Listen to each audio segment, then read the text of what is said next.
The next-door beautiful young woman sold her body for a bag of instant noodles, only because the global temperature suddenly dropped by 100 degrees. In the extreme cold apocalypse, food became the most precious resource. While everyone was on the brink of freezing and starving to death, this man was sitting on the sofa in his 25-degree constant temperature home, leisurely eating pizza and drinking expensive cola, surrounded by several stunning beauties looking at him shyly. The reason why this man could be so leisurely was that he was a reincarnator. In his past life, he died tragically because of his girlfriend's betrayal. This time after reincarnation, he vowed not to be a good person anymore, wanting those who hurt him to pay the price in blood. His blood-red eyes frightened the next-door beautiful young woman, Li Ro, who came here to use the bathroom. Li Ro looked at the man in horror. "Luo-chen, what's wrong with you?" Luo-chen lightly smiled and said, "It's nothing, I just had a nightmare." Now, he had plenty of time to prepare for revenge, accumulate enough supplies, and build an indestructible doomsday-safe house. Before the arrival of the icy apocalypse, he must be careful not to reveal any flaws. Although Li Ro did not directly participate in the act of killing him, Luo-chen knew that there was a lot of surplus food in her home, which was leaked out when Li Ro's husband asked to borrow food from their home. Although Li Ro was later sold by her husband and died. But you promised to keep your mouth shut, yet you still leaked the information, so you must bear the consequences. Luo-chen looked at the next-door wife coldly. Previously, he would blush and feel embarrassed even just looking at this mature beauty. But now, he only had one thought in mind, to sweep the supermarket clean. "Alright, I'll leave first," Li Ro said as she walked towards the door. Ah! Suddenly, she slipped and fell to the side. Before the imagined pain could happen, she was caught. "Thank you." Li Ro hadn't finished speaking when she widened her eyes, feeling a chill in her body. "Ah!" Li Ro panicked and shouted, quickly breaking free from Luo-chen's embrace, picking up the towel from the floor and putting it back on. "You shameless scoundrel! How dare you take advantage!" Li Ro blushed and scolded him, blaming him for her fall. She had been neighbors with Luo-chen for several years and thought she knew his character very well. Even when the water was cut off during her shower, leaving her covered in foam, she didn't think twice about going to Luo-chen's house to use the bathroom. She believed that even if she were drunk and unconscious, Luo-chen wouldn't do anything to her. But what she didn't know was that the current Luo-chen was no longer the same person he used to be, but an avenger who returned from the cruel apocalypse. His heart was as cold as a fish knife that had been killing fish at the supermarket for 10 years. "Madam, there's no need to thank me, it was just a small gesture," Luo-chen said indifferently. The coldness on his face surprised Li Ro, wondering if he had changed. "I don't care, I will report." "Madam, you wouldn't want this matter to be known by others, right?" Before she could finish, Luo-chen took out his phone and showed her the album. In the picture, the towel fell to the ground, and Li Ro had her eyes closed. If someone else saw it, they would surely think she had some secret affair with Luo-chen. In the end, Li Ro fled in panic, leaving behind even the clothes she had taken off in the bathroom. Schwa, the black stockings placed on the washing machine disappeared instantly. This spatial ability was something he had just discovered. "It seems that I also have the privilege of a reincarnator. A portable space where I can store items freely." With a single thought, Luo-chen's consciousness immersed in an endless white space.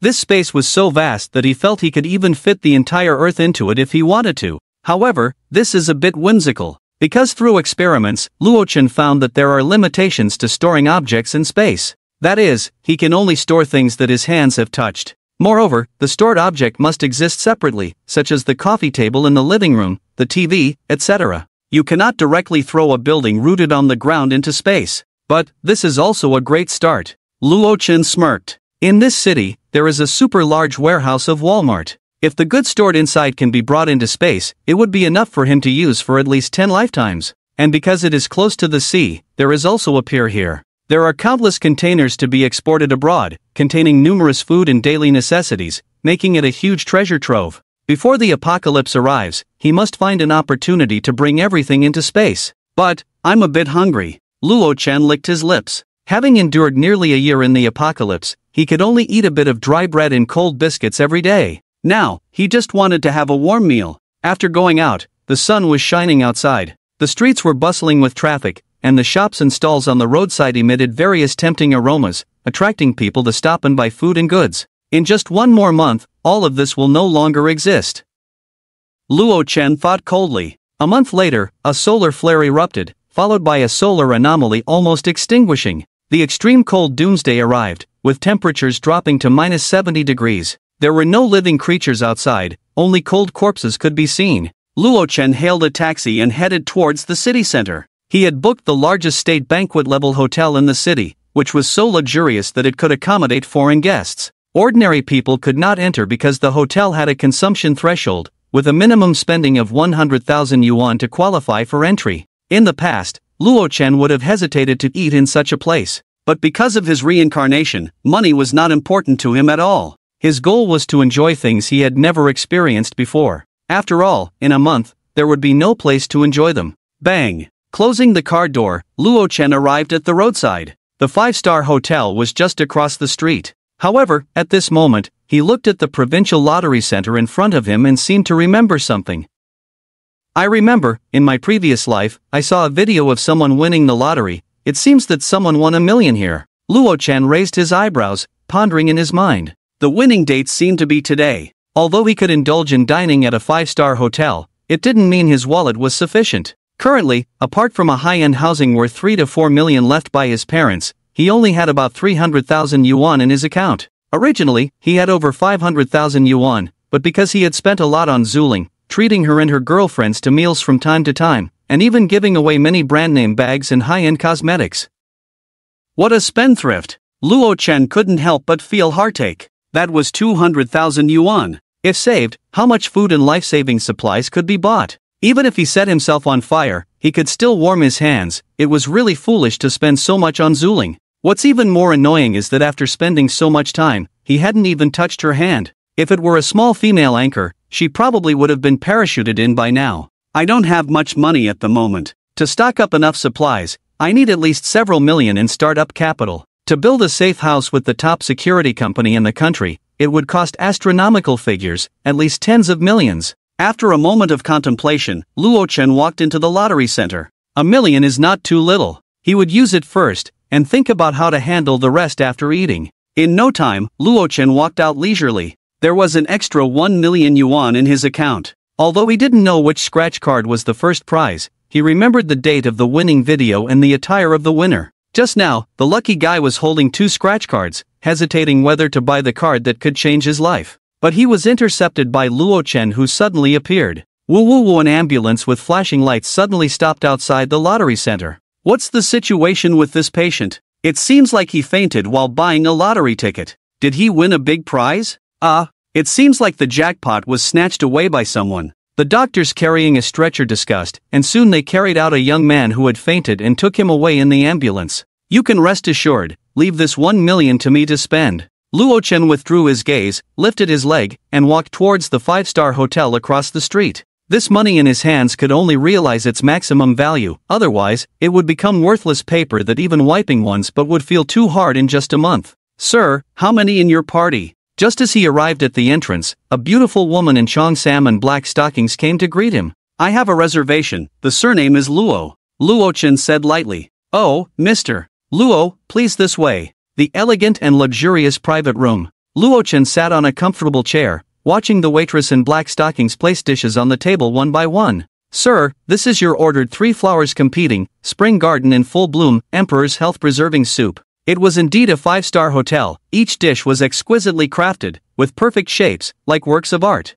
Just a bit small in portion. Eating just these won't be enough, luckily I ordered more. Luo Chen thought to himself. He was indeed clever, ordering many more dishes. This is your ordered braised sea cucumber in abalone sauce, pearl king crab, codfish roll, 9-turned large intestine. The waitress smiled, bent low at the waist. The wonderful scene made Luo Chen fully understand what it meant to be a feast for the eyes. It was worth every penny. After all the dishes were served, Luo Chen began to devour them directly. Surprisingly, the price was reflected in the taste. Delicious. After experiencing nearly a year of the Ice Age apocalypse, now eating such delicious food, he almost couldn't help but shed tears. The sight of him eating so voraciously made the 2 waitresses beside him widen their eyes, exchanging a glance. Eating so ferociously, was this person a starving ghost reincarnated? The little thoughts in their minds were all forgotten at this moment. But Luo Chen didn't care about what they thought, because after the Ice Age apocalypse, people could fight to the death for a pack of instant noodles.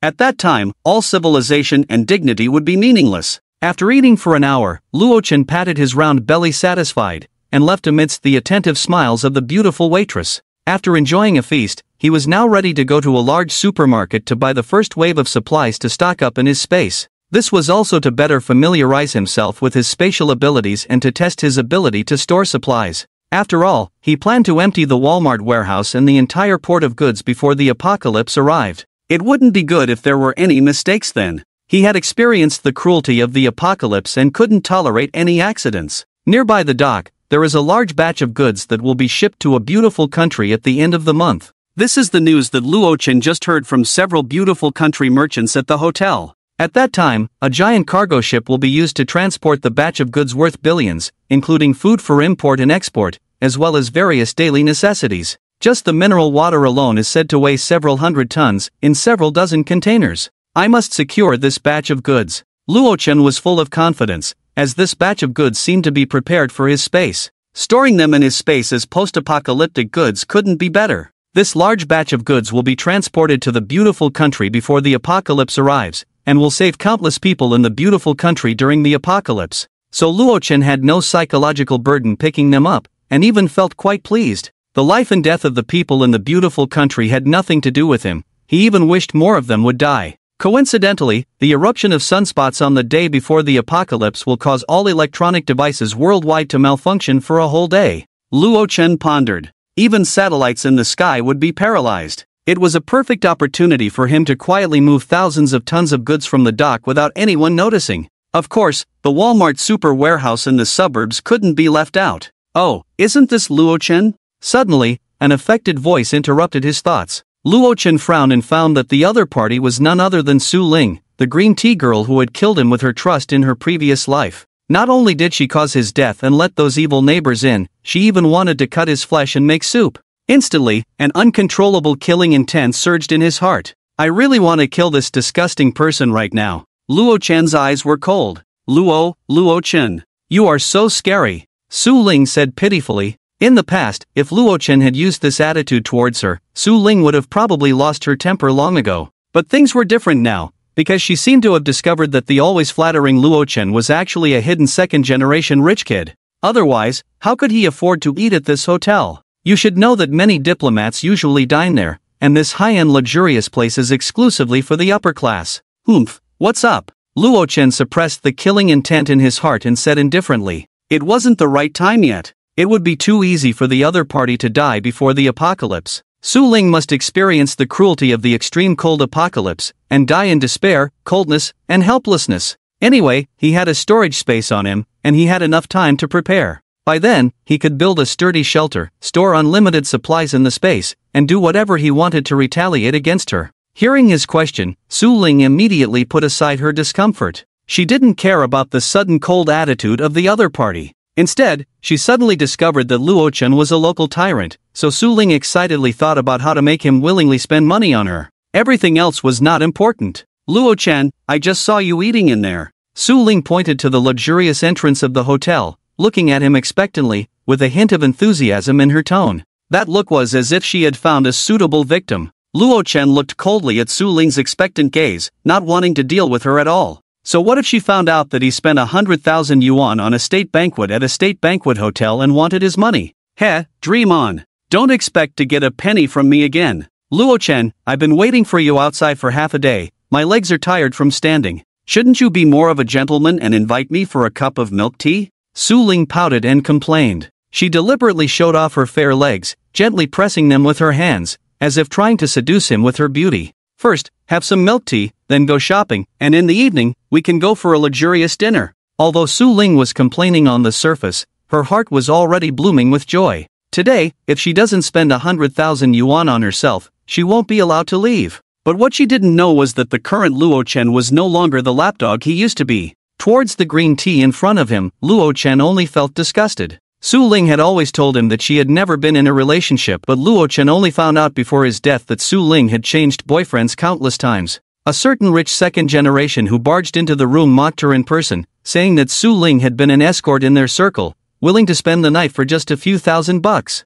What was a cheap public bust to others was portrayed as a pure and innocent white lotus by herself. It's truly disgusting. I'm busy recently and can't make it. I'll treat you next time. Luo Chen refused. But he didn't mind leaving her with some thoughts. After all, it was absolutely impossible for him to be treated as an ATM. Okay, next time then. When Su Ling heard his agreement, she was so excited that she almost jumped up. Her mind started to fantasize about them going crazy shopping in a big mall, and then enjoying the exquisite dishes at a 5-star hotel, feeling satisfied.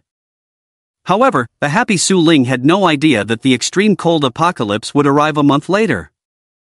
Would they still be carefree then? Whether one could survive was a question in itself. After speaking, Luo Chen was no longer in the mood to deal with Su Ling and went straight to a nearby large supermarket. Arriving at the supermarket, Luo Chen pushed his shopping cart, with a smile on his face, saying, "Without stocking up on food first, my heart won't be at ease." Soon, he began hoarding the first wave of supplies, 95 compressed biscuits. Let's start with 10 boxes. Canned meat, sausages, fill up half the shopping cart. Instant self-heating hot pot noodles, a bunch of them. Pack them into the cart fiercely. Soon, a shopping cart was filled to the brim, but he was not satisfied. He went to push 2 more carts and filled them all up. Luo Chen's eye-catching operation stunned the other customers in the supermarket. Even a mischievous child next to a parent was left dumbfounded, unable to move. Finally, the female shopping guides in the supermarket were alarmed and helped push the carts, following him to pack the food. "Sir, our supermarket provides free delivery service," the supermarket manager said kindly,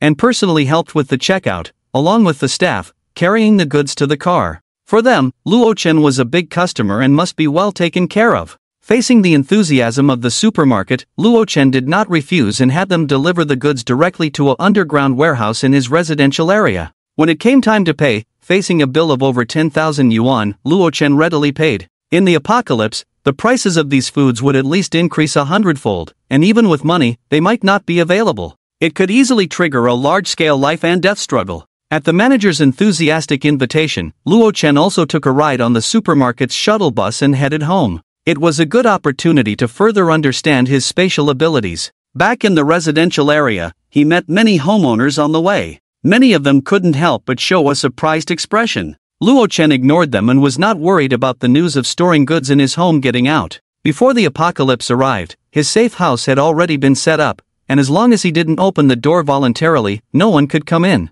Thinking back to the previous life, the scene of those people breaking into the house and hacking at him with an axe filled Luo Chen's heart with deep hatred. If they dared to come to him this time, it would also facilitate his revenge plan. "Okay, put the stuff here." Luo Chen opened his own warehouse. The employees were quick and nimble, because Luo Chen bought a lot of goods, so this trip to the supermarket would give them a lot of commission. "Wow, isn't this Luo Chen? You bought a lot of things." At this time, an old lady with her hands behind her back walked over, looking at the warehouse full of snacks, couldn't help but have the idea of taking advantage of it. Luo Chen turned his head and saw that it was Wang Mama from the neighborhood committee. This Wang Xiufang is usually very annoying, not only loves to meddle in other people's business, but also takes advantage of small benefits. Relying on a little power on her body, she often teaches others what to do. It seems like she is not from the neighborhood committee, but from the municipal committee. After the apocalypse, she relied on selling pitiful stories to cheat a lot of food from Luo Chen, and when everyone broke in, she didn't even think about Luo Chen helping her, but cheered on behind everyone.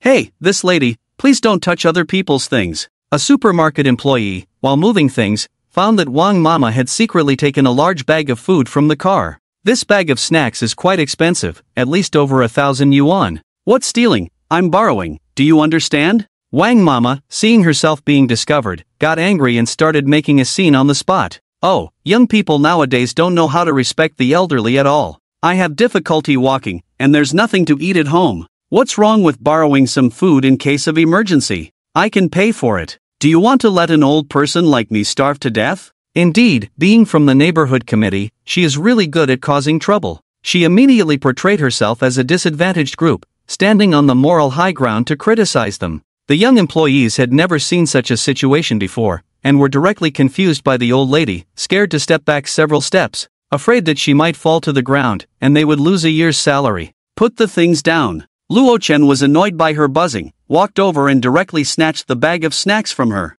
He didn't care about her wailing. All right. Seeing that her pitiful act was useless, Wang Mama stopped pretending and threatened, "Luo Chen, pay attention to me, don't let anything fall into my hands in the future." She was full of anger. She is from the neighborhood committee, and since you live in the community, you will definitely need the help of the neighborhood committee in the future. By then, she must make things difficult for you and make your life miserable. If you don't leave, I will report you for theft. Luo Chen threatened coldly. He had a basis for saying this, as there were several cameras around the warehouse, and Wang Mama's little actions just now were definitely caught on camera. When the police come, although they may not be able to arrest and convict her, a severe criticism and education session cannot be avoided. For Wang Mama, who usually likes to boss people around in the community, this would undoubtedly be very embarrassing, and she might be ridiculed for a long time. You. Wang Mama was indeed scared, looked up at the camera on the wall, cursed and left. Luo Chen ignored her. In the previous life, he had given her a lot of food to help her through a difficult time. Without his help this time, Wang Mama probably wouldn't last long in the apocalypse. There was no need to argue with a dying person. With no one causing trouble, the goods were quickly moved. After sending off the supermarket employees, Luo Chen closed the warehouse door and began to experiment with his personal space. After a while, he gained a lot. The space was indeed infinite, and storing and retrieving items was very convenient. He could even directly put a whole row of shelves filled with food into the space. The most important thing he discovered was that time inside the space was constant. He could put in tons of fresh vegetables and fruits without worrying about the shelf life. Perhaps I can pre-order some barbecue, hamburgers, and banquet, put them all in the space, so that after the apocalypse, I can eat ready-made hot meals every day. Luo Chen clapped his hands, giving himself a thumbs up for his brilliant idea. Unfortunately, living creatures cannot be stored in the space. However, with the current unlimited space and powerful item storage and retrieval function, Luo Chen was already very satisfied. As long as there were enough supplies stored, he was confident that he could live 1,000 times more comfortably than others after the apocalypse. After storing all the goods purchased from the supermarket into the space, Luo Chen left here and went home. While waiting for the elevator, he coincidentally met Li Ro. Li Ro might have just finished work at this time. She was wearing a tight skirt with two slender legs wrapped in black stockings underneath. The black high heels made her figure look tall and slender. At this moment, probably because the morning incident was too embarrassing, the other party didn't dare to look at him at all, and as soon as they entered the elevator, she hid in the corner with her head down. But with so many people, the elevator was quickly crowded. As a result, Li Ro inevitably got pushed in front of Luo Chen, her chest tightly pressed against him. What a coincidence! Luo Chen couldn't help but raise an eyebrow. At the same time, he really wanted to say, testing cadres like this? Don't move! Li Ro blushed and warned him softly. Because there were too many people in the elevator, she couldn't move now, and she could even look at Luo Chen with wide eyes by lifting her head a little. In fact, after getting married for a while, Li Ro's husband had some health issues. Now, being so close to Luo Chen, she was obviously very uncomfortable. Watching the embarrassed look of the married woman and her efforts to maintain her composure, Luo Chen just smiled faintly. When the apocalypse comes, Li Ro's family will soon face a shortage of food. By then, Yulin will have to send his wife to Luo Chen's house to ask for food. In the previous life, she successfully borrowed a lot of food. And this time, a smile appeared on Luo Chen's lips. Back home, Luo Chen was a little tired. However, he didn't rest immediately but started thinking about his preparations for the past month. The first issue was food. This was easily solved. These days, he could order a batch of goods from the night market or hotels. The night before the apocalypse, when the sunspots erupted, would be the perfect time to act. Qinshui City was adjacent to a huge dock, with countless goods entering and leaving the country every day, and containers piled up like mountains. In addition to the dock, there was also a large Walmart warehouse. Taking advantage of the cover of night, he could store all their goods in the space. With the goods from the dock and Walmart, food is not a problem, Luo Chen nodded. After solving the issue of supplies, the next thing to consider was safety. I must figure out how to turn my house into an extremely secure safe house to avoid the tragedy of the previous life. Luo Chen quickly came up with a solution. The overall renovation requirements for the house were beyond the capabilities of ordinary decoration companies. However, that was not a problem because there was a well-known security company in Qinshui City that specialized in providing security facilities and building safe houses.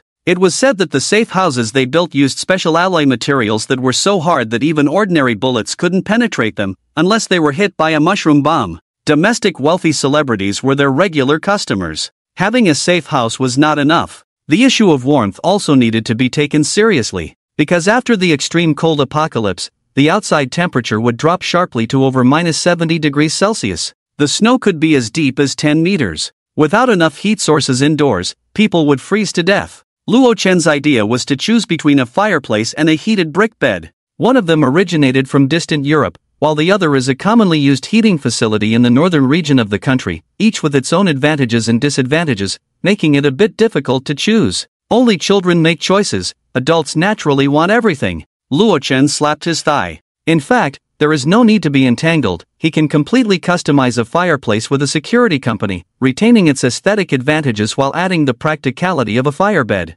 With just a little modification, the entire room can be filled with heat. By then, the house will definitely be renovated again, including strengthening the insulation and heat insulation layers to effectively block the invasion of cold air. Next, it's about medicine. Luo Chen raised his eyebrows. This is also an important resource. He didn't want to be in a situation where he had an ample food supply and a sturdy shelter but no medicine for treatment if he got sick. No one knows how long the extreme cold apocalypse will last, so precautions must be taken. It is definitely impossible to buy the necessary supplies from a regular pharmacy. He needs too many supplies and has to go through special channels. Fortunately, after the apocalypse, Luo Chen obtained a black market channel from others, which existed before the apocalypse. As long as you have money, you can get as much medicine as you want. Not only medicine, but even some prohibited weapons for sale. The boss has plenty of them in the store. Like crossbows. Bows are legal, but crossbows are illegal. This is because bows require a lot of practice to use,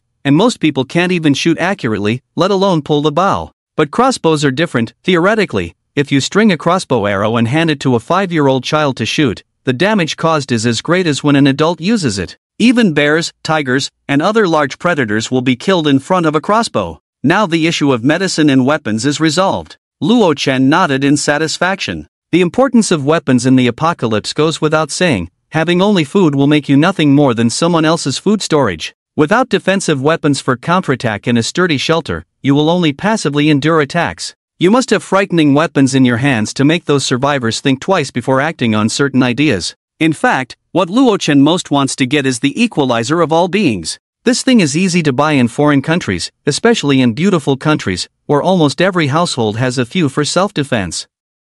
But it's not easy to get in the country. Even with the black market, Luo Chen knows, no matter how much money you offer, the boss won't get it for you. Going directly abroad is not an option either. Even in beautiful countries, the boss of a weapon store won't sell it to you unless you provide a gun license. However, there is still plenty of time, and there will always be a way to get it. Currently, preparing a crossbow, getting thousands of arrows, and buying 2 compound bows can also meet the self-defense needs. As for cold weapons, crowbars and machetes should also be prepared. Finally solved. So tired. Luo Chen yawned and decided to rest. It was a busy day. Early the next morning, Luo Chen woke up early. After washing up, Luo Chen began to book a banquet at a large hotel. He needed a large quantity, and a small hotel probably wouldn't be able to handle it. "Hello, this is Honda Grand Hotel, may I help you?" A sweet female voice sounded. "I want to book 1,000 tables for a banquet, and I need the goods within 2 days." Luo Chen made the request. Are you kidding? 1,000 tables?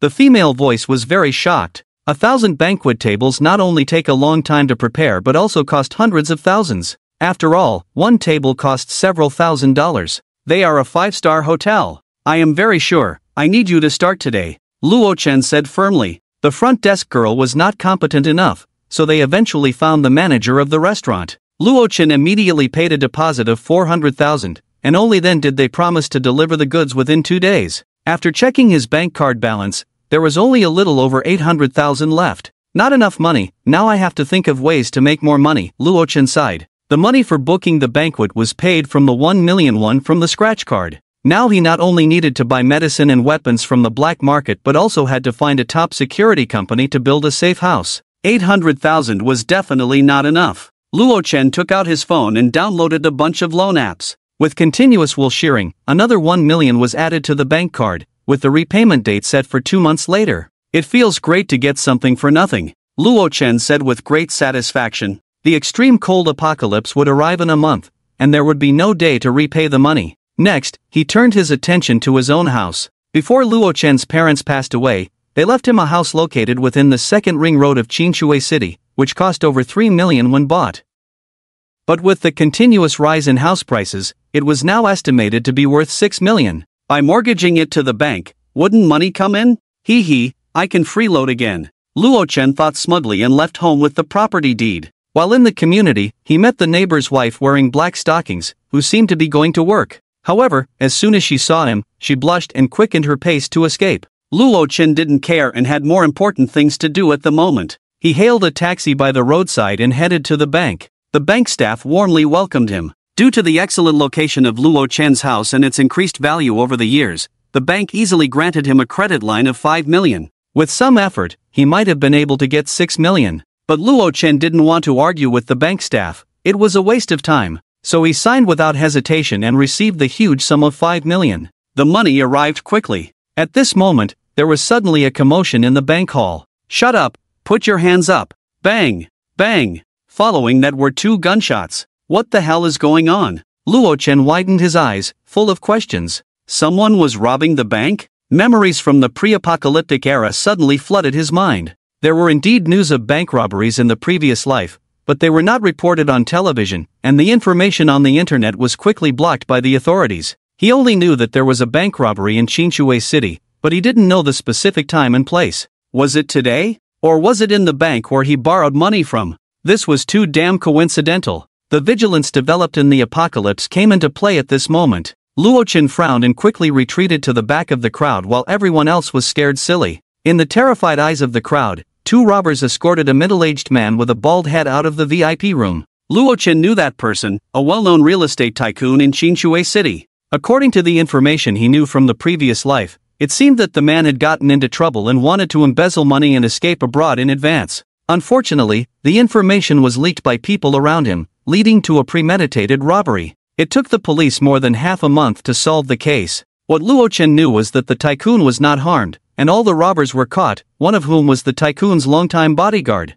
The stolen money was found in an abandoned factory after half a month. "We're rich." A burly robber struggled to carry 2 black briefcases, his whole being extremely excited. The cases were filled with stacks of US dollars, worth at least 6 to 7 million RMB, and the 2 cases were worth tens of millions. After this job, they can escape to a foreign country and live a carefree and chic life for the rest of their lives. Retreat! The leader of the robbers waved his hand, and several people quickly fled. Under the horrified gaze of the crowd, the robbers fled with 2 suitcases. "Quick, call the police!" Someone shouted, and others woke up as if from a dream, quickly pulling out their phones. However, by the time the police arrived, the robbers had already disappeared without a trace. "Everyone, don't panic, the police will be here soon. Is anyone hurt?" The bank manager stepped forward to stabilize the situation. Now his biggest concern was whether he could minimize the impact. If news got out, who would dare to deposit money here in the future? "Let's go." Luo Chen's loan from the bank had been credited,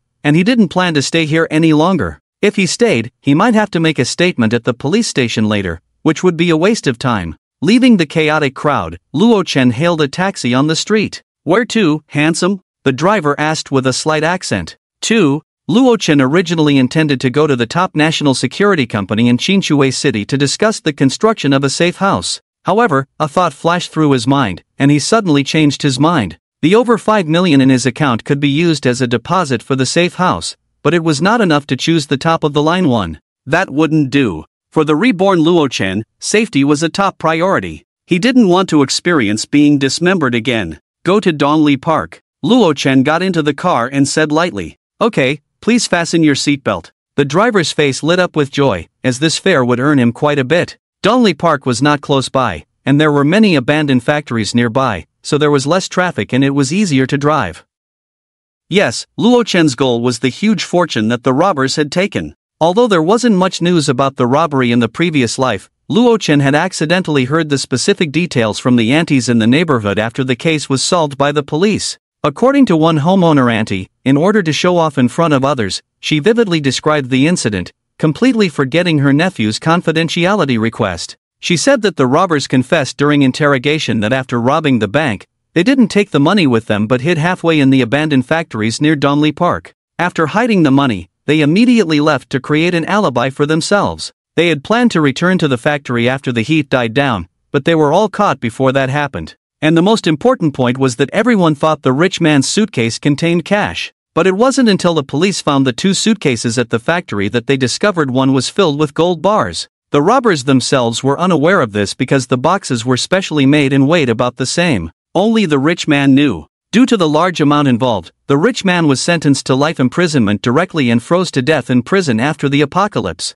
This gave Luo Chen plenty of room to maneuver. As long as he took one box of gold and left the other box of cash untouched, no one would suspect him of suddenly having extra gold on hand. And selling gold wouldn't attract attention, as no one would associate it with a bank robbery. Because everyone, except the rich man himself, thought only cash had been stolen. And to avoid worsening his case, the rich man wouldn't dare to tell the police even if he lost a box of gold, as it wasn't his to begin with. Luo Chen wasn't sure when the robbers would return to the factory or when they would go back to check, but he was certain that they wouldn't return on the day of the robbery. So he had to take the gold as soon as possible. Once he had the gold in hand, he could sell it directly through the black market. In this way, the subsequent funding issue was easily resolved. Although there were some risks, he had experienced a more brutal and bloody extreme cold apocalypse, and he completely disregarded this small risk. There is a saying, those who are bold will survive, while the timid will perish. Luo Chen did not rush into the factory. For safety reasons, after arriving at the park, he began to investigate the surroundings nearby.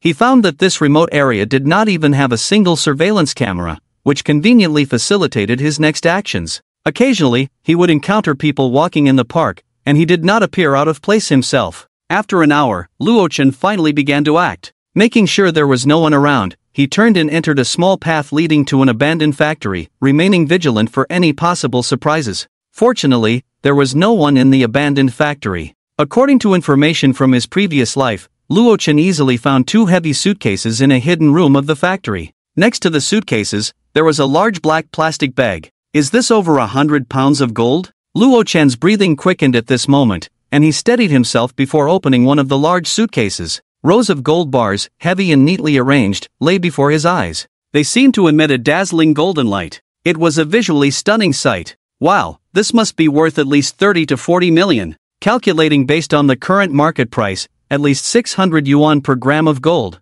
Luo Chen couldn't help but swallow hard, as it was the first time in his life seeing so much money. This was much more satisfying than looking at a long list of balances on his phone. The key was that these gold bars were not numbered, completely blank without any engravings. Originally meant for the convenience of the wealthy, it now directly benefited him. If it weren't for the apocalypse, just relying on these gold bars would be enough for him to achieve financial freedom and spend the rest of his life as a playboy. Unfortunately, a month later, whether it was money or gold, they were not as valuable as a packet of instant noodles. Without further ado, he directly stored them in his space. This was the advantage of having space. For others, it would not be easy to discreetly take away so much gold, but for him, it was a piece of cake. Even if the police came knocking, they wouldn't find a single gold bar. As for the box filled with US dollars next to it, Luo Chen didn't even touch it. Banknotes are all numbered, and once they appear on the market, they are easily traceable, and US dollars are completely unusable. A few million in cash was completely inadequate compared to the box of gold bars worth tens of millions.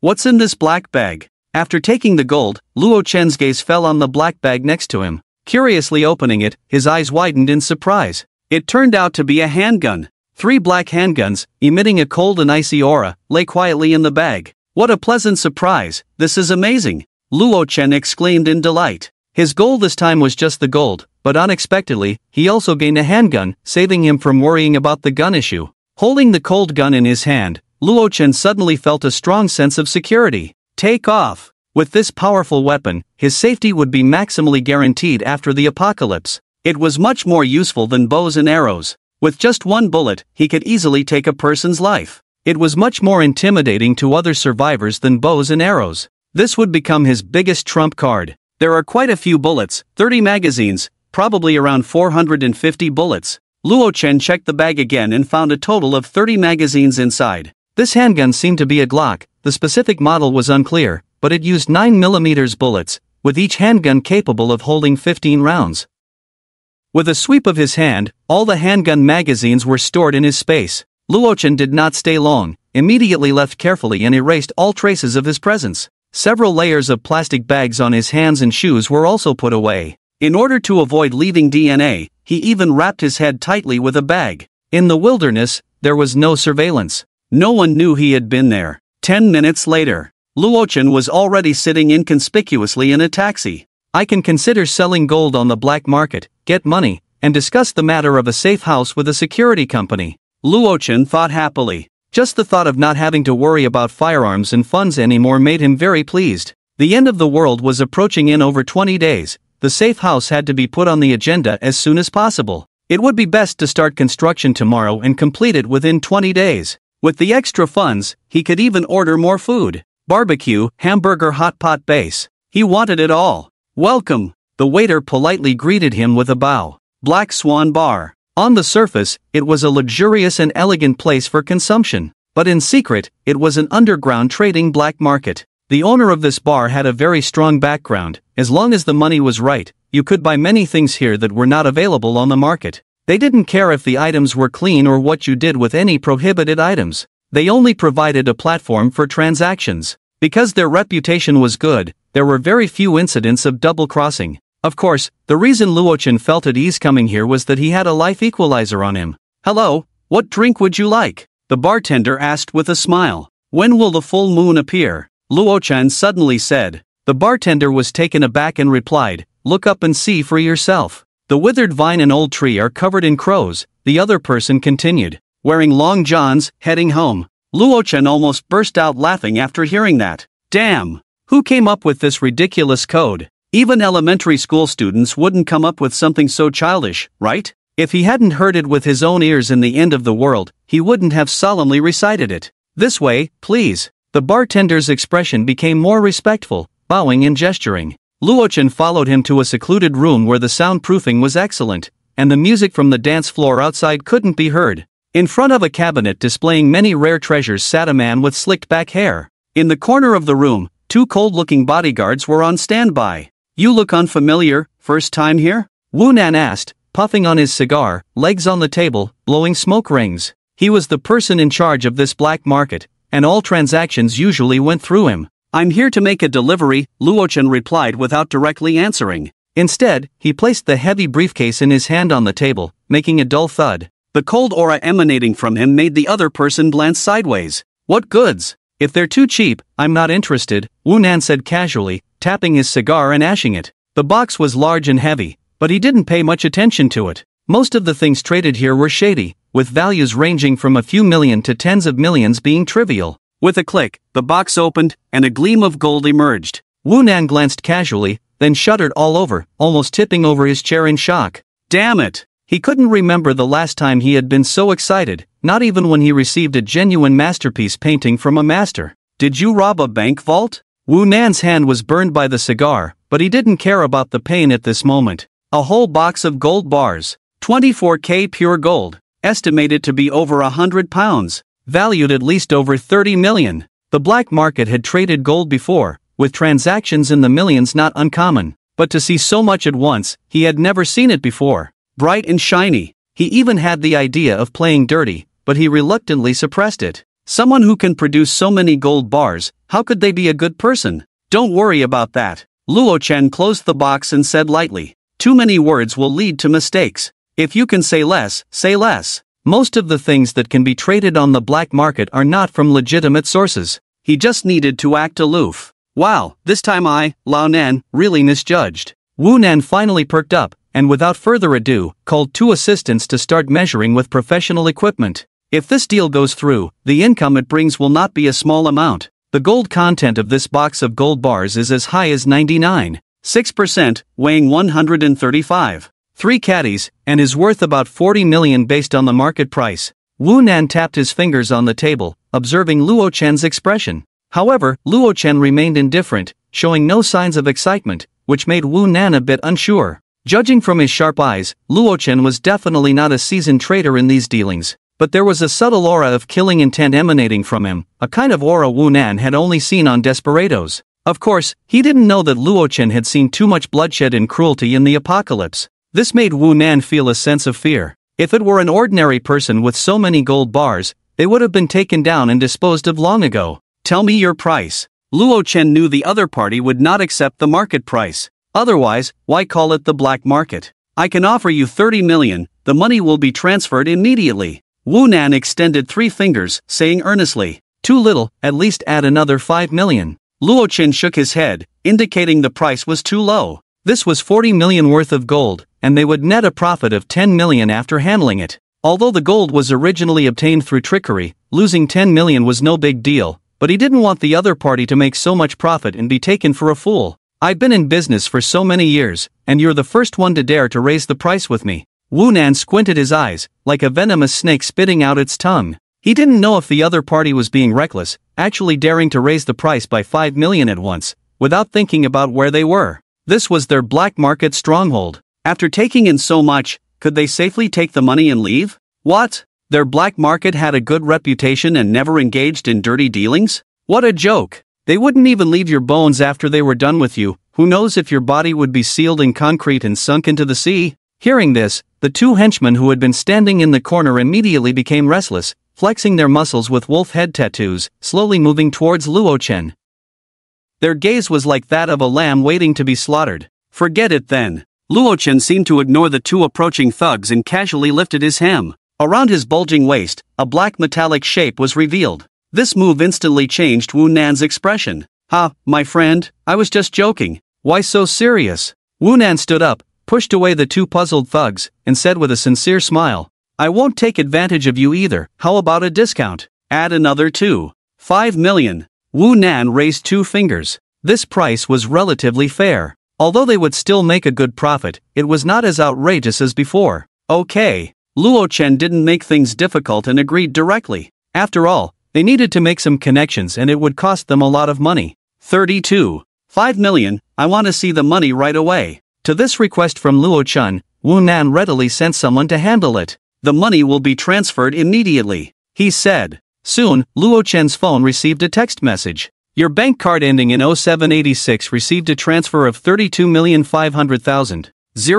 yuan. The current balance is 34,350,086 yuan. Damn! So much money! Luo Chen tried to control his expression, not letting himself burst into laughter. After confirming everything was fine, he nodded to the other party and pushed the box over. Suddenly, Luo Chen remembered that he needed a batch of crossbows. So he spoke up, I also need 3 compound bows and 3 crossbows, along with 1,000 arrows. It's nothing, consider it a gift from me, no need to pay. Wu Nan played with the heavy gold bars in his hand, with a happy smile on his face. Upon hearing his request, the other party waved it off, indicating that it was a gift. In the face of tens of millions in business, a few broken bows were nothing, just 100,000 yuan. It's better to make a good connection, so that they can make money together next time. After leaving the delivery address, Luo Chen left. Watching his back, the two thugs standing next to Wu Nan couldn't help but wonder, Bro Nan, why not take care of that kid? We could have made 40 million. Hearing this, Wu Nan couldn't help but slap the other person's head. Take care of him? Take care of your mom. Do you know what he's carrying around his waist? A handgun. Can you handle such a desperado? Usually I tell you to keep your eyes open, but you don't take it seriously. If it weren't for my quick reaction, you dumbass would have met the king of hell by now. Hearing this, the two tough guys broke out in a cold sweat, glad they hadn't acted rashly. They had really dodged a bullet this time. They vowed to burn incense another day. Luo Chen was unaware of what happened at the bar. After half an hour's drive, he had arrived at the lobby of the Shield Security Group. The Shield Security Group is a top security group in the country, providing services such as private security and shelter facility renovations. If you talk about who has the ability to build a doomsday safe house, it can only be them. You must be Mr. Luo, nice to meet you. I am Zhao Xiao, the person in charge of this company. As soon as he entered the lobby, a burly man wearing sunglasses came over, warmly greeting him.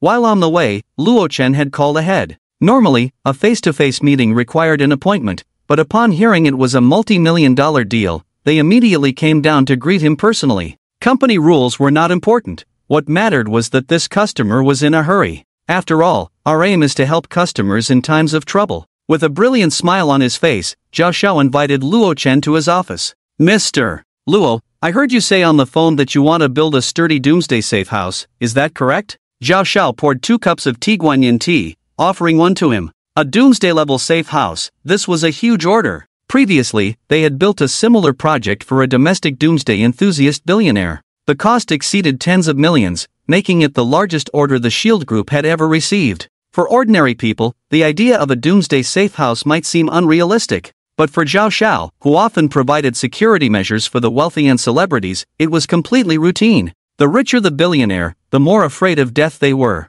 In his eyes, Luo Chen probably had offended someone and was worried about retaliation, hence ordering the safe house. A doomsday-level safe house was meant for long-term residents. That's right, but my requirements may be a bit special. I need you to completely renovate a house in my neighborhood. The walls need to be reinforced and replaced entirely, leaving no gaps, including windows and doors, which must be at the level of a bank vault door. Luo Chen took the tea, took a sip, and said, since he wanted to seek revenge on those beasts, he had to stay in the neighborhood and watch them die in agony. As long as his safe house is strong enough, he will be absolutely safe. He has considered whether the group of people who will find that they cannot break open the doors and walls after the end of the world will tamper with the load-bearing walls at the bottom. In fact, there is no need to worry at all. Not to mention the 4 to 5 meters of thick snow outside, just the temperature of -70 degrees does not support them to carry out high-intensity demolition work. Normally, a hammer can be continuously used to strike dozens of times, but under extremely low temperatures and harsh conditions of lack of food, they will lose strength after a few strikes.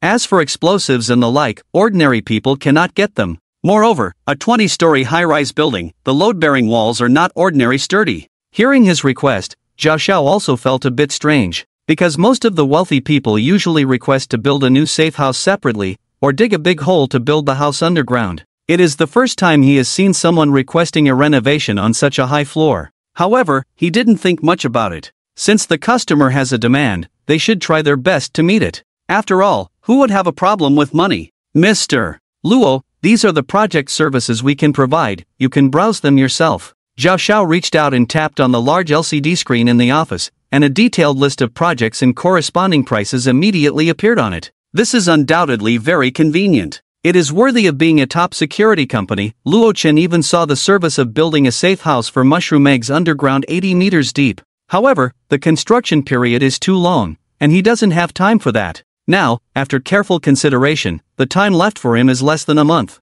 Filtering out the projects that do not meet his requirements, he began to carefully select his desired services. First, the doors, walls, and even the floor and ceiling of the house need to be replaced. Luo Chen directly chose a bank-level heavy-duty security door with triple locks. Even small explosives cannot do anything to it. The windows were replaced with domestically produced, world-renowned bulletproof glass, which is said to be the same type of glass used in the car of a certain country's president, which even sniper rifles cannot penetrate. As for the walls and floors, the materials used are even more extreme. Luo Chen chose a top-of-the-line new military alloy, which is a material used in aerospace and aircraft carriers, with a strength 10 times that of stainless steel, but only 1/5 of the weight. By stuffing it into the walls for replacement, there is no need to worry about the load. Only the SHIELD security group has the ability to obtain such military-grade materials in large quantities. There is also a fireplace specially customized by Luo Chen, as well as the room's insulation layer and ventilation system.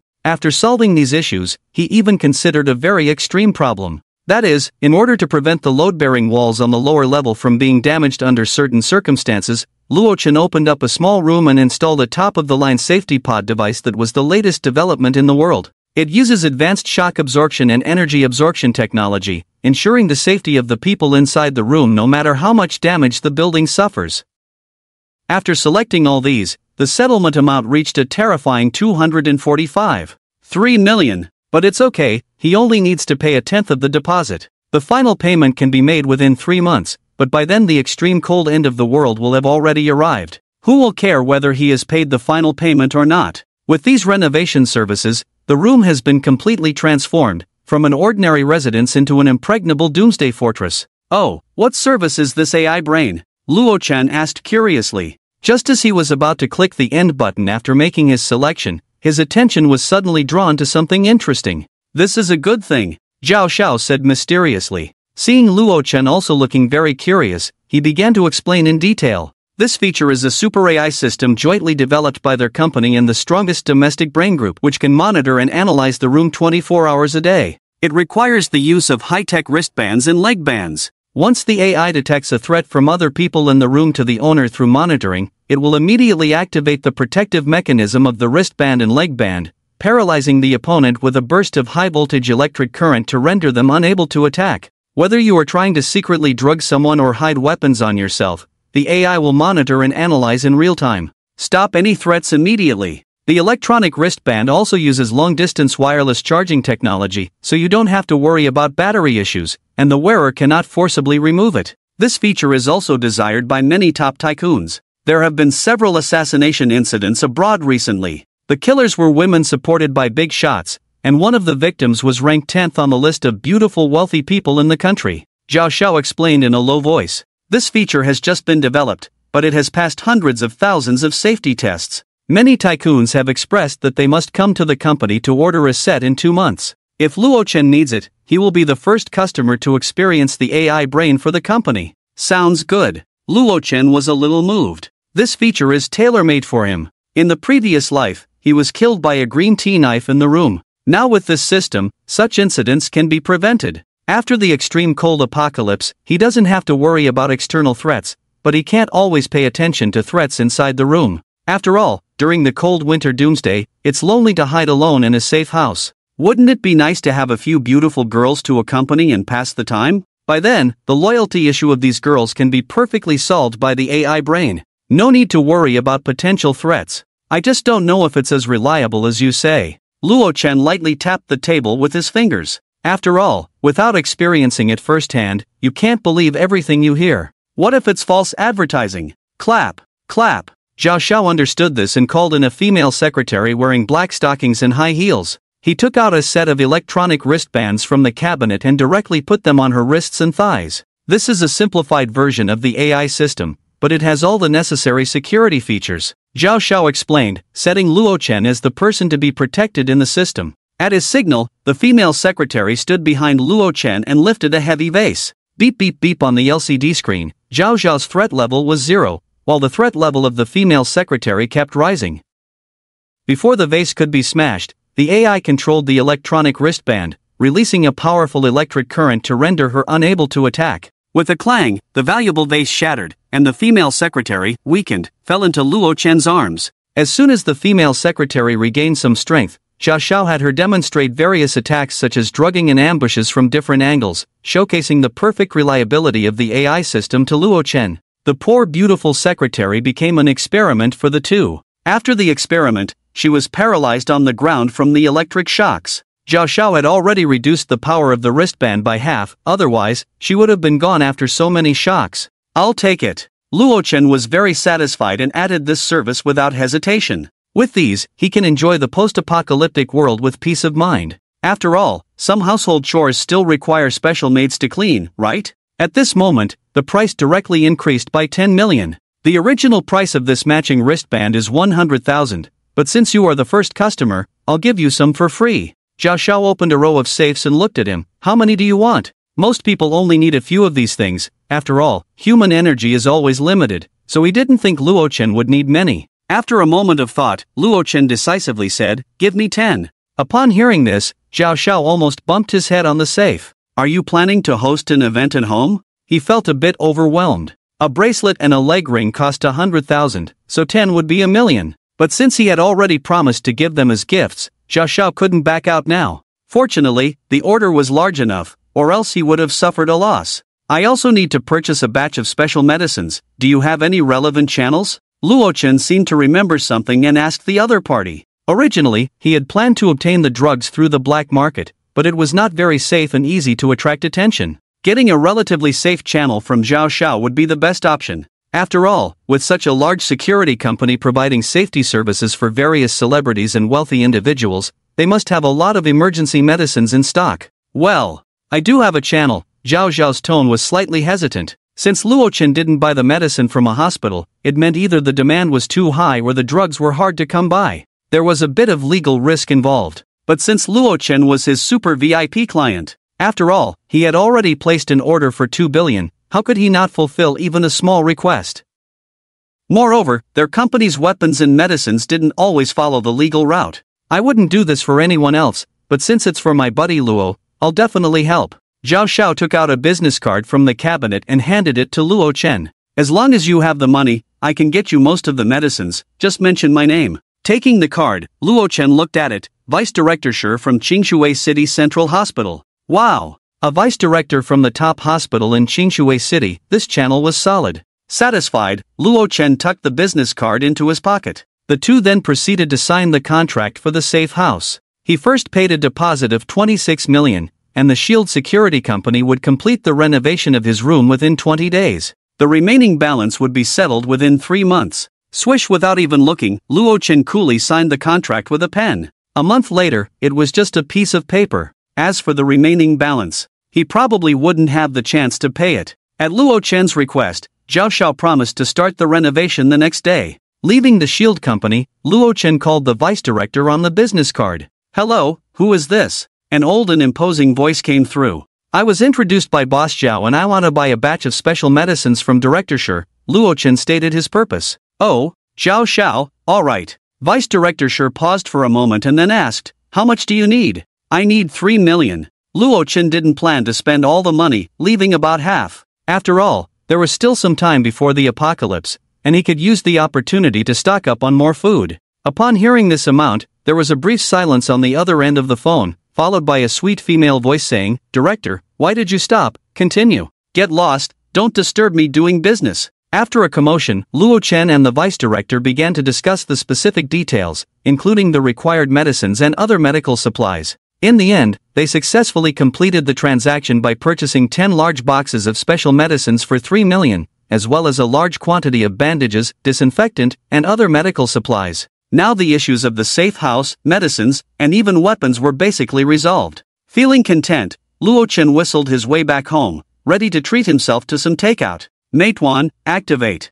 However, the takeout didn't arrive, but the police did. "Hello, we are from the Qinshui City Public Security Bureau, here to understand the situation with you," the male police officer said, showing his credentials. Beside him was a tall and slender female police officer wearing a short skirt. Looking at the two outside the door, Luo Chen's back broke out in a cold sweat for a moment, thinking he had been exposed. But he quickly calmed down. He thought that even if the police had the dormant detective Kagoro assisting them, they wouldn't find him so quickly. It was probably just because of the bank robbery case in the morning, looking for witnesses to understand the situation. "Luo Chen, right? Where were you around 9:30 in the morning, and what were you doing?" Yan Shu interrupted her colleague. However, her tone was somewhat aggressive, as if treating Luo Chen as a suspect. "Please watch your tone, I am not a suspect," Luo Chen frowned. He knew this female police officer named Yan Shu, who not only had a great reputation in the police circle but also had many pursuers from wealthy families. Her family background in the capital was said to be very deep. She was also the national combat champion in the police force, with extremely high combat power. In a major case, she even took down 5 armed drug traffickers alone. Ordinary people couldn't even get close to her. But because her actions led to the death of a drug trafficker due to excessive force, she was transferred from the criminal police to the public security police through family connections. After the apocalypse, she was trapped in the residential area where Luo Chen lived because she helped take care of a colleague's child. Many thugs who tried to rob food were mercilessly killed by her. But in the end, due to a lack of food, she strictly adhered to the bottom line and did not rob other residents' food, which led to a lack of energy and being trapped by a group of thugs at home. In order to avoid being violated, she jumped off the building. "Sorry, her temper is like this, a bit explosive." The male police officer quickly apologized, also very troubled by Yan Shu's behavior. She had a strong background, so he dared not say much. "It's okay, come in." Luo Chen didn't want to cause trouble, so he didn't argue. As he expected, the two had come for the bank robbery case. He was one of the many witnesses, so he had to make a statement. However, Luo Chen was just a simple witness, and the conversation didn't last long. "If you have more information, please contact us in time." The male police officer shook hands with him and prepared to leave. At this moment, Yan Shu, who was sitting on the sofa, yawned impatiently and stretched lazily, making her S-shaped waist curve even more enticing. She forgot to pay attention to her own image. Black. Before Luo Chen could react, his collar was violently pulled up. "Don't want your eyes? Where are you looking?" Yan Shu said coldly. She especially hated these lecherous guys, especially those who dared to take advantage of her. The young masters who had flirted with her before had all been severely beaten by her, all taught a lesson. With an iron fist that could knock down a strong man with one punch, she wanted to give Luo Chen a profound lesson. If that punch landed, he might suffer a mild concussion. Stop it." The male police officer, seeing that they were about to fight, quickly stood up to stop them in fear. He knew the destructive power of Yan Shu. An ordinary person couldn't withstand a punch from her, and those with weaker constitutions could even go into shock. Moreover, a police officer attacking a civilian was a very serious matter. His intervention was effective. The iron fist stopped just 1 centimeter from Luo Chen's cheek. "Officer, attacking civilians will get you fired," Luo Chen said calmly without blinking an eye. Facing her predatory gaze, he gently pushed away the hand grabbing his collar, and he tidied up his disheveled clothes lightly. "Behave yourself, I'll remember you, Yan Shu said coldly. Amidst the continuous apologies from her colleague, the two quickly left Luo Chen's home. The male police officer on the road said with a headache, Yan Jia, please control your temper. How dare you lay hands on an innocent civilian? If that punch had really landed, even he would have faced disciplinary action. Innocent civilian? Yan Shu sneered, that guy has nothing to do with those 4 words. Having dealt with numerous criminals and drug dealers in the former detective team, she easily sensed the unique aura emanating from Luo Chen. Although Luo Chen was trying to conceal it, she keenly felt the fleeting killing intent in his indifference. This was not the behavior of an ordinary person. Just like a butcher who had slaughtered pigs for 10 years, or a fugitive stained with blood on his hands, their aura was completely different from that of an ordinary person. Yan Shu even felt that the man was related to the recent bank robbery. The male police officer didn't believe her at all.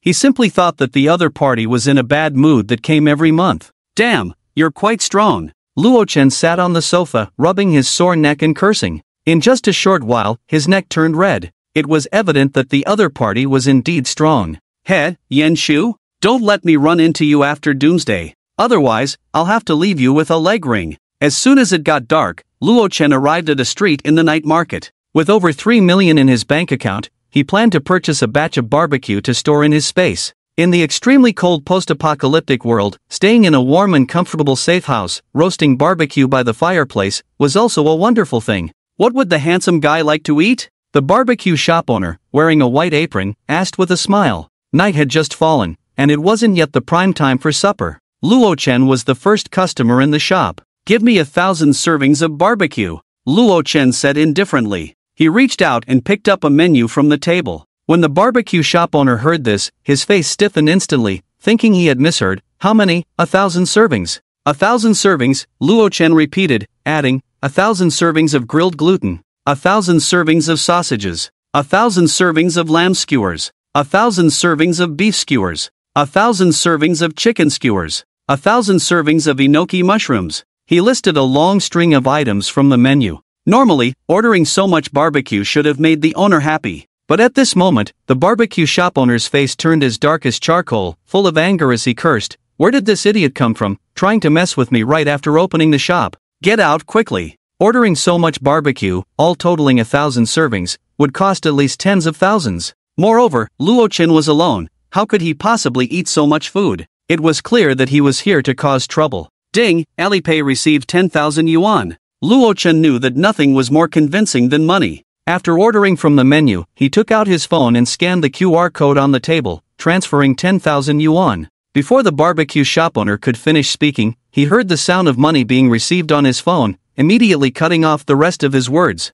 In disbelief, he took out his phone and confirmed that it was indeed true. Dad, I was wrong. The owner's expression changed drastically, quickly pulling up a chair and placing it under him, wiping his sleeves continuously. I'll go prepare it now. You can rest here for a while. The daily profit of the barbecue shop was not even 1,000 yuan, and the cost of this meal for Luo Chen was equivalent to his shop's earnings for 10 days. The warehouse would probably be emptied directly. How could he not be happy? Thinking about how he had cursed indiscriminately, the barbecue shop owner wished he could slap himself hard. What if he angered such a big customer? His actions left his son, who was doing homework at the table, completely bewildered. He couldn't understand why a grandfather suddenly appeared out of nowhere. Son, stop using your broken multiplication table and go call your mom out. We have a big order to work on, shouted the barbecue shop owner. Without stopping, he opened the freezer and started selecting ingredients. With so much barbecue to cook, they might be grilling until midnight. Luo Chen didn't wait around. Instead, he had the other party pack up each batch of barbecue as they finished grilling, ready for him to pick up later.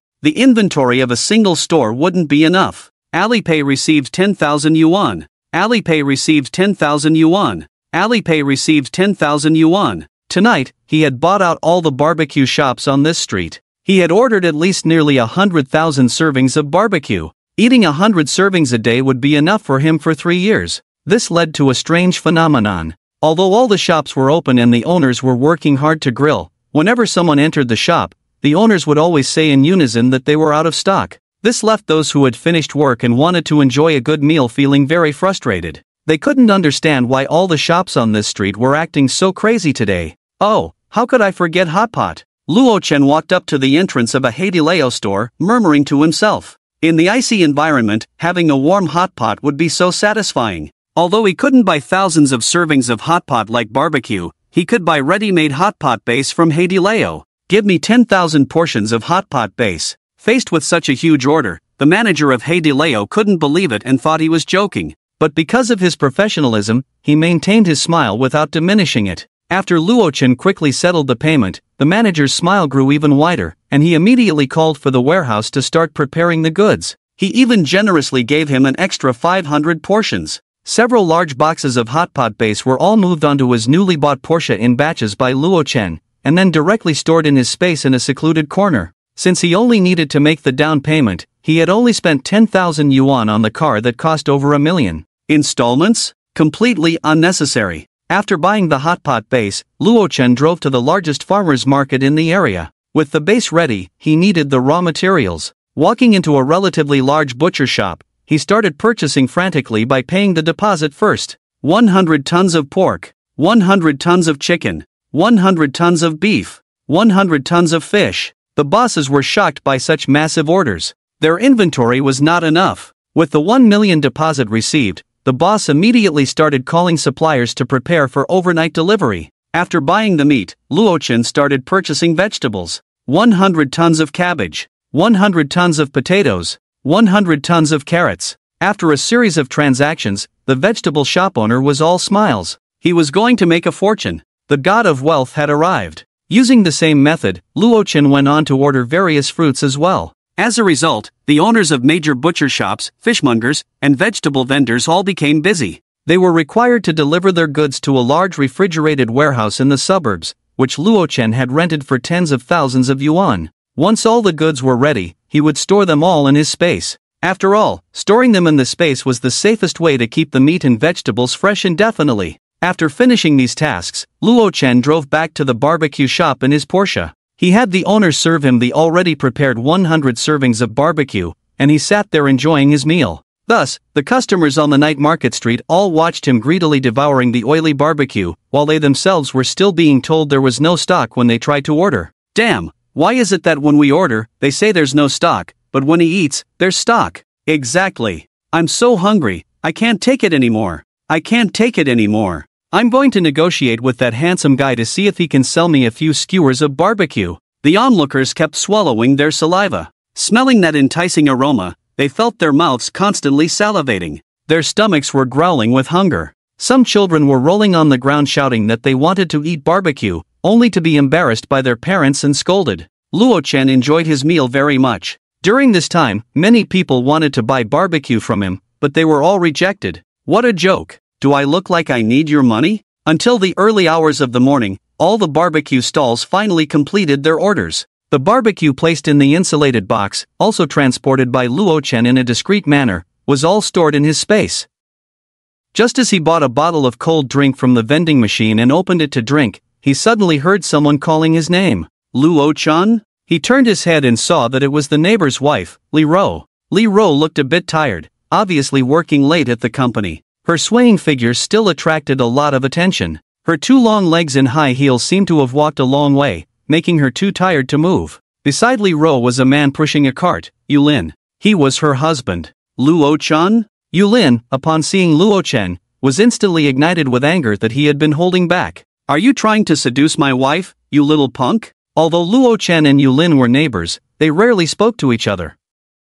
Yulin always looked down on him, thinking he was just a punk kid, and wouldn't even greet him if they met. It was only because his wife had a decent relationship with Luo-chan. What's going on? Luo-chan furrowed his brows and looked at Li Ro beside him. Did she badmouth him to Yulin? Honey, please stop. We really didn't do anything. Seeing Luo-chan getting angry, Li Ro hurriedly stopped Yulin, wanting him to shut up. She had figured out Yulin's temper over the years. Once he got angry, he liked to make a scene without reason. It was all because of those male owners in the elevator that day. Clearly, they all wanted to lay their eyes on her, but they pretended to be saints and spread rumors about her and Luo-chan. The night was the perfect time for a crowd. When Yulin shouted like that, a circle of onlookers immediately gathered around. What's going on? I heard someone was caught seducing someone else's wife? Really? Then there's a good show to watch. Too bad there's no barbecue, otherwise it would be so satisfying to eat skewers while watching. Don't mention that the woman is quite pretty, I'd give up 10 years of my life for a chance with her. Listening to the whispers of the crowd, it was undoubtedly torment for the thin-skinned Li Ro. Her fair face turned red instantly. At this moment, Luo Chen probably understood what was going on. It was nothing more than that day in the elevator, where they stood a bit too close, and then the other owners exaggerated and spread rumors everywhere, which eventually reached Yulin's ears. Ha! Luo Chen chuckled disdainfully. Yulin was not a good person either. In the previous life, he couldn't swallow his pride and let his wife go to Luo Chen to ask for food. Not only did he not appreciate the help, but he also followed those bandits into his house to steal food, and even insisted on taking one of his arms because of their neighborly relationship. As for Li Ro, she was sold to others by him for 3 bags of instant noodles, which led her to jump off the building. For such a beast, Luo Chen didn't need to show him any kindness. Don't speak without evidence, or you might get into trouble, Luo Chen said indifferently. He didn't care at all about the onlookers around him. Is this the victim? He's quite handsome. Just as handsome as the reader, sir. That's the male lead, the bald one next to him is the real victim. Oh, no wonder. If it were me, I would cheat too. The onlookers were discussing fervently, some even took out their phones to start filming. You dare threaten me? Do you believe I'll beat you up, you little brat? Hearing the people around him evaluating him much lower than Luo Chen, Yulin couldn't help but get angry. Ignoring Li Ro's advice, he raised his fist and wanted to attack Luo Chen. Get lost! Luo Chen gave him a cold glance. Meeting his icy eyes, Yulin couldn't help but hold his breath. When did this kid become so tough? If he really fought, Yulin would definitely have no chance of winning. Not to mention that his body had deteriorated over the years, just standing in front of Luo Chen made him look up in awe. Moreover, at this moment, he had a strange illusion in his heart, that is, Luo Chen really had murderous intentions. Then, in front of a group of onlookers, he was directly scared into a soft shrimp, sitting on the ground with a plop. Yulin didn't even react. Why did he, in his eyes, see a naive big boy, actually have such a ruthless side? I can't believe I got scared by just a look from someone, is this for real? So pathetic, what a loser. He still wanted to fight, but before his hand moved, his feet gave in first, ha ha ha. Listening to the mocking of the onlookers, Li Ro, as Yulin's wife, wished she could find a hole to hide in. She never expected her husband to be so weak. It's so embarrassing. She really wanted to divorce him on the spot. I sympathize with you, a disabled waste who can't perform in bed. Although there's nothing between me and Li Ro, if she needs anything in the future, she's welcome to come to my room. Luo Chen, looking at Yulin sitting on the ground with a changing face, directly touched the deepest scar in his heart. He was finished. He was no longer a man.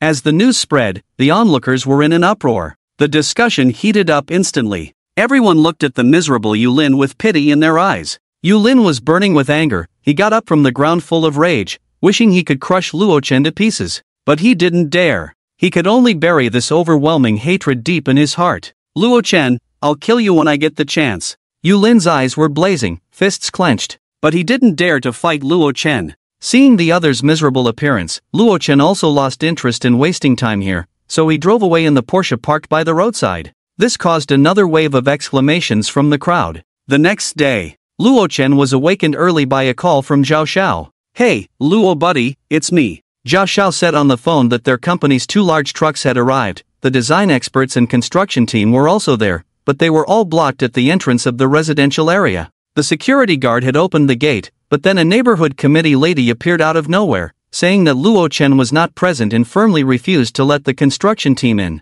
Okay, I'll come down right away, Luo Chen said lightly. Hee, this Aunt Wang is causing trouble again. He couldn't help but sneer. After a simple wash, he immediately went to the entrance of the residential area. I said, if Luo Chen doesn't come, I can't confirm your identities. For the safety of the residents in the community, you can't come in, Aunt Wang said arrogantly with her hands on her hips, while the security guard beside her had a wry smile as he tried to persuade her. Outside the residential area, Zhao Xiao also looked embarrassed. Aunt Wang, how come I didn't know that the neighborhood committee has such power, that even the construction team needs your approval to enter? Luo Chen walked over, sneering. He understood that the other party deliberately blocked the construction team from entering, just to annoy him. Oh, I'm considering the other residents. These people were brought by you, so let them in. Aunt Wang saw Luo Chen in person and didn't bother him anymore, but rather smugly stepped aside. You little brat, you've offended me. If I catch another chance, I'll make sure to disgust you even more. Boss Xiao, everything is fine now. Luo Chen couldn't be bothered with the other person's despicable behavior. He had ways to make them regret when the extreme cold apocalypse arrived. Zhao Xiao nodded and directed the convoy to enter the residential area. At that moment, the restaurant's delivery team also arrived. The huge convoy immediately attracted the attention of many onlookers. Oh my, is Luochen getting married? Booking so many banquet tables. There must be hundreds of tables, it's so spectacular. So wealthy, the crowd commented. There was no way around it. Anyone who could spend millions on booking so many banquet tables was truly powerful. Ha, and Wang couldn't help but laugh. What a waste, what's the use of booking so many banquet tables? In the end, it's all going to be wasted. Exactly, young people nowadays don't know how to respect food. Aunt Wang's words were met with agreement from others. Obviously, everyone thought Luochen's booking of so many banquet tables would end up being wasted. What they didn't know was that after the apocalypse arrived, these banquet tables would become the delicious food they dreamed of.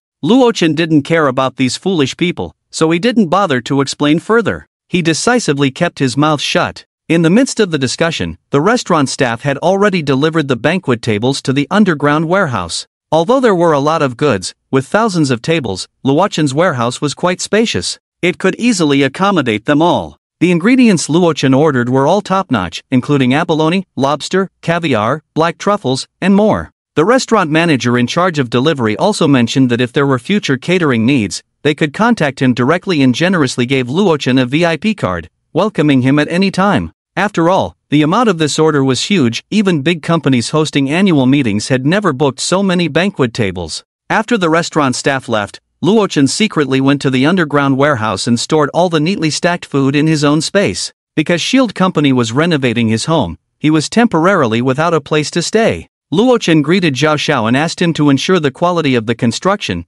then he booked a presidential suite in a 5-star hotel for 20 days. This move made the female manager in black stockings extremely happy. She approached him ambiguously, telling him to call her anytime if he needed anything at night. Luochen was a bit disgusted by her, as she couldn't compare in any aspect to the neighbor's wife, and he mercilessly threw away the card with her phone number. Next, he found a more professional archery club and paid a hefty sum to hire the best female coach to teach him how to use a compound bow. Actually, Luochen wanted to practice shooting, but there were no dedicated shooting ranges in Qinshui City, so he had to settle for archery. Luochen originally thought that the more expensive the price, the better the teaching would be, but he was wrong. The female coach not only frequently made some moves on him under the guise of guidance but also often complained of feeling hot halfway through the lesson and soon ended the session. 2 days passed quickly. Luochen hadn't even mastered how to properly draw a compound bow. This was unacceptable. He came here to learn archery, not that other thing. Without a second thought, Luochen decisively dismissed her in the face of her resentful gaze and brought in an experienced young man instead.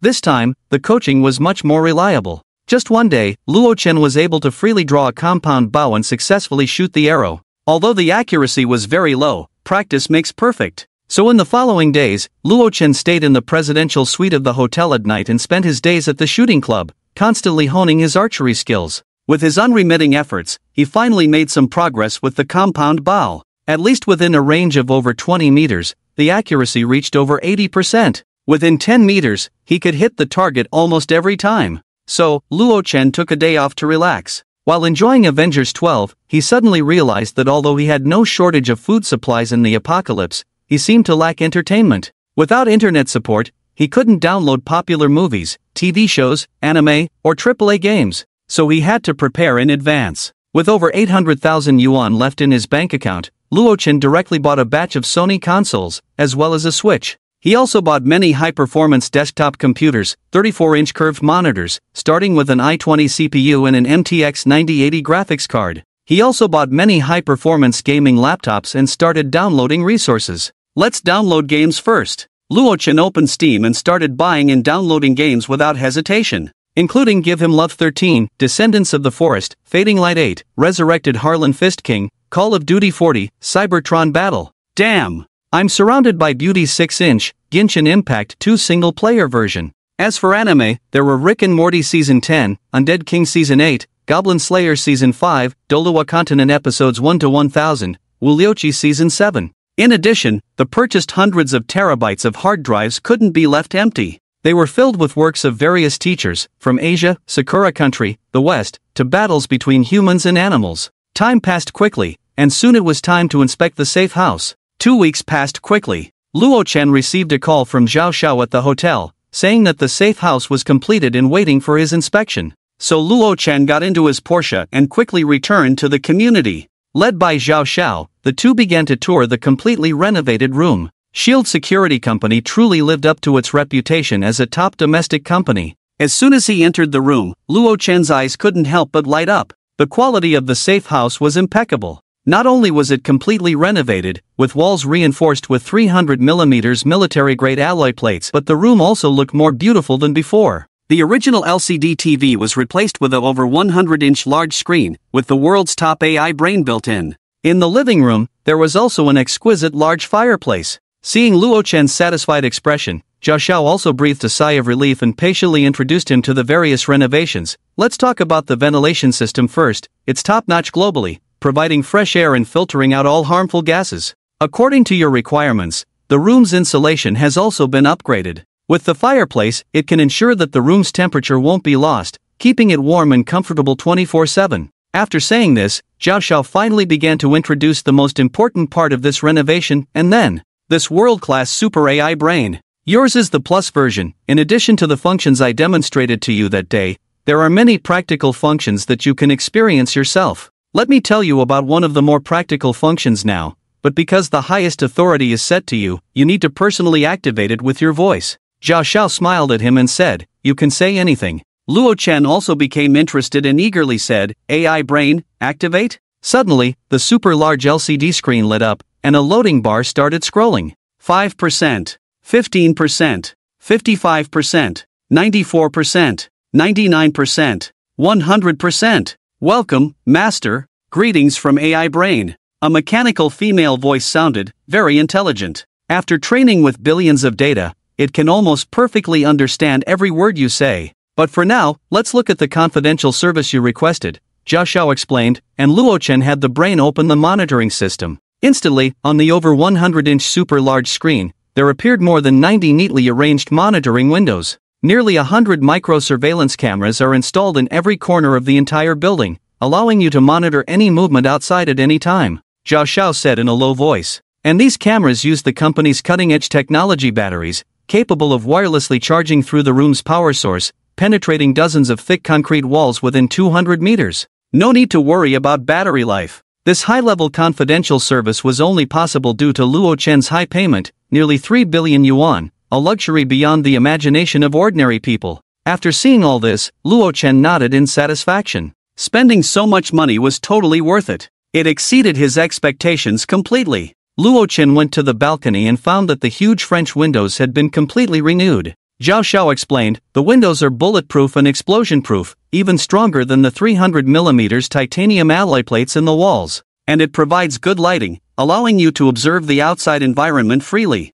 Following Zhao Xiao, Luo Chen entered a small room resembling a server. This is where the AI brain server is stored, with processing speed comparable to the world's top computers today. It can also be used as a storage disk, with storage space exceeding 100,000 T. Hearing this, Luo Chen couldn't help but be amazed. If he had known earlier, he wouldn't have bought those hard drives. Just open his mouth, and the AI brain would download all the blockbuster movies ever made by teachers into the server. After hearing Zhao Xiao's introduction, Luo Chen was very satisfied with this safe house. It not only had the top AI brain to monitor the safety of the room's owner 24/7 but could also provide precise answers to any questions through a vast database. The entire room was made of military-grade alloy materials, making it impossible for even a fully armed private team to break in from the outside. Even if the entire building was blown up, the room would remain intact, not to mention the special buffer protection room. Your company's strength is indeed impressive. I am very satisfied with this service,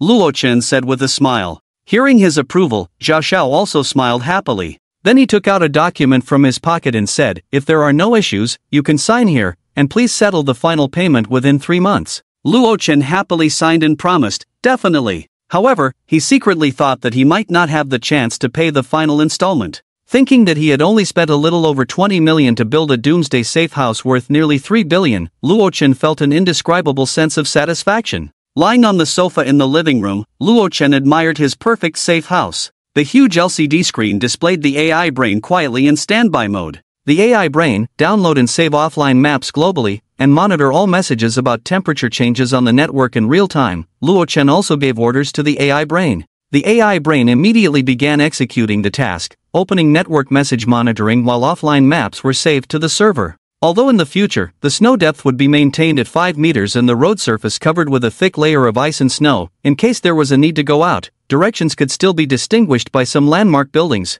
Downloading the map was also to be prepared for any eventuality. Tomorrow is the day of the apocalypse. If I remember correctly, the sunspot will erupt this afternoon. Its generated electronic pulses will cause global communications, including satellites, to be paralyzed for one night.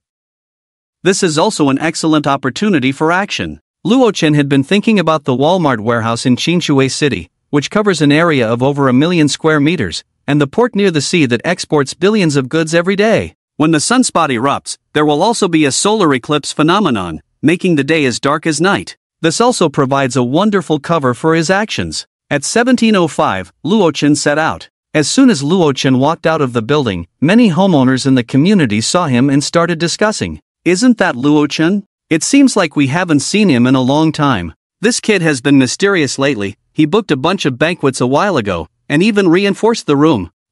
Is there something wrong with his head? Is the end of the world coming, and he's preparing for it? As they saw him walk away, the homeowners became even more audacious in their discussions. Just then, the sky suddenly darkened. Unlike the sunset when the sun sets, it was a sudden transition from day to night. Hey, what's going on? Why is it dark? The residents curiously raised their heads, then were shocked. Damn! The sun is being eaten. However, they quickly realized that this was a solar eclipse. Strange, the news didn't say there would be a total eclipse today, did it? The residents said in amazement, and many took out their phones to shoot videos. However, they soon found in astonishment that their phones had no signal at all, and the top left corner showed no signal, and the videos they shot were all snowflakes. It was as if they were experiencing severe magnetic interference. The naughty kids continued to frolic and chase each other. What they didn't know was that this was the eve of the most terrifying disaster in history. Just as Luo Chen left the community, he collided with a woman at the corner.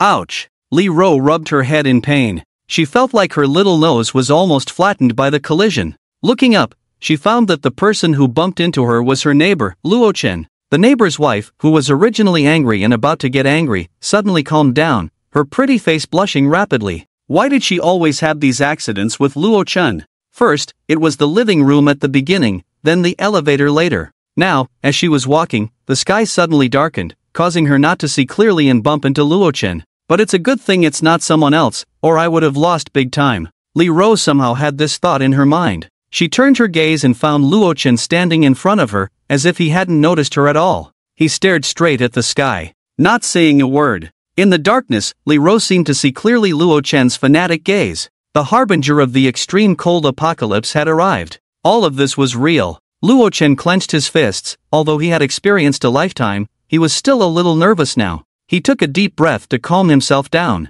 What's the rush? In the previous life, when the sunspot erupted, he, like those ignorant ordinary people, thought it was just a natural phenomenon. He was not prepared for anything. And this time, with unlimited space on himself, as long as he empties all the goods from the Walmart warehouse and the dock, he won't have to worry about supplies in the apocalypse. Luo Chen calmed down, sat in the Porsche parked in the space, started the engine, and drove towards the Walmart warehouse.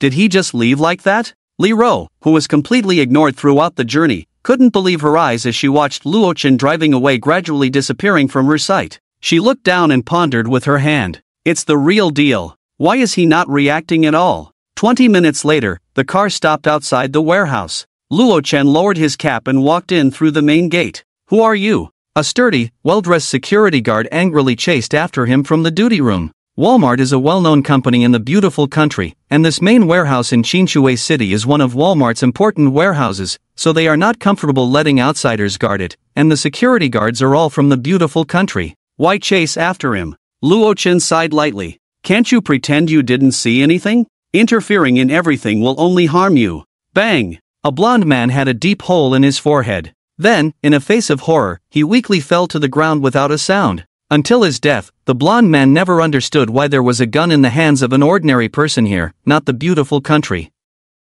At such a close range, there was no need to worry about missing the shot. The extreme cold apocalypse will come tomorrow, and now Luo Chen is not pretending to be a good person anymore. Efficiency is everything. Whoever dares to block his path will die. There can be no mistakes in this operation to collect supplies this time. Because of the silencer, firing the gun did not alert the other security guards. Walking into the warehouse, under the light, it was as bright as day inside. First, he went to the food area. The amount of inventory here is astonishing. Rows of 6 to 7 meters high shelves, filled with all kinds of food, like several small mountains piled up in the warehouse, looked very impressive. At least tens of thousands of tons. Canned food, compressed biscuits, instant noodles, sausages, cakes, snacks. Almost everything you can find in a supermarket outside is available here. Luo Chen didn't waste any time and had to act quickly. So much food, I'm afraid I won't be able to finish it even after the end of the world. If he collected box by box, it would be too slow. Even if Luo Chen worked himself to death here, he wouldn't be able to collect all the supplies in the warehouse. Fortunately, he could directly collect one row of shelves after another. With just a light touch, the entire row of shelves would disappear in an instant, taking the food inside into the space. The shelves with supplies, along with the supplies inside, were treated as a whole. After going through it once, all the supplies in the food area were completely collected. The area of hundreds of thousands of square meters turned into an empty space. Then, Luo Chen moved to the beverage area. Here, there were tens of thousands of tons of mineral water, beverages, and alcoholic drinks, including many imported high-end wines. He didn't pick and choose, and just loaded all the shelves into his space one after another. Soon, the beverage area was emptied. Next, he moved to the daily necessities area. There were many daily necessities here, such as towels, toothbrushes, and toilet paper. Luo Chen also found a lot of living fuels, such as tons of barreled gasoline, smokeless coal, solid alcohol, and so on. The amount stored here was huge, enough for Luo Chen to use for hundreds of years. He didn't leave anything behind. Anyway, after the extreme cold apocalypse arrives, this place will definitely be covered in snow, and no one will come here specifically to look for supplies. Luo Chen didn't mess around either, but sorted everything in the space. Food in one area, supplies in another, and beverages in another. When you pick it up yourself, you can easily find the corresponding things. After wandering around for a long time, he found many other supplies. For example, cooking seasonings, fitness equipment, and some men's and women's clothing. Everything from black silk lace to Parisian fashion. What surprised Luo Chen the most was that he found some of the latest professional-grade polar cold-resistant clothing developed by Beautiful Country in 2055. It can easily withstand temperatures as low as -100 degrees. This is probably the latest cold-resistant equipment ordered by the domestic Arctic expedition team, but it happened to be cheap for him at this time. This is amazing. Luo Chen couldn't put it down, his face full of excitement. After the extreme cold apocalypse arrives, these are the top-notch cold-resistant equipment, without a doubt. Without saying a word, he immediately put this batch of polar cold-resistant clothing in tent sleeping bags into his space. In addition, he also found a batch of snowmobiles. In the case of heavy snow blocking the roads, where the roads are covered with snow and solid ice, these are the only means for quick movement outside. Luo Chen happily took them all. After a round of shopping that took an hour, he emptied the entire million-square-meter Walmart warehouse. Looking at the empty warehouse, Luo Chen felt a sense of indescribable pride and satisfaction in his heart. Now, even in the face of the most severe and extreme cold apocalypse environment, he has the confidence to live comfortably all the time. After collecting the supplies, Luo Chen was ready to leave. But passing by the warehouse duty room, he heard a noisy sound coming from inside. It was the people from Beautiful Country, but Luo Chen was good at English, so he could easily understand their conversation. Last night, I played with a student girl at the bar, just turned 18, she was so wild, crying while I was doing her. You had such a good time and didn't call your brothers? I forced her, her boyfriend was as thin as a stick, I beat him up, and did that student girl in front of him. Damn! Next time I'll do the same. Anyway, the men here are all wimps, and the women are all sluts. Then there was the sound of clinking bottles and laughter. Luo Chen, who had originally intended to leave, stopped in his tracks. Damn it! These bastards seem to be quite well off. Bang, he kicked the door to pieces. Before the people from Beautiful Country inside could react, he raised his gun and pulled the trigger repeatedly. Bang! Bang! Bang! Bang! In an instant, blood flowed like a river. Several people from Beautiful Country lay dead on the ground with bullet holes in their heads and chests. Hee, I did you a favor. Luo Chen sneered and put away his gun. In less than 10 hours, before dawn, the extreme cold apocalypse would arrive. To die before that would be a kind of happy release. Leaving the Walmart warehouse, Luo Chen immediately drove towards the pier. The temperature has dropped. Luo Chen frowned, feeling a deeper sense of crisis. Compared to when he first arrived, he could now feel a hint of coldness in the wind blowing in through the car window. The sky was gray and hazy. By tomorrow morning, people would be horrified to find that they could no longer see the warm sun of the past. Arriving at the pier, Luo Chen got out of the car and saw rows of neatly arranged huge containers in red, green, and other colors. These containers not only contained millions of tons of food, countless packaged foods, but also many exported snacks and beverages. There were even some luxury cars imported from overseas. BMWs, Mercedes-Benzes, Rolls-Royces, there were hundreds of them combined. Luo Chen was not picky at all. As long as he could see the containers, he put them all into his space. Because the amount of supplies piled up at the pier was too astonishing, he was busy for 4 to 5 hours before emptying all the containers. Even the nearby cargo ships with a capacity of 100,000 tons have been moved away. It has to be said that with the supplies stored at the dock alone, Luo Chen could live for 100 lifetimes. With these supplies, even if the extreme cold apocalypse lasts for several decades, he doesn't have to worry at all. Relying on that sturdy safe house, he will definitely live comfortably until the end. Hiss, the temperature is dropping quite fast. Luo Chen exhaled and found that even in the middle of summer, his breath was visible in the cold air. It's probably going to start snowing soon. It was already past 12 o'clock. Except for a few night owls, most people had already entered dreamland, so not many knew about the sudden temperature drop. But Luo Chen understood that he couldn't stay outside any longer. Although he could continue to gather more supplies outside, he had experienced the horror of the extreme cold apocalypse, and his life was the most important thing. Buzz, suppressing a hint of coldness in his heart, Luo Chen stepped on the gas pedal and the car shot out like an arrow. The icy night wind blew, causing goosebumps on his arms. The car sped towards the direction of the residential area. In a journey that usually took half an hour, he arrived in less than 15 minutes. Click! He closed the security door, which could rival a bank vault, and carefully locked it with 3 locks, finally sliding the heavy alloy door bolt into place. Few only then did Luo Chen relax, exhausted as he slumped onto the sofa. Fortunately, he had returned home before the snowfall. Welcome, Master. According to monitoring, the global temperature has dropped rapidly in the past 5 hours, and the current outdoor temperature is 2 degrees Celsius. The indoor temperature is 26.5 degrees Celsius. The AI brain displayed a temperature curve on the screen. It was clear to see the cliff-like drop. A temperature of 2 degrees Celsius is almost like the temperature in winter in the south, but this is June in summer. It's time to start preparing. Luo Chen got up from the sofa, first checked all the doors and windows to ensure they were tightly closed. Then he went into the bathroom, took a comfortable hot bath, and changed into a set of silk pajamas. The fireplace was already lit, emitting a warm heat. Looking at everything in the room, he couldn't help but feel a sense of relief.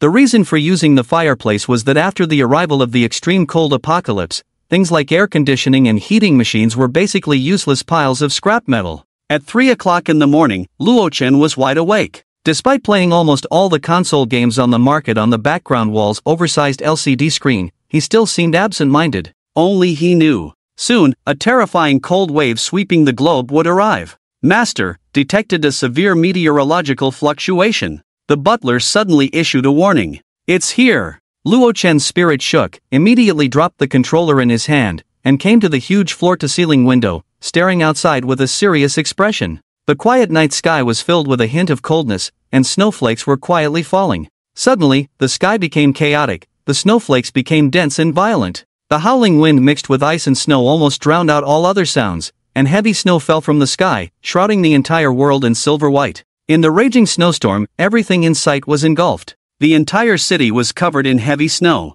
The sky was full of dense snowflakes. Looking at this abnormal weather, Luo Chen clenched his fist slightly, unable to help but exert a little force. This is the power of nature. In the face of this terrifying natural disaster, humans are as small as ants. Luo Chen returned to the living room, pulled up a chair and sat in front of the fireplace. Crackle, crackle. Watching the flames burning in front of him, his slightly nervous mood finally relaxed. AI brain, what are the current outdoor and indoor temperatures? Luo Chen asked. However, he found it a bit awkward to keep calling it AI smart brain, so he added, from now on, you can call it the butler, otherwise it's too troublesome to call. Okay, master, the butler replied. The current outdoor temperature is -35 degrees Celsius. The indoor temperature is 29.5 degrees Celsius. The temperature inside and outside produced a staggering difference. In just half an hour, the outside temperature dropped directly to -30 degrees. And it's still dropping. Luo Chen felt a lot calmer, walked to the floor-to-ceiling window to check, and found that the outside was basically covered in heavy snow.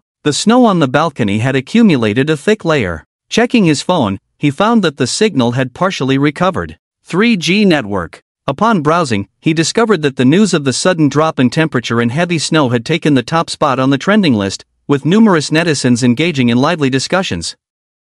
Netizens were all complaining, "Winter came too quickly this year. Didn't I remember correctly that it's June now? It's unbelievable, it's snowing heavily outside. The temperature is 20 to 30 degrees below zero. Looking at this situation, it's likely that the snow will be very thick tomorrow, and the roads will be impassable." Many netizens from the south started lamenting, as winter arrived so quickly that they didn't even have down jackets for the cold, only short sleeves and autumn coats at home. "Great, I don't have to go to work. Damn it, kids, stay online, we have to stay up all night tonight. With such heavy snow outside, we definitely can't go to school tomorrow." Many people were also celebrating. With such heavy snow, they could rest tomorrow. Fantastic. Some people even went wild on social media platforms, even going out to roll in the snow late at night. Luo Chen shook his head involuntarily. He directly turned off his phone, not wanting to witness this final frenzy. The cold wind howled. The snow outside continued to fall incessantly. However, Luo Chen was comfortably lying on the sofa, with a plate on the coffee table holding half-eaten high-end steak and a bottle of 20-year-old Lafite.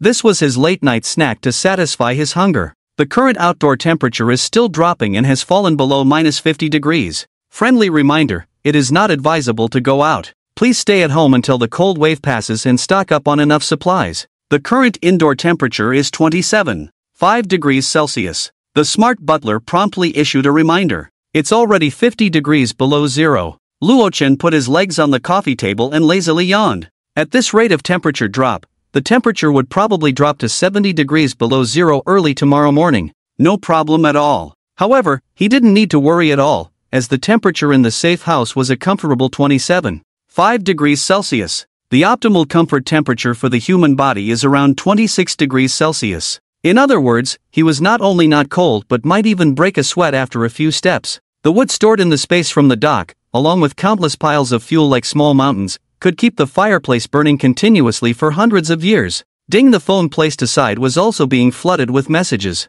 Luo Chen picked it up and found that the various groups he had joined were now fiercely discussing. Class groups, colleagues groups, residential community groups. Upon opening them, most were complaining about the cold. "It's over, it's too cold tonight. I was woken up in the middle of the night by the cold. I'm wearing 5 layers of clothes, covered with 2 blankets, and still shivering. The air conditioning is useless, the temperature is too low and it's freezing. Damn it, I didn't buy winter clothes." However, many people had cold-proof supplies at home, showing off their down jackets and several thick quilts. After a brief look, Luo Chen turned off his phone. Feeling a bit sleepy, he rubbed his tired eyes and slowly walked towards the master bedroom. It was already 3:30 in the morning. For him, who could only stay up until 1 o'clock, it was really unbearable. "Butler, activate sleep mode," Luo Chen muttered, then fell onto his soft Simmons mattress. This mattress was discovered in a Walmart warehouse and many female celebrities liked to use it. Its comfort and softness were top-notch. Lying on it felt like lying on a pile of cotton, allowing Luo Chen to quickly enter dreamland. After he fell asleep, the lights in the room were automatically turned off by the butler, leaving only a few small night lights in the corner emitting a faint light that didn't disturb sleep. Even the curtains were silently closed automatically, blocking out external light and making the room darker, thus improving sleep quality. It could be said that this was a very intelligent room. At night, Luo Chen slept soundly. The next day, Luo Chen woke up near noon. Wow, slept so well. He couldn't help but stretch and exclaim. Like most people, the first thing Luo Chen did was not to get up, but to pick up his phone and check it. He found several missed calls, all from Su Ling. He didn't put his phone on silent before going to bed, so normally he would have been woken up early. However, because he was connected to the butler, when the calls came in, the butler analyzed that Luo Chen was still sleeping, so it automatically hung up and silenced the phone. Luo Chen got up and went to the living room, standing in front of the huge French window. Outside, the snow was still falling heavily. He couldn't see the streets or the grass on the roadside anymore, and even the main entrances of many buildings were half buried in snow. The sky was gray, with no sun in sight. Looking out, he could only vaguely see the outlines of some buildings and the city. It was unusually quiet outside, without the usual hustle and bustle. "Good afternoon, master. Your sleep duration last night was 8 hours and 45 minutes. Average heart rate, 63 beats per minute. Sleep quality, excellent. I haven't slept so comfortably in a long time, this mattress is amazing. Luo Chen sighed and went straight to the bathroom to freshen up. After freshening up, he took out a steak with truffle sauce from the space, paired it with fresh seasonal vegetables and high-quality French champagne, and then started eating with a knife and fork. In the meantime, to pass the time and stay informed about the outside world, he turned on the TV. The temperature had just started to drop, although it was very low. It was not enough to paralyze the power facilities, so some appliances were still functioning normally. Even if there was a power outage later, Luo Chen had already prepared various backup power sources and generators, not to mention the unknown amount of gasoline in the space. The entertainment channel was showing a performance program by a popular female star. Luo Chen knew this female star. Baiya, a top idol star in China with millions of fans. Whether they were elderly men in their 60s or 70s, middle-aged men in their 30s or 40s, or 20-year-old college students, they were all extremely obsessed with her. The key point was that Luo Chen knew that she currently lived in the same residential area and even the same building as him. I have to say, with that face and figure, no wonder she has captivated so many people. He admired her in a super short skirt, revealing a pair of dazzling white long legs, golden hair flowing and swinging, full of vitality. Her slender waist was just a handful. Even though it was a recording, you could see the audience at the time almost popping their eyes out. The most attractive thing about her was her lark-like voice, seductive and pure. Besides her graceful figure, the reason she became popular was her top-notch voice. Anyone who heard it couldn't help but be deeply attracted. There were rumors that her management company even bought insurance worth millions for her voice. Appreciating for a moment, Luo Chen changed the channel. This time, he was watching the news channel. The two hosts were no longer elegantly reading scripts as before, but were both wearing thick down jackets, wrapping themselves tightly. The female host faced the camera and tried to speak in a calm tone. As you can see, a strong cold wave suddenly swept in last night. It is reported that the range affected by this cold air is extremely large, with temperatures dropping to tens of degrees below zero, possibly affecting all countries. Experts say that this cold spell will not last long. Residents should not panic and try to stay at home to keep warm. The specific reasons are being investigated by experts. If it is not necessary, try not to go out. The authorities will handle the problem properly. Please do not believe in rumors, do not spread rumors, and do not hoard supplies. Believe us, the cold wave will soon pass. Watching the very official remarks of the hosts in the news, Luo Chen couldn't help but smile. Who would believe such nonsense? Seizing the last opportunity, going out to the supermarket to buy as much supplies as possible is the most correct thing to do. Will the cold wave pass in a few days? Is it possible? It probably won't pass for decades. If anyone listens to the experts and obediently stays at home without going out to hoard supplies, they will just wait to die. The sooner you believe, the sooner you die. It's not my problem anyway. Luo Chen shook his head. His shelter cost 3 billion to build. With a super strong temperature control system, coupled with the continuous burning of the fireplace, no matter how cold the wind howls outside, the house can maintain a spring-like temperature all year round. So there is no need to worry at all. Ding! At this moment, his phone suddenly rang. Luo Chen picked it up and found that it was a message from Su Ling, that green tea. Luo Chen, what are you doing? You ignored me. You just hung up on me earlier. Whoa. The snow outside is too heavy to go out. I don't have much food at home. Can you lend me some? We are in the same unit, and we live closest to each other. Of course, Su Ling's house was rented, and she couldn't afford a house worth millions. After reading the message from the other party, Luo Chen couldn't help but show a disdainful smile. Stupid green tea. The snow outside is heavy, but with a little thicker clothing, you can still run to the supermarket outside the community to buy things. If you don't take action yourself and want a freeload from him, there's no way. In the previous life, it was because of his soft heart that he let this green tea into the house, which led to his being killed by a group of people, and Su Ling even clamored to cut his flesh for soup. What a disgusting woman. Towards this kind of green tea, Luo Chen just wanted to tease her well before her miserable death. Let the other party know how big the gap is between them. It should be fun. Saying it and doing it. Luo Chen turned on the camera, took a picture of himself eating half of a top-grade steak and drinking champagne, then edited a circle of friends post, visible only to Su Ling, and captioned it, "Oh, it's so cold, I can only eat a little steak to fill my stomach." Through the reflection of the glass, you could even see his silk pajamas. On the other side, Su Ling was shivering in her thick clothes, curled up in bed. The outdoor unit of the air conditioner had long been frozen and stopped working, and the temperature inside the house had dropped to 0 degrees, making any exposed skin as cold as the snow. What is this? Su Ling was waiting for a reply while holding her phone when she suddenly saw a message update in the circle of friends. She opened it and saw the picture taken by Luo Chen. Oh my god! Su Ling suddenly widened her eyes. She was almost freezing to death hiding in the house, and you were comfortably eating steak and drinking champagne at home? And in pajamas? How warm is your house? Moreover, that seems to be a limited edition Louis Princess champagne, costing over 10,000 yuan per bottle.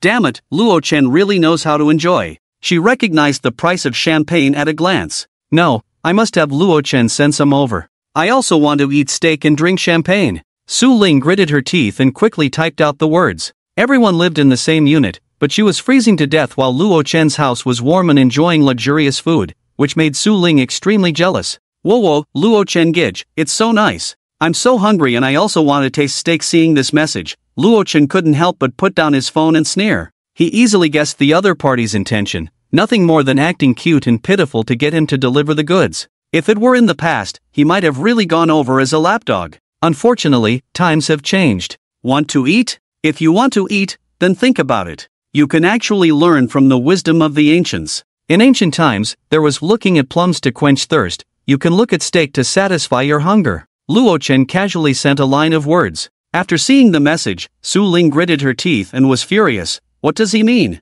If he doesn't want to give it, just say so. Why make me learn from the wisdom of the ancients? She was a delicate girl, still hungry. Is this how you treat her? Su Ling was so angry that she started sending voice messages directly. Luo Chen, are you still a man? I'm hungry now and you're showing this kind of attitude? If you bring me food, I might be moved and agree to be your girlfriend. You really like me, right? Then, Su Ling reluctantly squeezed out a smile and endured the piercing cold to lower her neckline a bit and took a selfie. Looking at her face that still had some charm in the photo, she couldn't help but send it. Although she was at a disadvantage, she thought that the other party would immediately change their attitude and enthusiastically bring the food after seeing the photo, which made Su Ling feel very proud. If selling a bit of sex appeal could get her food, then it's not a loss. After all, the other party was a handsome guy. Ding, the phone prompted a new message. Luo Chen opened it and was surprised to see Su Ling had sent a selfie.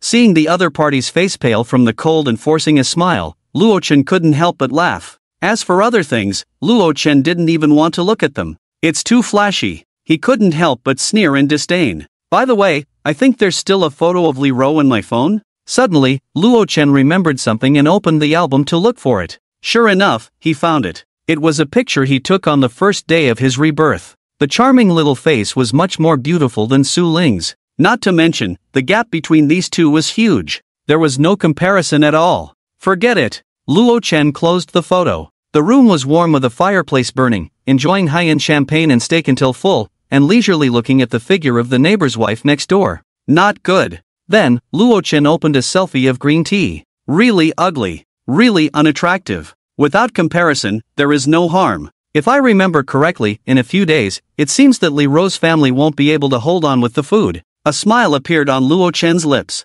Su Ling, looking at her phone without a reply for a long time, felt very proud. Oof. Luo Chen must have been stunned, maybe even doing something naughty with her photo. After all, she was very confident in her charm. She thought smugly. In order to maintain her proud goddess image, she didn't actively contact the other party, just waiting for Luo Chen to come to her. Little did she know, Luo Chen's attention had long been drawn away by the neighbor's wife. Suddenly, the messages flooding the group caught his attention. Opening it, it turned out to be Aunt Wang from the neighborhood committee lecturing everyone endlessly. Everyone, stay at home obediently, don't go out causing trouble for us and the authorities, especially those who want to hoard supplies. Be honest. The snow disaster will soon pass, it's just a slight temperature drop, endure a few more days and it will be over. Anyone who disobeys orders now, hoards supplies leading to price increases. After the snow disaster is over, I will report each one on the list to the higher-ups, they will bear the consequences. She spoke these words heavily, cleverly linking their neighborhood committee with the authorities. Many timid people were swayed by her, but some still expressed protests. Aunt Wang, it's snowing heavily outside, it probably won't stop for a while. None of us want to go out at this time, but how can we manage without food at home? Yeah, are we supposed to starve? If we don't buy, others will definitely buy. Aunt Wang, seeing someone not obeying discipline, immediately intensified her tone. Our neighborhood committee will find ways to help everyone get through this difficult time. Everyone, don't worry. If you run out at this time, you are causing unnecessary trouble for us. causing price increases and making everyone spend more money on shopping in the future. If anyone sneaks out to buy things and I find out, be careful, I will report them to the higher-ups. Watching Aunt Wan's long speech, it seemed as if she was an important figure, directing other homeowners. In fact, she was just a neighborhood committee ant with a little bit of power. Luo Chen looked at the messages on his phone and couldn't help but sneer. Although it's snowing heavily now, it's actually the first day of extreme cold in the end of the world. The snow outside is not too thick yet, it's the golden time to go out last. And there should still be inventory left in various supermarkets. Braving the heavy snow to grab the remaining supplies, if you delay, you really won't be able to buy anything. Aunt Wang's unauthorized behavior, coupled with threats and intimidation, immediately made many people with a lucky mentality obediently stay at home and not go out to buy things. The outcome for them in the end probably doesn't need much explanation. Suddenly, Aunt Wang tagged Luo Chen in the group, directing her criticism towards him. Luo Chen, I remember your family hoarded a lot of food some time ago. In the current situation of the snow disaster, you can't lead the way in breaking the rules, understand? Stay at home honestly, don't let me catch you going out. I won't show you any mercy then. Seeing this message from the other party, Luo Chen couldn't help but feel confused looking at his phone. This old fool. I didn't even speak in the group. Do you have a problem with your brain to provoke me for no reason? It must be because last time in the underground warehouse, Aunt Wang wanted to take my bag of snacks, but was exposed by me on the spot, so she has been holding a grudge and is now tagging me in the group. But Aunt Wang didn't have much time to feel smug, as Luo Chen's counterattack came. At Aunt Wang, it's snowing heavily outside, no one knows how long it will last. If it continues for several weeks, what will other families do without food? Can you take responsibility for them? As soon as Luo Chen spoke, it immediately garnered agreement from many homeowners. At Aunt Wang, Luo Chen is right, I agree with him. If we run out of food later, can we come to your house? At Aunt Wang, stop pretending to be dead, reply quickly. With someone taking the lead, the homeowners were no longer panicking. But Aunt Wang started to panic, because there were quite a few people questioning her, which made her a bit anxious. If this continues, the authoritative image she usually maintains will be completely ruined. It's all Luo Chen's fault. Aunt Wang clenched her fists, starting to hate Luo Chen for contradicting her in the group. Why can't you discuss things privately? Why post it for all homeowners to see? Where do you put your old face? This is to publicly refute Aunt Wang from the neighborhood committee. Everyone, rest assured, I can responsibly say on behalf of the neighborhood committee that food and supplies will never be lacking. The snow disaster will soon pass. Trust the neighborhood committee, trust the authorities. At Luo Chen, don't spread misleading rumors in this situation, your behavior is illegal, I have taken a screenshot. Aunt Wang, shivering at home, clenched her teeth and typed on her phone. It wasn't until she sent the message that she angrily cursed, this Luo Chen is really despicable, daring to disrespect the neighborhood committee, I will make sure he gets into trouble. I remember Lin An's nephew works in the system, Luo Chen, I will make you regret provoking me. Luo Chen even chuckled. Aunt Wang actually threatened him with screenshots, thinking of reporting him for spreading rumors? Ridiculous. If you have the guts, report to the authorities and see if anyone comes to arrest him. It's already so late, yet she still relies on her tiny bit of power to show off in front of everyone, truly sick in the head. Oh my, Aunt Wang, please don't say that, I'm very timid and can't stand being scared. The snow outside is so thick, even if you force me out, I won't go. You don't need to worry about me, do as you please. Luo Chen had hoarded supplies for generations. Only someone with a brain malfunction would risk going out in such heavy snow, at a super low temperature of -70 degrees, to fight over a few packs of instant noodles at the supermarket. Unfortunately, those homeowners who believed Aunt Wang's claim that the snow disaster would soon pass were in for a big trouble. Luo Chen couldn't help but shake his head slightly. In the prolonged extreme cold apocalypse, countless people would freeze or starve to death every day. But none of this concerned him. If those beasts of neighbors from the previous life froze to death, Luo Chen would definitely applaud, maybe even celebrate with a feast. Ding, another message came on his phone. Luo Chen was a bit impatient, not even wanting to check the message, and said in exasperation, "It's not that green tea Su Ling again, I can't be bothered with her." He glanced casually. The sender was not Su Ling, but labeled as, "Greatness accommodates all." Li Ro? Luo Chen raised an eyebrow, somewhat puzzled. Did he make a mistake? Their family's food shouldn't have run out so quickly, right?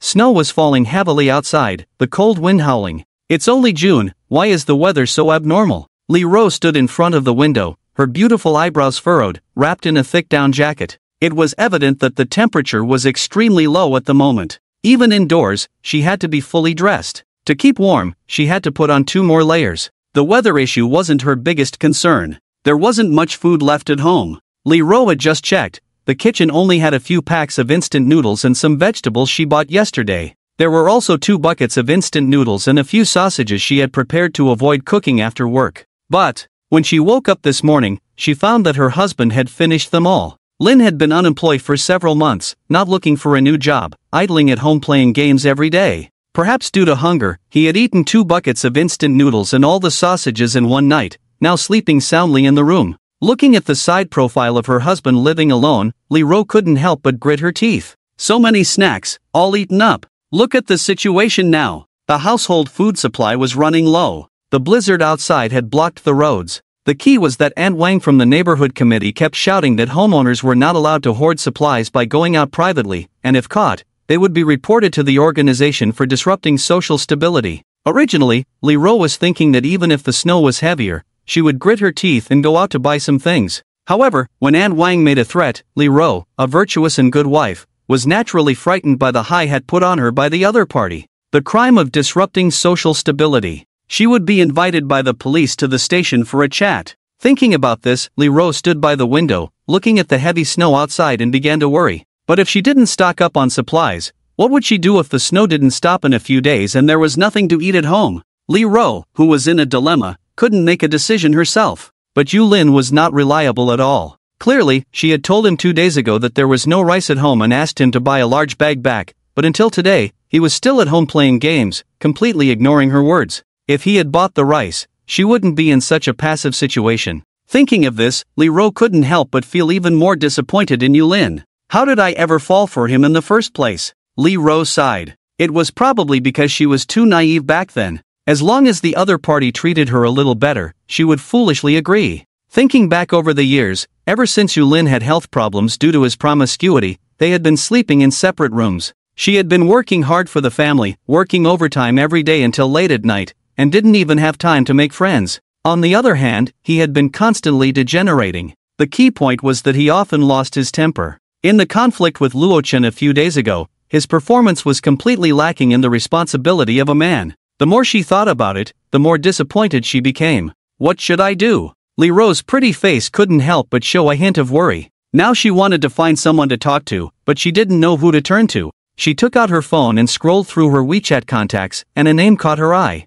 Luo Chen? It seems. I can only discuss it with him, right? Lee Ro's tone was somewhat hesitant. Her face was a little red. After all, Yu Lin had clashed with Luo Chen last time. But in this situation, the only person she knew well and could rely on was him. She had also seen Luo Chen's remarks in the group just now. He was really amazing. He even made Aunt Wang, who always showed off in front of the owners and made her avoid him, furious. She couldn't help but smile. After some hesitation, Lee Ro clicked on his profile picture. "You wrong is great, are you there?" Luo Chen looked at these words and couldn't help but find it amusing. Normally, it was the boys who wanted to chat with their goddess and didn't know if the other party was available, so they would carefully type "Are you there?" But now, it seemed to be the other way around. Lee Ro actually took the initiative to chat with him. However, Luo Chen could also guess the other party's intentions. After half a minute, trainee for 2.5 years? Just a simple question mark. He was playing it cool. Lee Ro pursed her cherry lips and a hint of joy flashed in her eyes. The other party replied to her message. After organizing her thoughts, she took off her gloves to reveal her slender and fair fingers and continued typing in the chat box. "You wrong is great. I don't have much food at home, and I don't know how many days the heavy snow will last. I want to go out and buy some food. But Aunt Wang in the group doesn't allow us to go out privately. I just wanted to ask you what you think. Do you have any plans to go out? If so, we can go together?" After sending the message, Lee Ro quickly put on her gloves, her frozen fingers turning red. "Oh, I hope he doesn't think my intentions are impure." Lee Ro covered her face. Her body, which was already very cold, was now even a little hot. It was almost like going on a date. No, this is a special situation, it doesn't count." She shook her head, telling herself that special times required special treatment. Looking at the content of the chat interface, Luo Chen couldn't help but smile. In normal circumstances, he should indeed tell the other party to stock up. Hurry up and stock up. Now, immediately, go out right away and buy as much as you can outside. It's best to spend all your savings and buy food for a lifetime. So, he replied. The trainee who had been practicing for 2.5 years said, "I have no intention of going out. It's June now, and it feels like the snow disaster won't last long, so I'm too lazy to go out in the heavy snow. After sending the message, Luo Chen couldn't help but reveal an indescribable smile. Is there a problem with the reply? No problem. He really has no intention of going out and is too lazy to go out. He didn't say much else. What a joke. If he were to express his true thoughts, Li Ro would have listened to the advice and bought a bunch of food. Then how could he take revenge on her for leaking the food in his house in his past life? After seeing his reply, Li Ro, who was so cold that she couldn't help but wrap herself in a blanket, also felt relieved. Yes. It's summer now, how long can it snow? And there's that annoying Wang mama, if she goes out and gets caught, she'll inevitably be chased and bitten. Luo Chen is so calm, why is she in such a hurry? What Li Ro didn't know was that Luo Chen had long been stocking up on food in the space that would last for dozens of lifetimes, so he didn't need to go out shopping. It's completely different from her severe food shortage situation. Just as Luo Chen closed the chat window, he found someone mentioning him in the residential community group chat. Going in to take a look, it turned out to be Wang Mama again. At everyone, in order to ensure that the road to the outside can be walked on normally without being frozen by heavy snow, affecting the subsequent residents' commute, we now need some people to bring tools and go down to clear the road. At Luo Chen, at Yu Dahai, at Wang Ping. I've mentioned these people, now go down and shovel the snow. The snow outside is very thick now, estimated to be over a meter. An adult can only show their head outside, not to mention that it's still snowing. In this situation, there's simply no way to clean it up. Because the speed of cleaning is slower than the snowfall, and even if a path is cleared, it will be covered by snow again in a few hours. It's basically useless. Luo Chen picked up his phone and directly refused without hesitation. It's snowing so heavily now, going down to clean up is like having a brain freeze. This statement drew agreement from many dissatisfied residents. Exactly, with such heavy snow and such low temperatures, going out would freeze us into popsicles. Why don't we wait until the snow stops, and then we can go down to clean up? Wang Mama didn't expect her revenge plan to be shattered so quickly. Seeing the replies of others agreeing, her face of self-satisfaction instantly turned angry, roaring in the group, "What's wrong with you people, listening to everything Luo Chen says? Am I the neighborhood committee or is he the neighborhood committee?" After that, she turned the tables and directed the conflict towards Luo Chen. At Luo Chen, I asked you to go down and shovel the snow for everyone's good. This concerns the interests of all the unit owners. Can't you be less selfish? What, is it so difficult for you to do something for everyone? Seeing this, Luo Chen couldn't help but sneer. The other party's little tricks were really loud, actually using the interests of the entire unit owners to pressure him. If he refused to go down and clean up, even if other residents understood that Wang Mama was deliberately targeting him, they would still harbor dissatisfaction towards him. If you refuse to contribute to everyone, you are selfish. That's human nature. But Luo Chen wouldn't fall into her trap, and directly replied in the group chat, at Wang Mama, speaking of serving everyone, as a cadre of the neighborhood committee, shouldn't you set an example, carry forward the organizational spirit, and take the lead in shoveling the snow? Without you, this weighty cadre, even if everyone goes down, they won't be able to unite and work together. Who doesn't know how to label someone? I am just an ordinary homeowner, and you are a cadre of the neighborhood committee. In this situation, who should take the lead in serving the people? I don't need to say more, right? The group suddenly fell silent. Everyone seemed to want to see how Aunt Wang would respond. This guy Luo Chen is really eloquent. Aunt Wang was so angry that she wanted to throw her phone. She originally thought she could definitely control the other party this time, using the interests of the group to pressure Luo Chen. Luo Chen would have to obediently listen to her in order to avoid angering the public. Then she could make them clean outside for a few hours, and catching a cold and fever was inevitable. However, she didn't expect the other party to turn the tables and use their position in the neighborhood committee to put her in a difficult position. After much thought, Aunt Wang really didn't know how to respond. Angry, Aunt Wang could only shout in the group, at Luo Chen, I command you in the capacity of the neighborhood committee to immediately go down with your tools to clear the snow. If you dare to refuse, it is insubordination to the organization's orders, and you will be taken to the police station after the heavy snow. I warn you, you will bear the consequences. Don't make me say it a second time. Aunt Wang once again brought up her position in the neighborhood committee. Now, although many homeowners were dissatisfied, they didn't dare to oppose her. Because the heavy snow had just fallen, social order was still stable, and everyone thought the snow disaster would end sooner or later. So, regarding the identity of the neighborhood committee, everyone was still hesitant to provoke. After all, in future life, many things were related to the neighborhood committee and unavoidable. Of course, another reason was Aunt Wang's son, who was a tough guy in society and often associated with some troublemakers. Most people didn't dare to provoke him. Now, those who were named just kept quiet like ostriches. However, deep down, they were still hoping that Luochen would continue to confront Aunt Wang. After all, it was so cold outside, and no one wanted to go out. It was best if someone voluntarily took the risk. Luochen couldn't help but laugh. Aunt Wang probably had a real problem in her head. She must have been used to showing off her power and really considered her position in the neighborhood committee as some important official position.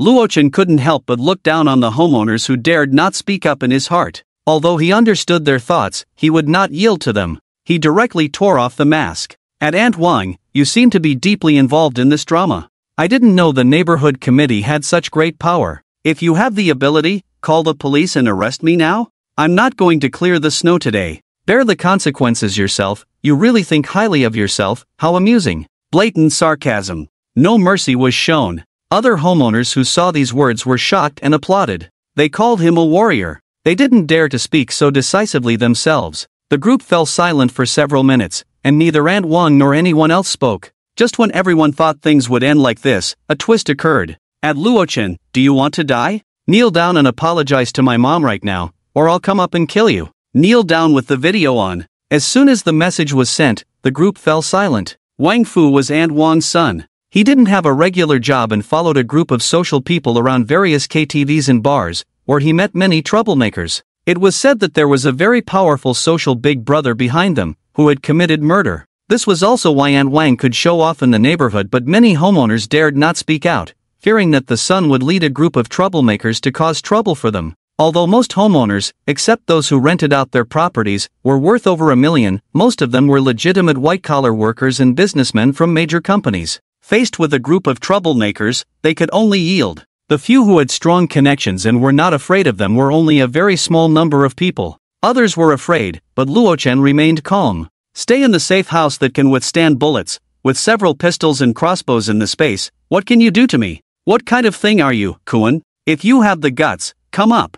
You even want me to kneel down, damn it. After cursing for a while, Luochen felt extremely refreshed. So cool. This feeling of doing whatever you want is truly fascinating. With strength, comes confidence. Damn it, Luochen is really bold. I must go up and kill him today. Wang Fu angrily threw his phone on the bed. He rushed into the kitchen, picked up a kitchen knife, and walked aggressively towards the security door. If the tiger doesn't show its might, you'll treat me as a Hello Kitty. Hey, Wang Fu, just beat him up. Don't get so excited that you end up killing him with one blow, or you'll end up in jail. Although Wang Ma also wanted Luochen to be beaten up badly, seeing her son grabbing a kitchen knife also scared her. She was afraid that if he acted impulsively, she would have no one to take care of her in her old age. Don't worry, Mom, I know what I'm doing. Wang Fu impatiently replied and slammed the door shut. Although he said that, he was holding back a strong urge. He must make that idiot see blood. Damn, it's so cold. As soon as Wang Fu stepped out, the cold wind blowing through the corridor made him shiver violently. His hand holding the kitchen knife was also shaking. He quickly tightened his clothes, unable to maintain the fierce look he had before, and shakily slipped into the elevator. Because today is only the second day of the extreme cold apocalypse, there is still electricity and water supply. The elevator is also operating normally. Soon, a resident in the group suddenly sent a message. Do you guys know, I just saw Wang Fu carrying a kitchen knife into the elevator through the peephole. He wouldn't. Oh my, really? Luochen is in big trouble now. I hope no one gets hurt? Tisk tsk, I heard that Wang Fu often gets into trouble in society, and he's quite ruthless. Seeing the message, the residents all felt that Luochen had really stirred up trouble this time. Not only did he offend someone's mother, but he also scolded Wang Fu harshly. Getting beaten up this time is light, but if he gets stabbed a couple of times, it's over. Many residents advised Luochen and the group to quickly make a video and apologize while no one had gone up yet. Such ruthless people in society are not to be messed with. Luochen is in big trouble, he probably has it coming now. After seeing the message in the group, Su Ling couldn't help but smile happily. Oof, you dared to act high and mighty in front of me, tempted me with steak, and didn't even bring food for this goddess. Now you're going to get a beating. It's good to be taught a lesson, and then this goddess will show a little care, and Luochen will be so touched that he will immediately bring out the food. Li Ro, who was curled up on the sofa, had a worried look on her face at this moment. Among these neighbors, Luochen was the one she was most familiar with. When she saw other residents saying that Wang Fu was coming with a knife to find trouble, Li Ro's heart suddenly clenched. Why did they have to resort to using a knife? Will there be casualties later? Although Li Ro wanted to do something, she was just a weak woman who couldn't even get through to the police when she called. As for persuading Luo Chen to give in, many residents in the group had already gloated about it. Luo Chen didn't reply at all. Butler, bring up Wang Fu's surveillance footage.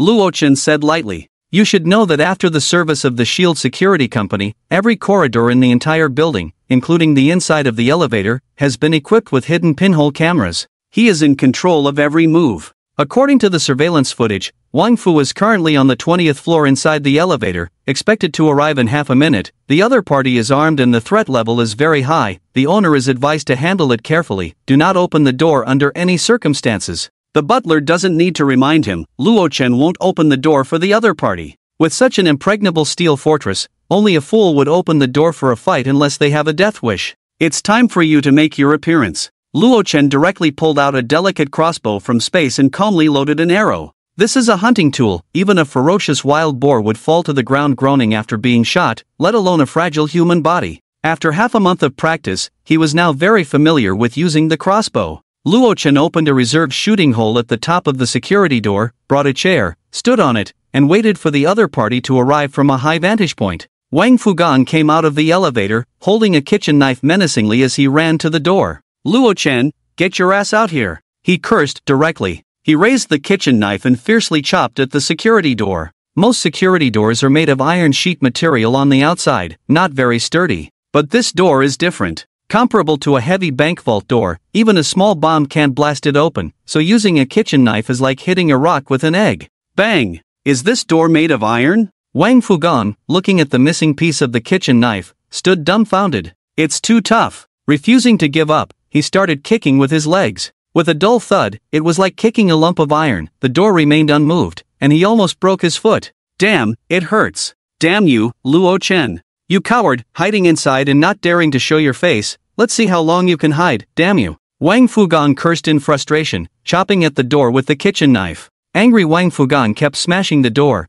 completely unaware that he was being targeted with a crossbow arrow. Luo Chen, seeing the ferocious look of the other party, couldn't help but smirk. The cold crossbow arrow was aimed directly at his head. But after some thought, Luo Chen adjusted the aim slightly downward, targeting the opponent's crotch. In his previous life, when a group of thugs broke in and attacked with axes, Wang Fugang was the one at the forefront. For these scum, he couldn't let them die too easily. Directly killing them would be too cheap.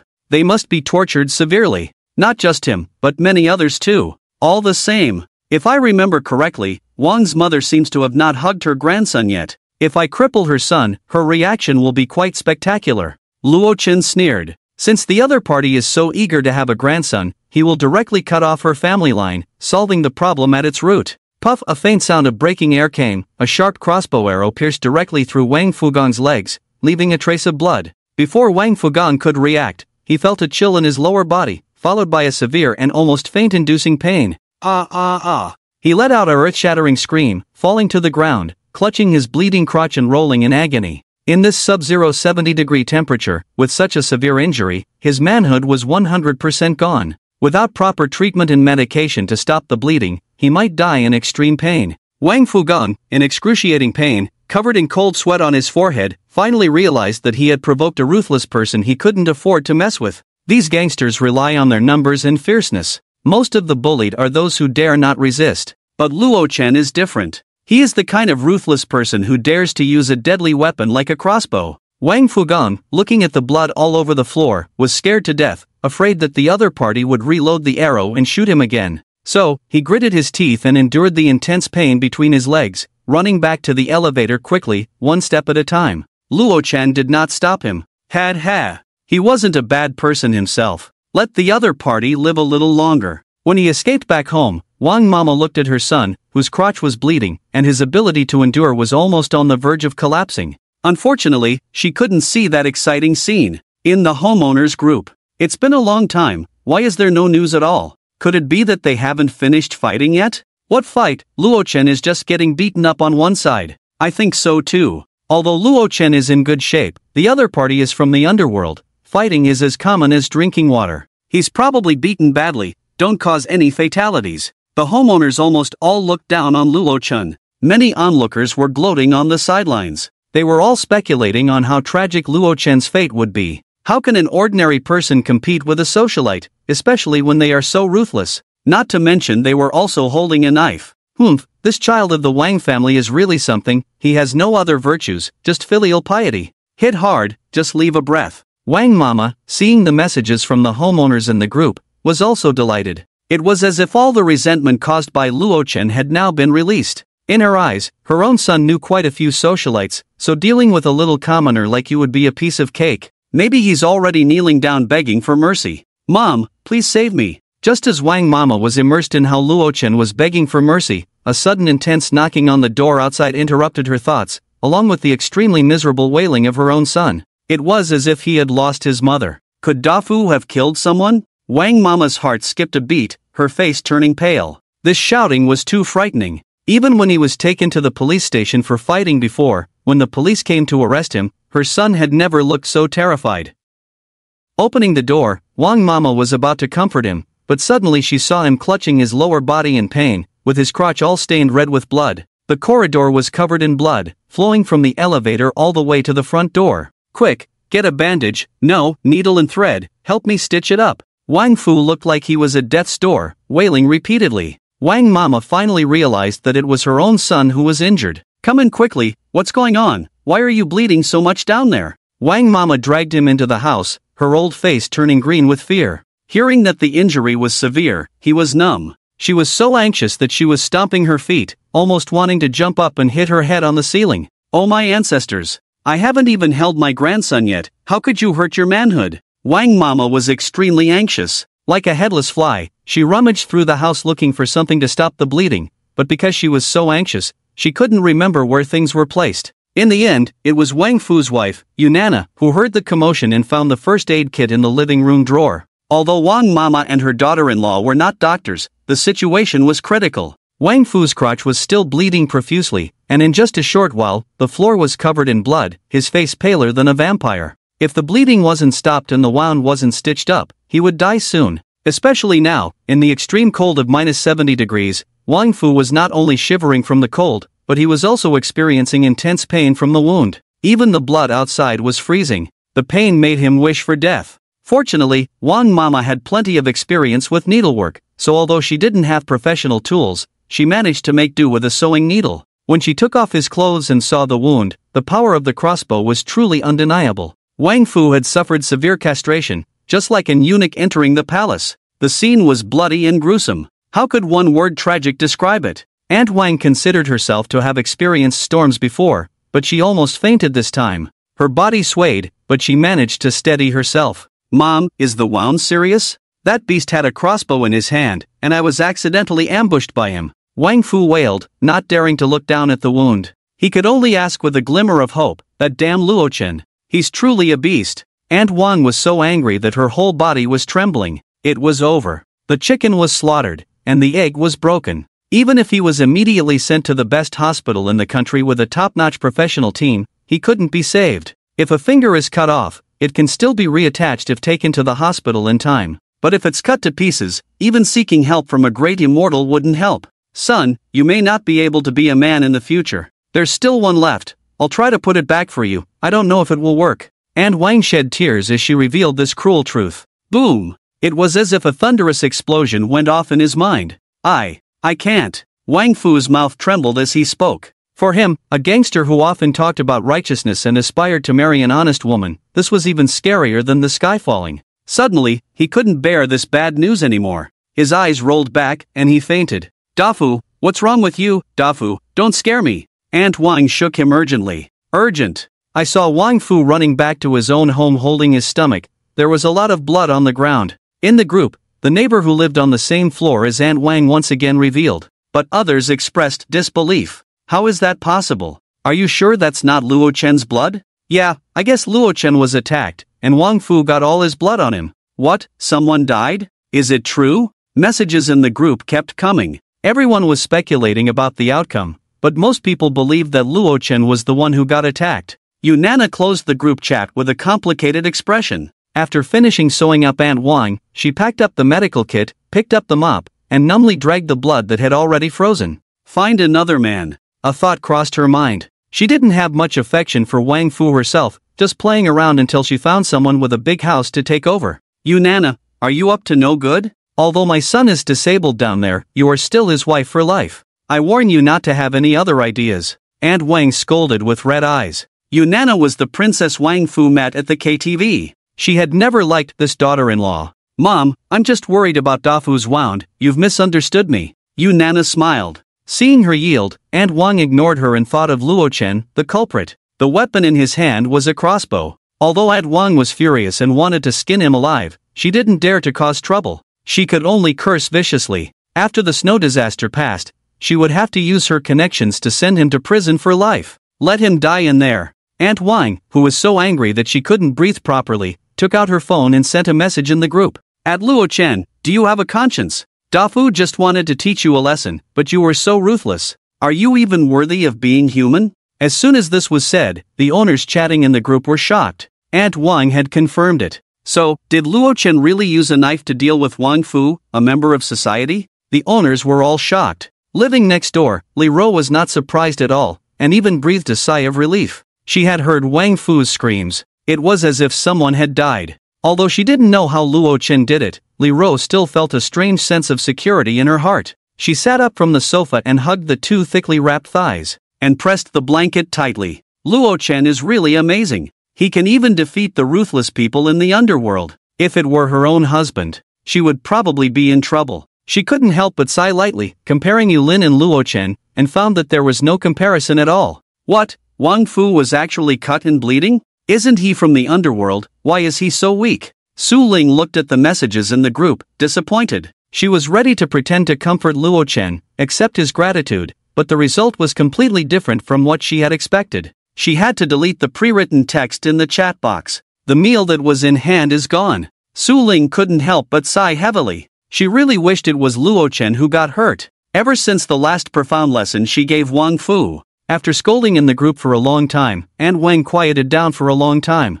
There were only occasional messages in the group, far less lively than before. 2 more days passed. Today is the 5th day of the extreme cold apocalypse. Luo Chen lay in the safe house, enjoying a few days of peace and quiet. During these days, to pass the time, he started playing games that he had always wanted to play but never had the time for. Not only did he level up several characters in Genshin Impact 2 single-player edition, but he also completed the masterpiece The Vanished Light 8, Resurrected Harlan Fist King.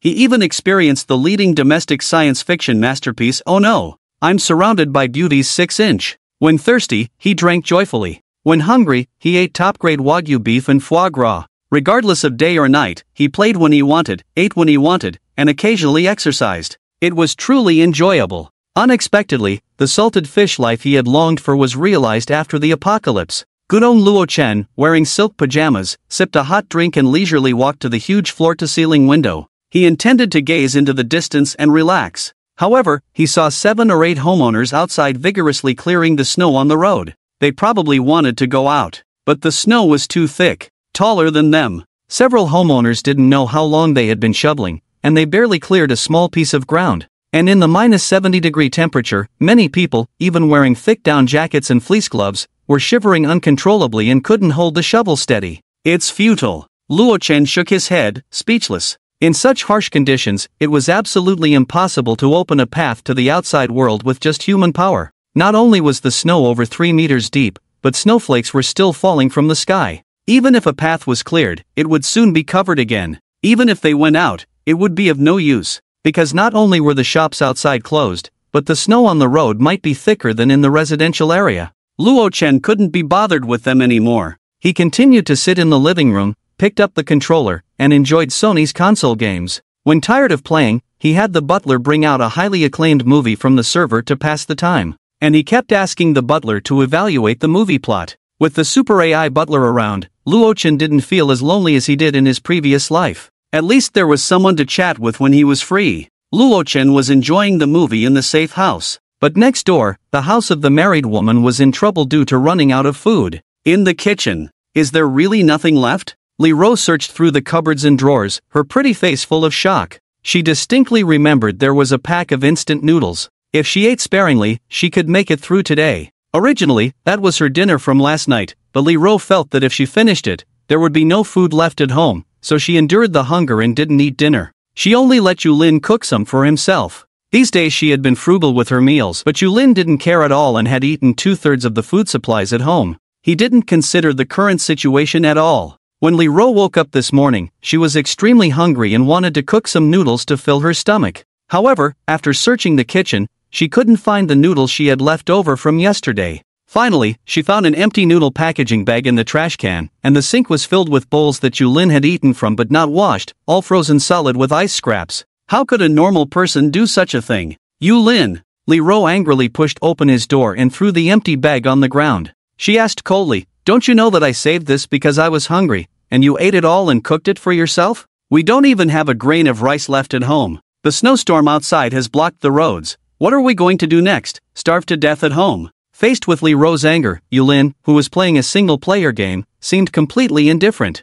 "Why are you yelling so loud? Can't you see I'm busy?" Yulin impatiently tapped on the keyboard. On the screen, the game characters were engaged in intense battles, with special effects flying across the screen. Yulin didn't even look at her. His attention was entirely on the game. Li Ro stood quietly in place, her body trembling slightly. She was truly disappointed. He spent all day playing games or going out drinking. He would come back and throw tantrums for no reason, acting crazy from drinking. Selfish and self-centered. He didn't care about her feelings at all. This kind of life was enough. Wherever she went, Li Ro was the center of attention for many men. Even wealthy men who spend hundreds of thousands a month on themselves would line up for her. She was just a traditional woman who kept herself pure. "Why are you angry? Weren't you flirting with that guy across the street before? Just ask him for some food," Yulin said indifferently. "Flirting? Our relationship is very normal." Li Ro gritted her teeth in anger. Now everyone is trapped by the snowstorm, there's nowhere to buy food.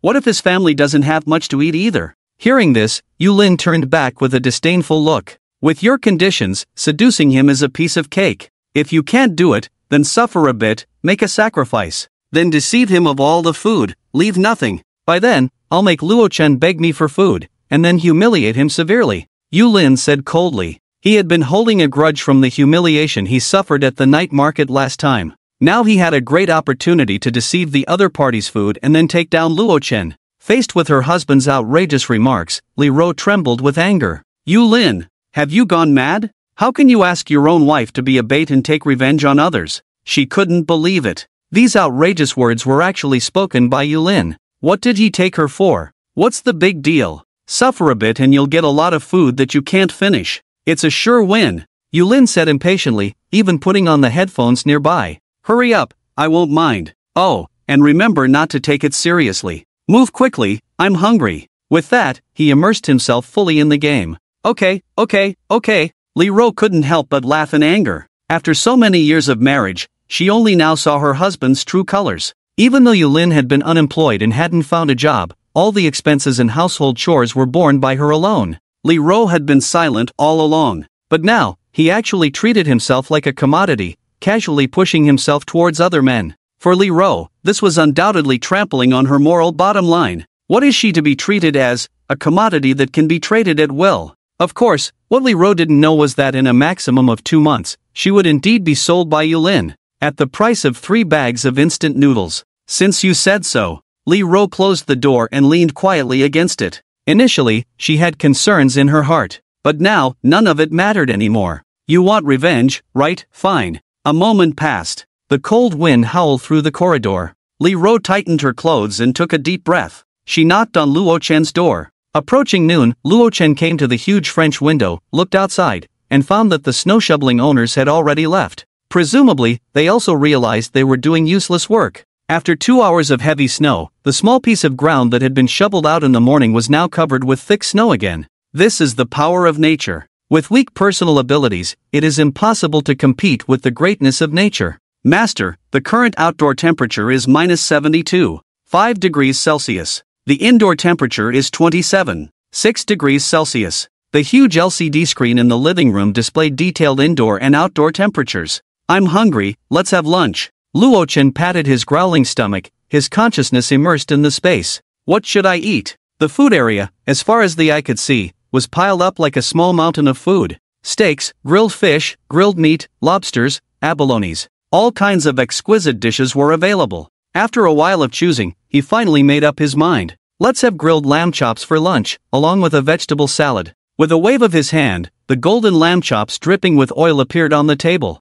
There was also a plate of vegetable salad with herbs and cheese, one meat dish and one vegetarian dish, nutritious and healthy. In order not to be too bored and to keep up with the latest news, Luo Chen had the butler turn on the official TV channel. After several days of heavy snow and extremely low temperatures, all channels except the official TV channel were closed. Major online platforms were also shut down. Perhaps to prevent anyone from spreading panic about the end of the world, they just cut everything off. In the news channel, the host in thick down jacket was encouraging the people, "Everyone, don't worry, the official rescue work is being orderly initiated. All work is progressing very smoothly, and the snow disaster will definitely be overcome by us shortly. Please trust us, trust the power of the authorities." Watching the host's impassioned speech on the TV, Luo Chen couldn't help but look speechless. If it weren't for my experience in the past life, I would have almost been deceived. In the previous life, the authorities arranged for people to say the same thing on TV. But what was the result? At first, everyone was indeed excited,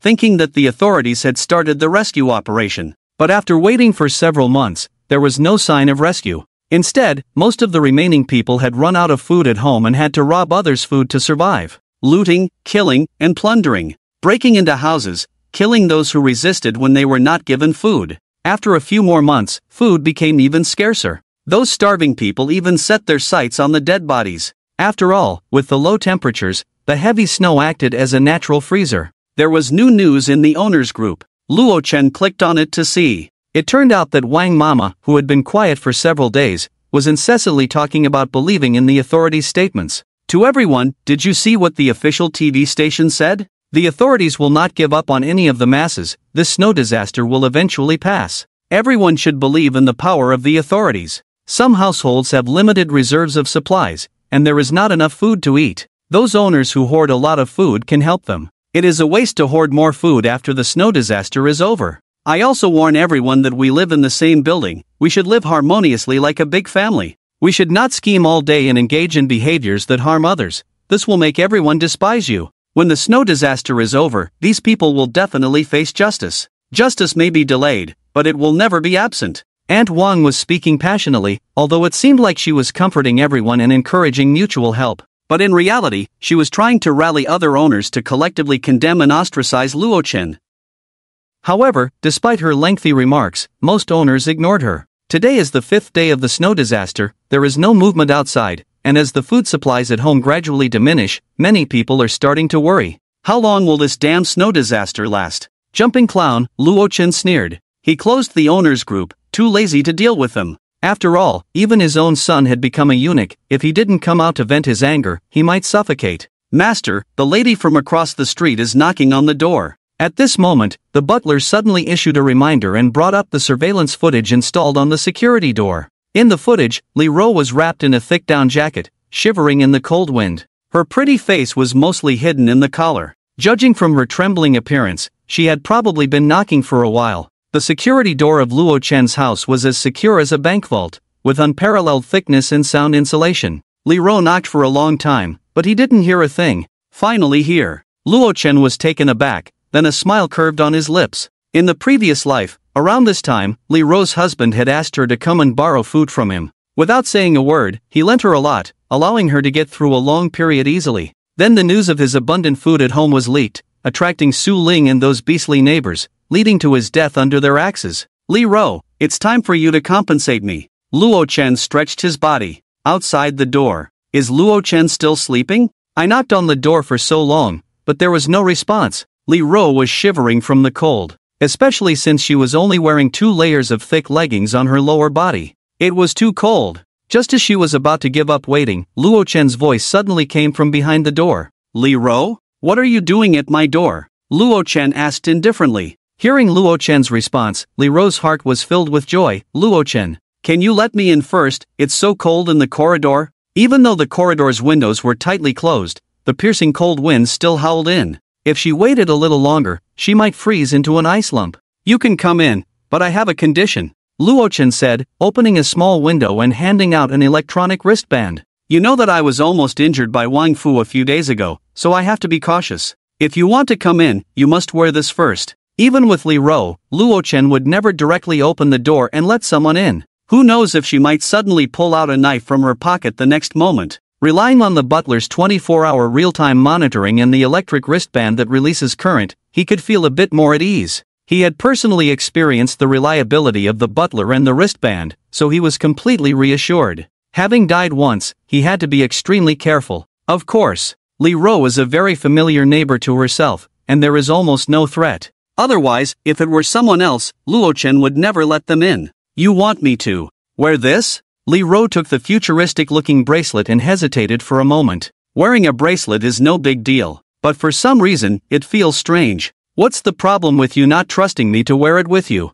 A gust of cold wind blew, causing Li Ro to shiver involuntarily. Cold. So cold. It's just a bracelet, wear it. Just take it off when you leave. With that in mind, Li Ro decisively put on the electronic bracelet on her delicate wrist. Click with a light sound, the bracelet was firmly secured on her wrist. On the large screen in the living room, the butler also gave a prompt that it had successfully connected to the bracelet. Without Luo Chen's consent, the other party cannot remove it on their own. And the bracelet also has video monitoring, voice listening, and positioning functions. Its charging method is also very advanced. It can wirelessly charge through thick concrete walls from a distance of 200 meters to the power source in the room. The user is under the absolute monitoring of the butler every second, making it impossible to engage in harmful behavior. It can be said that after wearing the electronic bracelet, there is no need to worry about any threats from the other party. Zila, a small current passed through the body, causing Li Ro to tremble slightly. This is the butler confirming if the bracelet is faulty. After everything was ready, Luo Chen moved the heavy door latch, then began unlocking the 3 security locks inside the door. Face recognition, fingerprint recognition, password confirmation. Creak, the heavy alloy door swung open. Finally, the fortress-like safe house finally welcomed its first guest. Come in. Luo Chen leaned against the doorframe, saying lightly. Li Ro stood at the door. Looking at the heavenly scene inside the door, her eyes widened in disbelief. A wave of heat hit her face, instantly dispelling the coldness of the corridor. The living room was bright and warm, and the decoration was luxurious. On the coffee table was a plate with a golden brown lamb chop dripping with butter, alongside a colorful vegetable salad and a bottle of very old red wine. The enticing aroma wafted from the living room all the way to the door. Even the central wall had an exquisite fireplace. Flames were burning inside. The fireplace emitted heat at all times, keeping the room at an extremely comfortable temperature. Compared to other homeowners, even her own cold home, the warmth here was simply heavenly. Li Ro's eyes widened, with only one thought in her mind. How nice it would be to live here. Wait. Luo Chen reached out, lightly blocking her way. This sudden action made the eager Li Ro a little flustered. What's wrong? Do you have something else to do? He wouldn't change his mind and not let me in, would he? Li Ro thought to herself, hoping that based on their past neighborly relationship, Luo Chen would let her in to warm up. The cold wind howled. A gust of cold wind made Luo Chen's breath hitch. Damn, it's really cold. Luo Chen immediately took a few steps back, placing himself in the warm living room. Staying in the warm safe house all the time even made him forget how terrifying the extreme cold of the post-apocalyptic world was. It could freeze people to death. Looking at Li Ro shivering in the corridor, he said calmly, there is one more thing. To ensure you are not hiding any weapons, I need to check you after you enter. Li Ro quickly said, okay. I agree to your terms. Very well. Luo Chen nodded in satisfaction. Only then did he let the other party in, and relocked the triple lock of the anti-theft door. Saved. Li Ro stood dumbfounded in the living room. The warmly room made her feel like she had instantly arrived from the freezing hell outside to a paradise with eternal spring. So warm, so comfortable. She even felt a bit hot, just how warm is Luo Chen's house. After a simple check, everything was fine. Luo Chen nodded and said, very good, you didn't bring any weapons. In fact, when Li Ro just entered the room, her whole body had already undergone a security scan by the built-in device in the doorframe. It was impossible to bring weapons. Oh, Li Ro replied softly, feeling a bit hesitant to look up at the other party. Tell me, what brings you to me? Luo Chen calmly sat back on the sofa. Gracefully picking up the knife and fork, he continued to cut the uneaten, still steaming lamb chops as if nothing had happened just now. Li Ro bit her lip and said, I came to borrow some food. Borrow food? You know the current situation, the scarcity of food doesn't need me to emphasize, right? Luo Chen chewed on a piece of delicious meat. I know, Li Ro gritted her teeth, I can pay for it, I won't take it for free. Her thoughts were still stuck in the pre-apocalyptic era, thinking that the global blizzard that swept through would recede after a while. In reality, it was impossible. Money? Luo Chen chuckled as if hearing something funny. Do you know how much I spent on decorating this shelter? 3 billion. Luo Chen revealed a shocking price. Do you think I want money? He said with a half smile, picking up a glass of red wine and gently swirling it in his hand. Then, what do you want? Li Ro suddenly had no idea. Besides money, what else could she offer the other party? An hour later, the living room was extremely quiet. Only the crackling sound of fire burning in the fireplace could be heard. Li Ro had already collapsed exhausted on the sofa, her limbs weak, and even her black stockings had run. Luo Chen stood in front of the huge French window, watching the snowflakes fluttering outside. Refreshing. This life is much more comfortable than the previous one, he thought contentedly. In the previous life, he shivered in his house, eating cold biscuits and water every day, and ended up with nothing left. It couldn't compare to the enjoyment he had now. The warm fireplace was burning, and all kinds of delicacies were available. There was no need to worry about food and warmth. Luo Chen had already told Li Ro about the situation in the apocalypse and the supplies he had hoarded. By the way, he also had a rather in-depth conversation with this beautiful married woman. Anyway, it wouldn't be long before the two of them lived together. With the assurance of the butler, there was no need to worry about any ulterior motives from the other party.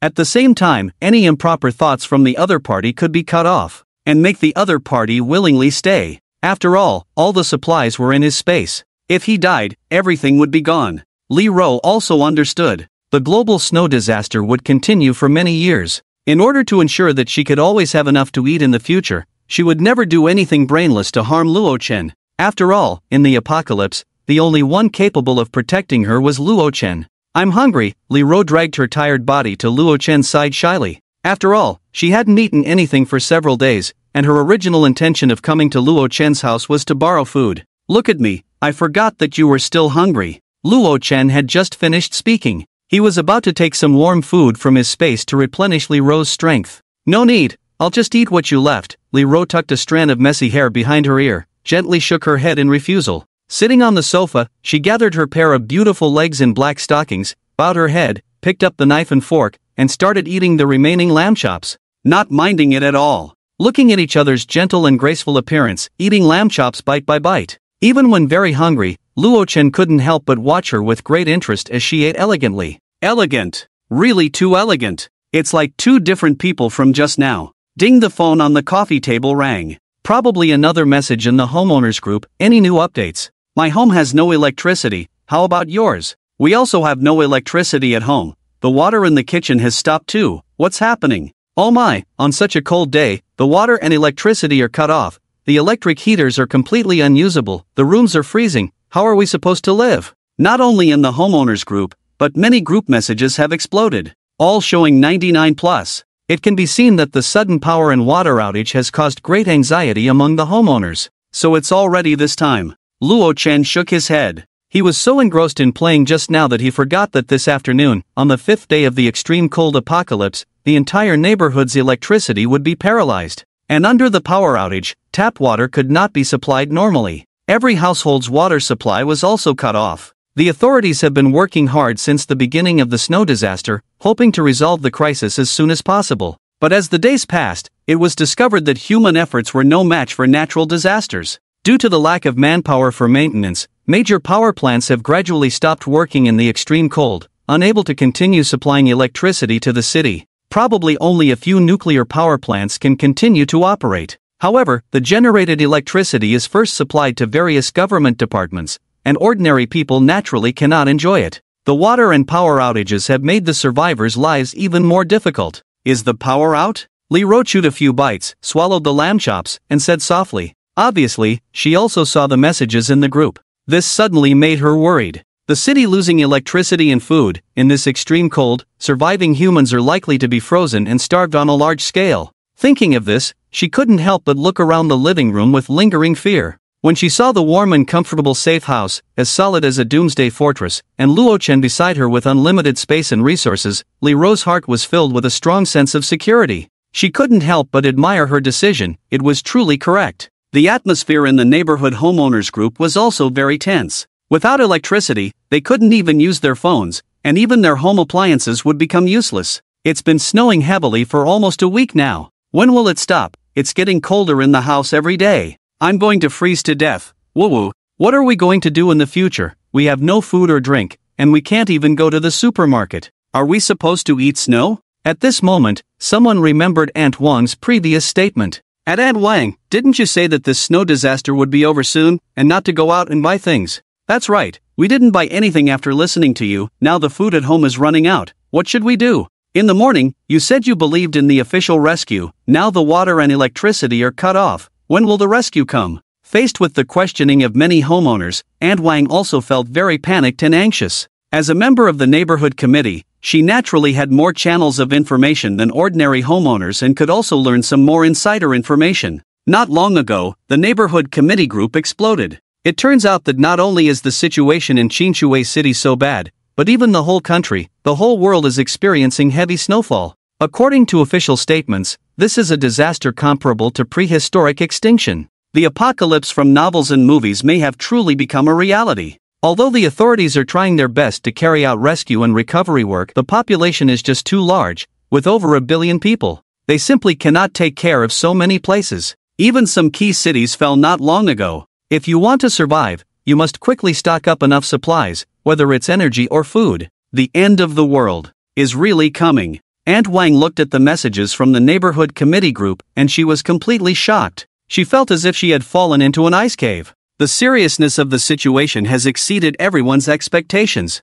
Mom, what's happening? Why do you look so terrible? Yunana asked Aunt Wang, who was in a daze. Faced with her daughter-in-law's confusion, Aunt Wang did not answer immediately, but dragged her to her son's bedridden room. She told them all the information she knew, and asked them to cooperate with her, like other neighborhood committee members, to go door to door to deceive and collect supplies, trying to make sure they have enough supplies at home. Mom, isn't this illegal? Yunana asked hesitantly. She couldn't accept the shocking revelations Aunt Wang made. Illegal? If people can't survive, who cares about that? If we don't collect more supplies, the little food at home won't last a few days, Aunt Wang said with frustration. Especially since her son, Wang Fu, is still injured and needs more protein to promote wound healing, his food requirements are higher than usual. Mom, I support your approach. While those property owners are still clueless, let's deceive as much as we can. Wang Fu's face showed a hint of ruthlessness. After all, the lives of others have nothing to do with him. If possible, he would like to turn himself into a eunuch like Luo Chen, deceive all the food at home, and let the other party freeze and starve to death.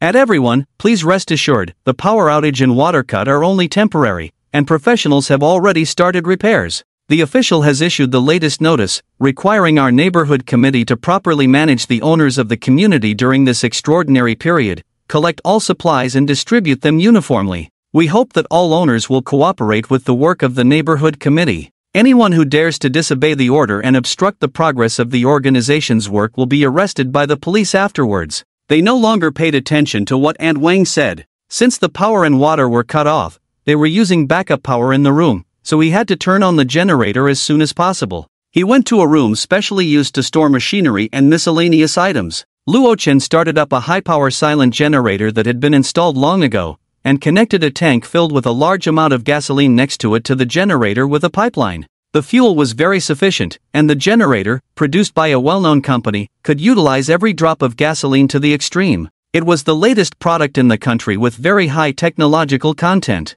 It was estimated that it could be used for a month without any problems. Luo Chen, you are so well prepared. Did you know in advance that the snow disaster was coming? Li Ro admired him. She seemed very surprised. Thinking back, whether it was spending 3 billion on renovating and reinforcing the house, or accumulating supplies in advance with spatial abilities, it all showed that Luo Chen had anticipated the snow disaster. On the other hand, she hadn't even stored the most basic food. Nonsense, Luo Chen said speechlessly. He not only knew that the end of the world was coming, but he had even experienced it firsthand. Then, why didn't you tell me when I asked you before? Li Ro asked weakly, casting a careful glance at him. Faced with his wife's questioning, Luo Chen looked at her as if she were a fool and said, "Stupid, if you had stocked up a bunch of supplies, would you still come here to ask me?" At this moment, Li Ro couldn't help but lower her head. But compared to the previous life of fear and hunger, she could now live in a warm and safe house, eat and drink to her heart's content, without shivering from the cold.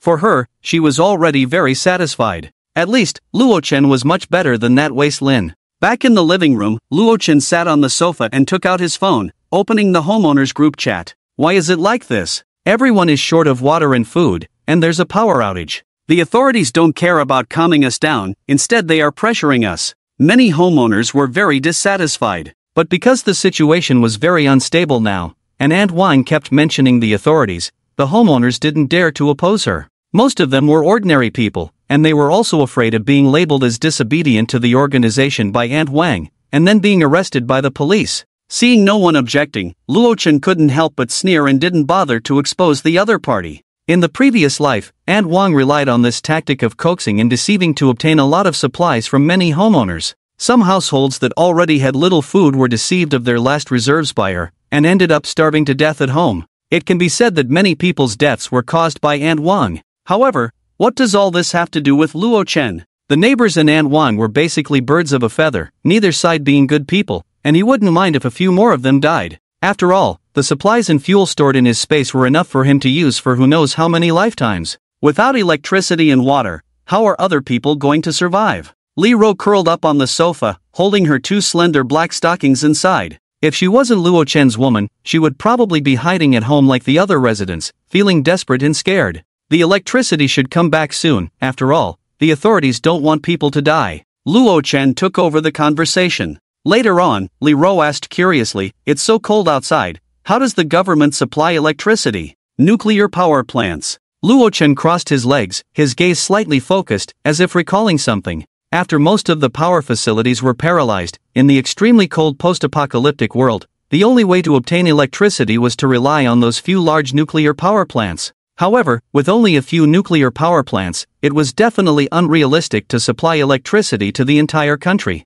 But without electricity, residents couldn't melt snow to drink. So in the end, the authorities came up with a solution to supply electricity for half an hour each morning and evening to address the issue of people's electricity and water usage. Although the power supply time was short, it was enough for people to boil 2 pots of hot water and charge their phones. Bang! Bang! Bang! Yulin, wrapped in his collar, stood at Luo Chen's door knocking. He actually changed the door during renovation, how damn stubborn. Yulin muttered. After waiting in the cold corridor for half a day without hearing anyone come to open the door, he was frozen with snot running down his nose. Damn it, Luo Chen, this idiot, won't even open the door for me. Yulin couldn't help but feel a surge of anger. At this point, probably no one could bear it. Angry Yulin, ignoring the sub-zero temperatures in the corridor, grabbed a chair and started banging on the door frantically. Unfortunately, that door wouldn't budge even if it was blown up with a bomb. What a poor creature. Luo Chen watched the twisted face of the other party through the surveillance camera, unable to help but feel pity. Ignore him. Li Ro glanced at the ugly scene on the monitor, bit her lip, and stopped looking. She hadn't experienced this kind of happiness in many years. As for Yulin, well, she couldn't care less even if he died. Do you know, in at most 2 months from now, you will be sold by Yulin for the price of 3 bags of instant noodles, Luo Chen said indifferently, regardless of whether the other person believed it or not. Li Ro, for some reason, completely believed his words, without a trace of doubt. She even felt that this was something Yulin could do. Oh, really? In his eyes, I'm only worth 3 bags of instant noodles? Li Ro sneered. It seems that leaving him early was probably the best decision she had ever made in her life. At this moment, the butler suddenly issued a reminder. Master, Yulin left home at 8:15 according to the surveillance, and entered the residence at 18:02 at 8:17. He left after staying for 15 minutes. On the screen, the butler played 2 surveillance videos. This was also requested by Luo Chen to keep an eye on people. In the previous life, when he was killed by a group of neighbors breaking in, one of the participants was this guy Yulin. If I remember correctly, Li Ro was sold to the resident at 18:02. The trajectory of history is always surprisingly similar. Luo Chen took a sip of tea lightly. He got up and walked to the huge floor-to-ceiling window, gazing at the dark night sky covered by haze, lost in thought. Strange. What is Yulin doing on the 18th floor? Li Ro changed into a white nightgown. With her fair thighs exposed, she curiously looked at the screen in the living room. She couldn't quite understand. What else can he do? Of course, he wants to find someone capable to avenge him, Luo Chen said lightly. He was not surprised at this result at all. It's just that, with his intervention, Yulin's visit to room 1802 was significantly advanced. The resident of 1802 seems difficult to deal with. Li Ro's face showed a hint of worry. She remembered that the man living in 1802 was called Deng Tu, who was in the real estate business and had a dozen thugs under his command, handling many shady dealings for him. It was rumored in the neighborhood that he had been involved in several murder cases, so the residents always avoided contact with him, and even if they encountered him, they would walk around with their heads down. At this time, when Yulin went to find him, it must be for his own business, right? Luo Chun. What if Deng Tu comes looking for trouble? What should we do? Li Ro asked anxiously. Deng Tu was a well-connected figure in the underworld, with a large real estate company, far beyond the reach of small-time thugs like Wang Fu. Don't worry, I've got everything under control, Luo Chen said nonchalantly. With this impregnable safe house, no matter what tricks the other side tries, they won't be able to break in. If Deng Tu doesn't know what's good for him and harbors ill intentions, Wang Fu's lesson is a vivid example. No matter how powerful he is, he can't withstand arrows and bullets, right? The next day, ding, the phone displayed a new private message. Oh, you came so quickly. Luo Chen raised an eyebrow. The one who sent him a private message was the real estate tycoon living in room 1802, Deng Tu. Luo Chen, I heard you're quite something, messing with someone's wife? Release the person within 10 minutes, share half of the food in the house, and I can pretend nothing happened. If you don't comply, or play any tricks, be careful, I'll fucking kill you. Don't think that changing a broken door will make me helpless. Indeed, being in the underworld, he came out with tough words right away. Perhaps accustomed to being arrogant, Deng Tu always acted recklessly, and if you didn't listen, he would drive you to death. Moreover, there were people backing him up. If it were an ordinary person, being threatened by Deng Tu, a blacklisted figure, would have scared them into begging for mercy long ago. Who do you think you are? Do you really think you're something? In my eyes, you're just a useless piece of social trash. Your mother is a dog, right? Luo Chen remained indifferent, typing and sending the message in one go. What a real estate tycoon, a blacklisted figure. It's all nonsense. Whoever dares to come looking for trouble, he has the means to make them die miserably. After cursing, Luo Chen felt very pleased. Indeed, dealing with these scumbags with violence was satisfying. On the other end of the message, Deng Tu was also surprised that someone dared to insult him like this. You should know that the last person who dared to speak like this can't even produce a complete corpse now. Luo Chen, you son of a b*tch, I see you're tired of living. Wait for me. Deng Tu was furious, even harboring murderous intent. Originally, he just wanted to bring Yulin's wife over to play for a couple of days, then snatch away Luo Chen's food and beat him up. He didn't expect the other party to be so ignorant and arrogant. Anyway, with the heavy snow blocking the roads outside, social institutions are almost collapsing, and even if someone dies, they won't be found. The thick snow is a natural cover. After killing Luo Chen, the woman will be his, and all the food will be his too. It just so happens that his family doesn't have much food left, and with the snow disaster blocking the roads, food is exceptionally important. Luo Chen directly retorted, I'll go to H*LL, go play with mud on the side. Still trying to scare people like a gangster? You're just a loser. After speaking, Luo Chen directly blocked the other party. There's nothing more infuriating than being blocked after being scolded. Thinking of the other party's incompetence and rage, wanting to smash the phone, Luo Chen felt extremely satisfied. Butler, bring up the surveillance from the 18th floor. Luo Chen sat on the sofa, saying calmly. The omnipresent cameras had already been installed in every corner of the building, and nothing could escape his eyes. Sure enough, the door of 1802 was soon pushed open. Deng Tu, wearing a thick coat and holding a hammer, walked out angrily. But what he didn't expect was that the temperature in the corridor was much lower than he anticipated. Even wearing a coat, there was a bone-chilling cold penetrating through. Deng Tu hastened his pace towards the elevator in the middle of the corridor. It was probably Yulin who informed him. Deng Tu didn't choose to use other tools but directly carried the hammer to the door, probably thinking that he could smash his family's security door with the hammer in his hand. However, he was destined to be disappointed. D*MN, I forgot there's no power. Broken elevator. After pressing the elevator several times with no response, Deng Tu angrily smashed it with the hammer.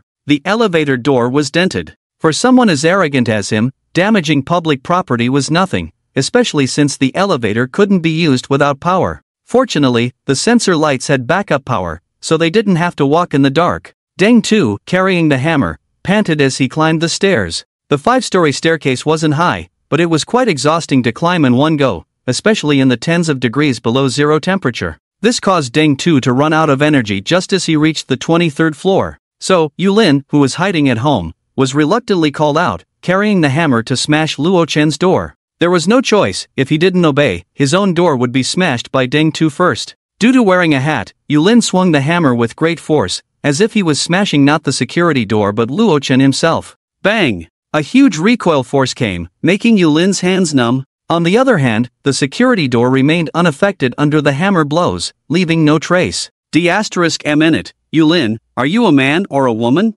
Put some effort into it. Deng Tu, seeing that the door was unscathed, couldn't help but curse. Brother Tu, I'm hungry, I haven't eaten anything for more than a day, I'm really exhausted. Yulin said with a bitter face, raised the hammer and gritted his teeth to strike twice, almost losing control and hitting Deng Tu's head directly. D***MN, you useless piece of trash, get out of the way and let me do it. Deng Tu slapped the back of his head in anger and snatched the hammer. These homeowners were too weak, accustomed to a pampered life, unable to compare with someone like him who often dealt with blood. Deng Tu's eyes were fierce as he wielded the hammer with all his might towards the door. Bang! The force of Yulin is more than a little bit, but unfortunately the security door is still intact. Deng Tu was almost shaken to the point of cracking his tiger's mouth, trembling with intense pain in his hands for a long time. It hurts, damn it. What kind of crappy door is this hard? Could it be a bank vault door? Deng Tu was furious. This door is really ridiculously hard. Damn it, Luochen, don't hide like a turtle in its shell.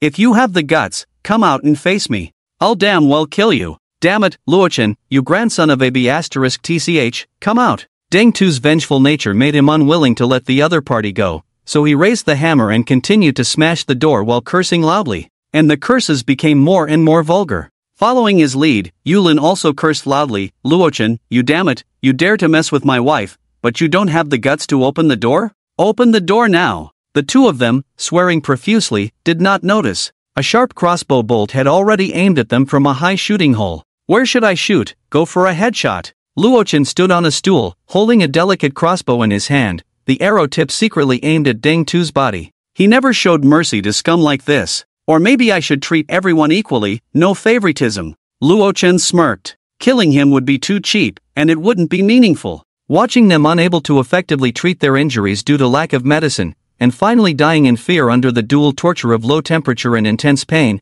would bring him the greatest pleasure. The crossbow bolt quietly lowered, aiming at Deng Tu's thigh, who was cursing fiercely. Swish! After a faint breaking sound, Deng Tu let out a deafening scream. Under this crossbow bolt that could easily take down a wild boar, the human body was simply too fragile, like poking a knife through white paper, with no resistance at all. Ah, it hurts like hell. Deng Tu felt a chill on his thigh, followed by a sharp pain rushing into his brain. Looking down, he saw a sharp arrow piercing through his thigh. An arrow? Seeing the situation deteriorating, Yulin, in panic, without a word, abandoned the injured Deng Tu and ran to the house door to hide, afraid that even a second at night would expose him to an arrow. In this situation of low temperature and lack of medicine, he could even predict that Deng Tu, with such a serious injury, would not live for more than a few days. Infection and inflammation of the wound, any of which would be extremely fatal. Deng Tu was in extreme pain at this moment. He finally realized that Yulin had deceived him. This was not some unarmed kid, but a ruthless wolf in sheep's clothing. But as someone with a history of murder, Deng Tu's endurance and courage were not something an ordinary person could match. He gritted his teeth, abandoned the hammer, dragged his injured leg, and fled towards the stairs. In temperatures below zero, dragging his injured thigh, and to make matters worse, the elevator was out of order. Deng Tu could only grit his teeth, lean on the stair railing, and move down one step at a time with his remaining leg. By this time, his wound had been frozen numb by the extremely low temperature, and he could no longer feel the presence of his leg. And his brain felt extremely tired, wanting to sleep immediately. He didn't want to struggle anymore. But Deng Tu knew that if he fell asleep, he would never wake up again. Deng Tu dragged his bleeding thigh, leaning on the wall, limping, and finally made it back to his home. Sitting on the sofa, he could clearly see that his thigh had been pierced through, blood staining his pants red and even forming a layer of bloody ice crystals. The temperature was so low that his sense of pain was not as strong as usual. However, this did not make him feel fortunate, but rather scared to death. Because Deng Tu knew very well that if things continued like this, the injury to his thigh would not be treated, and he was afraid that his leg would be useless by tonight. Moreover, if the injury got infected, he might not survive. Deng Tu was finally scared. Trembling with fear, he picked up his phone and was about to call for an ambulance. However, he immediately realized that the roads were blocked due to the snow disaster. Not only was there thick snow outside, but the hospital had already closed due to the extreme cold weather. Even if there were staff on duty at the hospital, it was impossible for them to send an ambulance to rescue him in such terrible weather. Fortunately, Deng Tu, as a real estate tycoon, not to mention how wealthy he was, at least he had a group of loyal followers under his command. Usually, to deal with some injuries that couldn't be seen by others, he had specially hired a private doctor to be on call. His followers lived near him, with the closest one even in the neighboring building 7. "And everyone, bring your tools and come over right now. Especially the doctor, make sure he brings the surgical tools. Do you hear me?" Deng Tu initiated a group chat and sternly commanded his followers, "Hurry up, my leg is going to be useless." In the dark night, more than a dozen dark figures emerged from all directions, struggling to walk and crawl on the 4 to 5 meters of thick snow. Although they came from different directions, they tacitly entered the same building in the end. "Damn it, I heard that Brother Tu's leg is useless, stop dawdling, move faster. Damn it, I heard that brat named Luo Chen, we have to disable his limbs later, torture him all night." Despite shivering from the cold, the followers cursed fiercely one after another to show their loyalty. Starting from entering the building, they cursed from the 2nd floor all the way up to the 18th floor. Their commotion naturally alarmed the residents, who thought there was a riot outside and trembled in their homes, not daring to make a sound. Some even moved furniture to block the door. After listening carefully for a while, they finally realized that it was Luo Chun from the 23rd floor who had somehow disabled Deng Tu's leg on the 18th floor, prompting the latter to seek revenge in the middle of the night. "There are many people in the corridor, did you hear the noise?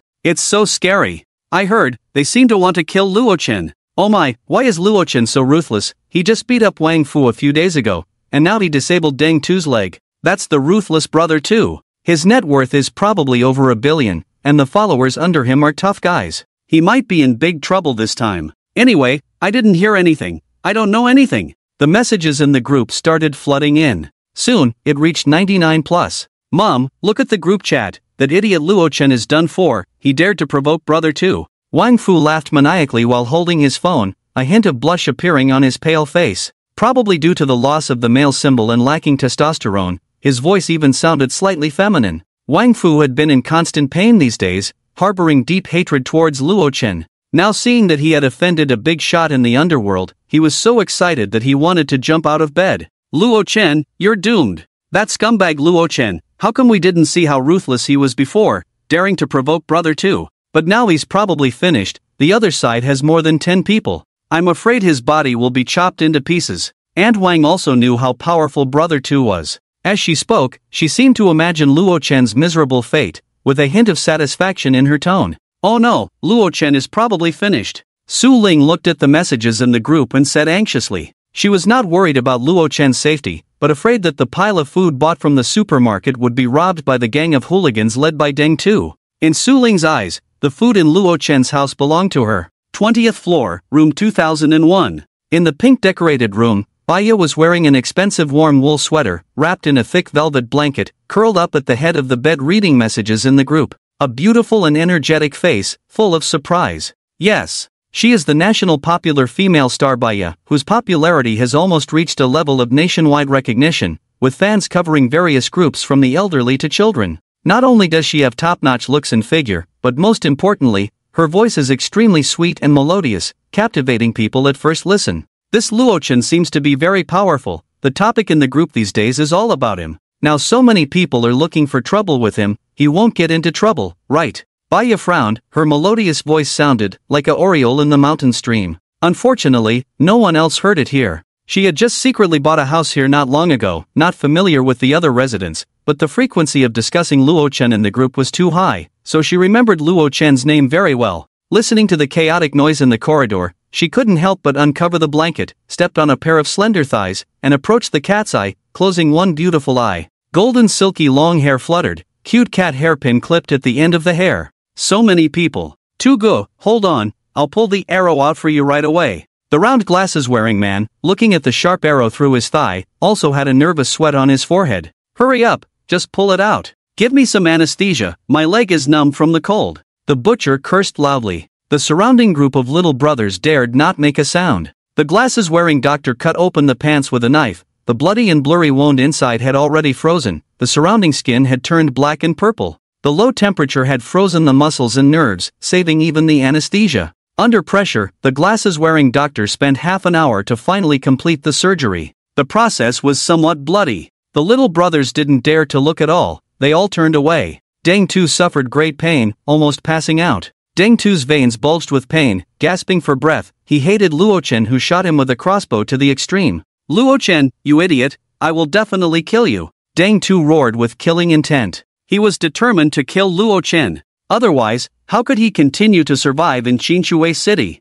Not only would he not be able to raise his head in front of his little brothers, but those old rivals would also mock him. Not only Luo Chen, but also Yulin, who deceived him, he also hated. "After the snow melts in a few days, I will go to the best hospital for recuperation. But this arrow of vengeance must be avenged. If I don't kill him, wouldn't my name Deng Tu be a joke?" Deng Tu said fiercely. The little brothers in the room immediately patted their chests and said, "Tu Gu, that little bastard Luo Chen lives on which floor? We will go and kill him now." Deng Tu nodded in satisfaction. "On the top floor, the house on the left as soon as you go up the stairs. Be careful, that little bastard has a crossbow in his hand, and the anti-theft door is very strong. Bring a couple of hammers, take turns smashing the door." The glasses-wearing doctor said angrily, "This is too much, playing dirty tricks. When you smash the door later, I will be on guard beside you, making sure he doesn't dare to show his face." Deng Tu sneered, "As long as you break open his door, everything will be fine. There is a very beautiful wife hidden in his house. Those big breasts can suffocate a person.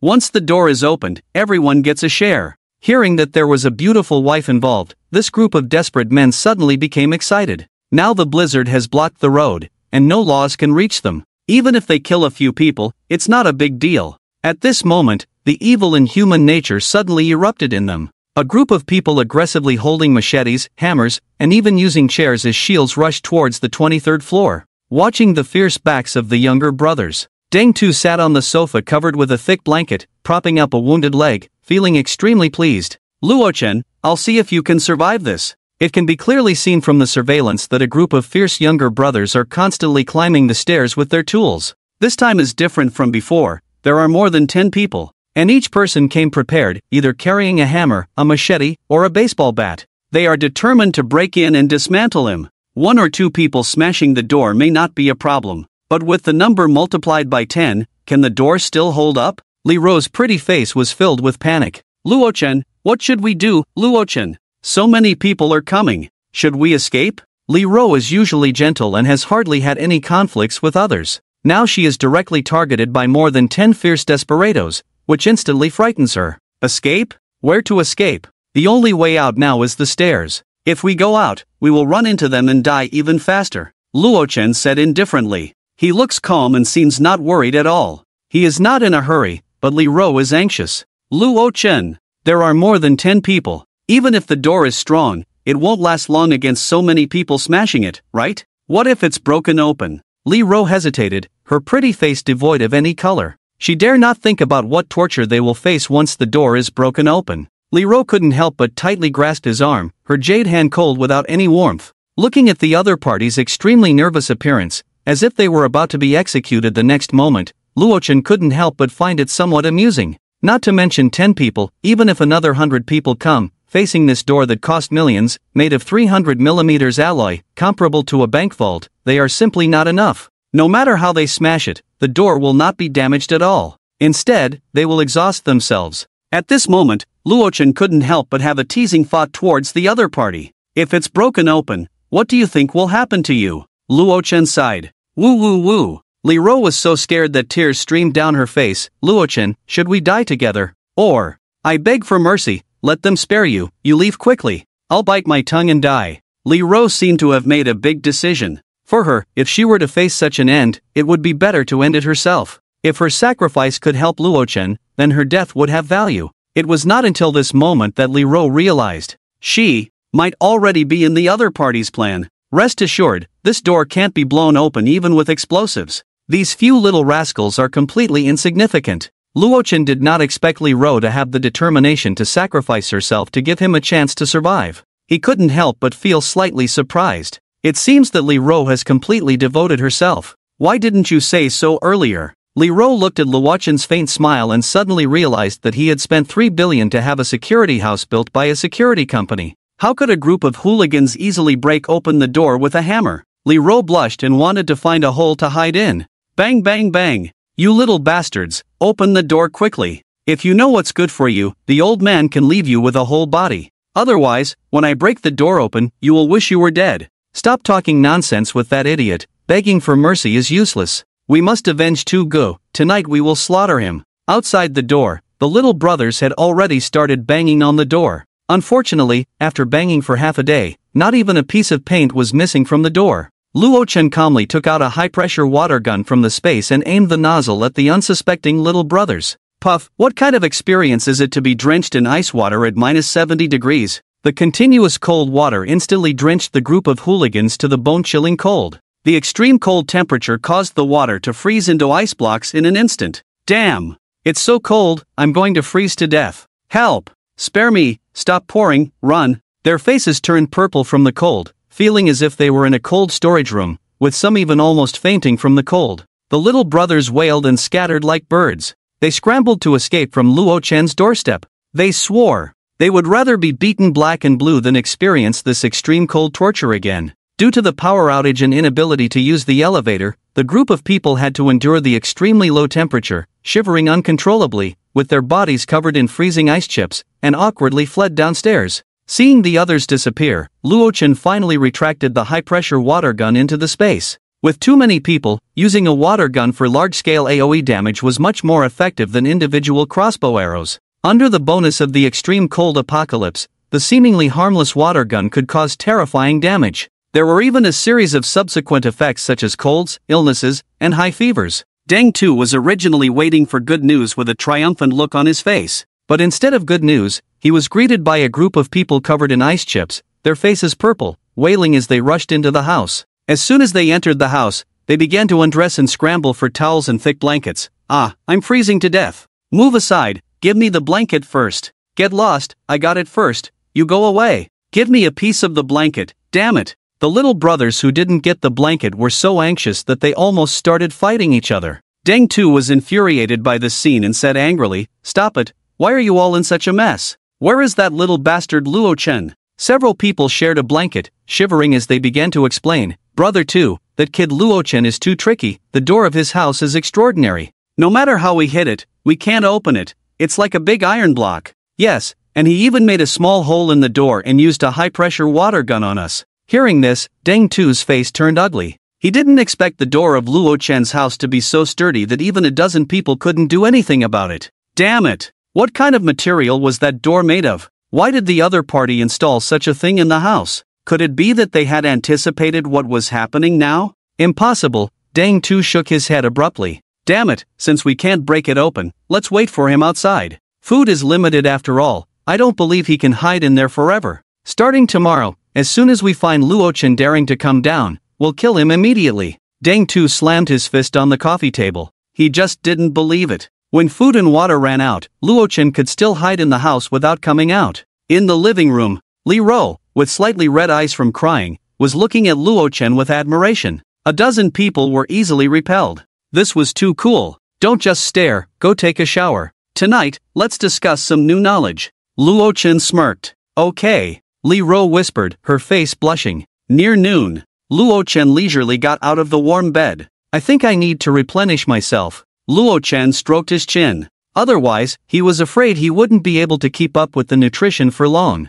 Wake up, I made some egg and meat congee. Come and have some after washing up. Li Ro pushed open the bedroom door and said with a smile. At this moment, she seemed to have experienced a rebirth, exuding a mature and charming aura. Her face was like a peach blossom, and her beautiful eyes were electrifying. Okay, I got it, Luo Chen said lightly. No matter how charming the beauty in front of him was, for him who was in the sage time, everything was just a passing cloud. After a simple wash with hot water, Luo Chen sat in the dining room, enjoying the hot congee made by the other party. Li Ro did not eat with him. Instead, she sat on the chair opposite, propping up her fair chin with both hands, smiling at him. Ding! In the homeowners group, new messages popped up again. The news that a group of little calamus were drenched by Luo Chen last night and almost froze to death had been known to all homeowners. However, because Deng Tu was also in the group, no one dared to discuss it openly. Homeowners could only chat privately below, pretending that nothing had happened in the group. At everyone, the neighborhood committee has received the latest official notice that the snow disaster will continue for a while in the future.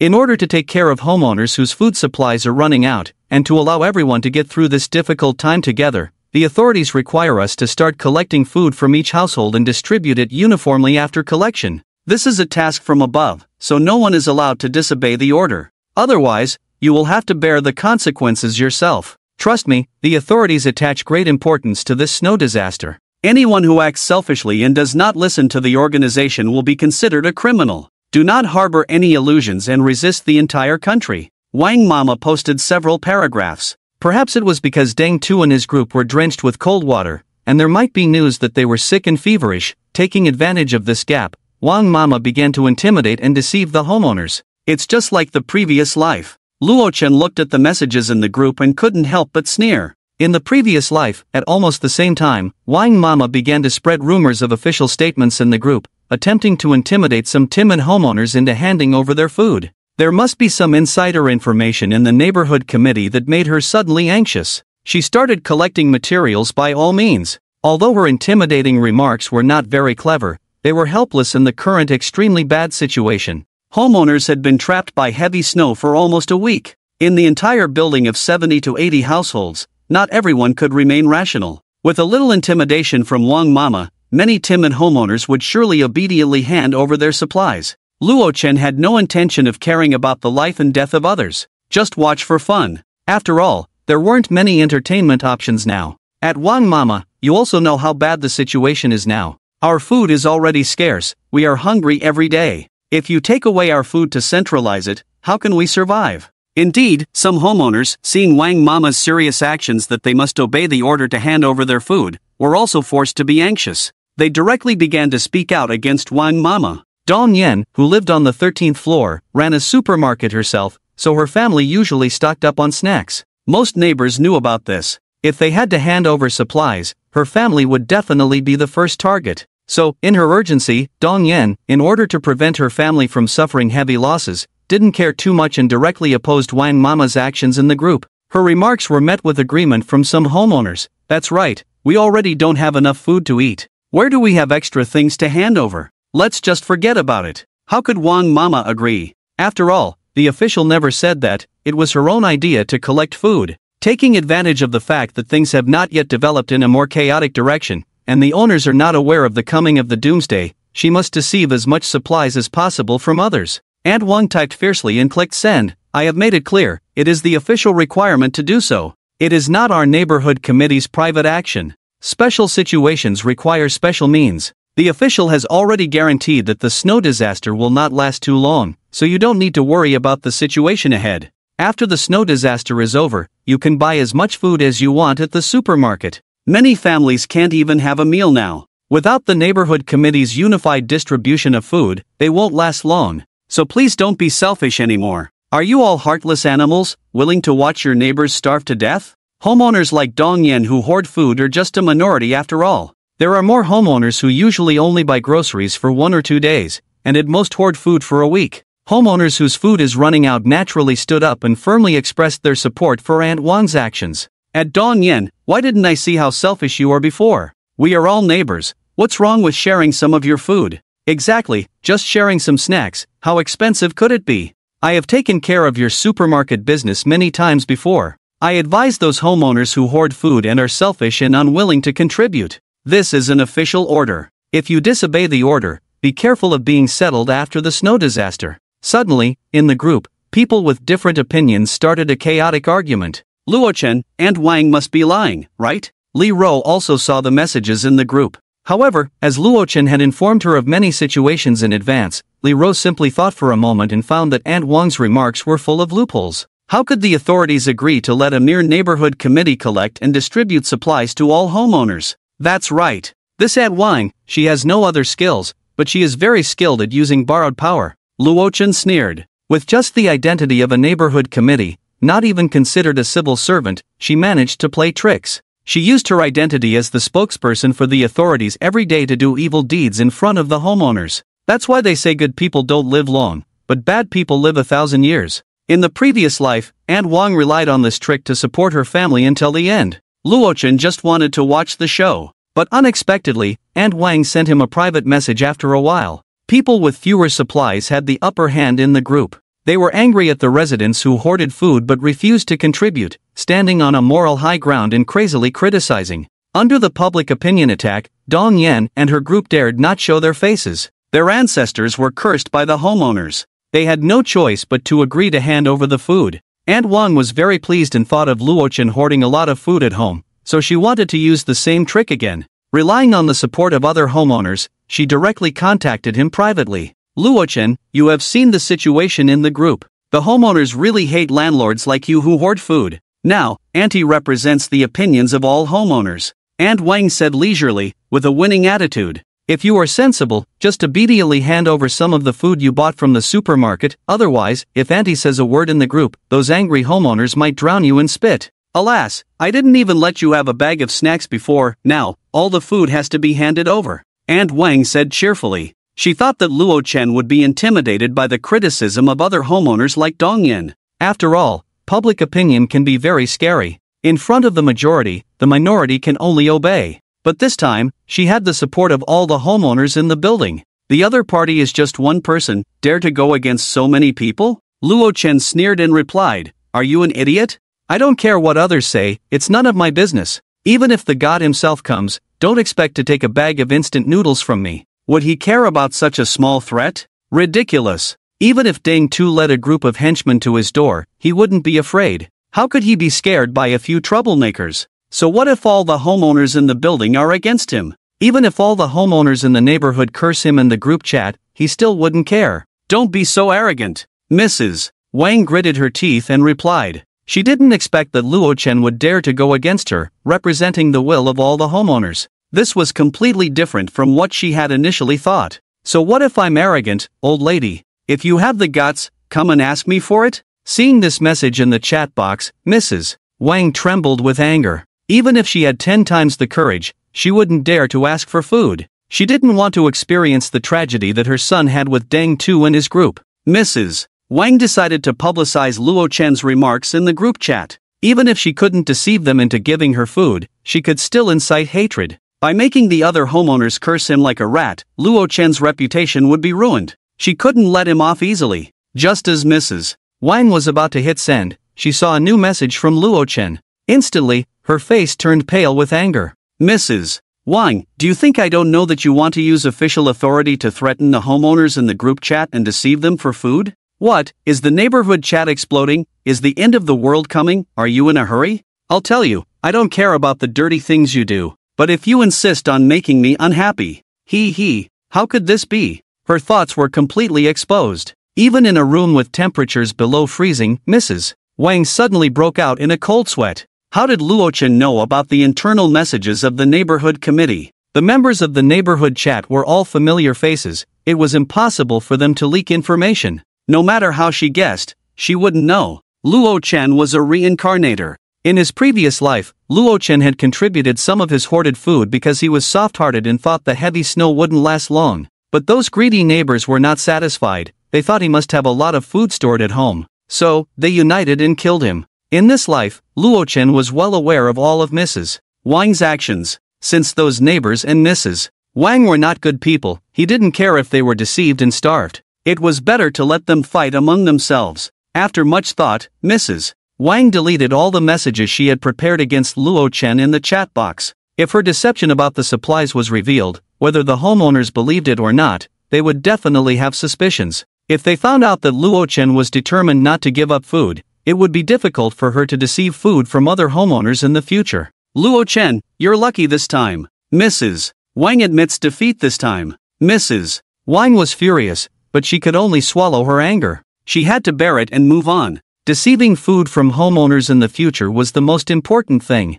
Otherwise, her family wouldn't last long. What she didn't know was that food was not easy to deceive. When the residents were pushed to their limits, she had to return double of whatever she took. So, Wang Mama didn't dare to provoke Luo Chen anymore, but instead ran back to the group, hypocritically thanking the owners who were willing to contribute food. She said that after the snow disaster ended, the authorities would give them banners and bonuses as thanks. The other owners' attitudes shifted from condemnation to praise. This undoubtedly brought some relief to Don Yen and the other owners. Ridiculous, Luo Chen sneered. It seemed that these owners were not very smart. Wang Mama's childish scam actually had them running in circles.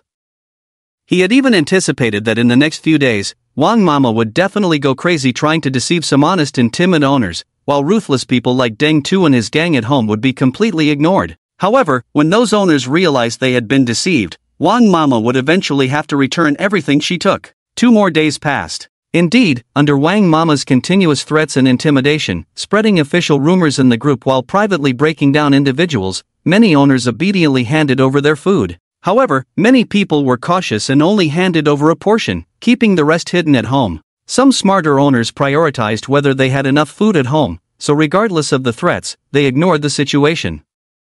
Even so, Wang Mama still took away a lot of supplies. Especially at Dongyan's supermarket, she alone contributed 3 large boxes of instant noodles and 2 large bags of various snacks. Luo Chen could see everything clearly through the surveillance cameras scattered throughout the corridors. There was even a small incident that occurred. That was the famous star Baya, who lived on the 20th floor, room 2001, unexpectedly opened the door and kindly contributed her food. She sweetly thanked Wang Mama, the scammer, and asked her to keep her identity confidential. The flattered Wang Mama clearly did not expect that the national-level goddess Baya would be living in the same community as her. However, she did not treat her differently because now, unlike in the past harmonious society, celebrity chasing was useless in the apocalypse. So, she unceremoniously took all of Baya's supplies. Through the corridor surveillance microphones, Luo Chen even heard Wang Fu and Wang Mama discussing how to find an opportunity to deceive Baya into coming to their home after she visited. A big star. A big shot that ordinary people could never come into contact with in their lifetime. But in the apocalypse, everyone was equal. Although Wang Fu lacked the confidence of a man, he still wanted to find other ways to enjoy the unattainable taste of a big star. Wang Mama was also very willing to find a big star as a daughter-in-law for her son. Big chest, no brains, Luo Chen coldly snorted, showing disdain for Baya's intelligence. She was probably well protected by her agent and couldn't fully understand the darkness of human nature. Being a saint in the apocalypse would definitely not end well. But he would do what he had to do, play games, watch movies, enjoy the taste of various cuisines from around the world, or learn new knowledge with Li Ro. Life was extremely comfortable. It had been a week since the arrival of the extreme cold apocalypse, and now, the atmosphere in the owners' group suddenly became uneasy after being snowed in at home for 1 or 2 weeks in a row. Official rescue was nowhere to be seen. Facing the daily fear of food and supply shortage, everyone's mentality quietly changed. Many residents who were deceived by Aunt Wang. After waiting for a long time without seeing any distribution of supplies, they finally couldn't help it. At Aunt Wang, what's going on? Wasn't it agreed to collect supplies for unified distribution? It's been 2 days, why is there no movement at all? That's right, the efficiency is too low. Or are you all lining your pockets, never intending to distribute to us? My family has run out of food, we're starving. At Aunt Wang, come quickly and bring some food. The owner's emotions were a bit volatile. Regardless of whether the owners had handed over supplies or not, at this moment, they all came out, hoping to be prioritized for food distribution. But no matter how they clamored, Aunt Wang never showed up from start to finish, not saying a word, as if she had disappeared. Soon, an hour passed. The dissatisfaction of the owners finally reached its peak. They seemed to realize that Aunt Wang was just a scammer, and they had been deceived. Damn, Aunt Wang never intended to distribute food, she just wanted to keep it all for herself by deceiving us. How could this happen? Come out and explain to everyone. At Aunt Wang. Aunt Wang, damn it, we trusted you to hand over the food, and as soon as you took the food, you hid at home pretending to be dead? Soon, the owners' group was filled with profanity, mostly cursing Aunt Wang's family and relatives. Unfortunately, for Aunt Wang, who was well prepared and shameless, these insults were just a drizzle. Even if they cursed her family lineage, she would never hand over the food. In Su Ling's home, because the temperature in the house was too low, she could only wrap herself in a thick blanket, shivering on the sofa. Looking at the messages in the group, Su Ling couldn't help but feel fortunate. Thanks to my intelligence for not believing Aunt Wang's nonsense, otherwise my food at home would have been taken away. When Aunt Wang proposed to collect food, she also came to ask for food, but the selfish Su Ling chose to ignore her from start to finish. Now it seems that this decision was undoubtedly correct. Seeing many owners in the group lamenting about being deceived out of food, Su Ling couldn't help but admire herself even more. However, even though she didn't fall for it, the food in her home had already run out. Su Ling had managed to hold on until now, relying entirely on some snack gift packages given by some bootlickers earlier, as her own food had long been consumed. On the coffee table was a pack of biscuits that had been eaten clean. Ironically, before the apocalypse, Su Ling wouldn't even bother to look at these cheap wholesale biscuits, and had even planned to throw away the box of biscuits given by those poor bootlickers. But with the snow disaster, trapping people in the community, she had managed to barely survive on these wholesale biscuits, which were dry and tasteless. The exquisite pastries from before, although delicious, were too few in quantity. There are only a few bags of biscuits left. Su Ling tightly wrapped herself in the blanket, her face looking gaunt due to the lack of food, showing a hint of bitterness. In the past, she wouldn't have eaten such poor quality biscuits. But now, not only did she lick every crumb clean, she even thought about crushing the packaging and swallowing it. The situation is too dire now. If I don't get new food, I'm afraid I'll starve to death at home. There's no sign of the heavy snow outside subsiding. Due to fear, Su Ling's eyes widened. Outside the window, through the frosted glass, the outside world had long been buried under heavy snow, a vast expanse of white. Even the damn snowflakes in the sky kept falling non-stop. Damn it, it's been over a week. The water is out, the electricity is out too, but the snow just won't stop. When will this day end? Even the first floor has been completely covered by heavy snow, and even the unit doors are not visible.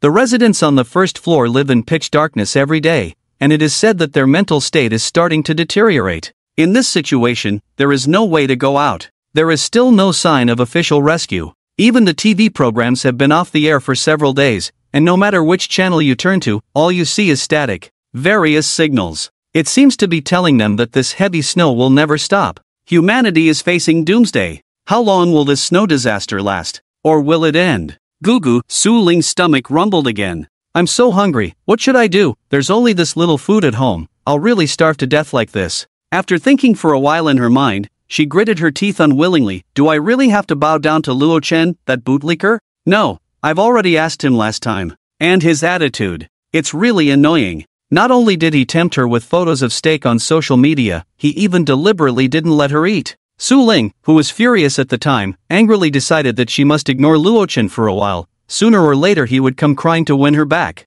If she now puts down her goddess demeanor and actively seeks him out, wouldn't all the efforts she made during this time be in vain? She is a high and mighty goddess. This bootlicking behavior should make Luo Chen take the initiative. However, after some thought, Su Ling's mind wavered. I am a goddess, how can I starve myself? As long as I take the initiative to show affection to Luo Chen, won't I have plenty of food to eat by acting cute? Once her stomach is full, it's not too late to maintain her goddess status. Thinking of this, Su Ling immediately picked up her phone excitedly. Okay, I'll do it. Thinking of the photos Luo Chen posted on social media before, the delicious steak and fine champagne made her unable to help but salivate. The thought of food immediately gave Su Ling motivation. She directly clicked on Luo Chen's profile picture, then held down the voice message to send. Oh, Luo Chen brother, it's been so long since we last contacted. I miss you so much. Why don't you come find me on your own? It has to be said. When it comes to seducing men, Su Ling, this green tea, is still very skilled. Luo Chen, who is this woman?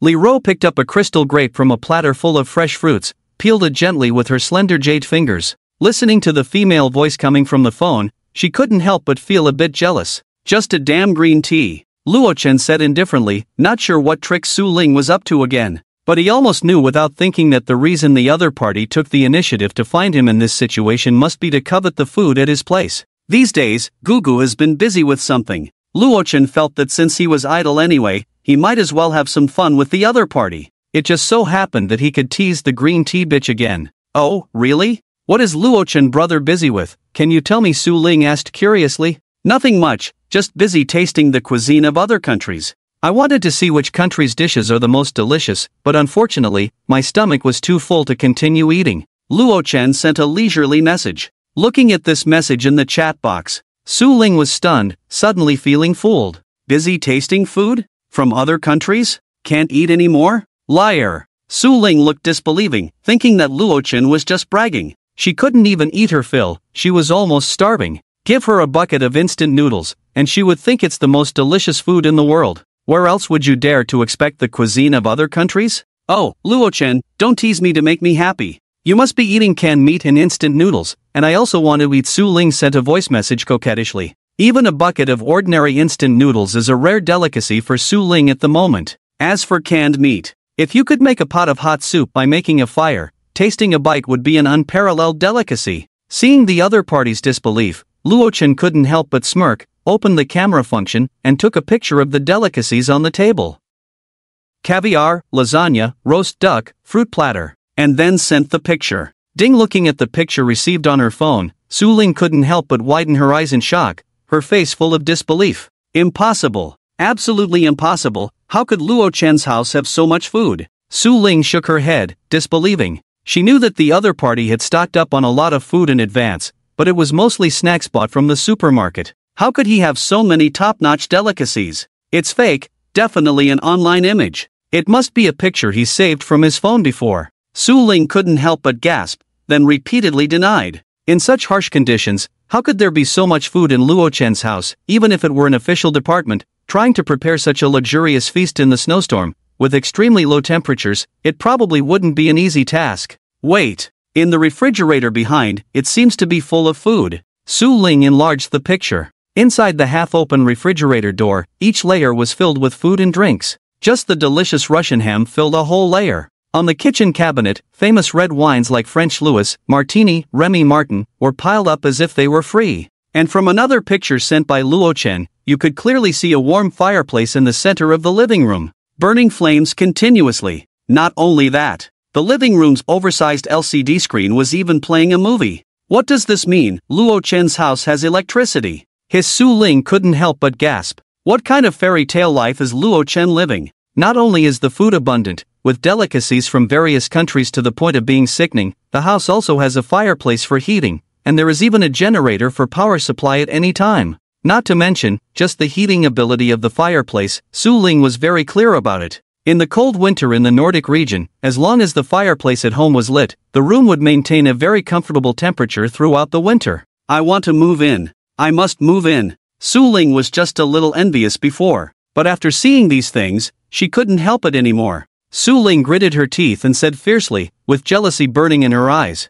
She couldn't wait to go inside and enjoy it. Why? Everyone is suffering, and Luo Chen is lying comfortably at home, not only having food and electricity, but the house is also so warm. You know, she had been huddled at home for a while, freezing like a dog every day. Even though she was wrapped in thick blankets and quilts, her hands and feet were still cold and numb. The tables, chairs, and benches in the house were all dismantled for heating. With only a few pieces of wood, it was only enough to keep her slightly warm for a while. Once the fire went out, she would be plunged back into the bone-chilling cold. That brief flame made Su Ling reminisce endlessly. It was so warm. But this warmth that was so out of reach for her, Luo Chen was enjoying it at home all the time. Su Ling was almost driven mad with jealousy. At this moment, thinking about the almost distorted expression on the other party's face, Luo Chen felt very pleased, almost laughing out loud. Envy it, be jealous of it. Unfortunately, no matter how much you desire it, you can only stare blankly at the screen. I took the picture just to show off.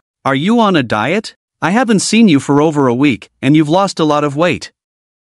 I really envy your self-discipline. Unlike me, who eats a bunch of abalone and seafood every day without much exercise. Luo Chen looked at the other person's pale and thin face due to lack of food, pretending to be unaware. For Su Ling, this is blatant flaunting of wealth. It's so annoying. Su Ling finally couldn't help it and sent a video directly. Brother Luo Chen, I'm hungry too. This time I'll give you a chance to treat someone to a meal. You have to seize it. After eating, we can do some post-meal exercise. She even took the initiative to deliver herself for the sake of tasting delicious food. Watching the video, Luo Chen couldn't help but sneer at the other person's obedient and pickable appearance.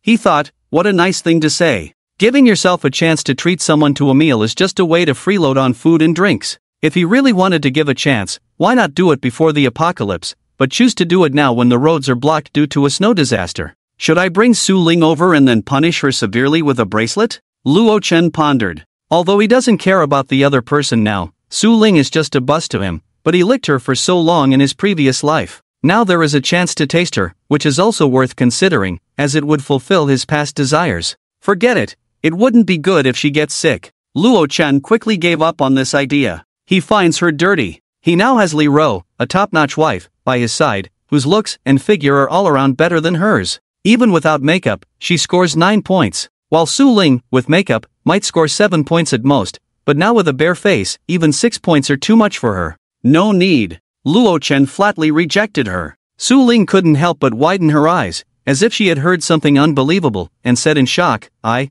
gave myself to you for nothing, and you still refuse? Luo Chen, are you serious? I get it. You must be mad at me, right? I haven't been paying attention to you for so long, you must be lonely. I'll pay more attention in the future. Green tea tasted the feeling of rejection for the first time and suddenly became incoherent. Who said I'm mad at you? Are you worthy? Luo-chan said speechlessly, then pulled Li Ro over. Li Ro was now wearing a less revealing dress. When Luo-chan pulled her, she fell over. She shyly leaned on his shoulder, not saying anything, but provocatively looked at the camera on the phone. I'm not lonely at all, I have someone to accompany me, Luo-chan said satisfactorily. It seemed like he was deliberately showing off. He even turned the other person's beautiful face towards the camera on the phone. Li Ro allowed his little actions. See that? I have a beautiful girl with me. You, a lousy shoe, go wherever you want. I don't care. Sure enough, when she saw that there were other women, she immediately stepped into Luo-chan's warm room ahead of herself, indulging in the delicious food that made her envious. Su-ling suddenly became anxious.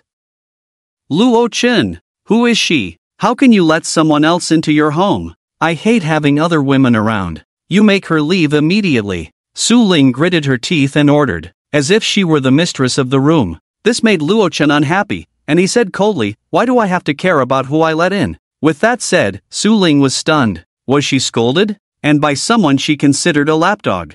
Luo-chan, how dare you scold me? What's gotten into you? Su-ling said incredulously. You know, in the past, when she was in a bad mood, even if she vented her anger at him for no reason, Luo-chan would still playfully tease her to make her happy, giving her gifts and inviting her to dinner. He never got angry with her. Not to mention cursing, Luo-chan wouldn't even breathe heavily in front of her. But now, it seems like he completely disregards her feelings. She just raised her voice a bit, and he scolded her harshly. In the past, this would have been unimaginable. Could it be that the vixen has lured Luo-chan away? No wonder Luo-chan's attitude towards her suddenly turned cold. Thinking of this, Su-ling couldn't help but grit her teeth in anger. For Su-ling, the most unbearable thing is to be attracted away by other women, openly as her lapdog. Because to her, doesn't that mean her charm is inferior to others? In fact, Su-ling looked at Li Ro and sadly realized that her charm was indeed inferior to the other woman. Whether it was Li Ro's charming face or her shapely legs, they were the figure that only top goddesses deserved.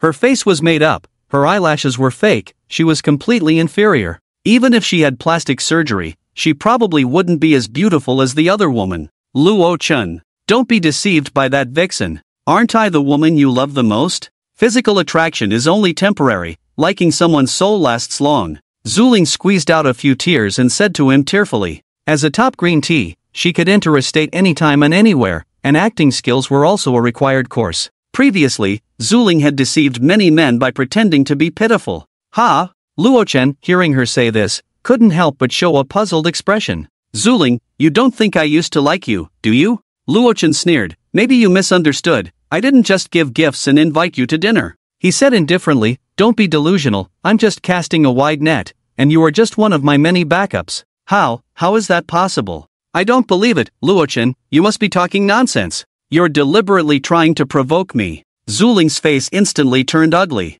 In the past, she had always treated Luo-chan as a lapdog she could order around. But now, Luo-chan told her, sorry, you are my backup. This was undoubtedly a huge blow to Su-ling, a master of tea art. I don't care if you believe it or not. Luo-chan said indifferently, sneering, do you think I don't know about your little tricks? It's well known in the rich second-generation circle that as long as you spend some money, you can take you to a hotel for a night. You are a bus that anyone can ride, stop pretending to be innocent. Sorry, I don't like messing with broken shoes. With that, Luo-chan didn't give her a chance to respond and immediately hung up the call. His purpose in saying this was to humiliate her. This scolding session exposed Su-ling's true nature, hitting her sore spot directly. Although Su-ling played with many men's emotions, she still believed she was a good girl, and those men willingly treated her well, so she did nothing wrong. But Luo-chan's words directly exposed her hypocrisy. At the same time, it dealt a severe blow to Su-ling's confidence, making her deeply doubt her charm. Luo-chan used to cater to her so much, yet he saw through her true nature.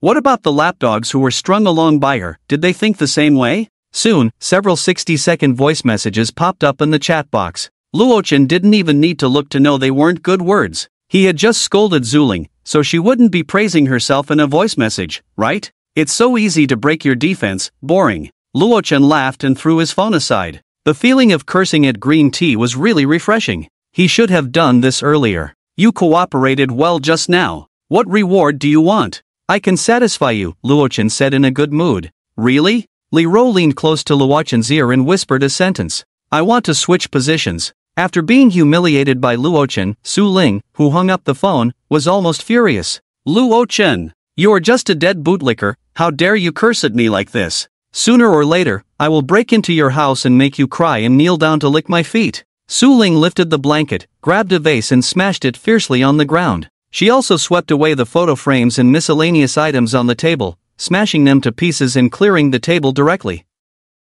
However, after venting, she barely suppressed her anger and said, "No, I have to be more rational." But when she thought of what Luo-chen had just said, the bus, the broken shoe, she couldn't help but explode. How can I be rational like this? Su Ling gritted her teeth, her face turning purple with anger. Luo-chen actually called her a bus. You can call a woman ugly, fat, ignorant, but you absolutely cannot call her a broken shoe. This is the ultimate insult to women. Fortunately, the temperature was very low now. Su Ling didn't smash many things, but she couldn't stand the cold. Shivering, she picked up the blanket and wrapped it around herself again. As she curled up, the more she thought, the angrier she became, so she prepared to retaliate against Luo-chen. After calming down, Su Ling also remembered who the woman next to Luo-chen was. She was Li Ro, the neighbor's wife who lived opposite him. The other party was already married and had a husband. If this news were exposed in the homeowners group, wouldn't everyone condemn them? Extramarital affairs. No matter the era or location, it is a topic that people are keen to discuss. Luo-chen, you didn't expect this, did you? I took a screenshot just now. Wait, I will make you the shame of the whole building, everyone will curse you. Su Ling thought coldly. So, she quickly wrote a paragraph, accusing the two of being shameless, along with a screenshot of Li Ro lying in Luo-chen's arms, showing a glimpse of her snow-white thigh, and sent it directly to the group. Li Ro, isn't this the wife of Yulin on the 23rd floor? How did she get involved with Luo-chen? I remember this woman, she has a huge chest, I told you she's a loose woman. Luo-chen really did a bad thing. Sure enough, the homeowners who were attracted by the pictures quickly started a heated discussion. Messages kept coming one after another, like a flood. Soon, Yulin was madly mentioned by the homeowners in the group, and finally couldn't bear the pressure, came out and said, "It was Luo-chen who forcibly detained my wife, his family hoarded a bunch of food, promised to share some with us, but after my wife went in, he wouldn't let her out." Nonsense, directly pushed Luo-chen to the forefront. In fact, the homeowners didn't care who was right or wrong in the matter. Anyway, most of them couldn't get enough food now, hungry all day, under pressure and lack of food, emotions were easily impulsive and irritable. Staying at home every day, conflicts and arguments with family members were inevitable. The incident exposed by Su Ling now became a reasonable outlet for the homeowners to vent their emotions. Regardless of the truth, blaming and criticizing others would give them a natural pleasure. This is the evil in human nature. Luo-chen looks honest and trustworthy, but he did such a despicable thing. Exactly, arbitrarily detaining someone's personal freedom is illegal. After the snow disaster passes, I must report this bastard to the police and get him arrested. He's not human. Poor Li Ro must have suffered inhuman abuse, I hope she is okay. Praying hands. JPG damn chow thief, how can he enjoy my goddess, so envious? Ah no, I'm so angry. The owners began to curse. Filthy words filled the air, one after another, quickly taking over the entire owners group. Watching the enraged residents, Su Ling, who started the whole thing, hid behind her phone and couldn't help but burst into laughter. Ah, Luo-chen, you deserve it. Letting you curse my bus, now your own reputation is ruined. The owner's words became more and more outrageous, even speculating that Li Ro was forcibly kidnapped by Luo-chen. In the living room, Li Ro, wearing a cool skirt, couldn't help but defend Luo-chen when she saw the messages in the group. She was living well, with plenty of food every day, a warm room, and she was not being abused. But her explanation only stirred up more trouble, with the owners not only cursing Luo-chen but also cursing her, calling her a slut, shameless, bus. Extremely offensive. Li Ro was soon in tears from the insults. The power of online violence is well known to everyone, with many people being cyberbullied even in times of peace, let alone in the current situation. Seeing Li Ro silent from the insults, the owners became even more aggressive. Bullying a beautiful wife they usually longed for but couldn't have gave the owners a perverse sense of pleasure. Damn it, I knew your true nature long ago. Why didn't you tell me you were short of food? 5 bags of instant noodles enough or not? I'll make you happy all night. Tisk tsk, I've been thinking about Li Ro for 3 years already. If I had her for one night, I'd be willing to live 10 years less. Unfortunately, Yulin is useless now, can't enjoy it, ha ha. More and more owners joined the crusade. Speaking recklessly with vulgar words, in this situation, as long as they cursed Li Ro and Luo-chen, they would be praised by others, without being condemned themselves. The moral quality of civilized society seems to have disappeared. After cursing Luo Chen for a long time, he still didn't show up. They suddenly thought Luo Chen was scared. After all, they had the numbers, so they cursed even more vigorously, pushing the boundaries further. It wasn't a big deal to make Deng Tu suffer before. Maybe those little brothers were all talk and no action, not as scary as rumored. As long as we unite, Deng Tu definitely wouldn't dare to mess with us. The owners thought smugly, even looking down on Deng Tu, who used to avoid them when they met. Inside the living room, Luo Chen chuckled and pinched her tear-stained face. Is it necessary to cry just from being cursed a few times? If you can't take it, then don't look. I'm angry. They clearly don't know anything. And yet they curse so harshly. Li Rose sobbed. Her face was crying like a little flower cat. What no one knew was that if Luo Chen hadn't taken her in, Li Rose's fate would have been forced to jump off the building by Yulin. Butler, are things ready? Luo Chen asked casually. Master, everything is ready, can be sent at any time. Very well, it's time to strike back. Luo Chen snorted coldly. Don't think I can't deal with you just because I don't go out. Earlier, he didn't reply to the group chat immediately. He was cooperating with the butler to collect some interesting evidence. If I don't make a move, I'll damn well kill you all. Soon, Luo Chen released a series of bombshells, instantly silencing the enraged owners. It was as if they had been doused with cold water. At 14th floor 1403 Jinde, at 15th floor 1501 Haoshao, two male owners privately engaged in debauchery meetings, using numerous props. Photos. JPG at 11th floor 1102 Udahai, having a private meeting with at 13th floor 1301 Zhangli, a story that must be told between a young man in his 20s and an older woman. Video. MP4. At 15th floor 1502 homeowner exchanging with at 15th floor 1501. These videos and photos are mostly obtained by the housekeeper through the building's network, routers, and other means, invading into the other party's phone. For the housekeeper, who is a top-notch AI brain, this is just a trivial matter. Because the entire building is under the surveillance of Luo Chen, he knows clearly what those homeowners are up to in private. Perhaps due to the road closure caused by the snow disaster, many people are under immense pressure for a long time, so they let go of themselves and did some unspeakable things. Just like the explosive news above, it was about the few people who cursed the most fiercely in the group just now. It is estimated that they have done something wrong themselves. When they saw the message posted by Su Ling, they cursed in a particularly nasty way, but they didn't expect retribution to come so quickly. Just like the matter between Yu Dahai and Zhang Li, once exposed, it made Zhang Li's husband furious. Bitch! You are already so old, yet you are still fooling around with younger guys outside. Do you have no shame? Saying that, he slapped her hard. Zhang Li, stunned by the blow, covered her face and looked at her son beside her with a disappointed look. Mom, that man is only a few years older than me. How could you? Yes, he seduced me first. Zhang Li explained with a pale face, regretting deeply. She was one of the fiercest cursors just now, but she never expected that the video of her affair with Yu Dahai would be obtained by Luo Chen. If she had known this would happen, she would never have dared to get involved. Damn it, at Jinda, you are actually gay. I said we are neighbors. Why do you always come to my house for meals and even touch my butt? Stay away from me after you die, gay. At Haoshao, I didn't realize it. You two played so extravagantly, even using a lot of props? I didn't notice it usually. You guys are so open in private, not even inviting me, huh? Am I the only honest person? Looking at the messages, Jindi and Haoshao suddenly felt like they wanted to die. The group is full of neighbors who see each other every day, and now that such a thing has happened, how will they face each other in the future?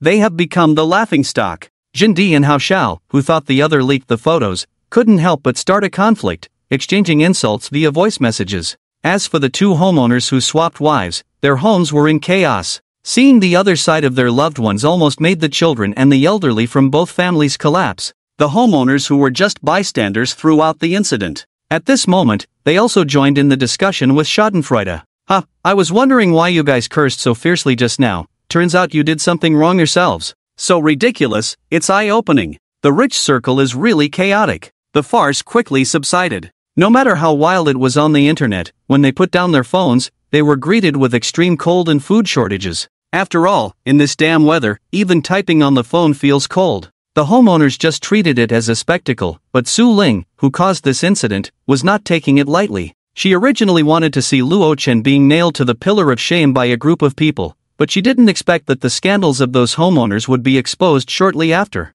How did Luo Chen get these videos in the first place? Thinking about how she had wanted to make a deal with one of the gay men before, Su Ling couldn't help but feel disgusted. No, I can't let it go like this. Luo Chen, I will never let you have a good life. Su Ling clenched her phone, gritting her teeth. 18th floor. Luo Chen, this kid is quite capable. He actually managed to quickly take care of those who were cursing at him. A henchman was sharing some juicy gossip, completely absorbed in watching a scene from a certain gathering. Not bad, quite exciting. Deng Tu angrily slapped his head and sternly said, so what, Luo Chen is indeed a character. But since he has offended me, he shouldn't expect to live for a few more days. This guy named Luo Chen is so cool. Top celebrity Baya, currently curled up in bed, murmured as she looked at the messages on her phone. Luo Chen's beautiful counterattack made her eyes shine involuntarily. It's truly reassuring. No matter how glorious she used to be, now she was just a young girl in her 20s, alone in the house for over a week. While other homeowners had family members with them, she didn't even have a friend she knew.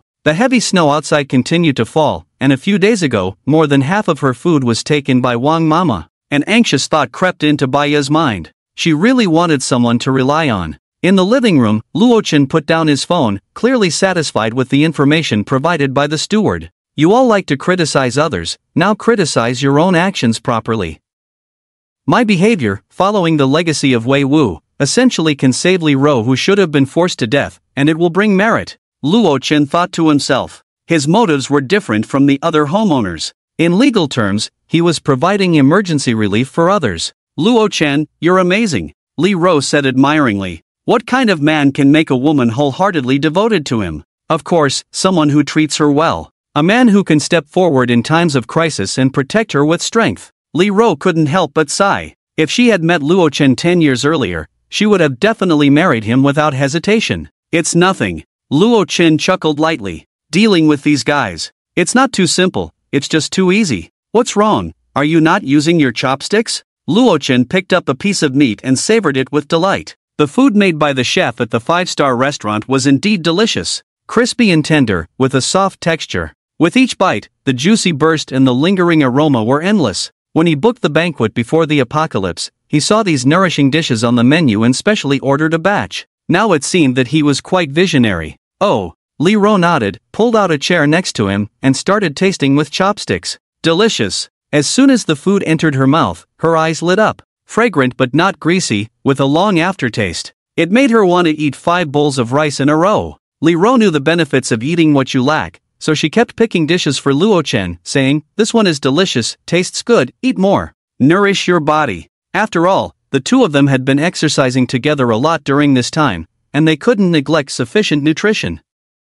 A table full of dishes, soon devoured by the two of them like a whirlwind. I have to say, after eating, I feel warm all over. Luo Chen leaned back comfortably in his chair. Perhaps the restaurant had some exclusive secret recipe, rumored to use a lot of 100-year-old ginseng as an ingredient, which was a great tonic for the body. In the pre-apocalyptic era, these famous dishes were also extremely popular in restaurants. As for washing dishes and cleaning up, of course, it was left to Li Ro to do. This was also the advantage of having a woman around. He just had to eat, and that was it. Some household chores and cleaning were not his concern. When it came to cleaning up, it was simply putting the dishes in chopsticks in the kitchen, where Luo Chen had pulled out a high-end sterilizing dishwasher worth tens of thousands from his space, completely freeing his hands. As for the water source, it was all from the tens of thousands of tons of water resources stored in the space. It's time to exercise, and maintaining a good figure is also very important. Luo Chen touched his abdomen and felt that it was not as firm as before. In the comfortable life after the apocalypse, he had become too comfortable. Eating abalone, lobster, and steak every day, these high-protein and high-calorie foods, without proper exercise, fat would easily accumulate. Luo Chen didn't want his figure to deteriorate. Although he was not lacking in food and drink at the moment, maintaining a healthy and strong body was equally important. It is not advisable to engage in vigorous exercise after a meal. However, taking a walk is fine. Luo Chen took out 2 well-known and expensive treadmills from the space and placed them on the balcony in the living room. Walking after a meal, living to be 99. Oh, Luo Chen, are we going for a run? Li Ro came out of the kitchen and saw him setting up 2 treadmills, curiously asking. Yes, if you don't exercise, you'll end up as fat as a pig. Luo Chen raised his eyebrows. His gaze also lingered on her well-proportioned figure. Fat? No way. I have been eating a lot recently, am I getting fat again? Li Ro was taken aback when she heard him say that. For women, weight is a very important matter. These days, following Luo Chen, she had been eating grilled steak and seafood, making her belly round every time. She hurriedly looked down at her figure and couldn't see her toes. Stepping on the electronic scale to weigh herself, Li Ro's face turned pale, nervously saying, "Hate it, I've really gained 2 pounds." Without waiting for Luo Chen's urging, she changed into a sports short-sleeved shirt, climbed onto the treadmill, and started exercising. Luo Chen stared at her plump beautiful legs and said with a smile, "Why are you so nervous? Your figure is great, especially those long legs. I bet the muscular men at the gym would feel inferior when they see them. But compared to some girls with stick-thin legs, a bit of plumpness is awesome. Don't tease me," Li Ro said helplessly. Half an hour of exercise. Both of them were slightly sweating, feeling refreshed and invigorated. "Have some water to rehydrate." Li Ro brought 2 bottles of Beverly Hills mineral water and considerately opened one bottle, handing it to Luo Chen. This was also taken out from the space by Luo Chen. It was the most expensive mineral water in the world, with a bottle cap decorated with 600 diamonds and 250 black diamonds, selling for about 680,000 renminbi. Slightly sweeter than Farmer's 3 punches. Luo Chen gulped down a few sips and licked his lips, commenting. Then Li Ro brought a towel and gently wiped the sweat off his forehead. Thanks to the super strong heating system and the safe house and the ample warmth provided by the fireplace, even if they sweated, they wouldn't feel a hint of cold. If other residents knew that Luo Chen was still in the mood to exercise in such conditions, their eyes would probably pop out. Ding! Luo Chen picked up his phone and saw a new message in the homeowners group. At 17th floor, 1701 Xiaolan, sorry to bother everyone. My family has run out of food, there are only me and my child at home, and my child is still young and cannot go without food. So if anyone has extra food at home, I can buy it from them. I'm willing to pay a higher price. In this situation, no one knew how long the snow disaster would last, so almost no homeowners replied to her. Seeing no response, Xiaolan became anxious. Please, everyone, help me. I can skip a few meals, but I can't let my child go hungry. My family is really lacking food. Luo Chen did have some impression of this woman. Her husband worked abroad, leaving her alone with a young child at home all year round. She would always greet him with a smile when they met. Her figure was okay, and her looks could only be considered average. Luo Chen. Li Ro also saw the message in the group, feeling a bit conflicted, looking at him cautiously. It seemed like she wanted to say something, but she bit her lip and hesitated to speak. If you have something to say. Luo Chen took a sip of water and closed the bottle cap. It's just that Xiaolan is having a hard time raising the child alone. It must be difficult in such harsh conditions, Li Ro said with some reluctance. Seeing the helpless look of the other party in the group, begging everywhere for the child, made her maternal instincts overflow. Before the apocalypse, Xiaolan was one of the few people she could occasionally chat with in the neighborhood. Do you want to help her? Huh, I remember teaching you before, Luo Chen said indifferently. Placing the mineral water bottle embedded with black diamonds on the table, he raised his hand to hold Li Ro's fair chin, and said coldly, "The saint will die." Luo Chen had personally experienced the tragic outcome of dying for being kind. There was no way he would repeat the same mistake. If you give her food, next time she might lead a group of people to barge in and chop you up for soup, Luo Chen said coldly. In the previous life, Li Ro did not live to see that dark moment, as she had already died by jumping off a building. But he had a deep memory. Hearing him say this, Li Ro's face turned pale, realizing her foolishness. I'm sorry Luo Chen, I won't do it again next time. Keep your wealth hidden. She understood this principle, but just now she heard the other party talking about the child, so she couldn't help but want to help. Go hungry for a day tomorrow, the food is not for you. Remember this lesson well, so all the nutrients don't go to the same place, Luo Chen said coldly. Since she made a mistake, there had to be a punishment.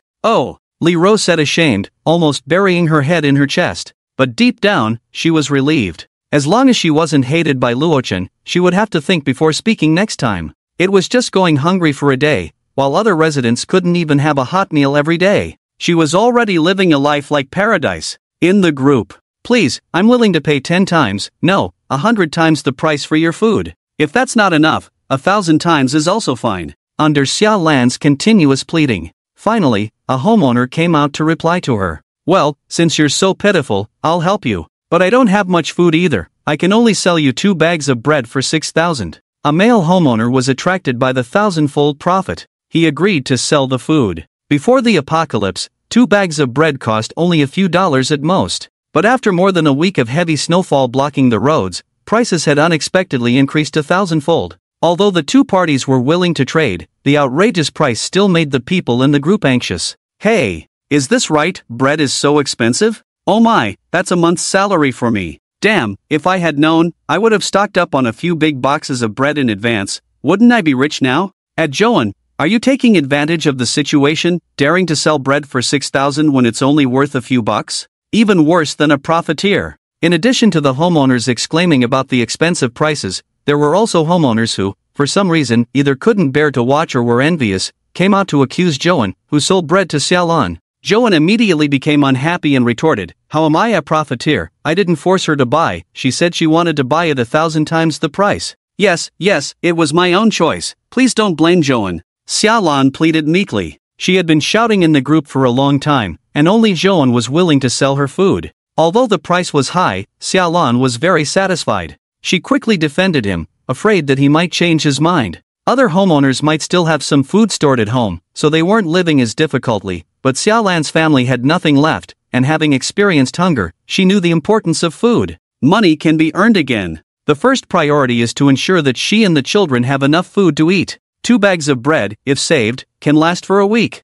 At Xiaolan, I have some extra bags of instant noodles at home, I can sell them to you. As for the price, let's say 10,000 yuan. Oh my, you have no shame, daring to ask for 10,000 yuan for a few packs of instant noodles. Xiaolan, I have half a box of chocolates here, feeling really hungry, why not buy mine? I'll only charge you 30,000 yuan. Damn, these two upstairs are shameless, Xiaolan, don't mind them. Buy mine instead, I'll give you a 5% discount. Suddenly, a group of people appeared in the group. They were all eager to promote their own goods, probably thinking that the snow disaster would soon pass. They could make a big profit now and buy any food easily later. It's a sure deal to sell food to hungry people. Damn, we're always complaining about being starving, having no food at home. Why are they now selling food one pack after another? Am I the only one so poor that I eat bread crumbs? I don't even have bread crumbs. Some homeowners who lacked food were shocked. They also wanted to buy some food, but the prices were too high. Some people bought their houses with a down payment, with not much savings, still having to pay the mortgage every month.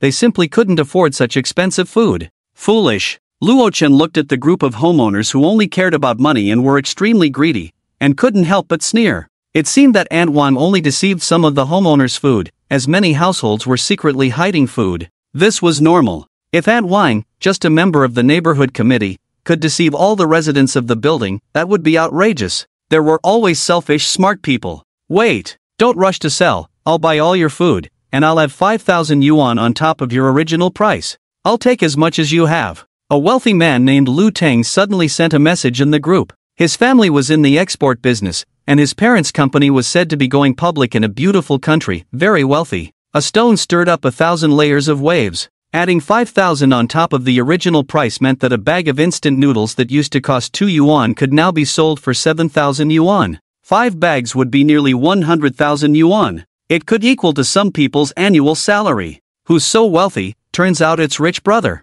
I bet he has tens of thousands of pocket money every month. Lu bro, I'll sell to you. Me too, I still have some food at home, I'll pack and sell it too. Sorry Xiaolan, I wanted to help you, but he offered too much. An irresistible price. The homeowners who said they would sell food to Xiaolan, after hearing Lu Teng's words, instantly changed their minds and tried to sell their food at higher prices. Xiaolan was suddenly panicked, feeling desperate. How could you do this? You promised to sell to me. At Lu Teng, my family really has no food left. Please don't compete with me, I don't have much money left. Lu Teng shrugged, my family has no food either, don't blame me. If you have to blame someone, blame yourself for being poor. Those who want to sell, do it quickly, my offer stands. A few 100,000 yuan was nothing to him. It had to be said that wealthy people wouldn't live too poorly anywhere, even in the apocalypse. Xiaolan continued to plead desperately in the group, but at this moment, no one was willing to listen to her. There was no transition from hope to despair, just a direct fall from heaven to hell.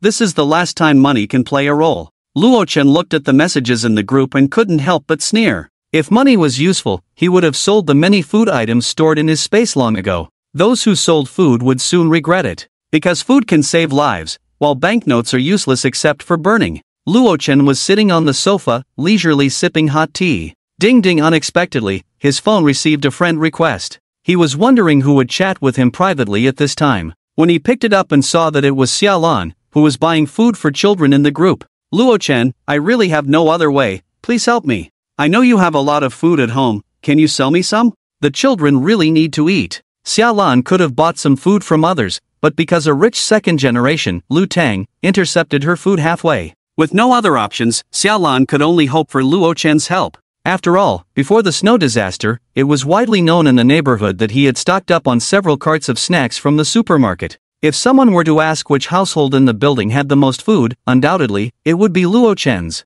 The other party's attitude was very low. However, Luo Chen had no intention of helping the other party. Do I know you well? What the children need to eat is none of my business, I'm not their father. Luo Chen decisively refused the other party. Immediately, Xiaolan fell into silence. She probably knew that Luo Chen didn't really have no food, but simply didn't want to sell it to her. After all, not everyone was in need of money. Just when Luo Chen thought the other party had given up, his phone received another message. Ding ding ding, several photos were sent over. Luo Chen raised his eyebrows and curiously clicked on them. The result almost made him spit out his water. It was something he hadn't expected. The other party actually sent these photos to him. What are you doing, trying to seduce me? Luo Chen carefully looked at the pictures twice, then closed them directly. Ridiculous. Was he that kind of person? However, the other party's looks were at most a 5, with no appeal to him. Luo Chen, you like mature women, Li Ro can do it, I can too. As long as you give me food, I'll come to your place now. Xiaolan sent another message. The news of Luo Chen accommodating Li Ro had already been exposed in the homeowners group chat, so almost everyone believed that Luo Chen had a liking for married women. So Xiaolan, with a last-ditch effort, approached him. After all, Luo Chen was young and handsome, and she wouldn't lose out. Damn, who spread such rumors? Luo Chen couldn't help but feel angry. It was all nonsense. Clearly, he also liked young girls and mature women. Isn't that right? Passing by, Li Ro glanced at the messages in the chat box, covering her mouth and chuckling. Her peach-like eyes curved like crescent moons. Smack! Then she heavily slapped Luo Chen on the back. Li Ro looked aggrieved. If I help her out of kindness, won't I be labeled as a lecher? Luo Chen sneered. Regardless of how Xiaolan pleaded or acted pitiful, he coldly rejected her. It's not my concern no matter how pitiful you are. Dream on if you want my sympathy. This isn't a charity, I only care about myself. Desperate, Xiaolan finally gave up seeking help from Luo Chen and turned back to the group to continue buying food. However, no matter how much she raised the price, the rich second-generation Lu Tang would always wait for her to finish bidding and then directly raise it by 10,000 yuan. This also meant that Xiaolan couldn't even buy a bag of instant noodles. However, the food supplies of the homeowners were also limited, so after a few transactions, only one homeowner was still selling food. Ha, no one else has extra food left. At Xiaolan, I'm the only one who can sell you food. As long as you bid higher than Lu Tang, these 3 bags of instant noodles and 5 packs of compressed biscuits are yours. The homeowner who spoke seemed to be kindly reminding, but in fact was raising the price of his own goods. After all, his goal is also money. As for who would starve without food, he doesn't care. I offer 100,000. Xiaolan gritted her teeth and quoted an astonishing price. This was her last hope. Who could have imagined that in the pre-apocalyptic era, a primary school student could afford a few packs of snacks? But after the heavy snow blocked the roads, they were selling for more than a car. Soon, Lu Tang responded. 300,000. This was a price that made Xiaolan desperate. She had less than 200,000 in funds. In fact, 300,000 was not much for her, but most of the money at home was kept by her husband, who was not even in the country, and the almost paralyzed communication made it impossible for her to contact him. Who will save my child? Whoever it is. Xiaolan stared blankly at her phone. Her pupils seemed to have lost their luster. If someone could give her a little food now, she would probably agree to die directly. I offer 1 million. Just as the rich second-generation Lu Tang thought he had successfully bought food again, a stranger suddenly made a move. However, those who could live in this neighborhood were not poor people, so it was quite normal for someone to come up with 1 million directly. This person's profile picture seems a bit familiar. Where have I seen it before? I can't seem to remember. Luo Chen stared at the cartoon cat avatar, murmuring. The one competing with Lu Tang is Bai Ya, who lives on the 20th floor. Her real identity is a top-tier female celebrity in the country. It seems that even this national goddess is having a hard time. Listening to the butler's explanation, Luo Chen also remembered. As a national-level superstar, the other party's net worth was immeasurable. Casually taking out a few billion was a breeze. Baya had just been tricked out of a lot of food by Wang Mama recently, and now it seemed that her family was also in urgent need of food.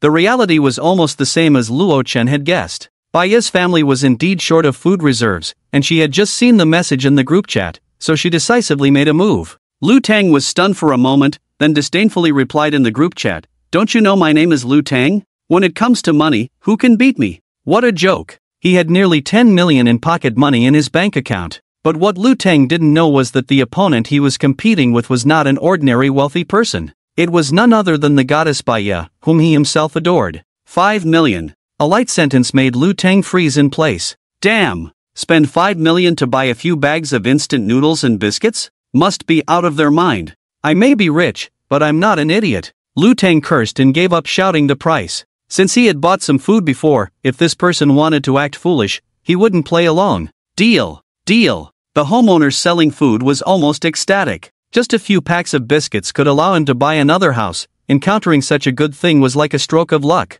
The homeowners who had sold food early were now full of regret. If only they had sold later. Who could have imagined that the final price would increase by 5 million times? It's probably too unbelievable even for a movie. Phew, just 5 million, not much. Baya curled up her slender legs, breathed a sigh of relief. 5 million, she could earn more than that just by taking on an advertisement. Her small fortune would scare people if she revealed it. After completing the transaction, Baya waited for the homeowner to leave before cautiously peeking out and bringing the food placed at the door back inside. After some thought, she opened the group chat and clicked on Xiaolan's profile picture. How foolish. Luo Chen looked at the monitor and sneered. The scene in the video. It was right in front of Baya's house. Baya estimated that she was overflowing with sympathy. She spent 5 million to buy 3 bags of instant noodles and 5 packs of compressed biscuits, and unexpectedly gave half of them to Xiaolan for nothing. Watching Xiaolan's excited scene almost kneeling down, Luo Chen couldn't help but lightly spit out a few words. You brought this upon yourself.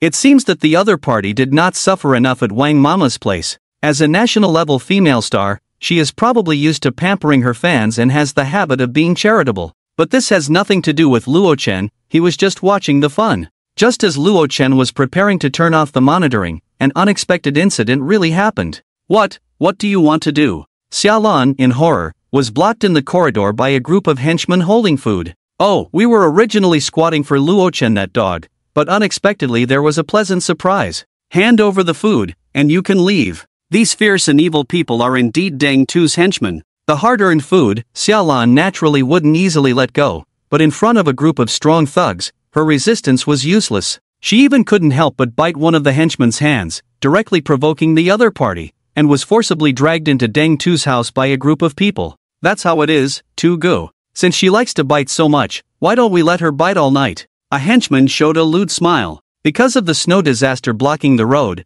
they hadn't gone to the bar to hunt for women for a long time. It's just right to have this thirst-quenching opportunity delivered to them. Although the temperature in the room was very low, they couldn't resist the warmth of being together in the bed. Xiaolan looked at the room full of fierce and evil thugs, and couldn't help but turn pale with fear. So many people. Maybe her life is at stake. It's tens of degrees below zero, and she doesn't have much strength because of hunger. There is still a hungry child in her family. She must not die in the hands of a group of thugs. Come on, do you take it off yourself, or do we do it? The henchmen were getting impatient. No, please spare me. Spare you? It's too late. You should have handed over the food properly just now. Ha ha ha. Someone started tearing her clothes. Desperate Xiaolan suddenly shouted, "Spare me, I can tell you a big secret. It's about the top celebrity Baya. She's in this building." Hearing this, Deng Tu, who was sitting on the sofa with thick bandages on his legs, suddenly looked at her. What did you say?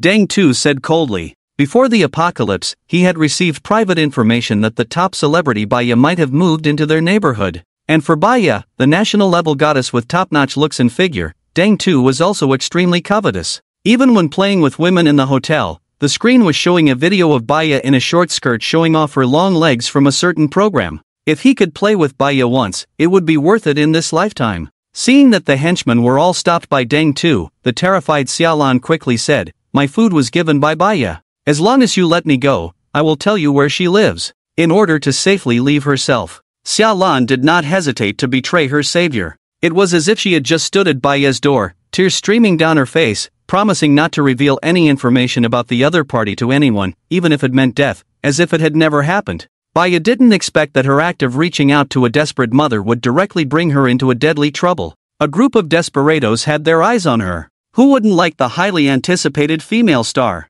Among Dang Tu's henchmen, many were fans of Baya, but most of them were just lusting after her body. Just the thought of being able to play with the national goddess made them uncontrollably excited. Goddess Baya. Sweeping the nation, the dream lover of many men, women, young, and old. Many big shots with faces and reputations all want the other party to give face and have a meal, but they are all ruthlessly rejected. And today, the opportunity to spend a good night with the goddess is right in front of them. If you dare to deceive us, I will kill you, and your child won't escape either. A henchman threatened fiercely. I didn't deceive anyone. I just hope you can let me go. Xiaolan shook her head with tears all over her face. After getting the other party's assurance, she gritted her teeth and finally revealed Baya's address. Baya lives on the 20th floor, room 2001. Alright, I've told you, can I go now? Dang Tu impatiently waved his hand, saying, get lost. He didn't even bother to look at her again. A woman with this appearance is not as good looking as the princess he picked at the KTV.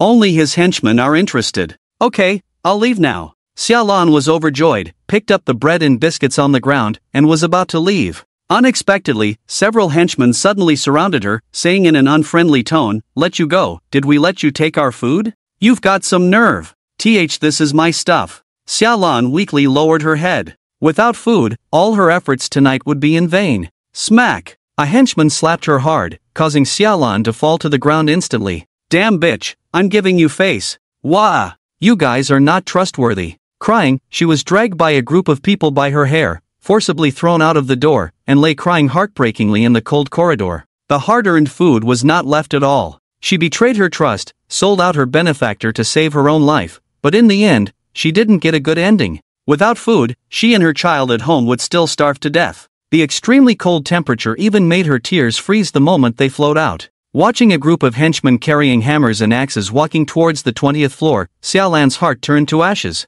In the room decorated in pink, Baya was tearing open a bag of compressed biscuits, opening her cherry-like mouth, and nibbling and swallowing them. She was wearing a thick cat-shaped fleece pajamas. Her beautiful face without makeup was still delicate, even more beautiful than those female internet celebrities with makeup. Just with a plain face, she could score at least 9 points. The dry biscuits were hard to swallow, lacking the sweetness of high-end snacks or the deliciousness of luxurious food. Her living standard suddenly dropped to that of an ordinary person, and Baya couldn't adapt for a while. But the situation was too bad now, and she could only force herself to accept it. The luxurious upper-class circle she used to be in, with a fan base that responded to her every call, she could no longer enjoy at this moment. Just as she was lost in thought. Knock, knock, knock, the anti-theft door outside was knocked on. Who is it? Baya was startled, cautiously moving to the living room, observing the corridor through the peephole. Only to see a group of thugs in the corridor, shivering from the cold, were vigorously knocking on the door with hammers and baseball bats.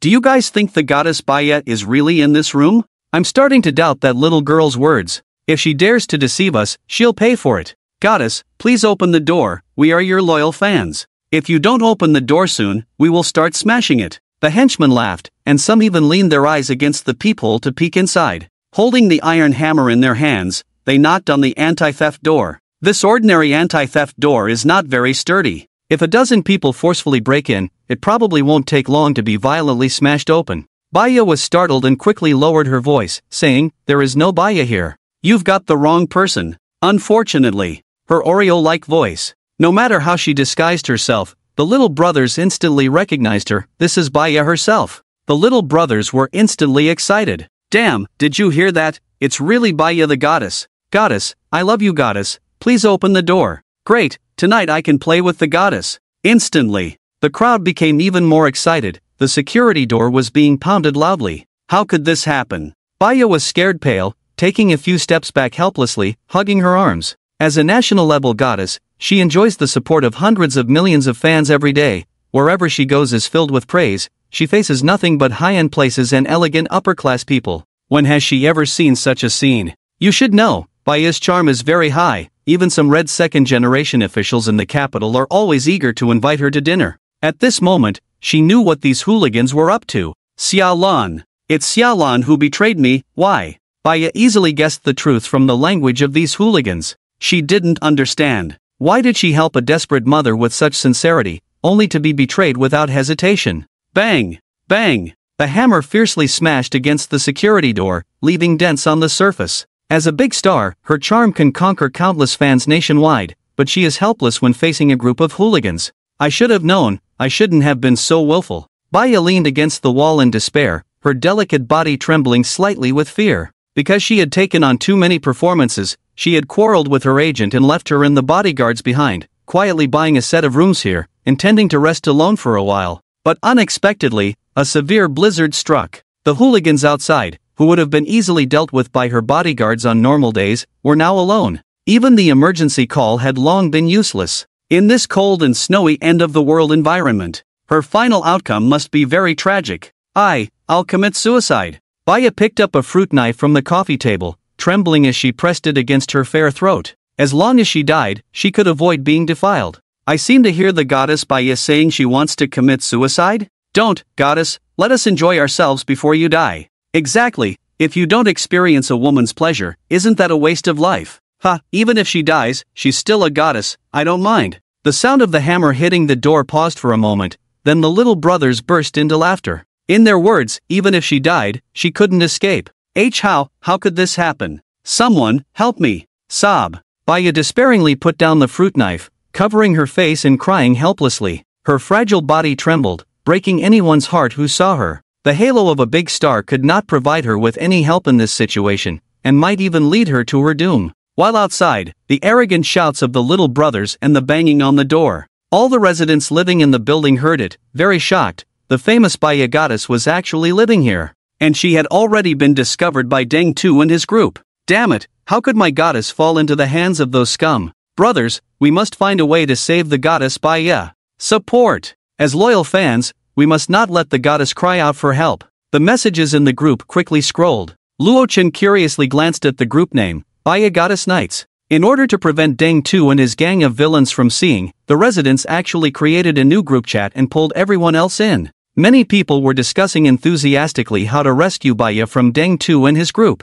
No matter how many people Deng Tu has, do we have more people than us? We have nearly 100 people, which is 10 times their number. Yes, as long as we work together and charge together, they will definitely be scared away. The words sounded beautiful. Even many people were excited and imagined the beautiful scene of Baya thanking herself. However, soon everyone discovered a very important problem. That is, who will take the lead? Since you have such high awareness at 15th floor 1502 resident, then let's agree, you take the lead in the charge later, and we will follow you. Yes, you shout and we will all go together. Why should I take the lead? I have a weak physique and cannot bear the heavy responsibility. It's better for a group owner to take the lead. It's his group chat, he should take responsibility. Group owner, I have already taken the responsibility of initiating the action. I must coordinate the overall situation. Leading the charge is your task, you guys should do it. You go, you go, you go. If not, he will go. The owners started to push each other. No one wanted to take the lead first. This is normal, as the first bird gets shot. They are facing a group of thugs holding machetes and hammers, the kind who have actually killed people. The person at the forefront will definitely not end well. Maybe they will be hacked to death by a group of angry thugs. The goddess is beautiful, but compared to their own lives, they firmly chose the latter. Hilarious. Luo Chen looked at the group chat messages and couldn't help but chuckle. He thought these people were brave, but they were just shouting slogans. Once it came to action, they all backed down. Wait, did you forget that we have a tough guy in our building who has made Deng Tu suffer? He almost crippled his leg. That's right. I almost forgot. At Luo Chen, it's up to you to save the goddess Baya. Yes, Luo Ge, lead us to defeat Deng Tu. At Luo Chen. At Luo Chen. At Luo Chen. The direction of the chat in the group suddenly changed. The residents excitedly mentioned their only hope, Luo Chen. Luo Chen was watching the fun, unexpectedly being mentioned by a bunch of people, and couldn't help but say with a speechless face, "Why are you mentioning me? Do you think we are playing the game of the brave rescuing the princess, and leading you to defeat Deng Tu? Funny. You guys are her fans, not me, why drag me into this? These guys, they were cursing you in the group chat last time, but now, just to show off in front of a big star, they all started to flatter." Li Ro rolled her eyes beautifully. Obviously, she still held a grudge against these residents. Luo Chen snorted and said, "Want to use me as a gun? It's quite beautiful." In the resentful gaze of Li Ro, he even reached for her Parisian family. "I'm not interested. If you want to save her, figure it out yourselves." Luo Chen replied in the group in a carefree manner. Immediately, it aroused a group of residents' angry criticism, such as having the ability but not stepping forward, not being afraid but giving you the opportunity, the goddess is waiting for us, etc. Suddenly making Luo Chen's home full of a lively atmosphere. Without Luo Chen taking the lead, the residents dared not take actual action. They could only continue to talk big in the group chat. Dawn, the security door was smashed with a hammer, leaving a gap. The cold wind poured into the living room, allowing them to vaguely see the golden figure hiding in the room. Cat pajamas, cute and energetic. The little brothers in the corridor couldn't help but get more excited when they saw this, and sighed that it would be great if Luo Chen's door was so fragile. Luo Chen. Yes, I can still ask Luo Chen for help. In Baya's lifeless beautiful eyes, hope suddenly ignited. In previous group chats, although she didn't talk much, she had been secretly watching the screen and was very aware of what had happened recently. Luo Chen was the man who had caused trouble for Deng Tu and a group of thugs. If you were to ask who could help her out of her predicament now, then it would only be Luo Chen. Thinking of this, Baya immediately trembled as she opened her phone, clicked on the group chat interface, and sent a friend request to Luo Chen. Please agree quickly. Luo Chen. At this moment, just as Luo Chen was about to do something, his phone rang. Ding. Luo Chen didn't want to bother, but the notification sound kept ringing incessantly. Damn, who's ruining my mood? The butler isn't even helping me intercept. He opened his phone in frustration. He found out that it was a friend request from the famous star Baya. Baya? She's almost being treated as a tool, and yet she still has time to message me. Luo Chen raised an eyebrow and clicked on agree. He was somewhat surprised. The other party was the famous national goddess with countless fans. With so many residents in the building, why did she specifically reach out to him? Luo Chen, I'm Baya, the famous star you know. Deng Tu and his men are smashing the door of my house. It probably won't last long. I hope you can help me. I live in 2001. It seemed urgent, as she almost instantly sent the message. Afraid he wouldn't believe her, she even attached a selfie. Her face was stunning, her figure slender. She was indeed a rare and energetic beauty.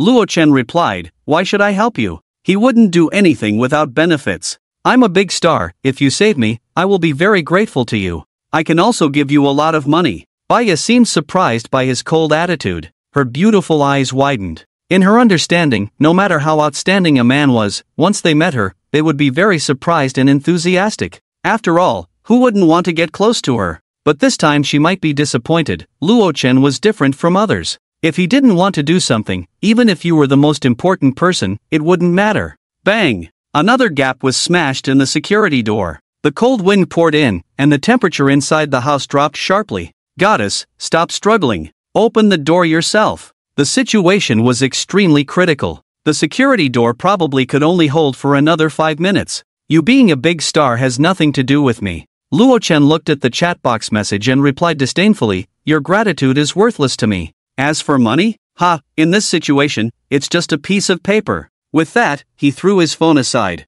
He no longer cared. Just then, Li Ro whispered, Luo Chen, Baya is a national-level goddess. Are you willing to let her be defiled by Deng Tu and those scum? In her eyes, it would be a shame for such a beauty to be missed by Luo Chen. Of course, I won't. Luo Chen said meaningfully. From the beginning, he had planned to bring Baya, this charming big star, into his home. Entertainment is so scarce now. Let the other party play the piano, play an instrument, or dance. It would be very pleasing to the eyes. Although people are in the last days, their spiritual needs cannot be neglected. As a big star, she must be proficient in everything, right? Coincidentally, Luo Chen is also good at singing, dancing, and rapping. They could have a deep conversation when there's nothing else to do. Also, he had a top-notch Steinway piano worth over $1 million in his space, just sitting there. He could have her play it for him every day in the future. It would be like cultivating artistic bacteria. Stars of her level usually have high self-esteem and are proud of their talents.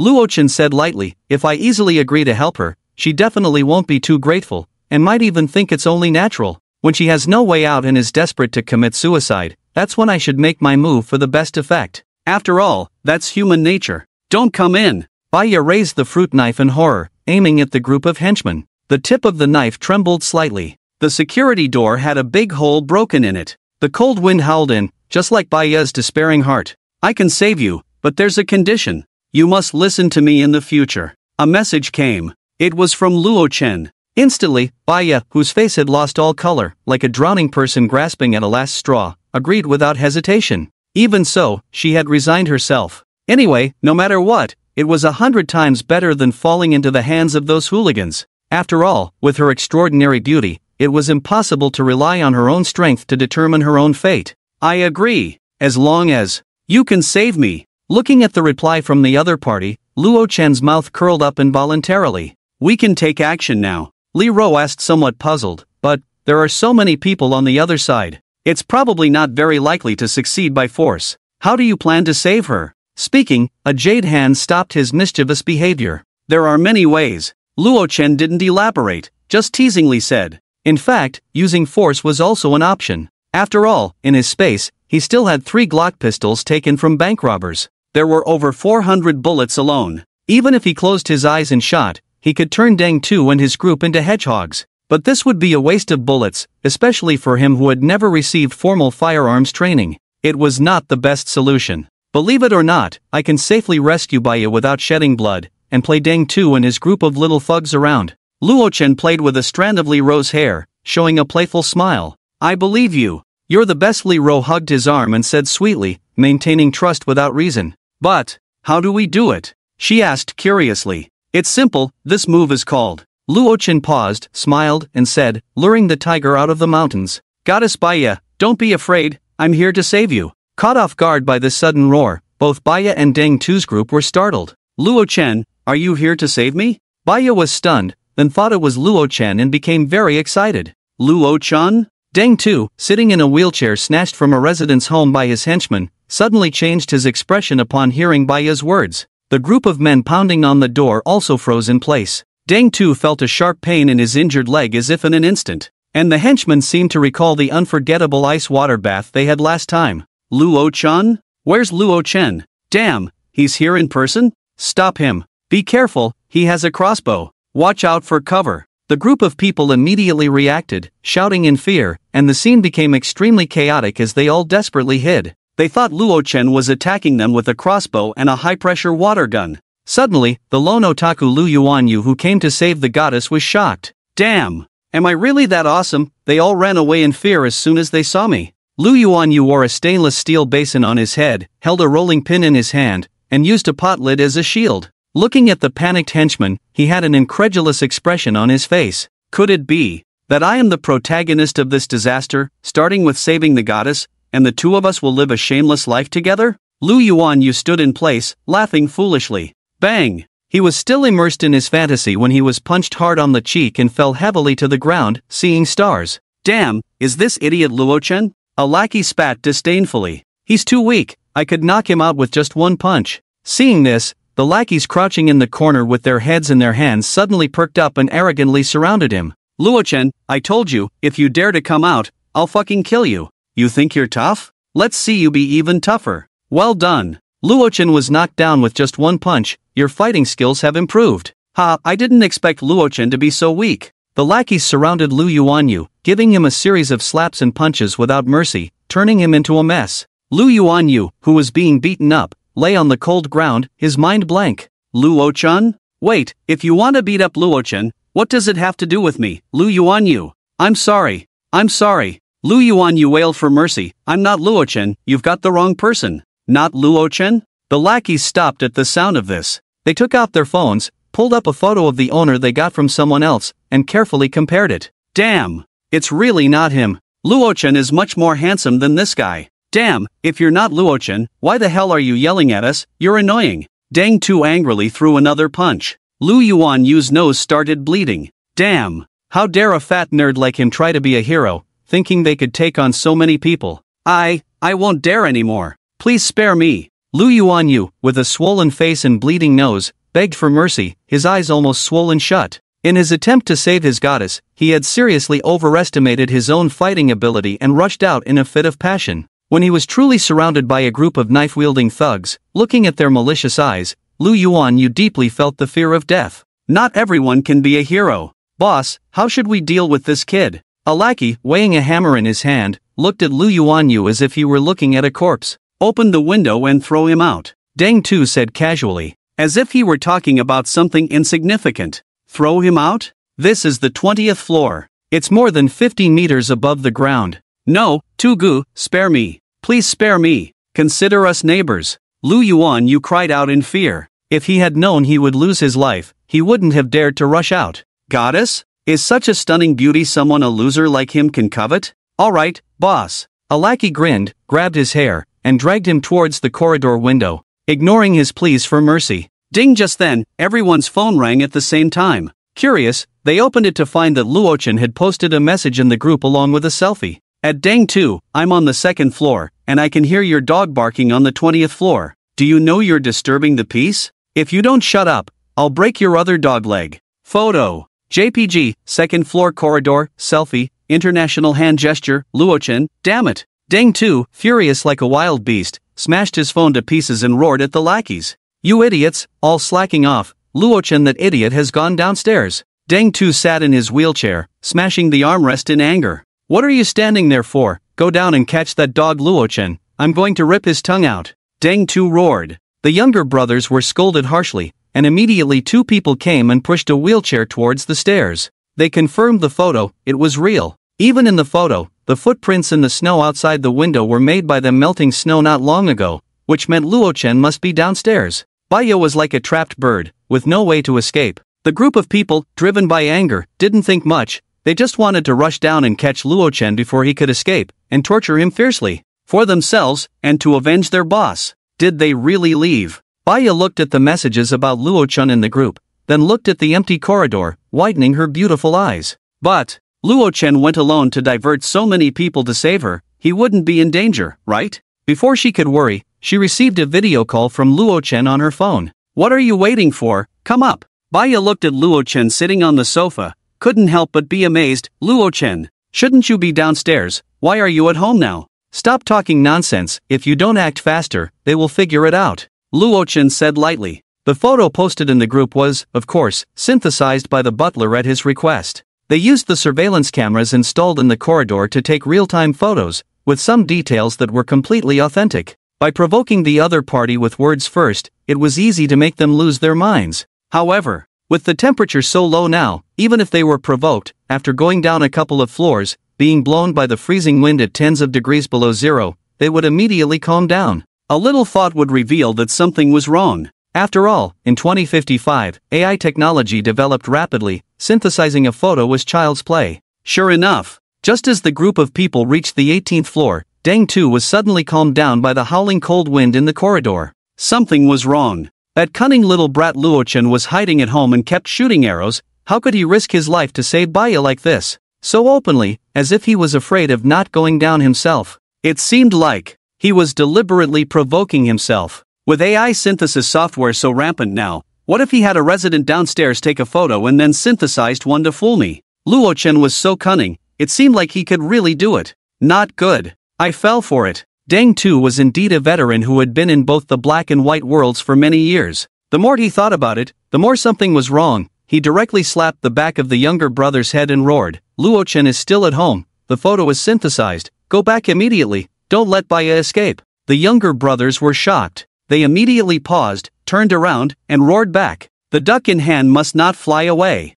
Luochen, you are despicable. Luochen saw that Baya still wanted to get clothes, couldn't help but curse. Are you out of your mind? Those guys could come back at any time, you better run. But it's very cold outside. Baya said helplessly, but still listened to him. After all, it was a matter of her own life. She picked up a coat from the sofa, put it on, wearing a thick fleece cap pajamas, and ran towards the 23rd floor where Luochen was. Just as she came out, she heard Dang 2 and a group of people cursing and running in the stairwell. The sound was very close. The fierce younger brothers were on the 19th floor below her, just one floor away. Even if she raised her head, she could see their figures. Tugu guessed right. Baya really wants to run. Damn it, hurry and chase. If she hides in Luochen's house, it will be a big mess. The younger brothers were in a hurry. He gritted his teeth and increased the climbing speed. Goddess. It belongs to them. Damn it, Luochen, you want to play the hero and save the beauty, I will never let you succeed. Dang 2 tightly grabbed the wheelchair armrest, roaring angrily. The wheelchair was carried by 2 henchmen. His roaring voice was very loud, even echoing through the stairwell, instantly spreading throughout the entire building. Immediately, the residents hiding in their homes were all shocked. What? Didn't Luochen say he had no interest in this matter at all? How could he secretly go to rescue someone now? Want to hog all the credit? The residents were immediately furious. But listening to the chaotic noise in the corridor and the fierce roars of the henchmen, they dared not open the door to go out no matter what. At the same time, they couldn't help but admire Luo Chen's courage. I can't go on. Baya hadn't eaten much to begin with, and she was very weak. Especially in the -70-degree cold, she quickly ran out of energy. At this moment, Baya had just climbed 2 flights of stairs and reached the 22nd floor. Deng Tu and his group had already chased up to the 21st floor, almost reaching the 22nd floor. They could already see her. Goddess Baya, don't run, I will catch you soon. He, I will enjoy you thoroughly later. The few henchmen in the front were red-eyed and roared angrily, like demons emerging from hell. Looking up, Baya in her cat pajamas was right in front of them. Woo, what should I do, Luo Chen? I can't run anymore. Baya cried to her phone. In terms of physical strength, she was definitely no match for a group of desperate thugs. At this rate, before she could reach the 23rd floor, she would be dragged back by the gang of villains behind her. Take off your coat and throw it down, Luo Chen said emotionlessly. In a panic, Baya almost instinctively ran and took off the coat draped over her, throwing it back. The heavy coat, like a cape, directly covered the 2 people in the front. The 2, losing sight, were caught off guard and stumbled on the stairs. As a result, like a domino effect, the henchmen rushing up behind them also fell down, heavily landing on the 2. Baya dared not look back. While the henchman had not yet gotten up, she gritted her teeth and squeezed out the last ounce of strength, finally rushing up to the 23rd floor. Stumbling, she fell in front of Luo Chen's door. Indeed, as others had said, the security of Luo Chen's home was extremely heavy, giving a sense of security just from the outside. Baya couldn't help but cry with joy. Before she could knock on the door, a cold electronic wristband fell in front of her. Put it on, and I'll let you in. A wristband? Baya was momentarily stunned in place. This request seemed a bit strange. Why did she have to wear this thing to get in? Don't wear it, then get lost. Luo Chen's indifferent voice, through the heavy security door, smashed her proud self-esteem like a sledgehammer. Originally, Baya thought that with her status as a big star, she could at least receive better treatment. At the very least, Luo Chen would respect her more than the average person. But she didn't expect to be so worthless in the other party's eyes. Maybe not even as valuable as a piece of bread. At this point, Deng Tu and the henchmen had already rushed up to the 23rd floor, looking at Baya who had fallen in front of Luo Chen's door, all with red eyes, howling as they rushed over. If she fell into the hands of those scum, her fate would be extremely miserable. In the past, Baya naively thought she was different from those actresses in the circle who climbed up by relying on their looks. She felt that even if she were to be a small-time actress on the 18th tier for her whole life, enduring the disdainful looks from famous directors, she would never bow to their whims. In order to protect her purity, she was even willing to die. However, now she knew she was wrong, terribly wrong. When she saw the group of thugs with red eyes charging towards her, Baya acted on instinct, grabbed the bracelet in front of her, and put it on her wrist without hesitation. Life is the most important thing. Everything else is secondary. Come in. The heavy anti-theft door opened. Baya, taking advantage of the fact that the group of henchmen behind her had not yet reached her, gritted her teeth, propped herself up, and stumbled into Luo Chen's house. Bang! The anti-theft door closed instantly. The henchmen outside, with red eyes, couldn't believe that the swan that was supposed to be in their hands had flown away right in front of them. That was the big star Baya,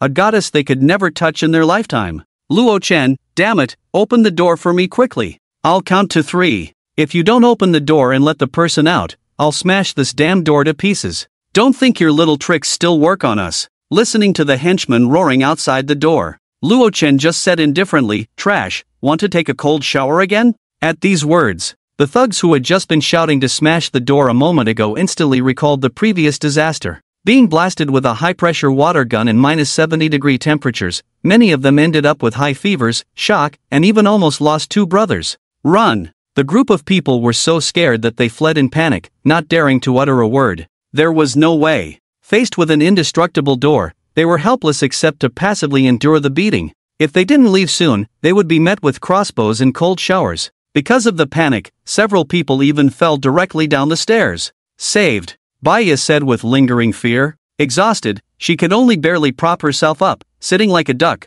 looking up at the environment in the living room. So warm. Baya's frozen red face showed an expression of disbelief. The living room was brightly lit. A delicate fireplace was burning brightly, emitting a warm and bright flame. On the dining table, there were succulent roast ducks emitting a tantalizing aroma, coated with sweet sauce and golden brown chicken legs. Expensive 82 la fight, a whole box of it. Luo Chen's house was like heaven. Not only did it have a warm fireplace, but the delicious food was also so abundant. As a big star, she could only nibble on hard biscuits to get by, while the other residents couldn't even afford a bag of bread, yet there was a steaming roast duck on the table at the other party's house. The living room was also extremely warm, completely devoid of any chill. Compared to Luo Chen and the others, their lives were simply like beggars, living without dignity. Baiya, right? Luo Chen crossed his arms, scanning her up and down with a possessive gaze. Baiya, sitting like a duck, looked up at Luo Chen with a cold expression, feeling a strong sense of oppression. Li Ro, dressed in exquisite office attire, stood next to him with her head bowed respectfully, like a dedicated boss's secretary.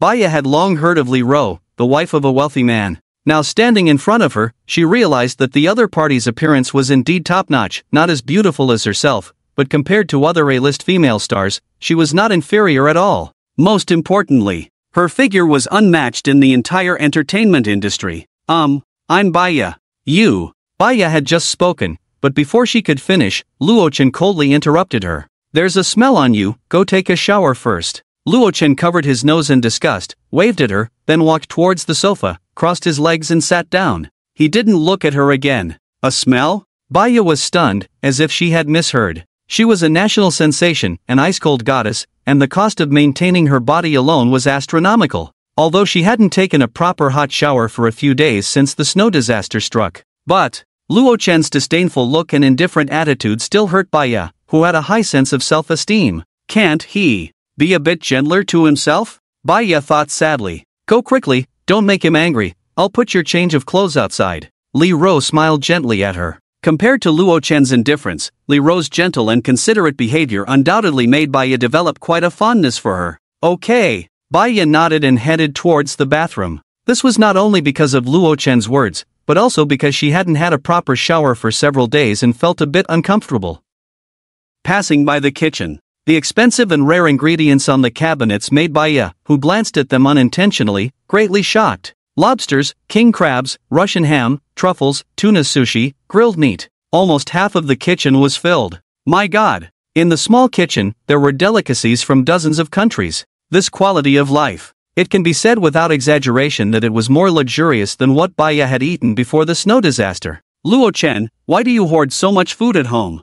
Baiya covered her cherry lips, her beautiful eyes widened. It was as if the other party had predicted that there would be such a world-sweeping super snow disaster, so they prepared so much food in advance. And they even built an exquisite and warm fireplace in the living room to combat the extreme cold of -70 degrees. While others were shivering and scheming to buy food everywhere every day, Luo Chen was enjoying countless delicacies in a warm room, living so freely and elegantly. Moreover, Baiya noticed it when she entered just now. The anti-theft door of Luo Chen was definitely customized by a specialized security company. Not only was the door heavy, but unlocking it required passing through 3 insurance layers. What kind of concept is this? The security level of the villa where Baiya lived was already very high, and the cost alone reached a staggering tens of millions. But compared to Luo Chen's home, it was a complete joke. The more Baiya thought about it, the more shocked she was. She would never believe that this was a coincidence. In an instant, Luo Chen's image seemed to become extremely tall and unfathomable in her heart. However, the stronger the other party, the greater one's protection. Luo Chen, it's always Luo Chen. Damn it, Luo Chen. Deng Tu sat in a wheelchair, smashing the armrest in anger. The roar echoed throughout the building. The group of henchmen looked like defeated roosters, hanging their heads low, their faces as if they were dead. The goddess had flown away. Due to Deng Tu's roar, the residents hiding in their homes also knew the result for the first time. Luo Chen had actually rescued the goddess Baiya from Deng Tu's gang of thugs. Like a knight successfully saving a princess. Once again, he defeated the opponent completely. My God, were they watching a movie? Luo Chen was alone, but he always managed to win against many. It was truly magical. Boss, at least we didn't come back empty-handed. A henchman picked up the coat Baiya had left behind and handed it to Deng Tu as if presenting a treasure. This is the coat worn by Baiya. It still carries her scent. It's a gift for you, boss. Hearing him say that, Deng Tu couldn't help but get angrier, and slapped him on the head. You fool, can't you have some dignity? Luo Chen is working hard at home with real knives and guns, and you're daydreaming in someone else's clothes. Slapped. The younger brother felt wronged. He showed a slightly pained expression on his face and said, "The boss is right, I'm really useless, I'll just throw away the clothes. Don't ever say you're hanging out with me in the future, it's so embarrassing. Can't even watch over a group of people, not even a little girl." Dang Tu slapped him again. The younger brother covered his head and looked aggrieved, feeling hurt even though there were so many people present, but only he got hurt. "Luo Chen, don't be smug, I'll smash your door sooner or later. Break in and kill you," Dang Tu thought angrily. In the bathroom. Sigh, what's the point of being beautiful? In the mirror. The blonde girl sighed softly. She shook her head slightly, reached out and turned on the shower. Hiss, suddenly, Baya's beautiful eyes widened, her cherry lips opened wide. There's hot water. She thought she would have to use cold water to bathe. After all, the entire neighborhood was without power or water. Wanting to take a hot bath was like a dream. After all, relying on the little electricity provided by the authorities every morning and evening, most people could only go outside to melt snow and heat water in a pot. The voltage simply couldn't support their high-power electricity usage. However, Luo Chen's house actually had hot water. Does this mean there's electricity supply in the room? Click, bright white light came on, warm air blew out. The dim bathroom became bright and warm. It's real, Baya exclaimed. Could it be that Luo Chen has a generator at home? This preparation is too proper. At this moment, Baya was almost moved to tears. How long has it been since she enjoyed a hot bath? Such a common thing, after the extreme cold snow disaster, had become so out of reach. If I can take a hot bath every day, no, every week, I'll be very satisfied. Baya smiled slightly. What she didn't know was that in Luo Chen's space, there were tens of thousands of tons of water resources stored. Taking a hot bath was as common as eating at home. Li Ro bathed at least once a day. However, in the eyes of other residents outside, hot water was a very precious resource, not even enough to drink. Take a bath? Just wipe with a towel at most. In the living room. Today, do you not need someone to accompany you? Li Ro smiled gently. Jealousy? Not at all. Well, maybe just a little bit. But Li Ro was very clear in her heart that in this chaotic extreme cold apocalypse, Luo Chen, a strong man with infinite space and hoarded countless resources, definitely wouldn't have only her as a woman. She's not stupid, she definitely wouldn't act unreasonably. The situation in the living room. Baya was completely unaware, although she wanted to continue bathing, even for 2 hours before going out. But currently, it was extremely cold snowy weather, and every drop of hot water was extremely precious. She didn't dare to waste too much. What's this? When Baya reached for a towel, she suddenly noticed a box of something she had never seen before on the hanging cabinet nearby. Curious, she picked it up to examine it. This seems to be. Baya was so startled that she threw it back. Her pretty face was flushed, her beautiful eyes were also panicked. After mentally preparing herself, she quietly opened a crack in the frosted glass door, quickly brought in the neatly stacked clothes on the floor, and closed the door. What kind of clothes are these? I don't think I've worn them before. Baya slowly opened the black and white piece of clothing in her hand, looking at the lace edges and bow on it, her puzzled eyes widened in an instant. Pushing open the frosted glass door, Baya entered the living room. Her slender legs were wrapped in a pair of white stockings, accentuating the perfect curves of her legs. Have you finished washing up? Li Ro greeted her with a gentle smile. Baya softly replied, her gaze drifting towards Luo Chen. What's this? Baya turned her head and suddenly noticed Luo Chen sitting on the sofa, staring fixedly at the huge LCD screen in the living room. On the screen, nearly 100 windows were neatly arranged. Upon closer inspection, these windows turned out to be surveillance cameras, covering every corner from the first floor to the 23rd floor corridor. In the footage, one could even clearly see the residents downstairs shoveling snow. Luo Chen was actually monitoring the entire building. Baya couldn't help but shudder. What you're doing is. Before she could say the word illegal, Baya suddenly remembered the current situation. With a severe snow disaster sweeping the globe, the previous social order had collapsed. Not to mention invading others' privacy, even if someone were killed, the police wouldn't come to intervene. Stop talking nonsense. Luo Chen glanced at her coldly and said, I don't keep idle people. A maid should have the consciousness of a maid. Hearing this, Baya lowered her head in grievance. There's no such thing as a free lunch. Baya understood this principle as well. Luo Chen had rescued her from Deng Tu and his group,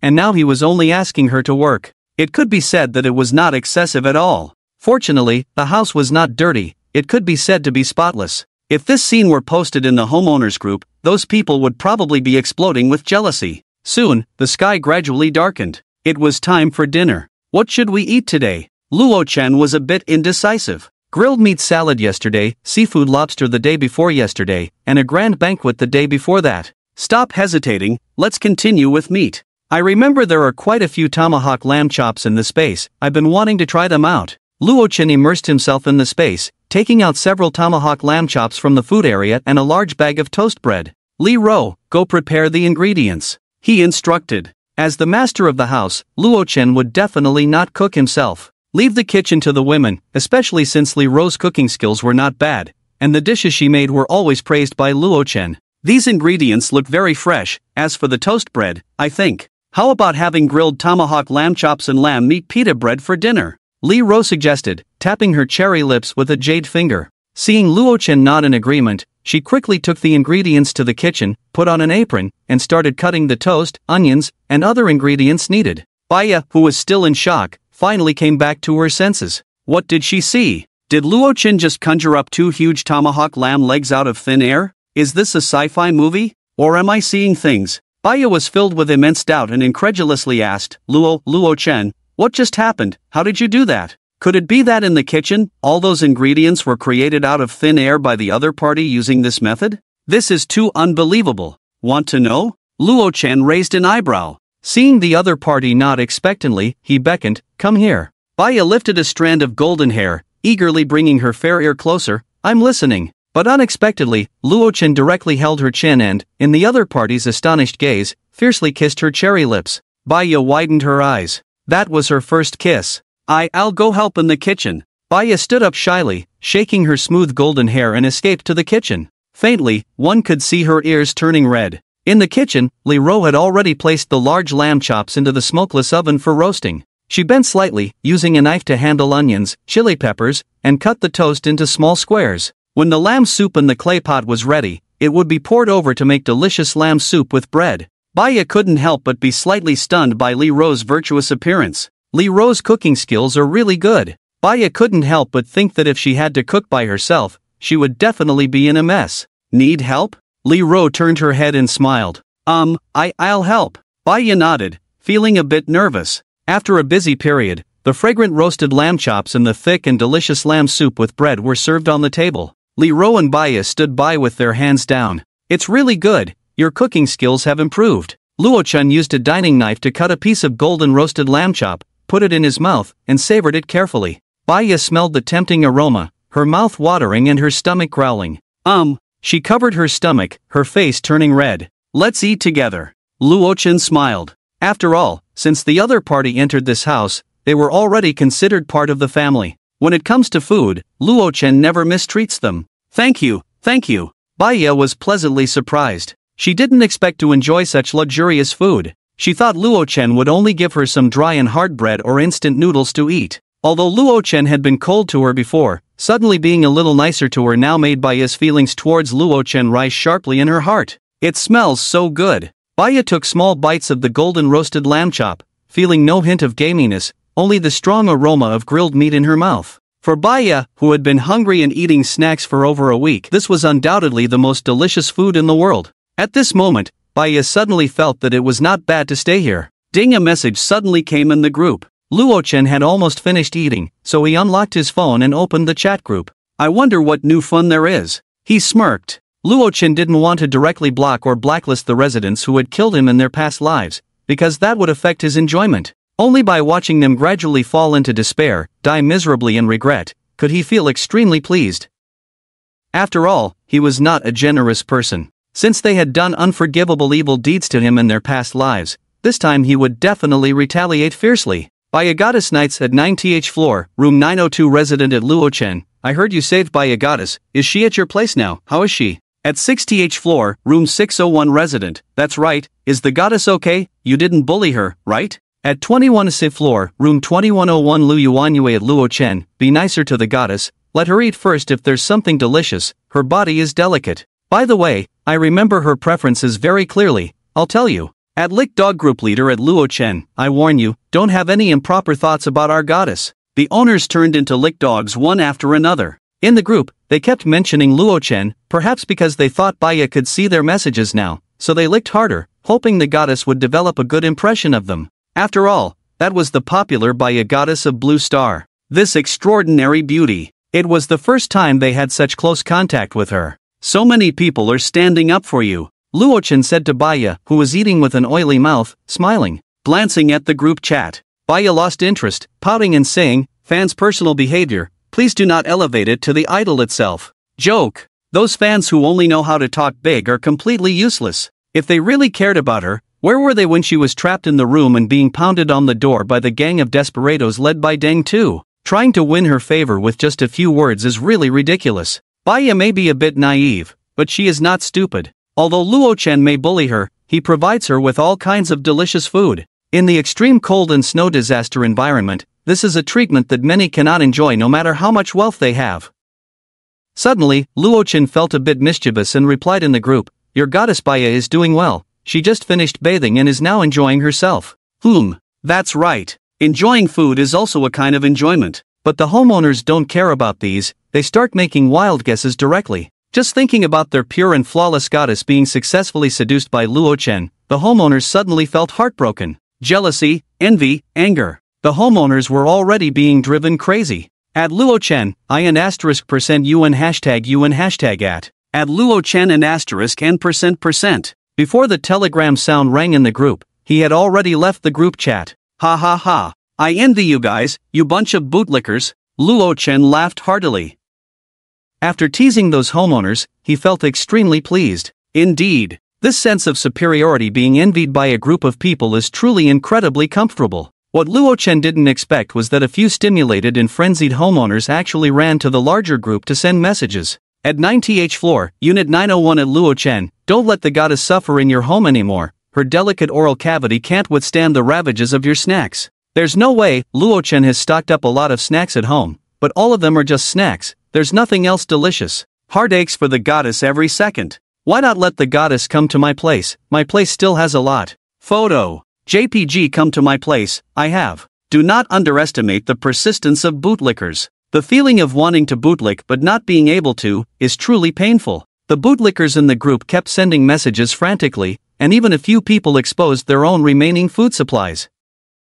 This made other homeowners who had not joined the night's group chat feel very strange, not knowing why the other party suddenly went crazy. Lu Tang, who was peeking at the screen, was so angry that his head was about to explode. Damn, I just spent tens of thousands chatting with you privately to buy food, and no one paid attention to me. What's going on now? Love beauty but not money, huh? Fool. Luochen couldn't help but sneer at the situation. This is a large group, and Deng Tu's gang of ruthless thugs can all see the messages in the group. Being driven by temporary impulse and exposing one's assets directly will only invite trouble sooner or later. Those few people with plenty of remaining food at home, if they hadn't said anything, no one would have known. You see, Deng Tu and his gang have a dozen or so people, and each little brother's mouth, if they want to fill it, they have to consume a lot of food. If they wanted to, they could forcibly break into a residence door, and the other party would have absolutely no resistance. This kind of situation happened frequently in the previous life. However, since each of you is sticking your face out, waiting to be hit, I can't just stand by and do nothing.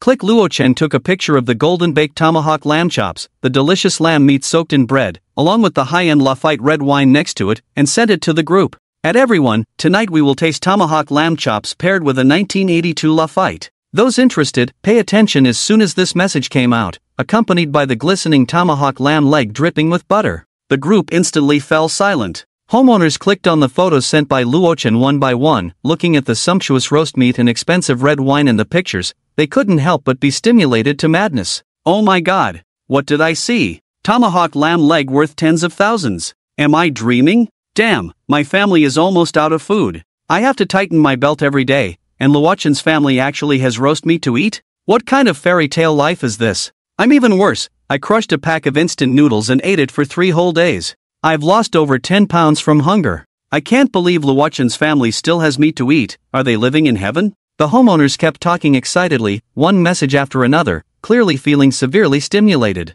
They were down to eating only 1 meal a day. They could barely hold on, while Luochen was enjoying a lavish lifestyle at home, making them green with envy. And have you noticed, Luochen's house has electricity? All the appliances are on. Damn, does he even have a generator? Really, Luochen's house seems very warm. The steaming roast lamb leg, you can't even see steam coming off it. It must be over 20 degrees in there. How rich is Luochen's family really? The more they analyzed, the crazier the residents became. While everyone was enduring the -70-degree temperatures, surviving on remnants of food in the extreme cold, Luochen's house seemed as comfortable as heaven. This stark contrast made their eyes turn red with jealousy. They were all frantically mentioning Luochen in the group, hoping that out of neighborly consideration, he would let them in to warm up for a while and taste the delicious tomahawk roast lamb leg. Unfortunately, Luochen completely ignored them. No matter how much the homeowners begged, cursed, or tried to morally pressure him, he didn't reply to anyone. Dream on. Luochen sneered disdainfully. These people rushed into their homes in their past lives and brutally killed themselves. Now they want to come in by playing the victim. It's simply daydreaming. Damn it. Luochen actually voluntarily exposed his family's wealth. Now doesn't everyone know that he hoards a lot of food and roast meat at home? After seeing the messages in the group, Su Ling couldn't help but feel angry enough to throw her phone. She had saved all the steak photos Luochen had sent her before, thinking of using this information to collude with others to lure Luochen out, then kill him and take over the house. But she never expected that just as her plan was taking shape, the other party's wealth would be exposed. Wasn't he afraid of attracting unwanted attention? In fact, Luochen didn't care about that. After all, even before the apocalypse, many people had seen the several carts of goods he brought in from the supermarket. In the increasingly scarce food environment of the extreme cold apocalypse, those malicious neighbors would sooner or later have their eyes on him. So he didn't mind exposing himself. If any of them harbored evil intentions, dared to come to his doorstep,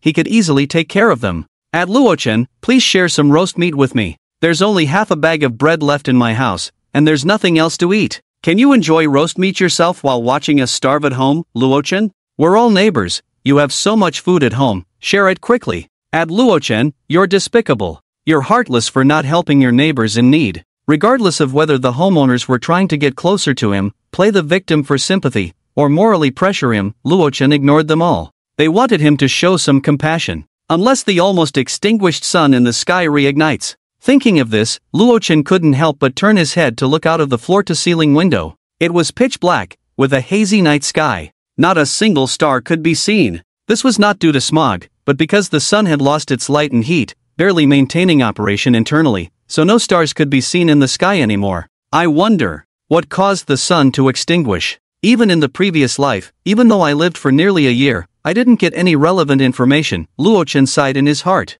However, now in the Ice Age, he had a sturdy and warm safe house, with plenty of food stored inside, so there was nothing to worry about. Why think so much? Luochen shook his head, thinking he had overthought it. He opened his phone. Looking at the still exploding messages in the group, his mood couldn't help but become joyful again. In front of the extremely tempting roasted lamb leg, no one could resist its temptation. Many residents couldn't help but start chatting with him directly. Among them, there were mostly women. Like Xiaolan, a mother who had children before, a wife who chatted privately with her husband, and even a female college student, all eagerly begged him to share food. Some even shared their private photos, hoping to tempt him with their bodies. Luochen directly blocked the messages from other males. He only carefully observed the welfare sent by the female residents a few times and then ignored them. Jokes. He already had everything at home, so why would he need these guys with unattractive faces and figures? So delicious. Baya elegantly held the knife and fork, cut off a piece of oily roasted lamb, and chewed it happily in her mouth. Even though she was starving, her high quality made her eating look very elegant. Seeing Li Ro, who had been sitting quietly without eating any barbecue from start to finish, Baya couldn't help but ask curiously, Li Ro, aren't you going to eat? Faced with Baya's concern, Li Ro just gently shook her head. I don't need to, you go ahead. Seeing the puzzled look on the other party's face, Luochen raised an eyebrow and said, Li Ro made a little mistake, so I'm punishing her by not allowing her to eat today. This was also telling Baya. Take care of yourself in the future, especially don't throw those little tantrums, just follow all my orders. Li Ro would be punished for making mistakes, let alone you. Oh. Baya understood the meaning behind Luochen's words and immediately lowered her head, weakly responding. She was indeed shocked. Li Ro's relationship with Luochen must be stronger than hers. Just for making a small mistake, she was punished by not being allowed to eat for a day. So in the future, she must pay more attention. Baya couldn't help but become more obedient to Luochen. This surprised her greatly.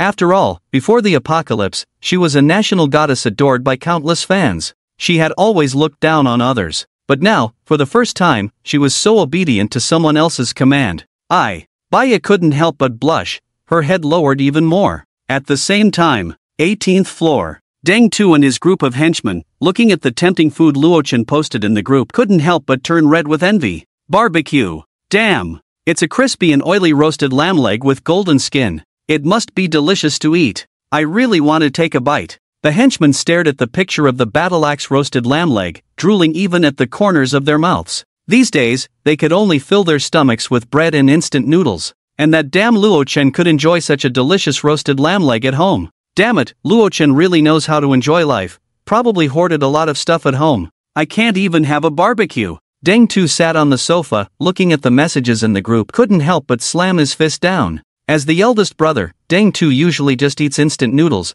maybe with a braised egg and a chicken leg, which is already an incredibly delicious meal. Deng Tu felt that what he ate was definitely better than everyone else in the building. However, there was only a pitiful amount of instant noodles and braised eggs left for 2 days. Unwilling. Now he was being slapped in the face by the pictures Luo Chen posted. Deng Tu was consumed with jealousy. He had fallen to the point of relying on fast food snacks to get by, while Luo Chen not only ruined one of his legs but also almost sent away 2 of his little brothers. Before the snow disaster, such absurd things simply couldn't happen. Even now, while the other party was living a heavenly life at home, they were powerless against Luo Chen. The pictures posted in the group seemed to be silently mocking them all the time. How could they bear it? Boss, Luo Chen's door is too hard. It's like a turtle shell. We can't do anything to him. If other places were more fragile, we could just smash everything to pieces. Then rush in and kill him, and steal all the barbecue. A little brother wiped the saliva from the corner of his mouth and said fiercely. However, his words immediately caught Deng Tu's attention. What did you say? Say it again. Deng Tu excitedly slapped his thigh and shouted at the little brother. Boss, I didn't say anything. The little brother panicked and waved his hands, thinking he had said something to anger Deng Tu. No, you said other places were more fragile. Yes, why didn't I think of that? Deng Tu's face was full of excitement as he slammed his fist on the sofa. That scoundrel Luo Chen, his front door is indeed hard, probably can't even be blown up with a grenade. But, can his walls be as hard as the door? As soon as these words were spoken, the little brothers immediately widened their eyes, showing excited expressions. That's right. Why didn't they think of that before? Luo Chen could replace the front door with steel alloy, but other places like the walls are very fragile. He couldn't possibly stuff steel plates into the walls. Boss, so you mean, as long as we give up the front door, focus on the surrounding walls, and use sledgehammers, we can successfully smash his walls, then break in and kill him? The little brothers were all excited as if they were injected with chicken blood. They could already see themselves successfully breaking in, then killing Luo Chen, and enjoying the wonderful scene of roasting meat. That's right, let's do it, Deng Tu said fiercely. However, he then thought of something, frowned and said, but Luo Chen has a crossbow in his hand. It wouldn't be good if we got hit by an arrow when breaking the walls. Hearing Deng Tu's words, the little brothers couldn't help but shiver. The power of a crossbow arrow, presumably everyone was clear about it. If hit in the leg, the bone could easily be pierced. If hit in the head, the person would probably die on the spot. Although they wouldn't use the front door, they still needed to be prepared to avoid being ambushed by Luo Chen inside the house when breaking the walls. This was also a valuable lesson learned from 2 losses. Deng Tu casually pointed to a little brother and ordered, "Go to the group and ask who has steel plates or similar things at home. Say that we are preparing to break into Luo Chen's house and will need them later. Remember to just make something up. Say that when we open the door, we will share some food with them." Anyway, those idiots in the group, being provoked by Luo Chen like that, probably want to kill him more than we do now. The little brother was stunned at the words, and couldn't help but raise his thumb and say, "Indeed, boss, you are really resourceful." And then, he followed what Deng Tu said and posted a message in the group that they were going to break into Luo Chen's house, and said that to avoid being ambushed by the other party, they needed to use a piece of iron or steel plate as a shield. In fact, this was to deceive Luo Chen into letting his guard down. Their ultimate goal was the wall. Is that so?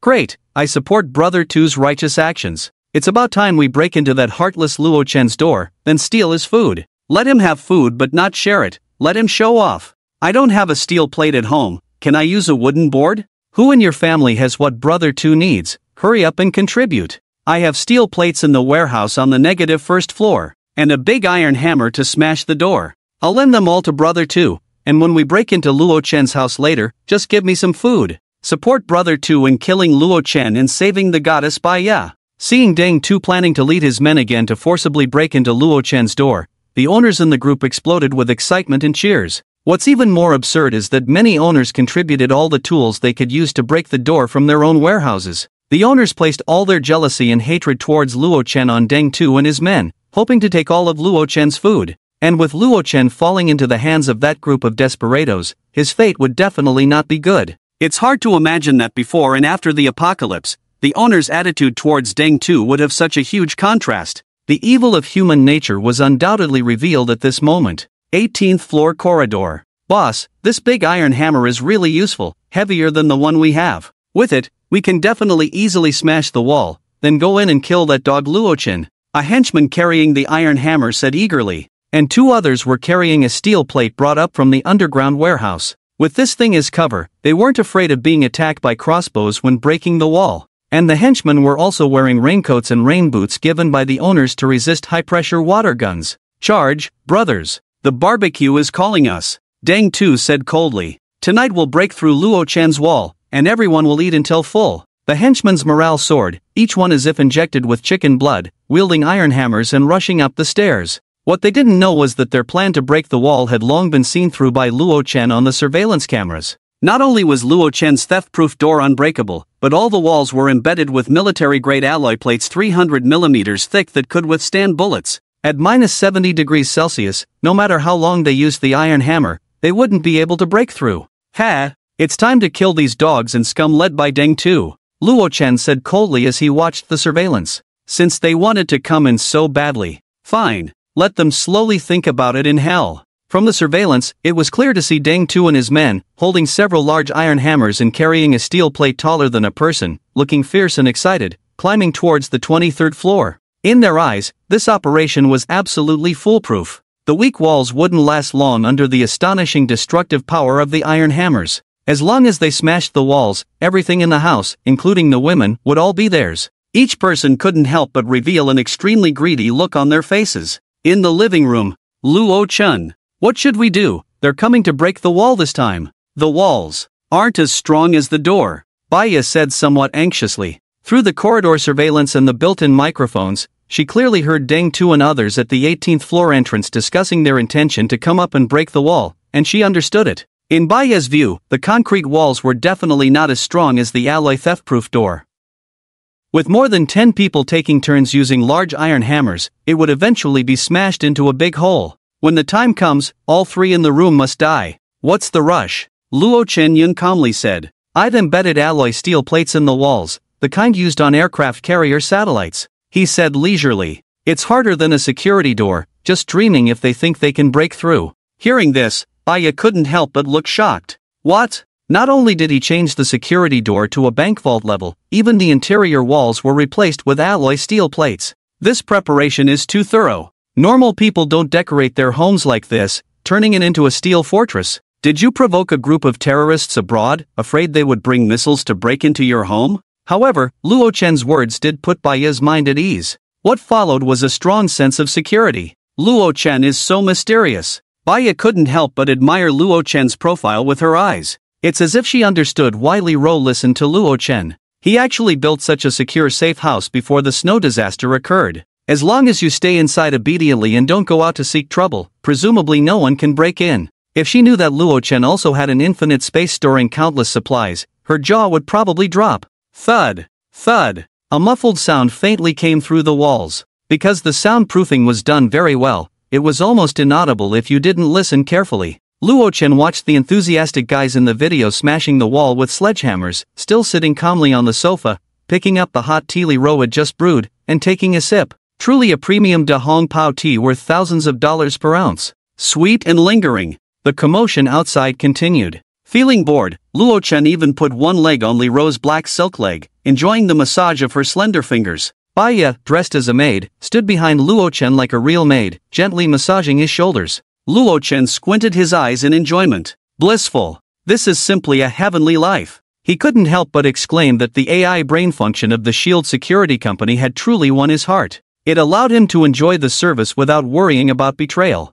If not for the extreme cold apocalypse causing most online platforms to collapse, he would even consider giving a 5-star review on the official website. Currently, 2 smart bracelets were in use, one for Li Ro and one for Baya. This means there are still plenty of spaces left in the space. I wonder if adding 8 more girls to the house would make it crowded. Luo Chen stroked his chin. His house has 5 bedrooms and 1 living room, with an area of 300 square meters, so there should be plenty of space. However, this is just a thought. After all, the conditions for other women to enter are very strict. Both Li Ro and Baya are goddess-level beauties. They are not easy to come by. Speaking of which, the policewoman I met before the apocalypse, I remember she was also in the neighborhood. From the news of the previous life, she should have been helping to look after a child at a relative's house. Luo Chen suddenly remembered the violent policewoman with beautiful legs who had almost injured him before. Head, don't let me see you again. Luo Chen thought coldly. At this moment, the guys outside finally smashed the outer wall of the house.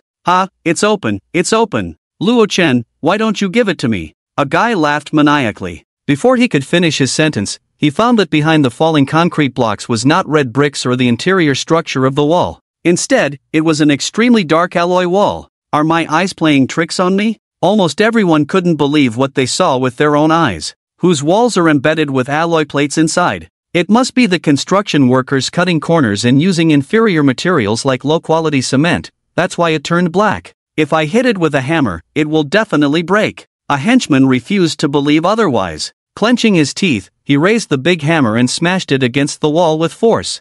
Bang! His hand went numb, and the hammerhead even shook loose from his grip.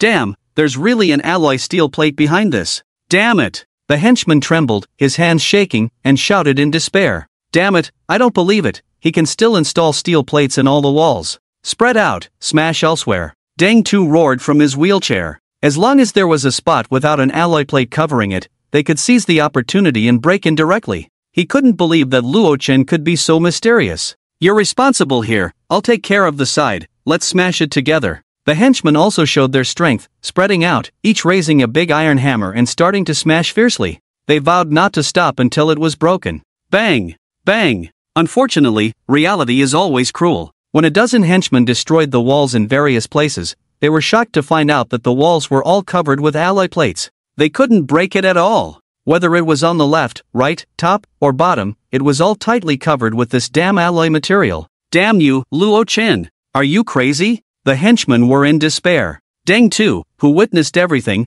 almost crushed his teeth. Who would embed thick alloy plates in their own walls? This was a high-end residential building, not a luxurious doomsday shelter. Are you out of your mind? The henchmen dropped their hammers directly, standing in the corridor shouting loudly. Like wild beasts losing their minds, they roared, punched, used their shoulders to hit, and even tried to bite the alloy walls with their teeth. The determination to break the walls had disappeared, and everyone was plunged into despair. Damn you, Luo Chen! In the scene, the henchmen were in a state of collapse. Ha, what a bunch of fools! Luo Chen couldn't help but laugh. The henchmen's current performance was like someone in their family had just died on the spot. It was simply hilarious.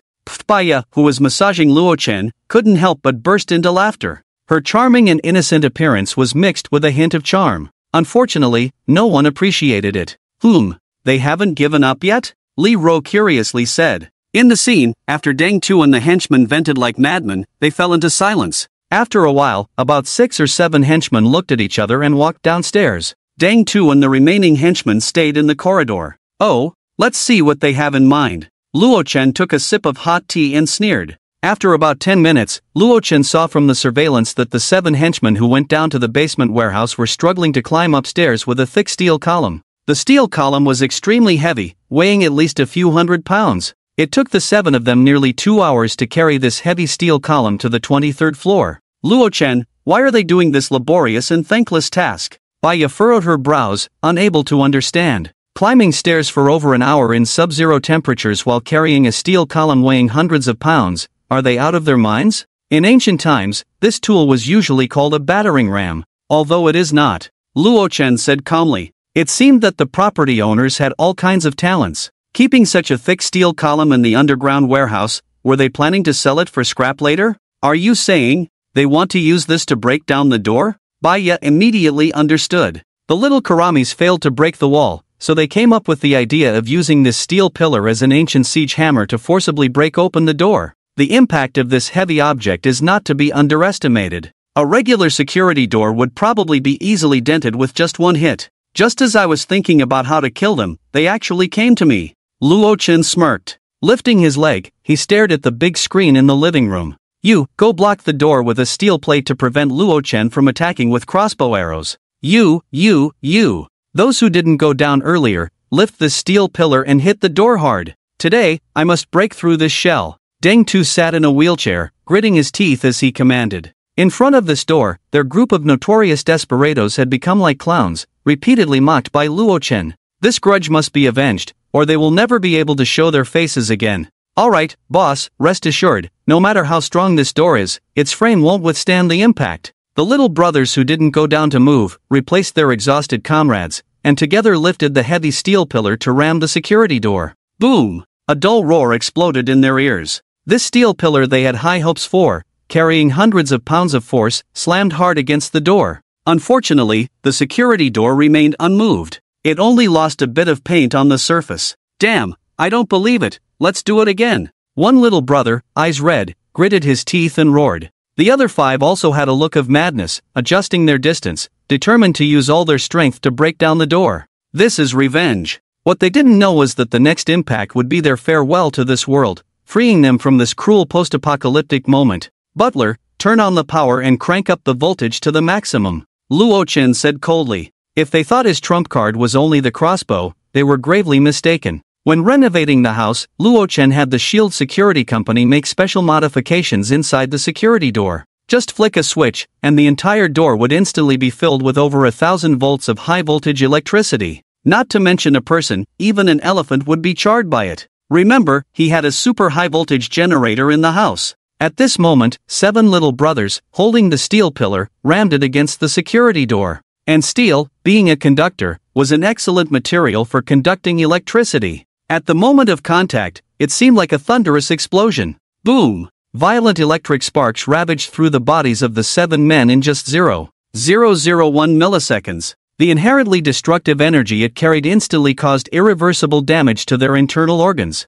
Sizzle, sizzle, sizzle, the little brothers holding the metal pillar felt as if a strong stickiness had enveloped the steel, and their bodies were uncontrollable, unable to move a single finger. Their bodies trembled violently, hair standing on end, foaming at the mouth. In the stunned silence of Deng Tu and the others, a burnt meat smell filled the entire corridor. Watching this horrifying scene before them, the surviving few finally understood what was happening. Luo Chen had actually electrified the surface of the door. Such a high current. Just one touch, and the human body would be instantly cooked, with no chance of survival. Luo Chen! Damn it! Stop it! Deng Tu roared furiously, his eyes red. He fell off the wheelchair, struggling to crawl forward. These people had been his loyal brothers for several years, his most trusted aides. Deng Tu had spent a lot of money to nurture them. How could they die so easily? But Luo Chen would never let him have his way. He even instructed the housekeeper to adjust the current to the middle level, making Deng Tu helplessly watch his men being continuously shocked by electricity.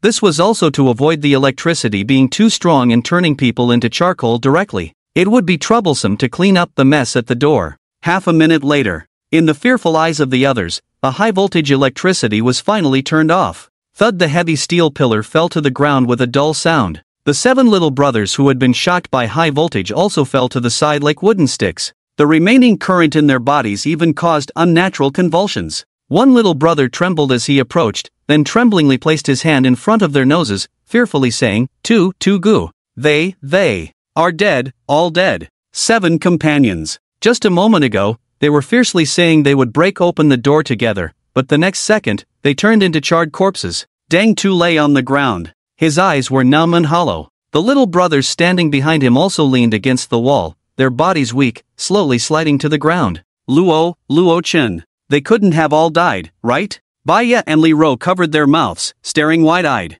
What do you think? Luo Chen sneered. Being hit by thousands of volts of high voltage, their bodies are probably more cooked than the roast lamb you just ate. With his words, Baya furrowed her brows, covering her cherry lips, feeling her stomach churning. She almost vomited the roast meat in her stomach. Take your little brothers' bodies away, don't dirty my doorstep, Luo Chen said coldly through the security door. It was a bit regrettable not to electrocute this group of scum together, but it was also fine. Being able to kill half of Deng Tu's men in one go was a good result. With this lesson, the other party probably wouldn't dare to cause trouble easily again. Faced with Luo Chen's sarcastic command, Deng Tu did not respond. Instead, he fell silent for a moment, trembling as he raised his finger and said, "Take their bodies and let's go." Behind him, The terrified little brothers, upon hearing the boss's words, trembled and stiffly moved to pick up the roasted bodies of their companions on the ground. The excessive fear even made their teeth involuntarily chatter. If they hadn't gone to move the bodies just now, then the task of breaking down the door would have fallen to them.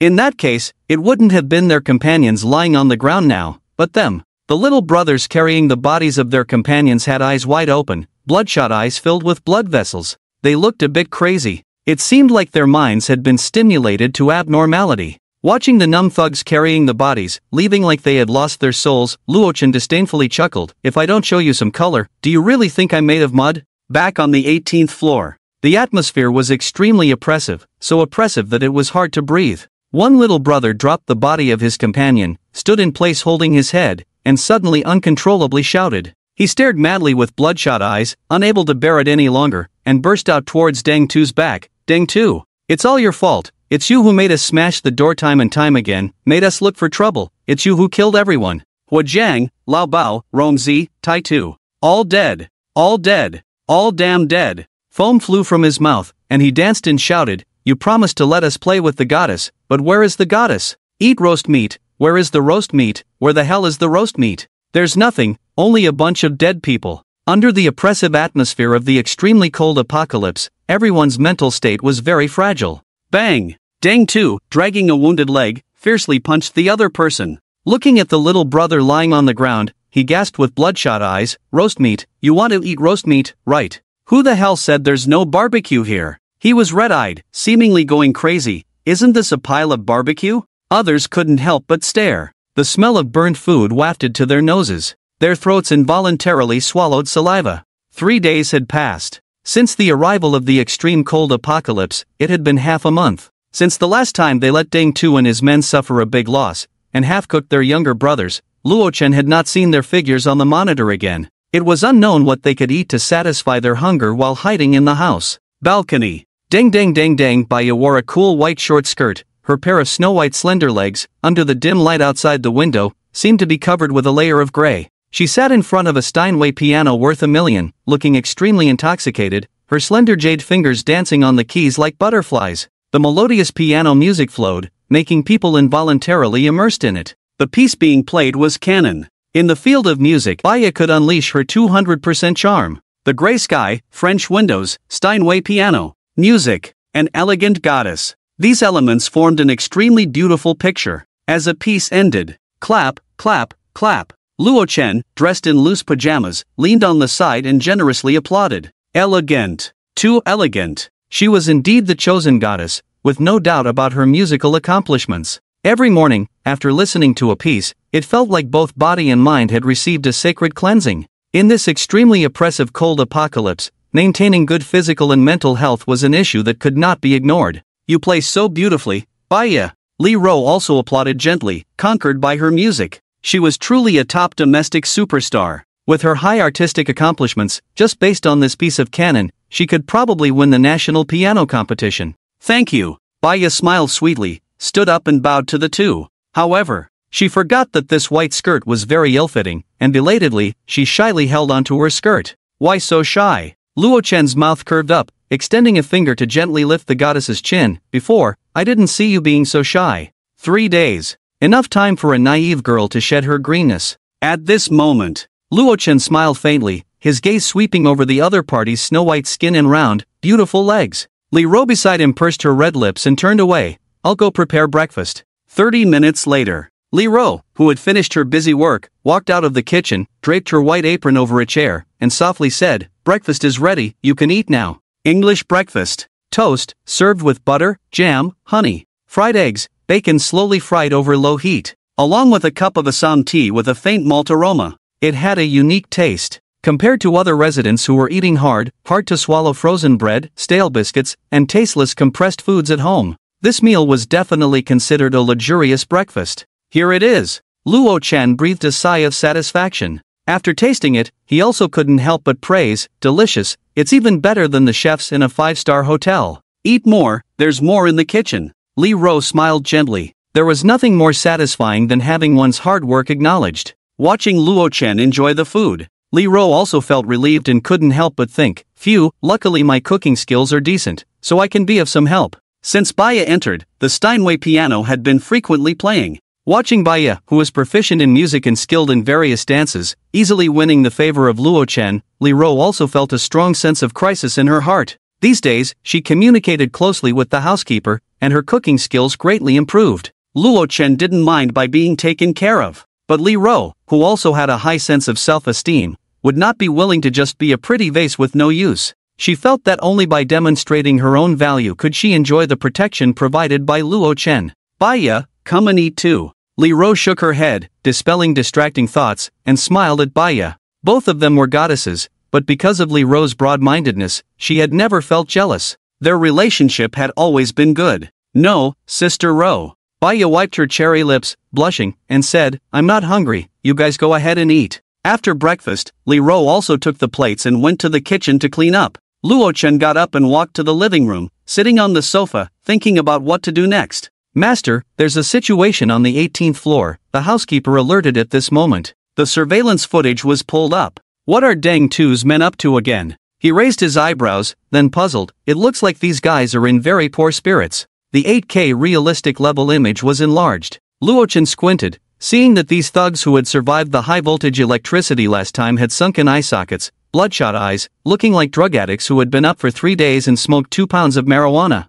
Upon closer inspection, their mouths were full of blood, teeth with shreds of flesh, as if they had just finished eating like wild beasts. Oh no, Luo Chen narrowed his eyes, lightly tapping his fingers on the coffee table. A terrible thought arose in his mind. It seems they have a clear purpose this time they went out. Let's see what they want to do first. Luo Chen leaned back on the sofa, relaxing his sitting posture. His gaze fixed on the screen. 14th floor, in front of room 1402. Bang! A loud noise, a henchman raised the iron hammer in his hand and fiercely smashed it on the security door. The ordinary security door, not as strong as Luo Chen's, was directly smashed in a large dent. In just 2 minutes, this ridiculous door was smashed to pieces. Help! Help! A middle-aged man screamed in horror, as the henchman who broke into the house forcibly dragged him into the cold corridor. He was not sure what was happening, but looking at the group of fierce men in the corridor, holding sharp weapons, the middle-aged man understood that the intruders were not here to wake him up. These thugs were Deng Tu's men.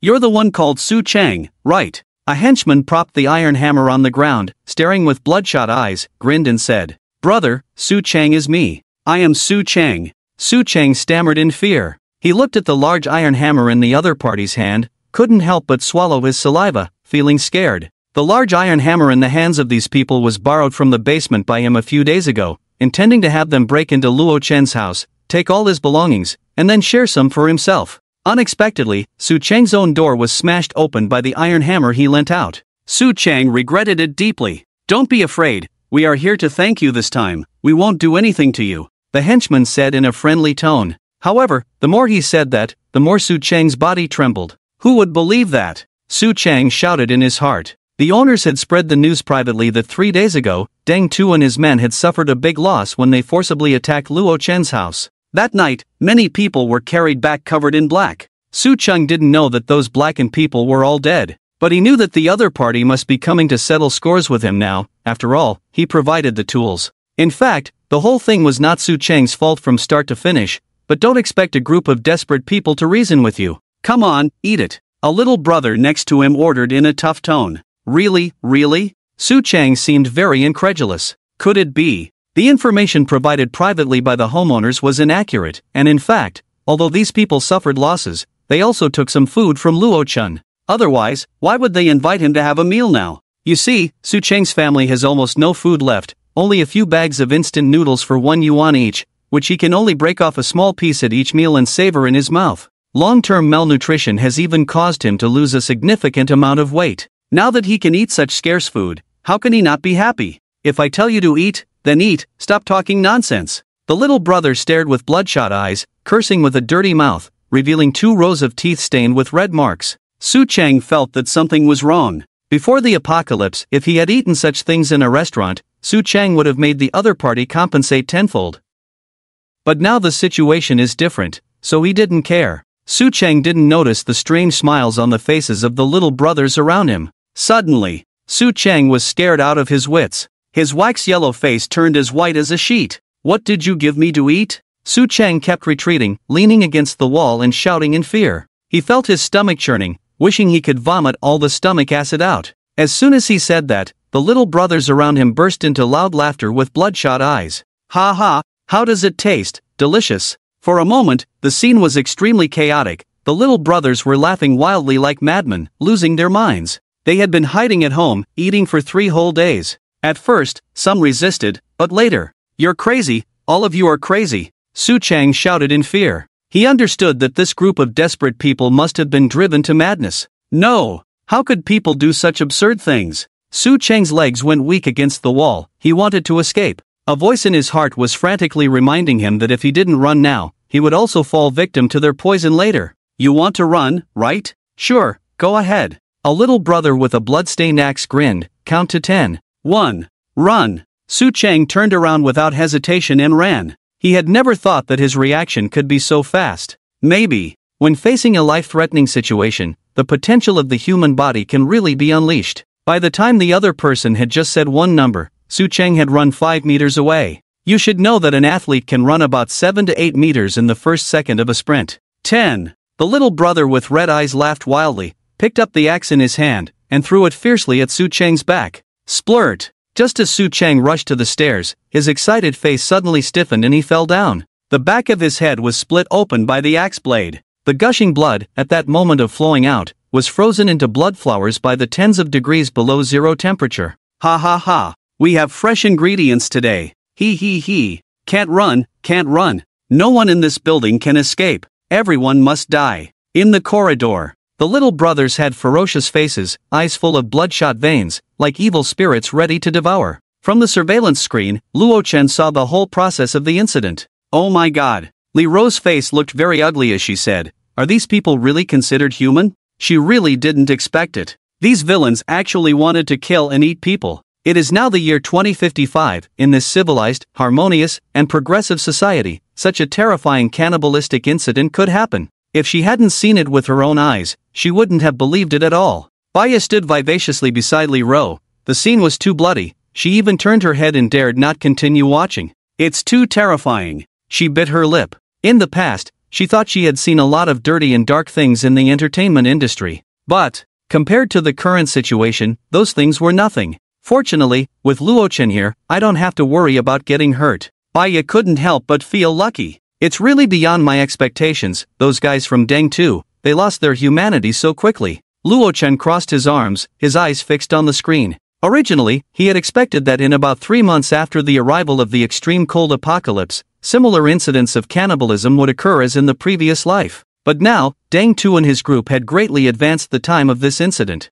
But this was also normal. After the arrival of the extreme cold apocalypse, facing almost severed contact with the outside world, in 2055, the 8G base station was implemented with individual small-scale coverage. The main base station of Qinshui City collapsed under heavy snow. The base station in Luo Chen's residential area survived and could communicate in a small range. Everyone felt abandoned by the world, living in temperatures below -70 degrees every day, with water and electricity cut off, and losing hope of rescue. People's fragile nerves were under immense pressure every day, always on edge. A little stimulation, and that string might break. Deng 2 and his group probably suddenly encountered a strong mental stimulus, watching their former brothers die tragically before their eyes. Their minds and bodies collapsed, and they went crazy. The incident of Su Chang's murder. When the younger brothers dragged the body through the corridor, other residents living on the 14th floor, who were also living there, secretly witnessed the whole process through the peephole. Murder. They killed someone. The terrified residents immediately created a new group chat and added everyone except Deng 2.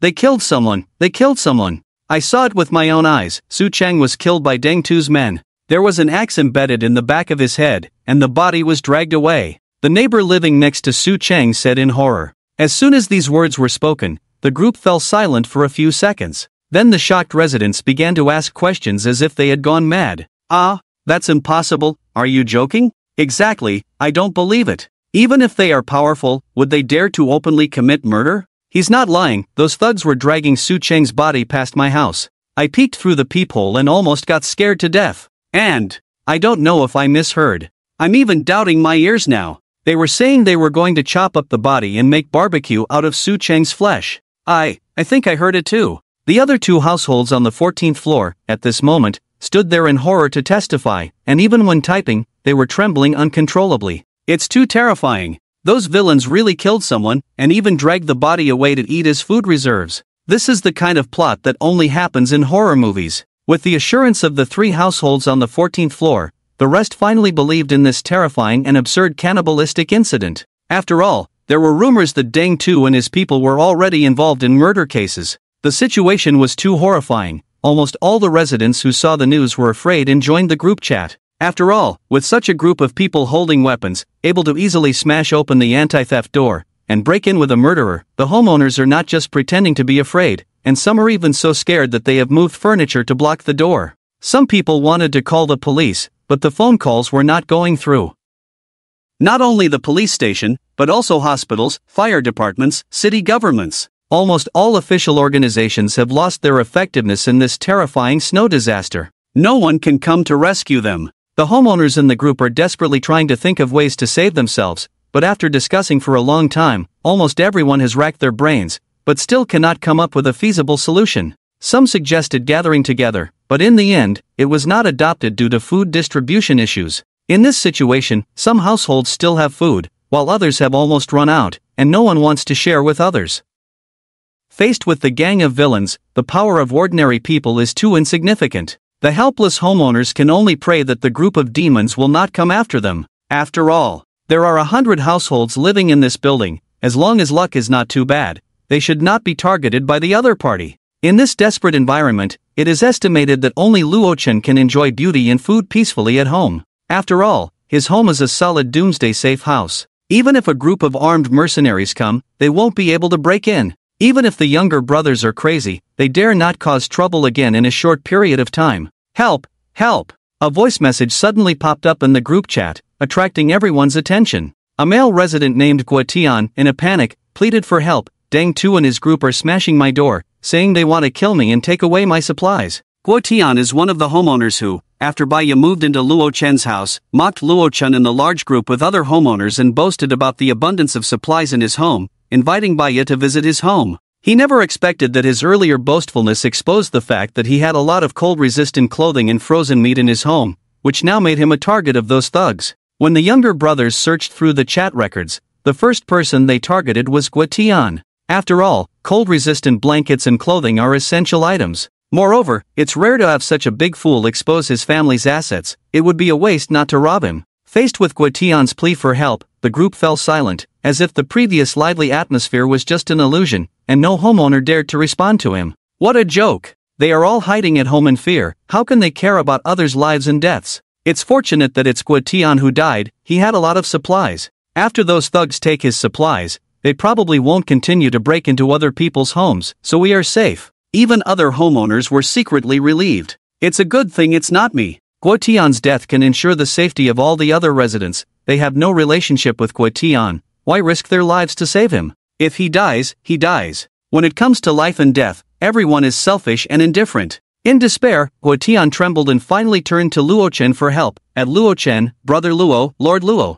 please save me. I admit that I was confused before. I offended you. You are a big man. Please don't mind. Now only you can help me. As long as you save me, all the supplies in my house will be yours. I have a lot of cold-resistant clothing and blankets. Opening the voice message, in Guotian's terrified and trembling voice, one could also hear the dull and loud sound of the door being smashed. He probably wouldn't last much longer. He deserves it. After listening, Luo Chen couldn't help but sneer. Last time, Guotian was mocking him in the group and invited Baiya to stay at his house, but now he was like a desperate dog, crying and begging for his help. Dream on if you think I'll save you. Wait to die, you idiot, Luo Chen responded coldly. The cold-resistant clothing in his own space was all of the top quality, even including the specialized cold-resistant equipment used by the American Arctic Research Team. As for using a quilt, it was unnecessary for him. The fireplace burning continuously for 24 hours even made him feel a bit hot. How could he possibly be interested in the meager supplies in the other party's home?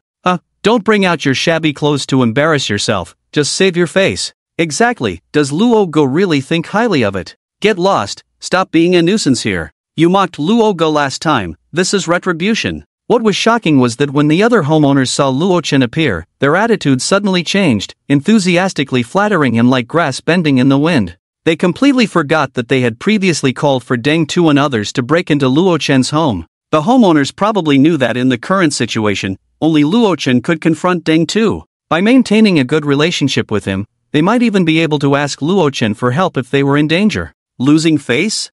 It was nothing compared to their lives. Later on, Tian never appeared in the group chat again. It was almost certain that the homeowners knew he had been killed. Soon after, the ruthless criminals took a gruesome photo of a corpse and sent it to everyone in the group, saying in a stern voice, "Luochen, see this. Su Cheng will die, all because of you." Luochen sneered. These guys wanted to frame him, but their methods were too low level. He couldn't even be bothered to respond. However, the other residents were not as confident as Luochen. When they saw Su Cheng's body, the timid female homeowners were almost scared unconscious by the gruesome appearance of the corpse. The entire building seemed to be shrouded in a shadow of death. Seeing that Luochen was indifferent, the younger brothers suddenly became angry, saying, "Luochen, from now on, don't think about stepping out. We will always be waiting downstairs. If you dare to go down to dig snow and boil water, we will kill you. And we will cut your flesh into pieces and cook it." They didn't say this last sentence in the group chat. The younger brothers believed that even if Luochen had a lot of supplies at home, fresh water would eventually run out.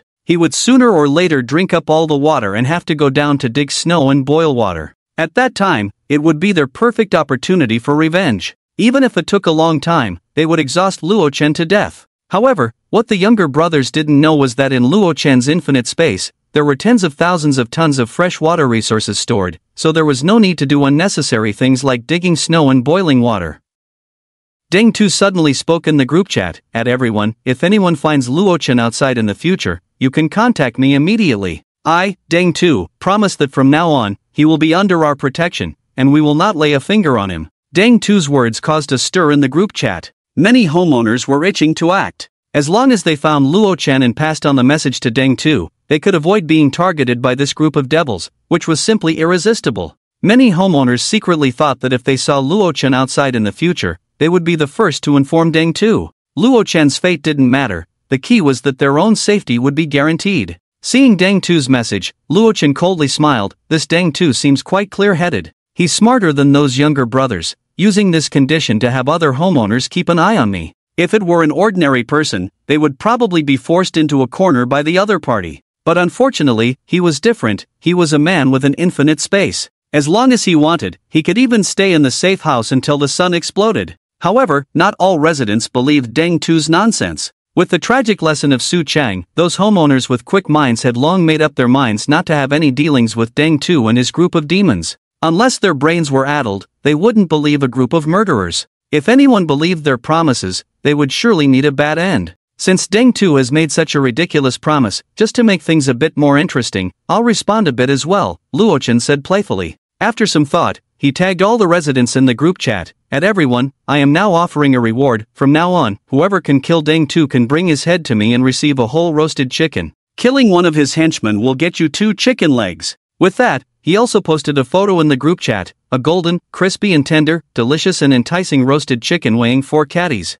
After reading Luochen's message, the homeowners couldn't help but be shocked. What a huge roasted chicken! How much barbecue does Luochen's family have? Such a large roasted chicken must be very delicious to eat. Just looking at it, many homeowners couldn't help but salivate. By eating sparingly, they could probably eat for half a month. Additionally, they could also supplement a lot of protein. In the current harsh environment of the snow disaster and road closures, it could be said to be life-saving food. With a big reward, there will be brave men. The residents in the group who had fallen into despair due to running out of food couldn't help but have thoughts at this moment. Since they were going to die anyway, they might as well take a chance and turn the tables. If they were going to die, they might as well die full. Damn it! Faced with Luochen's hefty reward, Deng Tu's eyes turned red, and he slammed his fist heavily on the sofa, like a wild beast about to devour someone. He didn't expect Luochen to have this move. In terms of food reserves, he was definitely no match for Luochen. Damn Luochen! Watching the group chat quiet down, Luochen propped his legs up,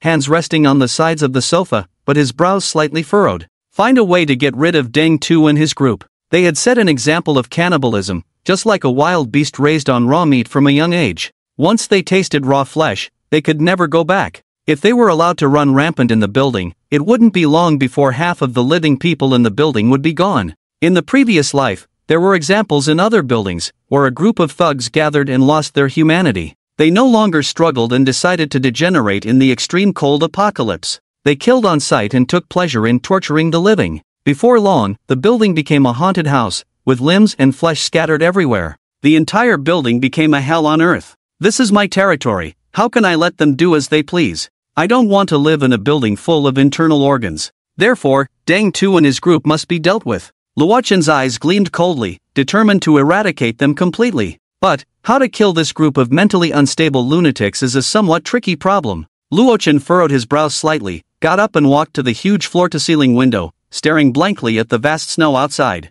The firewood in the fireplace crackled crisply. Luochen's mind kept racing. First of all, he definitely wouldn't go out himself. Even if he had a pistol and plenty of bullets, as long as he went out, he would inevitably face risks. For Luochen, who was determined to be the king of survival, this was absolutely unacceptable. After all, he had a pistol, but his shooting skills were terrible because he had never had the opportunity to learn gunplay systematically. When facing enemies ambushing in the room or in narrow spaces, he could easily be caught off guard and attacked before he could react. If only there was a reliable hitman who could take care of Deng Tu and his group for me, Luochen couldn't help but think to himself. This is almost the most appropriate and safest solution. The problem is, the people living in the building are all ordinary people. Even if there is a food reward, I estimate that no one would dare to act easily. Even if they dare to act, an ordinary person facing a group of desperados has little chance of winning. At this moment, Luochen's mind couldn't help but think of a figure. Before the apocalypse, that almost hurt me, the bad-tempered female police officer Yen Shu probably meets the current requirements. The National Police Combat Champion, taking on 5 opponents is just a small matter. Not only is she good at close combat, her shooting skills are also at the level of a sharpshooter. Most importantly, she is very attractive, and her figure is exceptional. Even though half a month has passed since the last time they met, every time he recalls, she still vividly appears in his mind. If he could recruit her as a thug, then the problem of Deng Tu could be easily solved. Moreover, he could also learn top-notch combat skills, close combat experience, and even ask for shooting advice from her. However, I don't know where she is now, and I don't have a way to contact her either. Luochen sighed regretfully. This plan can only be regretfully abandoned. At this moment, with a casual glance outside, he couldn't help but stare blankly at the floor-to-ceiling window. Outside the window where heavy snow was falling, the white snow had covered all the floors below the second floor. In other words, the snow on the ground was at least 5 meters deep. But in this situation, Luochen actually saw a woman with a large backpack hanging in front of her chest and carrying a girl on her back, slowly and steadily moving forward in the almost engulfing snow. Such terrifying physical fitness. But why do I feel like this woman seems a bit familiar? Luochen squinted his eyes, as if he had seen her somewhere before. Creak, with one foot stepping into the snow, Yen Shu's body leaned to one side. If she wasn't careful, she could easily be engulfed by the thick snow. Not to mention the minus 70 degrees Celsius cold, constantly stinging every inch of skin, and no one knew what was buried under the white snow. If it were someone else, let alone walking in the snow in extreme cold, they would probably be exhausted and trapped in no time. The white world, the snow is like an endless swamp. Sister Yen, are you okay? Is Cece very heavy? Cece hugged Yen Shu's neck with both hands, a hint of worry on her little face. They hadn't had a full meal for several days, and Yen Shu's remaining strength was declining rapidly. Sister is fine, Cece, don't worry. Yen Shu's proud face showed a rare gentle smile. She was originally helping her relatives who were going abroad to take care of the child, but unexpectedly encountered extreme cold and heavy snow for almost half a month, directly trapping her in the residential area. To make matters worse, there wasn't much food left at home, probably not enough to last 2 days. Just as Yen Shu was worrying about food, the child's aunt suddenly contacted her. Knowing that she and Cece were at home and safe, the other party was very surprised, but later expressed fear, saying that someone had been killed in the building where she lived, causing a commotion in the homeowners group.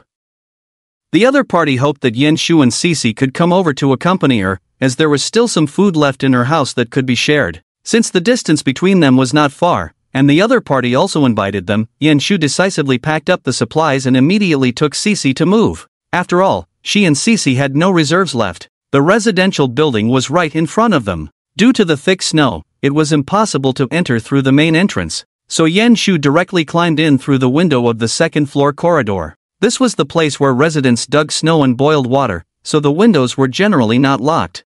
Entering the corridor, she put down the child on her back, took 2 steps back, leaned against the wall, and couldn't help but breathe out. She had expended a lot of energy. The lack of nutrition intake during this period had greatly reduced her physical functions, estimated to be only about half of her peak period. The temperature in the corridor was not much better than outside, and her skin felt painfully cold. Yenshu rested briefly, then took the hand of Cece wearing cotton gloves, glanced vigilantly at the stairs, and led her forward. Cece-san said that the lunatics in the building would attack people and cook them into soup. Now that she was with a child, she had to be careful not to encounter those villains. Otherwise, facing a group of lunatics with weapons, she was not completely confident in dealing with them. Surveillance footage. This tall and delicate-faced policewoman was also recognized by Luo-chen. No way? Luo-chen opened his mouth in surprise and said, "Do I have the ability to speak things into existence?" Just as I was talking about Yenshu, this policewoman, she came over by herself? This was truly a case of falling asleep and having a pillow sent over.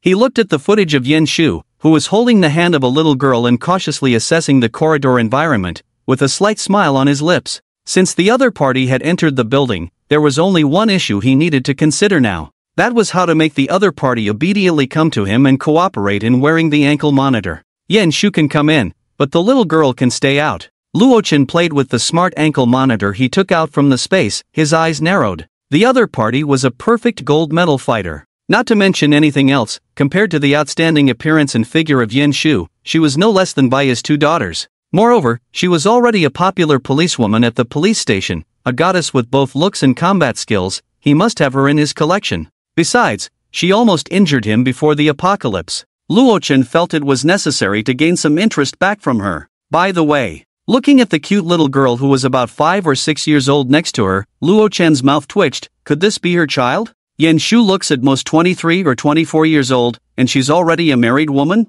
Could it be that his reputation as a scoundrel was confirmed? Luo-chen thought with great conflict. In fact, Isisi was a relative of Yenshu's family, and she was just responsible for taking care of her. Forget it, none of this matters. Luo-chen shook his head. What he valued was her strong combat abilities and professional firearms knowledge. Everything else was trivial. Moreover, having a child was not unacceptable. After all, in their brief contact before the apocalypse, Luo-chen understood that with Yenshu's stubborn temperament, it was impossible to make her submit by ordinary means. She was the proud and aloof policewoman Yen. How could she easily surrender to a man? But with a child, everything would be different. No matter how strong she was, carrying a child would increase food consumption, which would be her biggest weakness. Policewoman Yen, it's time to settle our grudges from before the apocalypse. Luo-chen smirked. If he could make this cold and aloof policewoman lower her proud head and obey him, there would definitely be a sense of great achievement in his heart. Luo-chen tapped the coffee table lightly with his finger, pondering. First, think about how to approach her smoothly.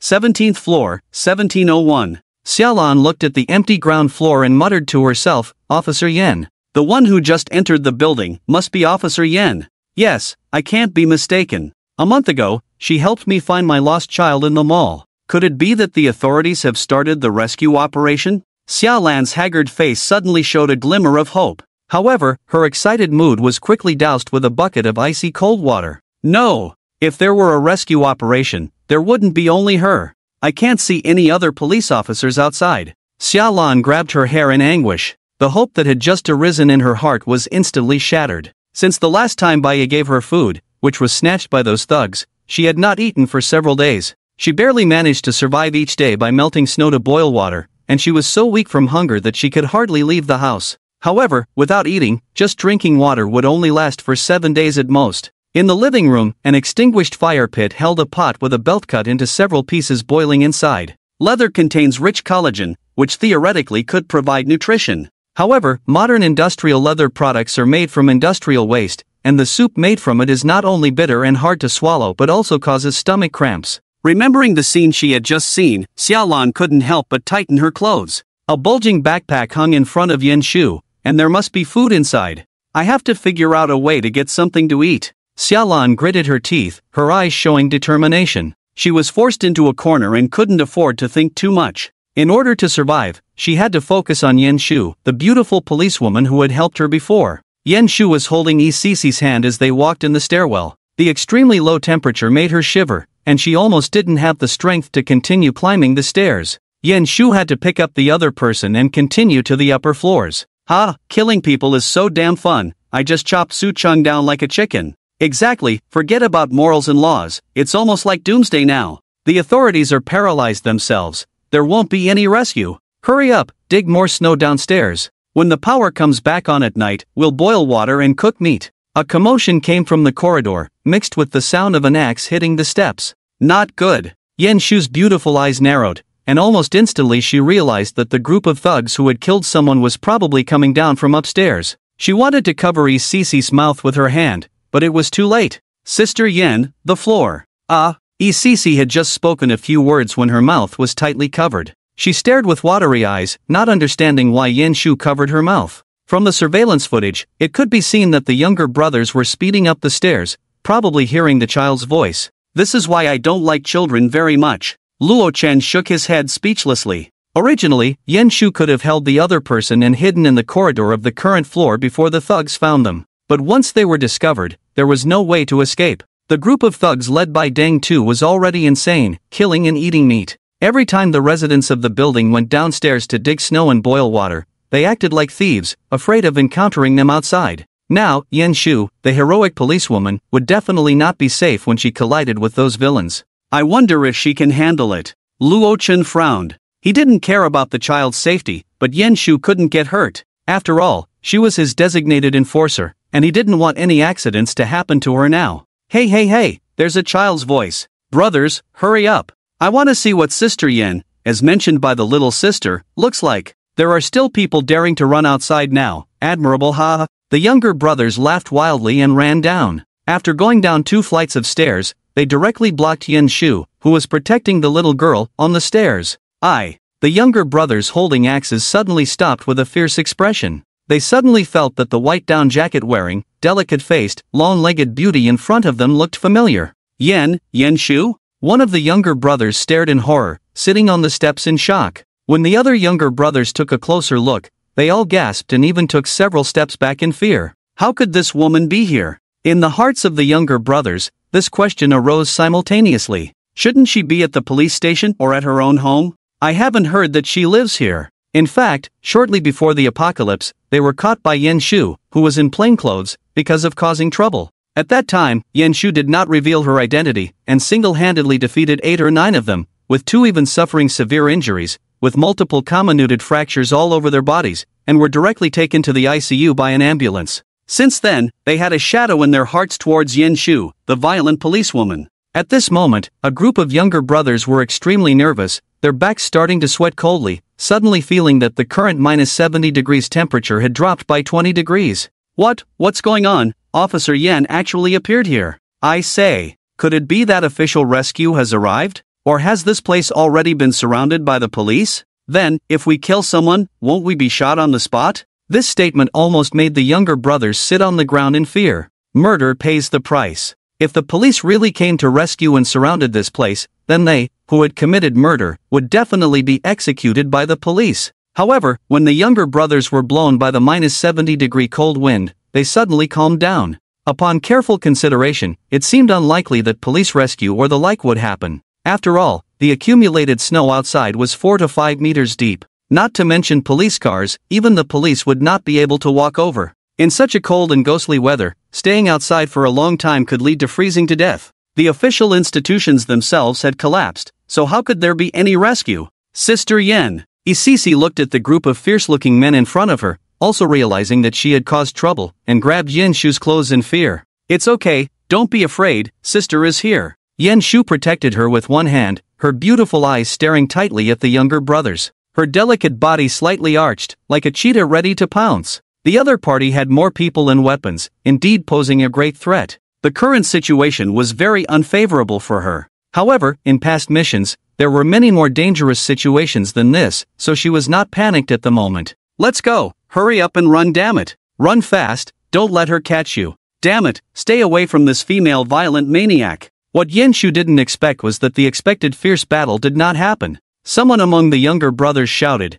and then the group of people were so scared that they fled without looking back, not daring to linger at all. Yen Shu squinted in surprise, recalling in her mind, they seem to be the younger brothers of that real estate developer Deng Tofu? So, they are the murderers in this building. Yen Shu lightly opened her cherry lips and sneered. Previously, she would never have let them go, all of those few people just now would have to stay, not one could escape. However, the current situation was special, with official institutions unable to operate normally. She naturally had no obligation to take the risk of arresting them. Let's go to Aunt's house. Yen Shu comforted the trembling Cece, took her small hand and walked to the 12th floor, and knocked on the door of room 1204. In the monitoring screen, a charming middle-aged woman greeted them with surprise, then cautiously glanced down the corridor and quickly closed the anti-theft door. This Yen de Jinghua seems to be much stronger than I thought, Luochen said, stroking his chin. He never expected that Yen Shu would scare away the group of little brothers raised by Deng Tu. This was somewhat unexpected.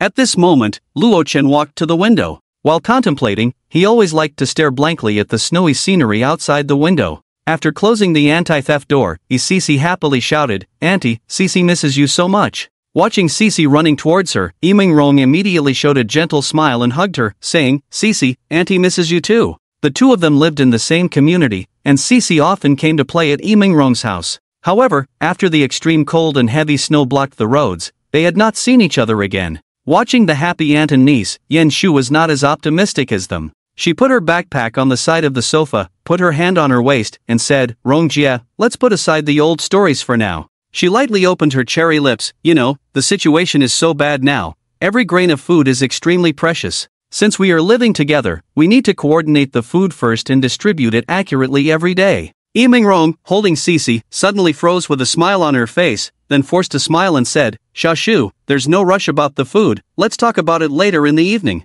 I haven't seen Cece for a long time, I miss her so much, let's have a good chat, aunt and niece." When Yimingrong spoke, her eyes dodged and her gaze was elusive. For Yen Shu, who had worked in the criminal police team and had rich experience, she almost didn't need to think. In an instant, she could tell that the other party was definitely feeling guilty. "Rongjie, tell me the truth, how much food do you have left?" Yen Shu narrowed her eyes, her tone suddenly becoming heavier. Yimingrong seemed shocked, her pupils shrank, and she suddenly became flustered, unable to speak. She didn't expect that Yen Shu would instantly discover that she was lying. In order to deceive Yen Shu, after contacting Cece, Yimingrong learned that both of them had little food left, so she directly lied that she still had 2 boxes of instant noodles and could share them for free. In fact, there was only 1 box of instant noodles, and it was all gone yesterday. In other words, Yimingrong's house currently had no food at all, and Yen Shu had come over with Cece for nothing. "Yes, I'm sorry. I was just too scared, so I lied to you."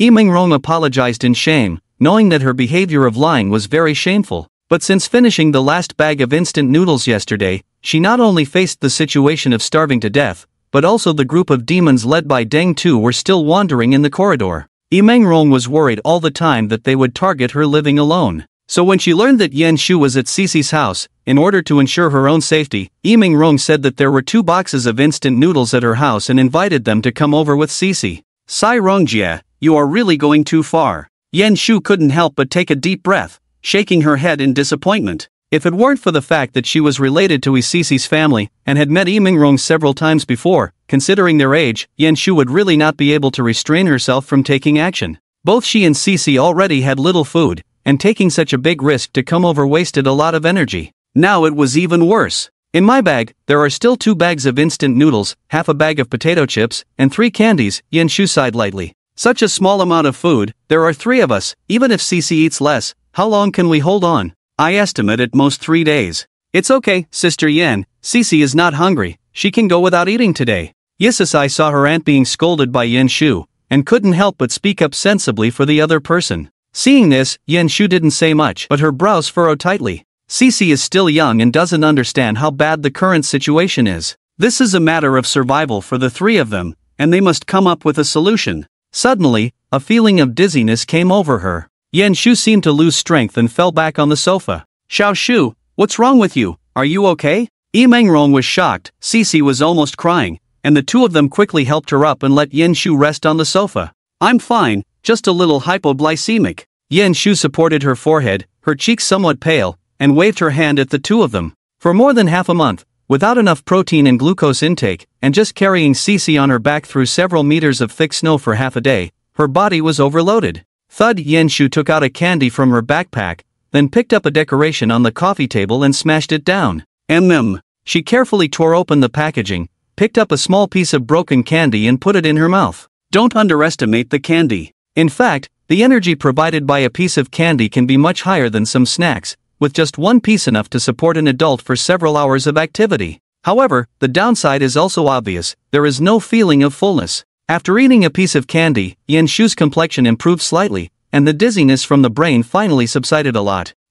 Every time I come here, nothing good happens. Yen Shu leaned back on the sofa, her beautiful eyes staring straight at the ceiling. A month ago, she and her colleagues came to this building to visit the witnesses of a bank robbery. That day she was wearing a uniform skirt, because she was leaving late and in a hurry. She just wore something more revealing. But she didn't expect to be taken advantage of by a guy named Luo Chen. Yen Shu recalled, unable to help but grit her teeth together. She didn't know how much the other party had seen, but every time she thought of this, Yen Shu wanted to gouge out Luo Chen's eyeballs. The second time, which is now. She was deceived by Yi Mingrong to come here, not only to guard against Deng Tu, the leader of the unit building, and the group of thugs who had killed people, but also to face the crisis of the remaining food that could not last 3 days. Yen Shu sighed again, her full chest couldn't help but rise and fall. Although she was a police officer, she was not good at solving such a headache-inducing problem. Xiao Shu, actually. In this building, there is a resident who hoards a lot of food at home. Not only is the house warm, but they can even eat barbecue every day now. Yi Mingrong hesitated for a moment, but still gritted her teeth and said, he also posted a reward in the owners group before you set off. Whoever can take down Deng Tu or his henchmen can receive a whole roast chicken from him. With that, Yi Mingrong also took out her phone, opened the group chat, and showed the picture Luo Chen had posted to the two of them. Seeing the crispy and tender golden roast chicken, Cici's eyes widened instantly, and she couldn't help but drool, saying, Sister Yen. Cici is hungry, she wants to eat roast chicken. Roast chicken? So big. Yen Shu was also shocked. She was very aware of how bad the current situation was, with the snow outside already covering everything, and the community was basically cut off from the outside world. After half a month had passed, this family could still eat barbecue every day, and they were willing to offer this nearly 4-pound roast chicken as a reward, without any hesitation. How much food must the other party have hoarded? With such a big roast chicken, if we save it, the 3 of us could eat for a week. Yen Shu's eyebrows raised slightly, and her mind became active involuntarily. Anyway, staying at home and doing nothing would only lead to a dead end, so she might as well give it a try. In her eyes, although the group led by Deng Tu posed a considerable threat, she was quite confident in dealing with them. After all, she had killed not only a group of hooligans but also drug traffickers with her own hands. Yen Shu's eyes shifted, glancing at the sender's nickname. Practicing for 2.5 years, Luo Chen. Xiao Hei. No, Luo Chen? Yen Shu's beautiful eyes narrowed, and she bit her silver teeth. Seeing her angry expression, Yi Mingrong couldn't help but ask in surprise, Xiao Shu, do you know Luo Chen? Are you close? There was a hint of expectation in her tone. Yen Shu was so beautiful that she had countless admirers usually. If Luo Chen was one of them, they wouldn't have to worry about food anymore.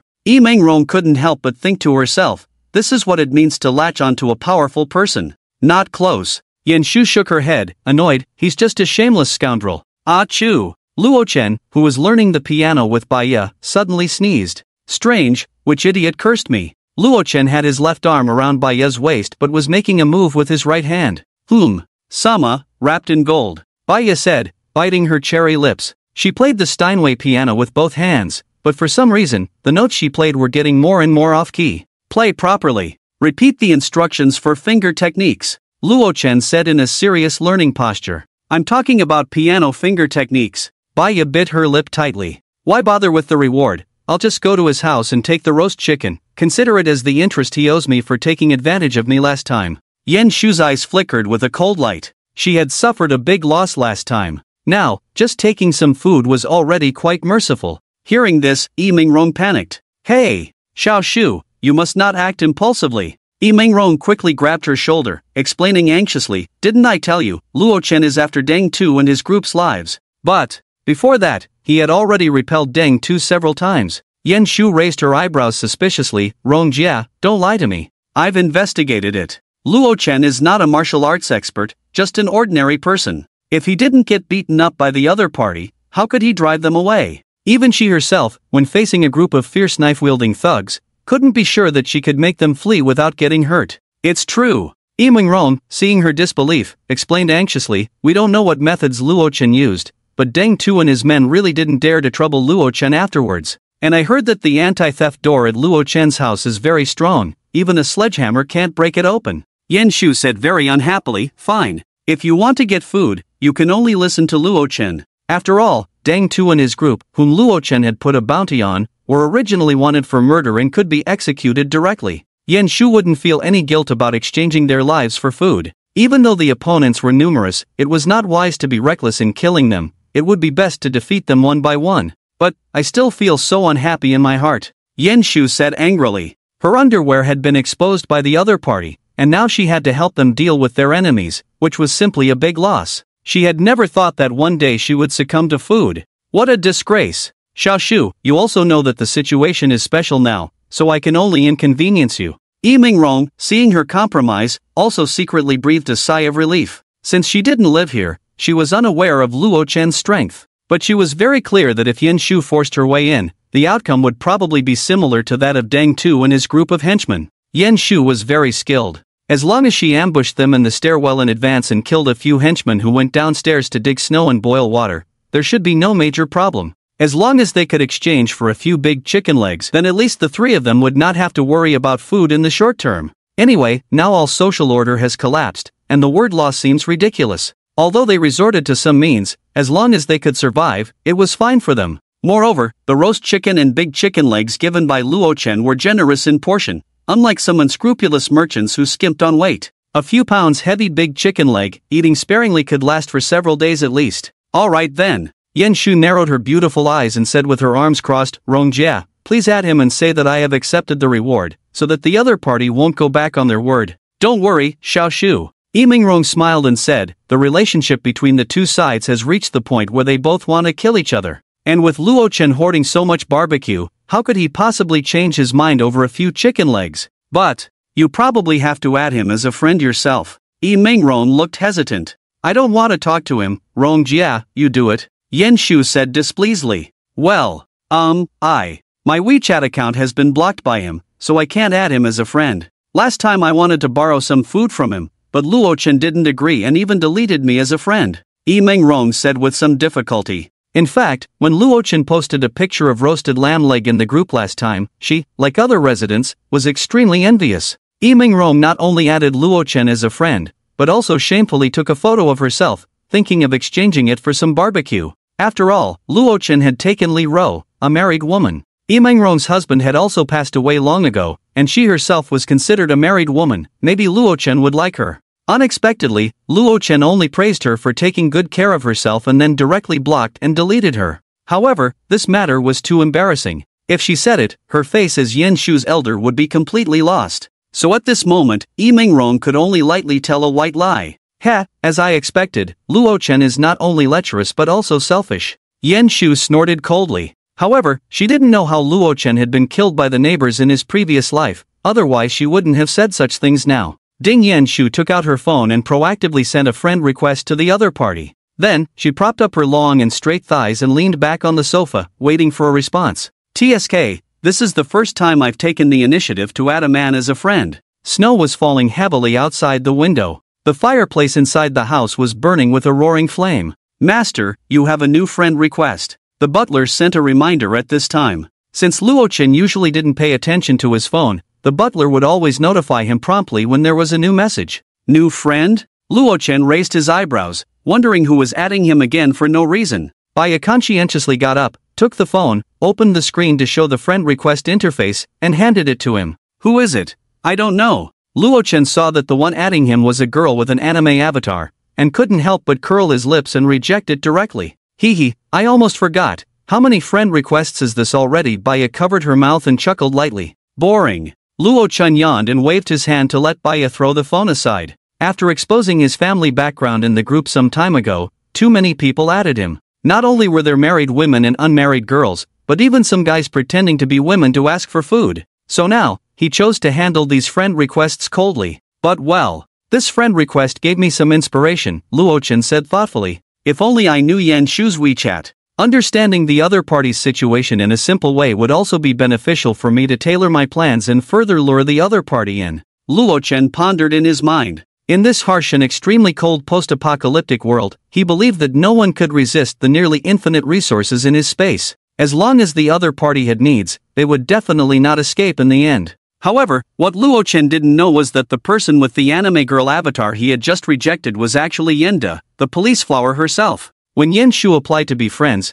she didn't think much about it at all, not even leaving a note. She had no idea that Luo Chen's WeChat had almost been reported by the landlord, so she generally wouldn't accept requests from unknown sources. "What kind of big meal do you guys want to eat today?" Li Ro asked gently, tying an apron around her slender waist. As noon approached, as the exclusive chef of Luo Chen's family, she began preparing lunch for the three of them with diligence.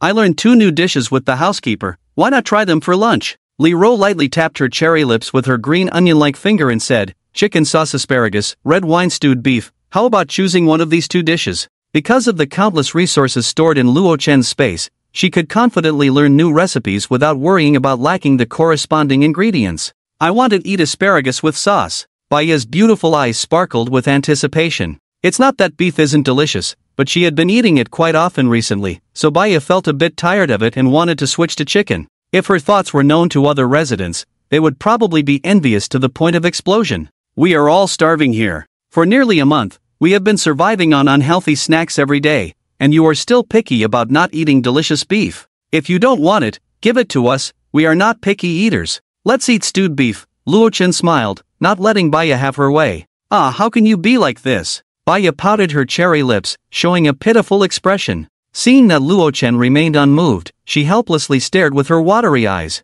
After a while, Luo Chen smiled and said, "Let's have stewed beef." "Yay Li Ro, let me help you." Baya raised her small fist in victory, giggling as she happily ran to the kitchen to help prepare lunch. Her golden long hair danced in the air, showing her lively and beautiful teenage girl posture. "Then help wash the vegetables first," Li Ro said with a smile. Opening the refrigerator, the large chicken legs that made other residents envious were neatly stacked inside. With Li Ro's skillful hands, it didn't take long for a delicious aroma to waft from the kitchen to the living room. Smells delicious. Just the scent makes me more hungry," Luo Chen sniffed lightly. With Li Ro around, he didn't even want to eat the set meals ordered from restaurants anymore. He could now taste various cuisines from different countries. Pleased with Luo Chen's praise, Li Ro couldn't help but pause her actions, a sweet smile playing on her lips. While waiting, Luo Chen didn't idle but had the housekeeper pull up the surveillance of the entire building to observe the movements of others. 12th floor, room 1204. Since entering, Yen Shu had not come out again. Luo Chen just glanced at it and then looked away. Anyway, the housekeeper would remind him when she came out next time. When Luo Chen looked at the surveillance of the 18th floor, he suddenly noticed that Deng Tu's door was open. Deng Tu looked frustrated. "Are you all brainless? Can so many people be scared off by a woman? And the condition is not good, with a little brat by your side. Are you all cowards?" A henchman lowered his head and said, "Boss, I don't think we need to take the risk of killing Officer Yen. What if we accidentally lose a few more brothers?"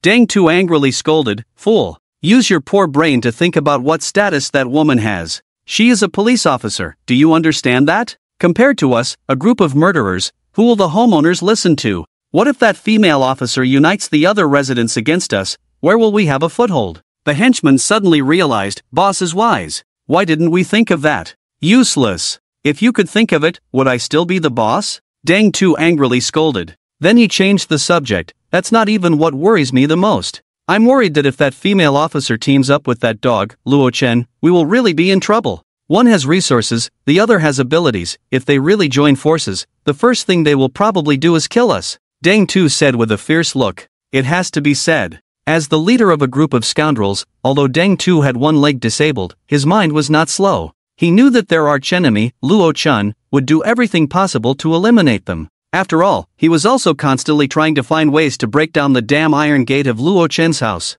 Luo Chen must not know about the existence of that female officer. Deng Tu said coldly. If Luo Chen knew, he would definitely do the same as before, rescuing Baya and taking the female police officer into his home. After all, that female police officer was extremely beautiful and had high combat power. Faced with Luo Chen's invitation with abundant resources, the female officer probably wouldn't refuse even if she lacked food. In that case, Luo Chen's strength would greatly increase, and even if he really broke open the security door and intruded, he would most likely be killed by the other party. This was something Deng Tu absolutely could not tolerate. But what he didn't know was that Luo Chen had long known about Yen Shu's arrival through surveillance, and every word he said at this moment was also seen through. Search for her, search thoroughly. Even if she's at the end of the earth, find her and take her out while she's weak. The henchmen gritted their teeth and responded, "Yes, boss, we'll go find her now." Watching the henchmen pouring out, Luo Chen couldn't help but sneer. "Not bad, Dang too, your reaction is not slow.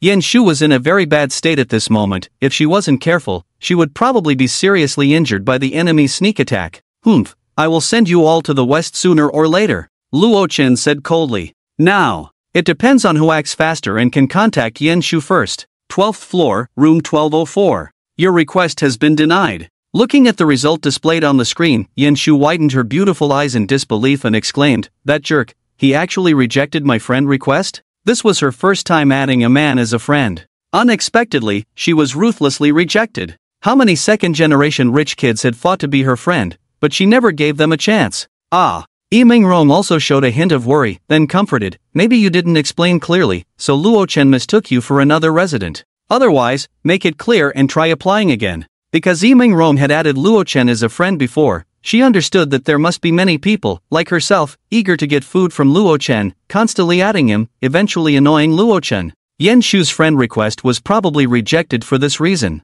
Okay, I'll try applying again. Yan Shu took a deep breath, calmed down, and then clicked the friend request button again. Note, I'm here to collect chicken legs. Concise. Aloof. Yan Shu used to chat with others on WeChat, and the most common words she said were yeah, oh, okay. She rarely sent long messages. So she thought she was very clear, and Luo Chen would definitely understand what she meant. Unfortunately, the dozens of residents who had added Luo Chen as a friend had already used this phrase to exhaustion.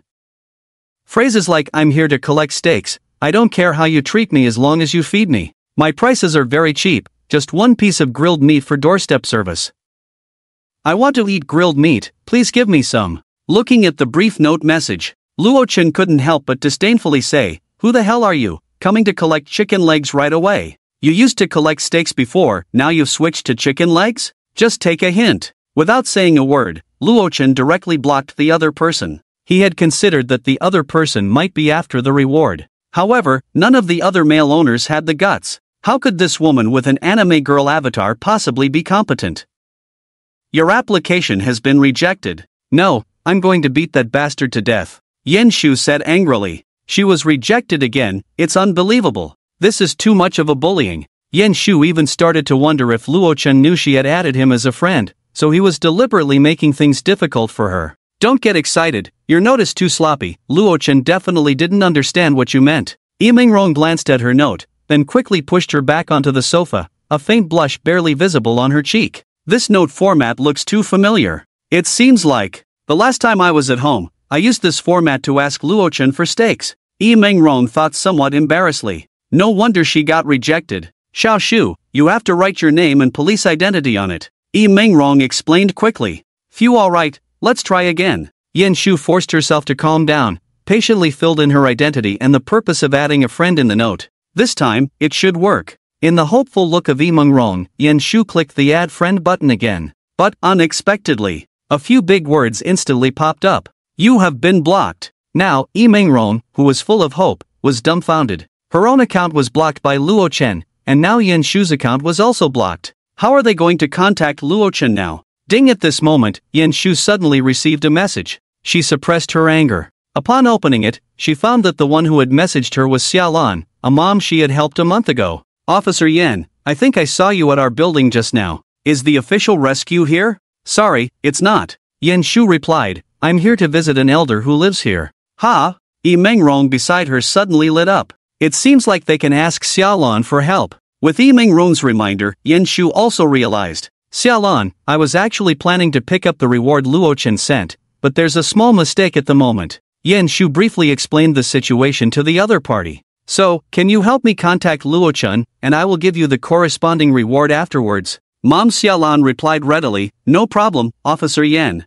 You helped me find my child before. I will definitely help you with this small favor." I didn't expect Yan Shu to dare to take Luo Chen's reward. On the other end of the phone, Xiaolan looked very surprised. However, she was wondering how to contact the other party, and now she was given a great opportunity to do so. Xiaolan definitely couldn't contact Luo Chen. After all, her WeChat was also blocked. However, her current goal is the food in Yan Shu's hands, so it is not important whether she can contact Luo Chen or not. People are almost starving, and she can't care too much. "Xiaolan, I had a little conflict with Luo Chen before, so be careful when you contact him." Yan Shu didn't know that Xiaolan had set her sights on her food, and instead reminded, "Tell him for me, I can help him deal with Deng Tu and the others, but he has to advance me some food. Otherwise, with my current poor physical condition, I'm afraid I won't have much chance. Xiaolan saw this and felt a bit cold in her heart. Officer Yen. What do you mean by that? Do you have no food at all? Not exactly, Yen Shu replied briefly. Dealing with the police is troublesome. Xiaolan clenched the hand holding the phone and gritted her teeth. Normally, shouldn't you tell me how much food is left at this time? After some thought, Xiaolan decided to stabilize the other party first. Officer Yen, I'll go contact Luo Chen now. Please wait for me. Room 1204. Xiaolan seems a bit off. She seems very concerned about how much food I have. Yen Shu's beautiful eyes narrowed slightly, sensing a hint of abnormality from the other party. However, in the contact with the other party a month ago, Xiaolan left a very good impression on her. Yen Shu didn't think much of it either. Xiaolan's character is still acceptable. Maybe you're overthinking it. Yi Mengrong is familiar with Xiaolan, smiling and saying, from what I know, before Baiya moved into Luo Chen's room, she specifically helped Xiaolan. With her as the intermediary, contacting Luo Chen should be fine. After all, there's someone whispering in his ear. Baiya? Yen Shu was surprised. You mean the famous star Baiya? She moved into Luo Chen's house? Yi Mengrong slapped her head and laughed. Look at me, I forgot you didn't know about this. She then explained, I was also surprised. The famous Baiya actually lives in the same building as us. However, Baiya was almost caught by Deng Tu and his gang before, but was saved by Luo Chen. Yen Shu couldn't help but sneer. Saved? I doubt it. The heart of Sima Zhao is known to everyone. This charming and beautiful star Baiya, living in a man's house, it goes without saying what treatment she would receive, right? It seems I was overthinking it. After understanding the cause, Yen Shu also let go of the doubts about Xiaolan in her heart. Shortly after, Xiaolan replied, Officer Yen, I contacted Baiya. She said she has already communicated with Luo Chen. In order to increase her credibility, Xiaolan also cleverly mentioned Baiya. After all, she didn't reveal the matter of betraying the other party to Deng Tu. Is that so? Thank you. What is Luo Chen's attitude? Yen Shu's eyebrows relaxed a bit as she asked. Well, Luo Chen said the thing he least lacks is chicken legs. If you take the job, he can advance you 4 chicken legs. Xiaolan, expressionless, typed these words in the chat box. This also fits Luo Chen's character. 4. Seeing Xiaolan's response, Yen Shu and Yi Mengrong couldn't help but look surprised. Originally, they thought it was already difficult for Luo Chen to advance 1 chicken leg. After all, she was just giving an empty promise. However, Luo Chen trusted her so much. Could it be that I misunderstood him before? Yen Shu bit her lip, her eyes showing a complex expression. For the first time, she began to doubt her judgment of people. Xiao Shu, this is great. For chicken legs, we don't have to worry about starving. You eat 1 first to regain your strength, and we can save the rest. Yi Mengrong said excitedly. Even Yi Sisi beside her couldn't help but swallow her saliva eagerly. But Luo Chen also wants you to provide some guarantee. Xiaolan's message came right after. He wants you to exchange it for 5 packs of instant noodles. 5 packs of instant noodles? Looking at this message, Yen Shu's eyebrows couldn't help but furrow. Xiao Shu. What does Luo Chen mean by this? Clearly, his family is not lacking in instant noodles as snacks. Yi Mengrong couldn't help but clutch her clothes corner nervously and asked. I guess he wants to pressure me to quickly eliminate Deng Tu for him, Yen Shu explained after some thought. In this trade, they were not at a loss. But there was a problem. They only had 3 packs of instant noodles in their hands. They couldn't meet the exchange conditions at all. Xiaolan, I only have 3 packs of instant noodles now. Yen Shu replied, contact Baiya again and ask her to see if Luo Chen can lower his demands. This time, Xiaolan was very patient and responded after a while, Officer Yen, Luo Chen agreed. Phew, just as I thought. Yen Shu breathed a sigh of relief and suddenly believed more in her judgment. Exchanging instant noodles was fake. The real deal was to manipulate her. However, the current situation was quite advantageous for them. At Xiaolan's request, Yen Shu carefully took her remaining 3 bags of instant noodles and arrived in front of room 1701 on the 17th floor. She placed the items at the door, knocked on the door, and then left. Xiaolan said that Luo Chen didn't trust Yen Shu, so she had to deliver the food. The excuse was quite reasonable. After all, before the apocalypse, Yen Shu almost injured Luo Chen, and Xiaolan seized this opportunity. After Yen Shu left, Xiaolan quickly opened the door, grabbed the 3 bags of instant noodles, and tearfully exclaimed while holding them, little treasure. Mom got food. Officer Yen, I'm sorry. Xiaolan muttered. Good people couldn't survive now. Sending off the last instant noodles. The 3 of them sat on the sofa, waiting for news from Xiaolan. Chicken legs, Sisi wants to eat a big chicken leg.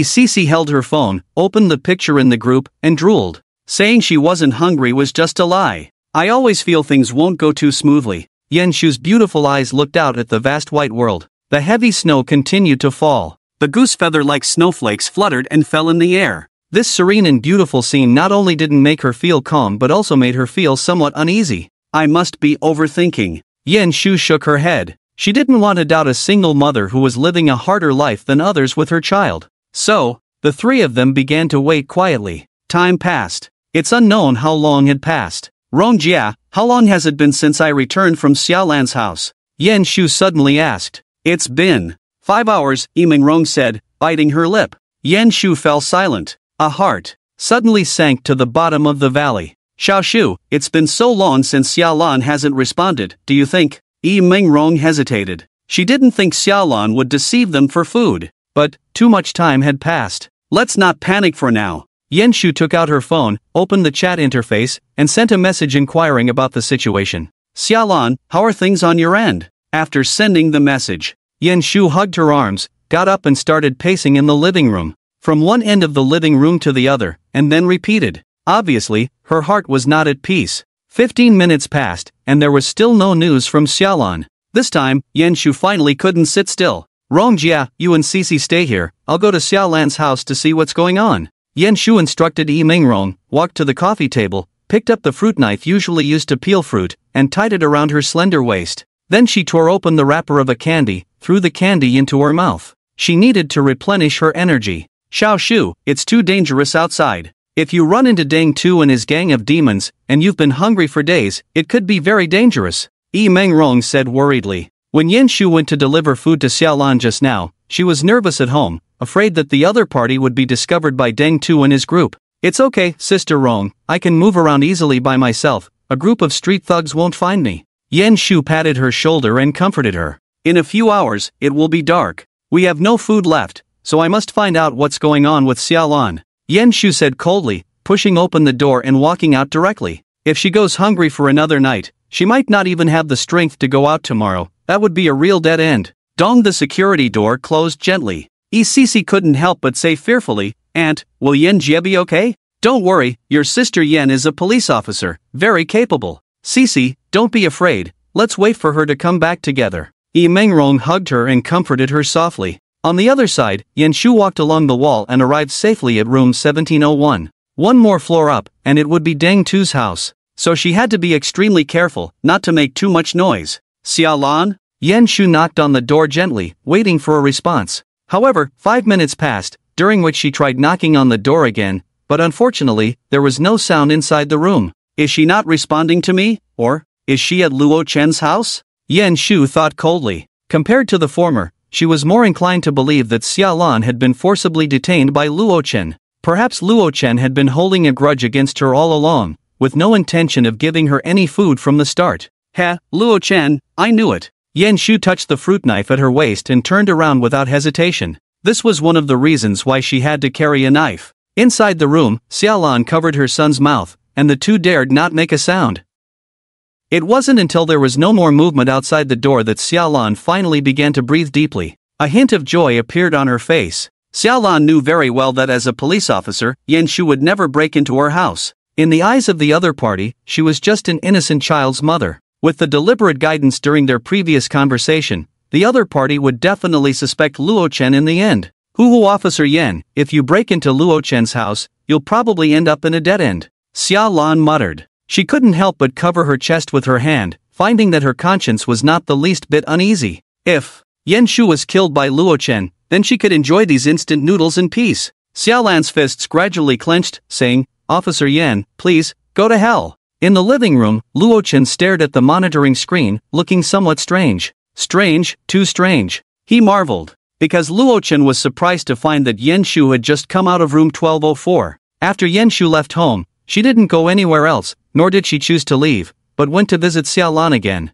However, Yenshu knocked on the door outside for a long time, but there was no response from inside the house. Through the monitoring screen, Luo Chen knew clearly that Xiaolan had been hiding at home all along. Fooled. Why are there always foolish women falling for Xiaolan's tricks? Luo Chen was not aware of what they had talked about. but through the monitoring screen, he could probably guess that the two had reached some kind of agreement in private. Unfortunately, Xiaolan was just a dead liar. Hearing this, Baya couldn't help but bury her small chin in her ample chest in shame. She was the first one to be deceived. At this moment, Yan Shu did not choose to return the same way, but continued to walk up. At this point, she had already reached the 21st floor. Is this policewoman coming for me? Luo Chen tapped his fingers on the coffee table, looking somewhat surprised. But this is a bit too sudden. Why would Yan Shu suddenly come to the 23rd floor to find him? Is it to avenge the humiliation of her underwear being exposed a month ago? Or did Imangron, who lives in room 1204, or Xiaolan, say something to her, so she came to find him for food? After all, Luo Chen vaguely remembered that the woman in room 1204, along with Xiaolan, had sent him photos on WeChat before. But after freeloaded, he didn't give her any food. Anyway, since you took the initiative, I can't miss this opportunity. Luo Chen's mouth curled up. Behind an indestructible alloy steel door, he wasn't worried that the other party would harm him. Watching Yan Shu's cold and delicate face and the swaying slender waist as she walked, Luo Chen took out an electronic bracelet from his pocket. This is a good opportunity. Luo Chen lightly touched the cold metal surface of the bracelet, his eyes narrowed. As long as he put it on, then everything would be settled. No matter how strong and impulsive Yan Shu was, he wouldn't have to worry anymore. The bracelet itself had a deadly high-voltage current, not a joke. After some thought, Luo Chen still felt a bit unsure. After all, the target of Zhao Zhao's previous experiments was his personal female secretary. Compared to an ordinary person like the female secretary, Yan Shu was a highly trained champion in police combat. As a reborn person who had died once, Luo Chen had to be extremely cautious and consider all possible accidents. Baya, Li Ro. Luo Chen's gaze fell on the two women beside him. What's wrong? Baya tilted her head, looking puzzled. Li Ro also pursed her lips, not knowing what he wanted to say. Later, I might have to let that female Tyrannosaurus Yan Shu in. Luo Chen smiled. You two remember to stand in front of me. If the other party has any unusual movements, like suddenly pulling out a dagger from the chest or lower body, remember to go up and restrain her at the first moment. Hearing this, the two women widened their beautiful eyes. Baya, Li Ro? I don't think it's a good idea. Luo Chen, you said it yourself, the other party used to be a criminal police officer. Baya weakly said. She was good at warming the bed with Li Ro, but not so good in other aspects. You know it's not okay, and you deliberately stand at the door. Are you planning to be the hostage later? Luo Chen said speechlessly. He wouldn't pin his hopes on the two of them. If Yan Shu didn't wear the bracelet, he would never open the door to let her in. After all, the bracelet was his greatest reliance. Keep a good distance. Even if Yan Shu's physical fitness is strong, she can probably only last a few seconds longer than an average person. Luo Chen pondered. As long as he avoided being injured by her sudden outburst, there would be no other unexpected situations. Moreover, the door frame of the security door was equipped with security functions. If the other party was carrying a weapon, it would be detected by the butler the moment they stepped into the room, triggering an alarm. Oh, we'll hide to the side now. Li Ro patted her chest, pulling Baya away from the door. The two women breathed a sigh of relief. Fortunately, Luo Chen was just joking and scared them. Just now they were still flirting, how could he suddenly turn ruthless? At this moment, after instructing the two women, Yan Shu also arrived in the corridor on the 23rd floor. No wonder Deng Tu's group couldn't break into Luo Chen's house. The walls here are all made of alloy plates. Yan Shu touched the wall that had been smashed down with her hand, causing her eyebrows to furrow slightly. It seems that bastard Luo Chen is really skilled, to have the home's security measures done so well. Arriving at the door, the sharp-eyed Yan Shu almost immediately judged that the strength of this door was unimaginable. Knock knock. She tentatively reached out and lightly tapped, only to receive a dull, almost soundless thud in return. The thickness is at least 200 millimeters, probably on par with the security doors in a bank vault. Yan Shu's heart suddenly sank. This indicated that if she were to force her way in, as long as Luo Chen stayed inside and didn't open the door, she wouldn't be able to get in no matter what. For her, who had carried out counter-terrorism missions, this kind of heavy alloy door was not unfamiliar. Some criminals couldn't even blow open a bank with pre-prepared C4 explosives. Yen, the famous policewoman, what are you sneaking around my doorstep for? Behind the door, Luo Chen's teasing voice suddenly sounded. Ha! I just touched the door, how did he find out? Is there surveillance? Yan Shu instantly realized, furrowing her brows as she looked around, but she couldn't see any trace of a camera. So it's a pinhole camera? Ha! Yan Shu sneered. Who would install such a thing in an ordinary household, and specially reinforce the door and wall like this? Perhaps, there were really some unspeakable things in Luo Chen's house. She couldn't help but become more determined to investigate inside. Maybe Xiaolan was really being held captive by Luo Chen. Luo Chen, I suspect you of illegally depriving others of their personal freedom. Please open the door immediately and cooperate with my investigation. Yan Shu stood at the door and said coldly. Suspect? Ha, Yan, just based on your suspicion, you think you can barge into a private residence without authorization? Luo Chen disdainfully laughed. We haven't seen each other for at least a month, and you come at me with such a big accusation. Isn't that a bit too much? Luo Chen clicked his tongue. Could it be that your investigation is fake, and you actually want to see me? Is it because of the last time that one glance made you fall in love with me, unable to forget me? Suddenly teased. Yan Shu's pretty face showed a hint of embarrassment, and she fiercely punched the security door. Luo Chen, if you dare to talk nonsense again, I'll tear your mouth apart. It was the first time someone had the audacity to openly tease her like this. Oh, I'm a coward, Officer Yan, don't scare me. Luo Chen teased. You're so angry, did you come for a fight? Well, I have a lot of space here, I can give you 2 packs for free. Hearing this, Yan Shu's eyes flared with anger. Luo Chen, you're dead. She clenched her fists, knocking a few punches on the security door. The noise she made was almost as loud as when Deng Tu and the others used a sledgehammer. Damn! She's like a humanoid tyrannosaurus. Luo Chen couldn't help but be amazed. Who? After venting, Yan Shu suddenly felt some regret. She didn't have much physical strength to begin with, and now she had wasted even more. How come she couldn't control her emotions and was easily provoked by the other party? Well, it was because Luo Chen was really a bastard. Last time he peeked at her, and now he was teasing her. Luo Chen, open the door for me right now. I suspect Xiaolan is being held captive by you inside. Yan Shu clenched her fists, saying coldly. Open the door? No problem. Luo Chen readily agreed. Then he also passed a high-tech smart bracelet through a small window on the security door into her hands. Is that enough? She said coldly, her tone devoid of emotion, as if it were as cold as the -70 degrees outside. Of course. Luo Chen smiled slightly, unlocked the triple door lock, and slowly opened the security door. Officer Yan, you are the 3rd guest to enter my home. Luo Chen retreated to a place 7 meters away from the door, holding his arms. So what? Yan Shu said coldly, not understanding what the other party meant. It's so warm here. Yan Shu was shocked as soon as she entered. The room was too warm, completely different from the cold corridor. Warning, target individual carrying a weapon around the waist. Identified as a common household fruit knife. Threat level, medium. At this moment, the butler suddenly issued a warning. The large screen in the living room also displayed a 3-dimensional scanning image, with a prominently red-marked fruit knife around Yan Shu's waist. Oh no! Yan Shu's pretty face changed. She didn't expect her concealed knife to be exposed as soon as she entered. She hadn't even approached Luo Chen yet. Once the other party became wary, all her efforts would be in vain. Can't just sit and wait to die. Yan Shu immediately drew the knife from her waist. At this point she couldn't care too much. Target displaying aggressive behavior. Threat level, high. Sla. The butlers started working. If it were an ordinary person, they would have already lost consciousness. Go to hell. Yan Shu gritted her teeth. Fruit knife, thrown. Master, tilt your body 90 degrees to the left.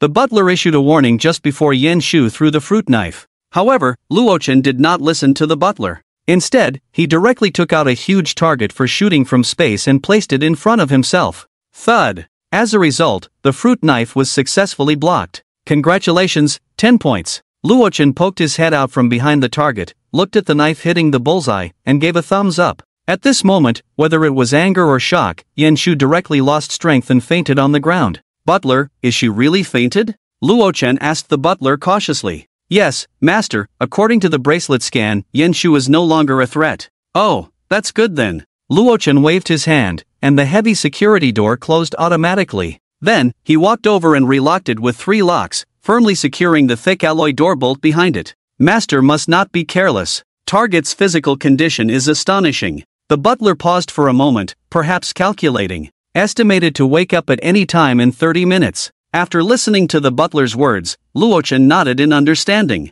Looking at the opponent's furrowed brows and the hint of pain between the delicate features, he couldn't help but feel sorry. Hey, why push yourself so hard? After all, the highest power current of the bracelet, once electrified, was bearable. If it happened multiple times, probably no one could endure it. Go clean her up, do it quickly, preferably within 25 minutes. Luo Chen stood up and said to Li Ro and Baya beside him. Every goddess who moved in must be clean. After the apocalypse had lasted so long, he guessed Yen Shu also didn't have good bathing conditions. Oh, okay. Got it. The two women hurried over, lifted the unconscious Yen Shu, and carried her into the bathroom. Hey, Sister Li Ro, Yen Jing is actually tied with bandages, Baya said in surprise. Even so, she found that the opponent's scale was almost the same as hers. Probably for convenience in action, stop talking, hurry and untie it. Li Ro was also surprised. However, she could understand the reason for the other party's actions. After all, whether it was working for a long time or walking for a long time, she would feel her shoulders very tired and sore.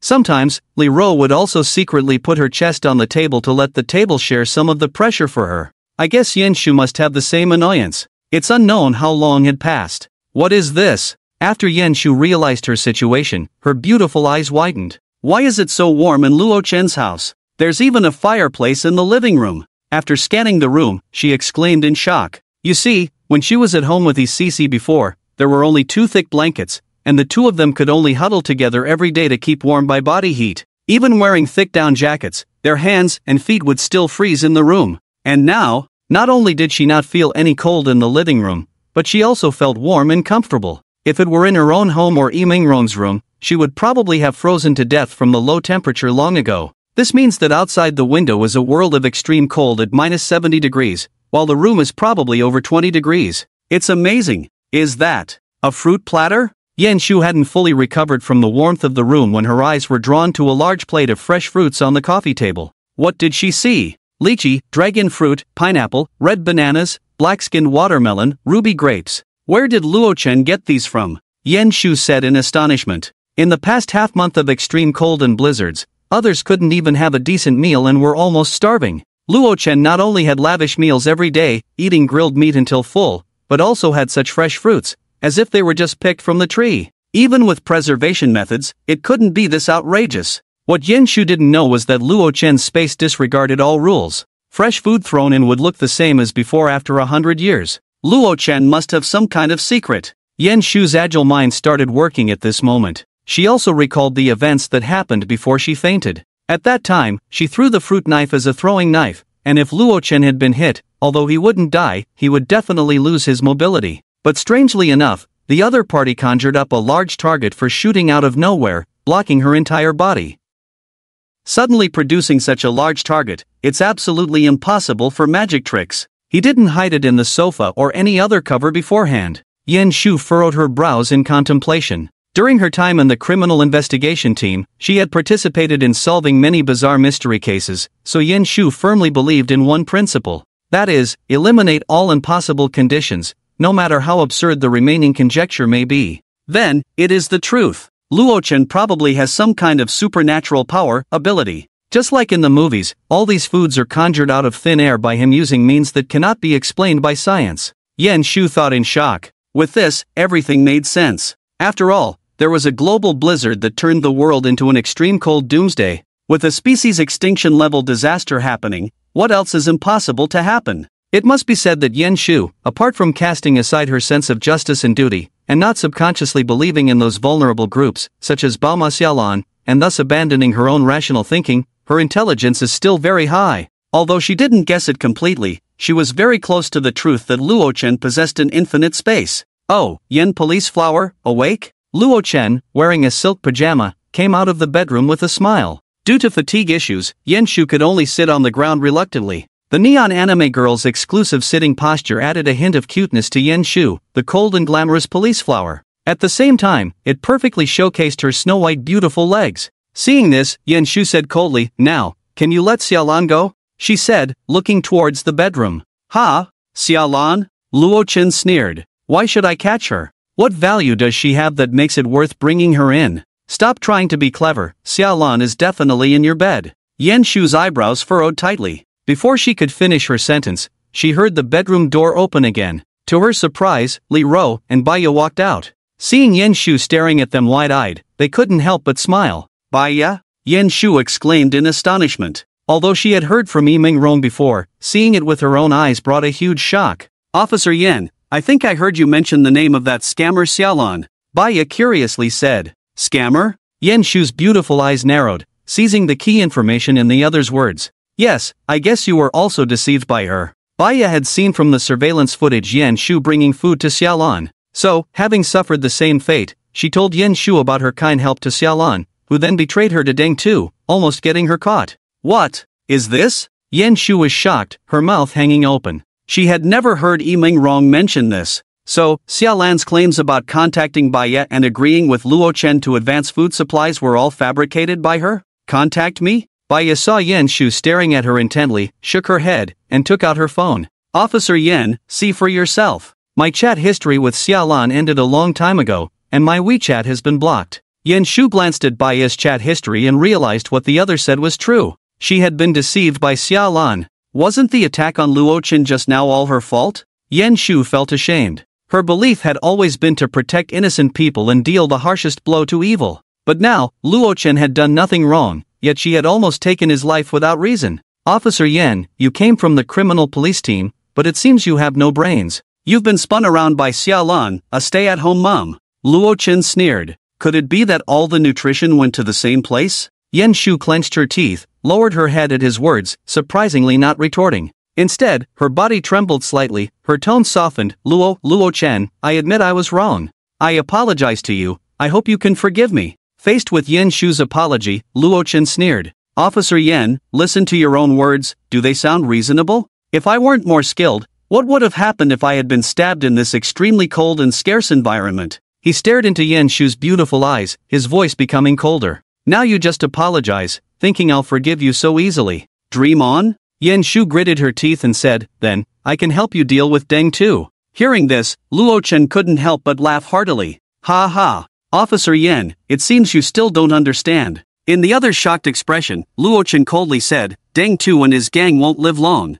And you won't escape my grasp either. Yan Shu's pupils constricted. She had never expected him to have such thoughts. Luo Chen, do you know what you're saying? When this snow disaster is over, you will be brought to court. Yan Shu gritted her teeth. I'm afraid you won't live to see that day. Luo Chen crossed his arms, snorted coldly. Officer Yan, I'll be frank. I know the inside story of this snow disaster. Because I knew in advance, I prepared everything so well, even having a specialized security company build this steel fortress for me. He smirked. With a stretch of his hands in the air, a bottle of red wine and a wineglass appeared in his hands out of thin air. After pouring himself a glass, Luo Chen waved his hand casually, and the bottle of red wine disappeared in front of Yan Shu in an instant. You! Yan Shu's beautiful eyes were full of astonishment. Although she had speculated early on that Luo Chen must have some kind of superpower, seeing it again now still shocked her. To produce red wine out of thin air and make it disappear at will. This method was fundamentally inexplicable by science.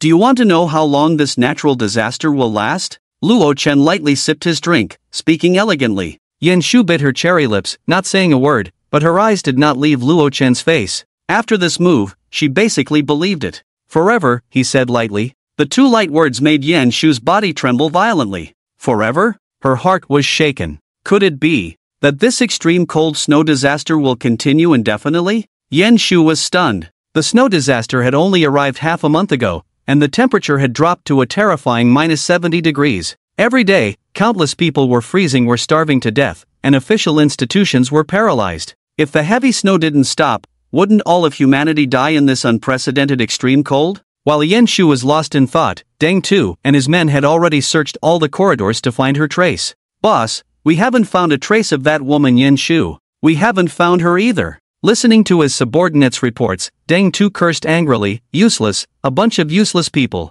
If Yan Shu teamed up with Luo Chen, the first one to be dealt with would be him. Deng Tu was quite clear about the combat capabilities of his group of men. They were already no match for Yan Shu, the policewoman. If she got her hands on Luo Chen's crossbow, combined with her excellent reconnaissance and counter-reconnaissance abilities, she could shoot them dead from hiding. No, she must be found and eliminated, Deng Tu said fiercely. His archenemy already had this troublesome guy Luo Chen. They couldn't afford to have another strong fighter like Yan Shu. Right now, it was 70 degrees below zero outside, with 5 meters of snow piled up. Besides occupying this building and looting enough supplies, they had no other way out. Luo Chen and Yan Shu were their biggest threats. Boss! At this moment, a henchman ran excitedly up the stairs. I just caught a guy who said he saw a very attractive woman going upstairs while he was shoveling snow. Where is he? Bring him to me. Deng Tu was overjoyed, pounding the armrest of his wheelchair. Lu Daming, come here. The boss is calling you, tell the truth about everything.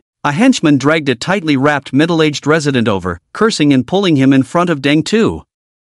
Hey, 2GE, you called me? Lu Daming was dragged over rudely, but he didn't dare get angry. Instead, he bowed his head and said humbly, there was no way. 7 or 8 henchmen holding machetes and hammers were staring fiercely, and no one dared to take a deep breath. You saw that policewoman, right? When did you see her? Dang Tu stared coldly at him. Lu Daming felt a chill from that beast-like gaze, and his legs couldn't help but tremble. 2GE, I saw her. Probably about half an hour. Maybe an hour ago. I sneaked out. Oh no, I came out to shovel snow, and I saw a very spirited woman going upstairs. Lu Daming kept a low profile, smiling as he spoke. He was afraid of encountering Dang Tu and his group when he went out, so he stood at the corridor stairs for at least 20 minutes before daring to go downstairs. As a result, he happened to see Yen Shu about to go upstairs. Very well, which floor did she go to? Dang Tu nodded and continued to ask. Ah, well, it seems she went to the top floor. Lu Daming frowned and pondered for a moment before saying,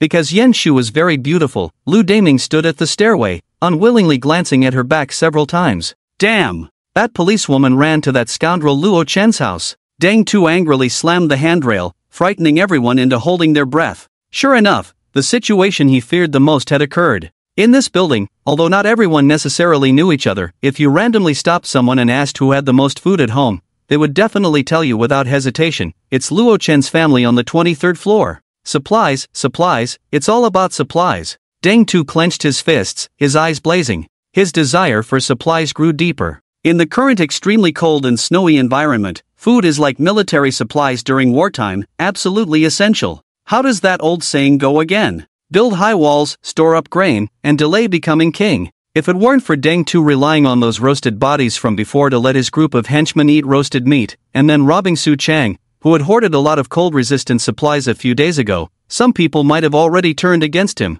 Too good, I'm done talking, can you let me go now? Lu Daming asked cautiously. Go? Sure. Dang Tu grinned and said, do one more thing for me, and then I'll let you go. In Lu Daming's terrified and puzzled eyes, he was forcibly escorted by a group of henchmen to the top floor, the 23rd floor. Luo Chen, can you hear me? I'm Lu Daming from the 15th floor. We've met several times in the elevator before. Lu Daming stood at the door, trembling as he shouted. He turned his head in fear to look back, his henchmen standing at the corner, threateningly raising their hammers and pointing at him, urging him to continue shouting. That policewoman who ran into your house has provoked 2GE's people, I hope you quickly let her out. Don't ruin the harmony of this building for the sake of people from other buildings. At this moment, Luo Chen suddenly heard someone shouting outside. Lu Daming, who the hell is that? Luo Chen looked speechlessly at the surveillance screen, where Lu Daming was trembling and shouting. Through several other cameras, he could also see the henchman hiding at the corner of the corridor. Master, this is the surveillance record of Dang Tu and his group 5 minutes ago. At this moment, the housekeeper promptly played back the video recording. It must be said that having a smart housekeeper is incredibly convenient. Oh, Officer Yen, it seems your charm is quite strong. Luo Chen turned to look at Yen Shu and smiled. She had just arrived today and was already being targeted by a group of people. Humph. Yen Shu didn't say anything. Instead, she turned her head and snorted coldly. She also didn't quite understand why Dang Tu and his gang of thugs would target her. Could it be to avenge an incident from a month ago? Lu Daming had been shouting outside for a long time, but seeing that Luo Chen completely ignored him, he couldn't help but feel anxious. Behind him, the gazes of several henchmen became increasingly hostile. If he couldn't get the person out today, he might lose his life right there. Luo Chen, can you come out and talk to me? I'm alone, I won't do anything to you. Officer, comrade officer, please save me. It's because of you that they're after me, you can't let me bear the consequences. You're a police officer, how can you as a police officer stand by and let an innocent civilian be killed because of you? Please save me. Lu Daming cried out in tears. 7 or 8 henchmen stood by with weapons, silently lurking. As soon as the door opened, Lu Daming would immediately become their human shield and hostage. This is also Dang Tu's purpose, to use the lives of other residents to lure Yen Shu, who is full of a sense of justice. After all, a month ago, his men were beaten by Yen Shu, and he investigated Yen Shu. The other party not only has a deep background, but the key is that there is a strong sense of justice in his heart. Watching innocent people being threatened with their lives, especially because of her own reasons, Yen Shu couldn't bear it at all. It would be best to kill her directly when she is in a bad state. However, Dang Tu's plan is well thought out, but there is one thing he didn't expect. That is, at this point, Yan Shu has become a captive of Luo Chen. Moreover, Luo Chen not only tied her up but also told her that the extreme cold apocalypse will continue forever. What do you say, Yan Jinghua? Luo Chen looked at her with a smile and said, "Is there a deep sense of responsibility in your heart that drives you to rush out and sacrifice yourself?" Hearing this, Yan Shu couldn't help but turn her head, silent. In the past, she would definitely rush out with enthusiasm and rescue the other party without hesitation. However, after the incident with Xiaolan, she also learned a valuable lesson. Now that social order has collapsed and law and morality no longer exist, if she still relies on her sense of justice to save people regardless of the consequences, she will definitely end up in a bad way. After all, it is now the extreme cold apocalypse, and this blizzard will continue forever. People's hearts will become more and more wicked. Outside the door, Lu Daming was still wailing in tears. It seemed like a momentum of "if you don't let me go, I will shout here all day and annoy you to death. Anyway, Luo Chen won't do anything to me, he will just keep hiding at home." While shouting loudly, Lu Daming thought to himself, offending Luo Chen is better than offending Deng Tu. After all, offending Deng Tu will really get people killed. Unfortunately, he still knew too little about Luo Chen. So noisy. Luo Chen felt like the other party was buzzing like a fly. He could have turned on the noise reduction function to block out all the noise outside, but he didn't want to. So, Luo Chen impatiently walked to the door and shot an arrow through the peephole. With a light sound, Lu Daming's forehead was pierced, and he fell to the ground in disbelief. What's going on? Until his death, he didn't understand how he died. And the group of little brothers hiding around the corner were even more stunned. Damn! It turns out that Luo Chen is not only ruthless to them, but even more ruthless to his neighbors. How come I never heard that there is such a ruthless person living in the building? Boss, something bad happened. Lu Daming was shot dead by Luo Chen with an arrow. The little brothers reported to Deng Tu out of breath. They even risked their lives to bring Lu Daming's body over. After all, this is over 100 pounds of meat, can't waste it. Dad? Deng Tu looked at the blood hole on Lu Daming's forehead and said in shock. He didn't expect that Luo Chen would act so decisively. He kills when he says he will kill. In this way, his plan to gain sympathy from the female police officer through others has failed. Damn it, luckily the first time I went to find Luo Chen, he shot my thigh. Deng Tu couldn't help but feel a little scared. If the other party had aimed at his head at that time, he would have been 6 feet under by now. What should we do, boss? They are hiding in a turtle-like house. We can only be shot with cold arrows if we rush up. We can't do anything to them at all. The little brothers said with a worried expression.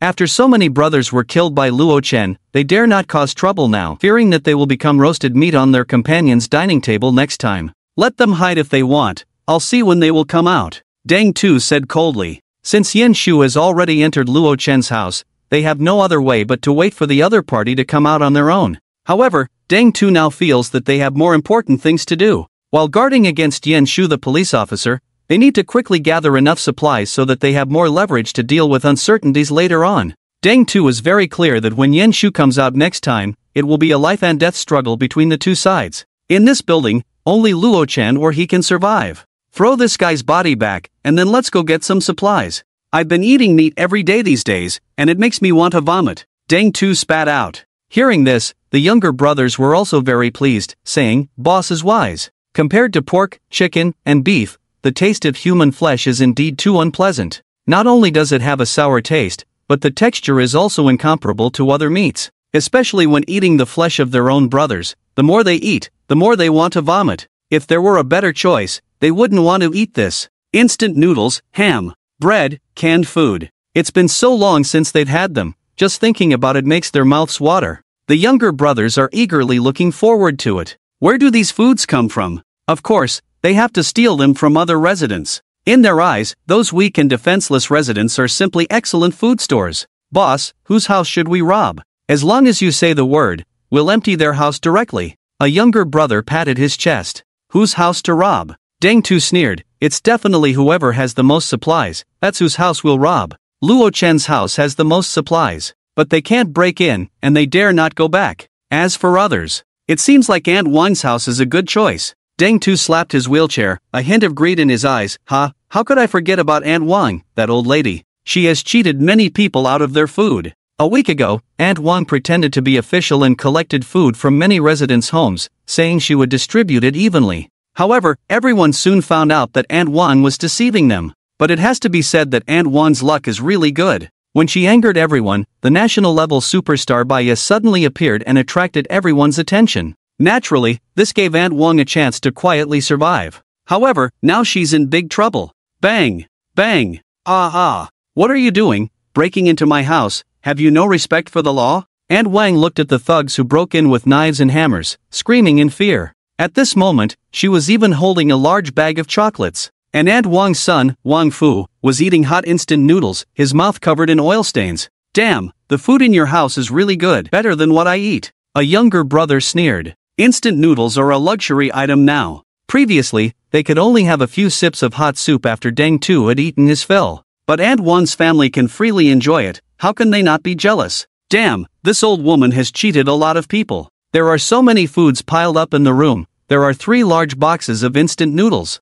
There are also several bags of sausages. Damn it! And there are even want QQ candies? Damn, do you run a supermarket at home? Several younger brothers who rushed into the bedroom were instantly stunned by the food piled up on the floor. With so many supplies, it's probably enough for one person to live comfortably for several months. What does this mean? This old Aunt Wan probably doesn't know how much life-saving supplies she has cheated from many residents. Move everything out, don't even leave her a sour candy. A young brother was so angry that he smashed the coffee table with a hammer, causing the instant noodles to fly into the air and splatter all over Wang Fu. But he dared not say anything, instead sitting on the sofa trembling in fear. At best, he was just a low-level thug, nothing compared to the group of hardened criminals under Deng Tu who had committed murder on the streets. Besides, he couldn't even be considered a man now. Stop! Stop all of you! Mrs. Wang watched as the goods she had painstakingly scammed from house to house were excitedly carried away by the young brothers in boxes, feeling heartbroken and bleeding inside. I have official backing, how dare you? She screamed and rushed over, trying to snatch the goods back from the other party. F***ck off. One of the young brothers cursed and swung a baseball bat at her head. Thud. Mrs. Wang's eyes rolled back, and she fell to the ground lifeless. Damn, if this old hag's meat wasn't so tough and smelly, I would have dragged her back and frozen her. The young brother holding the baseball bat spat on the ground disdainfully. Looking at Wang Fu sitting on the sofa in fear, he raised the bat and sneered. What are you looking at, huh? Want to fight? No, it's all her fault, daring to offend you. Well done, well done. Faced with life and death, Wang Fu unexpectedly flattered the other party, completely disregarding Mrs. Wang lying on the ground, her life hanging by a thread. Ah, so filial. What a joke, is this guy really the old hag's son? Such a waste. I hit her with a bat, and he didn't even dare to make a sound. Seeing his weakness, the young brothers couldn't help but mock him. However, since there was still plenty of food left, they couldn't be bothered with Wang Fu anymore. They walked into the bedroom and carried away all the food scammed by Mrs. Wang, as well as all the wooden furniture in the living room, leaving nothing behind. This was excellent fuel for a fire. After the young brothers left laughing heartily, Yunana, with a pale face, trembled as she came out of the bathroom, looking at the damaged door and Mrs. Wang lying on the ground, her face filled with fear. When she heard the commotion earlier, she had hidden in the bathroom the whole time, too scared to come out. B***tch. Only knew how to hide, only came out after the food was stolen. Seeing her, Wang Fu was instantly furious and vented all his anger on her. Yunana gritted her teeth and cursed, "What's it to me? Your own mother got beaten, and you were clapping and cheering just now. How dare you blame me? If the food is stolen, it's stolen. Anyway, it's you guys who eat instant noodles every day. I can only nibble on cold biscuits. Damn you, you be***tch asking for a beating. Ah. Wang Fu, you bastard." At that moment, Mrs. Wang lay on the cold floor, while her good son was fighting with his wife. Because of the loud noise from the door being smashed, the news of Mrs. Wang's home being looted spread quickly in the group. Ha, well done. Letting Mrs. Wang use her official status to scam us for food. So satisfying. I can barely afford to eat, and she's enjoying the food she scammed at home every day. Let's see what Mrs. Wang can eat now. She can go drink the northwest wind. The homeowners couldn't help but rejoice. Although Deng Tu's young brothers wouldn't share the stolen food with them, knowing that the scammer Mrs. Wang had received her comeuppance made them feel relieved. They were living a miserable life, but they were happy to see someone living an even more miserable life than them. Listening to the howling wind all night, Yen Shu woke up slowly, accompanied by the warm crackling of the fireplace, her eyelashes trembling lightly. It's already 8 o'clock in the morning? she thought, raising her hand to rub her eyes. I slept in the living room all night and surprisingly didn't feel cold at all. Yan Shu looked at the wool blanket under her and couldn't help but be amazed. This means that the temperature in the room stayed at least above 20 degrees all night. It seems that Luo Chen hasn't woken up yet. The huge floor-to-ceiling window curtains were tightly closed, making the living room dim and hazy, with only the large screen time on the wall emitting a faint light. Good morning, Officer Yan Shu. Yan Shu couldn't help but be surprised. Is this butler running all the time?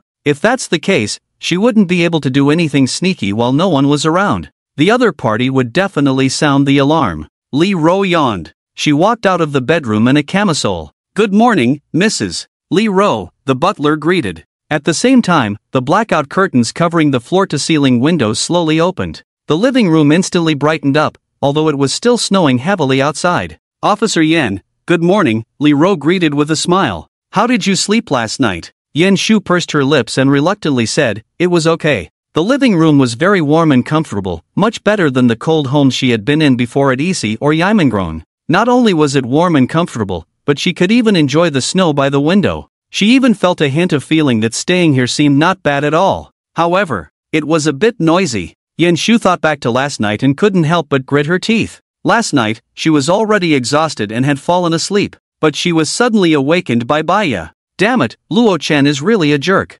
Yan Shu gritted her teeth. If this were ancient times, he would definitely be considered a tyrant. That's good, Li Ro said with a gentle smile, then went into the kitchen to prepare breakfast. Soon, a tantalizing aroma wafted from the kitchen. For Yan Shu, who had been hungry for a day and night and hadn't had a hot meal for half a month, the temptation was simply irresistible. It smells so good. Yan Shu's throat couldn't help but roll. Although she didn't want to admit it, she had to say that she was very hungry now. Extremely hungry. Hungry enough to eat all the delicious food in the kitchen directly. Due to the wide view, even sitting on the balcony, Yan Shu could easily see the situation in the dining room. Li Ro started serving dishes. Braised base, seafood soup, honey-glazed pork ribs. Each dish served could make others fight to the death for it. There were even desserts, molten lava cake. My goodness. Yan Shu couldn't help but be shocked. Could such luxurious and extravagant food be eaten in the extreme cold apocalypse? It was too extravagant and luxurious. Thank you for your hard work, Li Ro, Luo Chen praised with a smile as he came out of the bedroom in silk pajamas.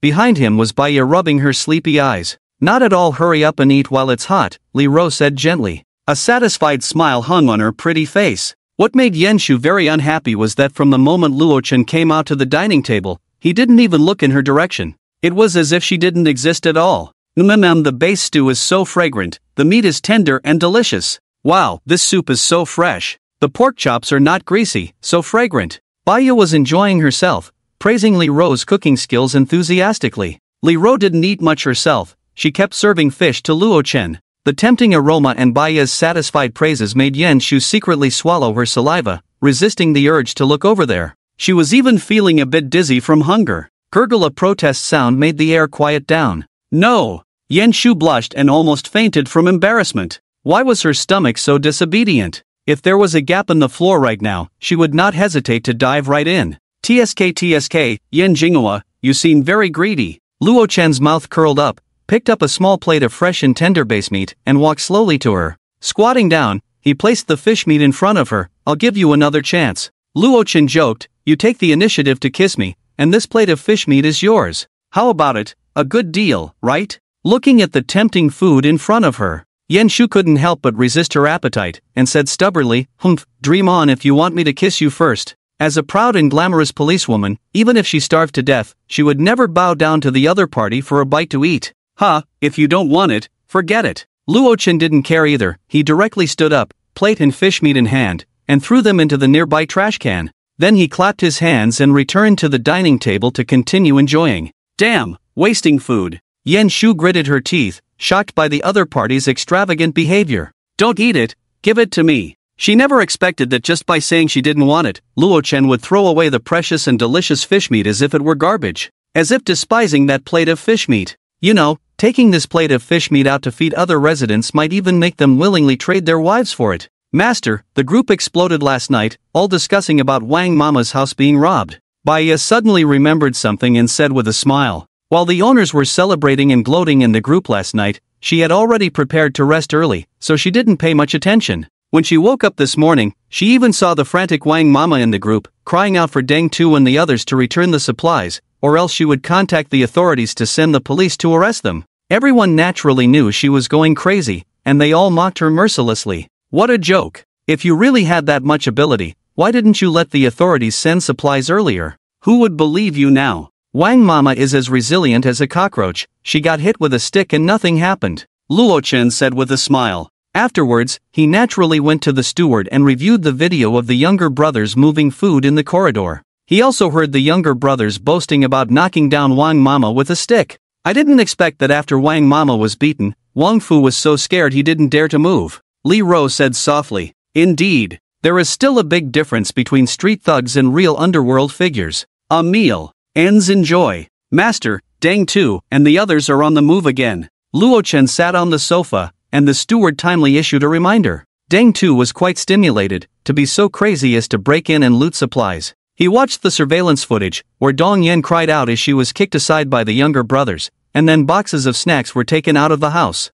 Dong Yen had a lot of snacks stored at home because her family ran a supermarket, and this news had been discussed among the owners in the group before. So, naturally, Deng Tu and his group had their eyes on her now. In the -70-degree cold, swinging a hammer to break through the security door would consume a lot of energy, so Deng Tu and his group had to specifically target those fat sheep. Otherwise, if they worked hard to break open the door, only to end up with a few packs of instant noodles, wouldn't that be a loss? Relying on robbery, Deng Tu and his group collected a large amount of supplies. The biggest contributors were naturally Wang Mama and Dong Yen.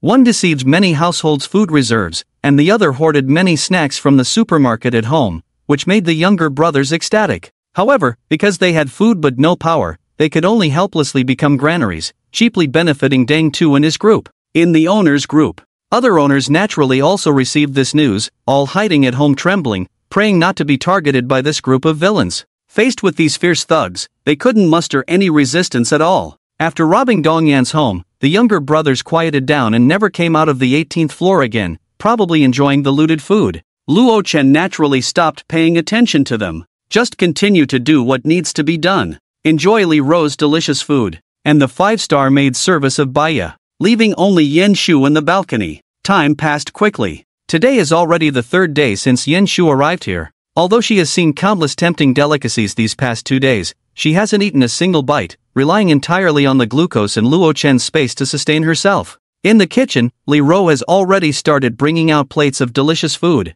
Master, it's time for dinner. Baya smiled and walked over, standing aside. I know. Luo Chen responded and also sat at the dining table. Today's meal was delicious as usual. It can only be said, truly worthy of his personal chef. The time came to the 4th day. Yen Jinghua, how about we make a deal? Luo Chen sat on the sofa and said softly. In response, Yen Shu snorted coldly, a deal? I don't think there's anything good to trade between us. In these past few days, she has been very dissatisfied with Luo Chen. So when she heard the other party propose a trade, she immediately refused. Don't be so quick to draw conclusions, listen first. Luo Chen's mouth curled up. Then, he explained his plan to the other party. Is what you said true? Yen Shu narrowed her beautiful eyes. She wasn't concerned about other things. However, she was somewhat tempted by Luo Chen's offer to provide ample food for Cici and herself. At the same time, Yen Shu also needed to make some small sacrifices. These days, Deng Tu has looted the belongings of several households, and each time after the looting, he posted the miserable fate of the residents in the owners group, and gloated, all of this is Luo Chen's fault. As long as Luo Chen doesn't come out, I will break into one household's door every day. This led to terrified owners blaming him entirely. Like grass on the wall, the residents began to curse Luo Chen in the group, constantly tagging him to go out and pay for his mistakes, not to involve them. At Luo Chen, you're just a coward. If you don't come out, we'll rob all your neighbors. With no food, they will definitely starve to death in the end. Ha ha ha. At Luo Chen, get out. At Luo Chen, get out. At Luo Chen, get out. Deng Tu laughed wildly in the group, while a group of residents followed, constantly tagging him. Despite having so many people themselves, they didn't dare to unite against Deng Tu and his few companions who kept violating their property, instead blaming everything on Luo Chen. They deluded themselves into thinking that forcing the other party out would make Deng Tu spare them. Little did they know, without Luo Chen, their fate would be even worse, directly becoming fat pigs waiting to be slaughtered, allowing Deng Tu to butcher them. Let you dance a little longer. Luo Chen looked at the messages in the group, showing no emotional fluctuations on his face. This instigation is too crude. How could he possibly fall for the other party's tricks? The more crazy Dang Tu behaves, the more panicked he is inside. At this moment, Luo Chen and Yen Shu were in the living room. For now, just wear this. Luo took out a set of Polar Expedition Team's cold-resistant equipment he had scavenged from the dock from his space. The equipment developed by the beautiful country is not only close-fitting and convenient for movement but also can easily withstand temperatures as low as -70 degrees, and it also has excellent protective properties. It is very suitable for Yen Shu, the gold medal bodyguard who needs to go out. At the same time, he also placed a bunch of weapons he had scavenged from the dock containers: daggers, machetes, batons, tactical knives, entrenching tools, and so on, all displayed in the living room. Take whichever weapon you are good at. Luo Chen smiled. I have transformed the room next door into a gym. You can use all the equipment inside freely. Your meal requirements can also be discussed separately with Li Ro. However, I have only one requirement. Luo Chen said lightly to her, restore yourself to your peak state in the shortest time possible. After 2 days of recovery training and plenty of protein, Yen Shu could easily lift over 100 pounds with a barbell. After all, in the past half-month, she had been eating less nutritious food, not completely fasting, so her recovery was also very fast. If you are ready, I will open the door, Luo Chen said, holding his arms in pajamas. Behind him, Li Ro and Baya stood obediently on the side, while Yen Shu, wearing polar cold-resistant clothing, was checking her equipment. Of course, for convenience, Yen Shu had already wrapped bandages in advance to avoid affecting the upcoming actions. I'm ready. Yen Shu inserted the dagger into the weapon holster around her waist and nodded. It was time for her to show her own value. Click. After passing through the triple password fingerprint lock, the heavy anti-theft door slowly opened. The bone-chilling cold wind rushed in instantly, freezing the two thin-clad Baya women, who quickly retreated a distance. After staying in the safe house for so long, they almost forgot how cold it was outside. Come on, Officer Yen. Go for it. The two women raised their fists to cheer her on. Especially Baya, her excited eyes were sparkling. She felt that Yen Shu had a heroic spirit. She was simply too cool. Yes, I can do it. Yen Shu also smiled and replied. In the time they had spent together for 2 days, she had a very good impression of the two women who had no ill intentions. Click. As soon as Yen Shu stepped out, the anti-theft door closed. SS so cold. Luo Chen rubbed his arms. He was only wearing pajamas. If he stood there for a while longer, he might catch a cold. Luo Chen, don't you have anything to say to me? Yen Shu stood outside the door, sighing lightly in her heart. Except for the last step, she had basically been taken advantage of by Luo Chen, so now she also had the idea that she was his woman. After all, the few days in the safe house were unforgettable for her. Hot showers, fireplaces in the rooms, unlimited electricity for appliances, meals with meat and vegetables, and unlimited fruits. This luxurious life, in the extreme cold apocalypse, was like heaven. Apart from Luo Chen's house, who else could live so extravagantly? It's easy to go from simplicity to luxury, but difficult to go from luxury to simplicity. Yen Shu deeply felt this truth at this moment. She had thought that when she regained her freedom, she would be very excited, and might not want to come back. But she was wrong. Very wrong. Just thinking about the comfortable life in the safe house, standing in the icy corridor, she had the urge to immediately deal with Deng Tu and the others, and then return right away. She even feared that Luo Chen wouldn't open the door for her. Just by offering her body, she could enjoy such a fairy-like life. She was afraid it would attract countless beauties to compete for it if she went out. In this extremely cold post-apocalyptic world, perhaps only men like Luo Chen, who have a large amount of resources, can live comfortably. Yen Shu's eyes hardened as she touched the blade at her waist and walked towards the stairs. Looking at the monitoring screen, Luo Chen sat on the sofa, revealing a hint of a smile. Let me see if you are truly worthy of my efforts to train you. Because Luo Chen still didn't have 100% trust in Yen Shu, he did not hand over the handgun in the space to her. After all, when Yen Shu was weak, she could withstand the voltage of the leg ring and forcefully throw flying knives. Now that the other party has returned to their peak state, if they were to get the handgun and have rebellious thoughts, he might have to be reborn again. Butler, connect Yen Shu's Bluetooth, he said lightly. Yes, master, the butler replied, and a real-time high-definition image appeared on the big screen. Yen Shu wore a Bluetooth earpiece, a device that came with the polar cold-resistant suit, not only equipped with a panoramic camera function but also capable of long-distance communication. With a palm-sized power bank on her body, she could maintain long-lasting battery life.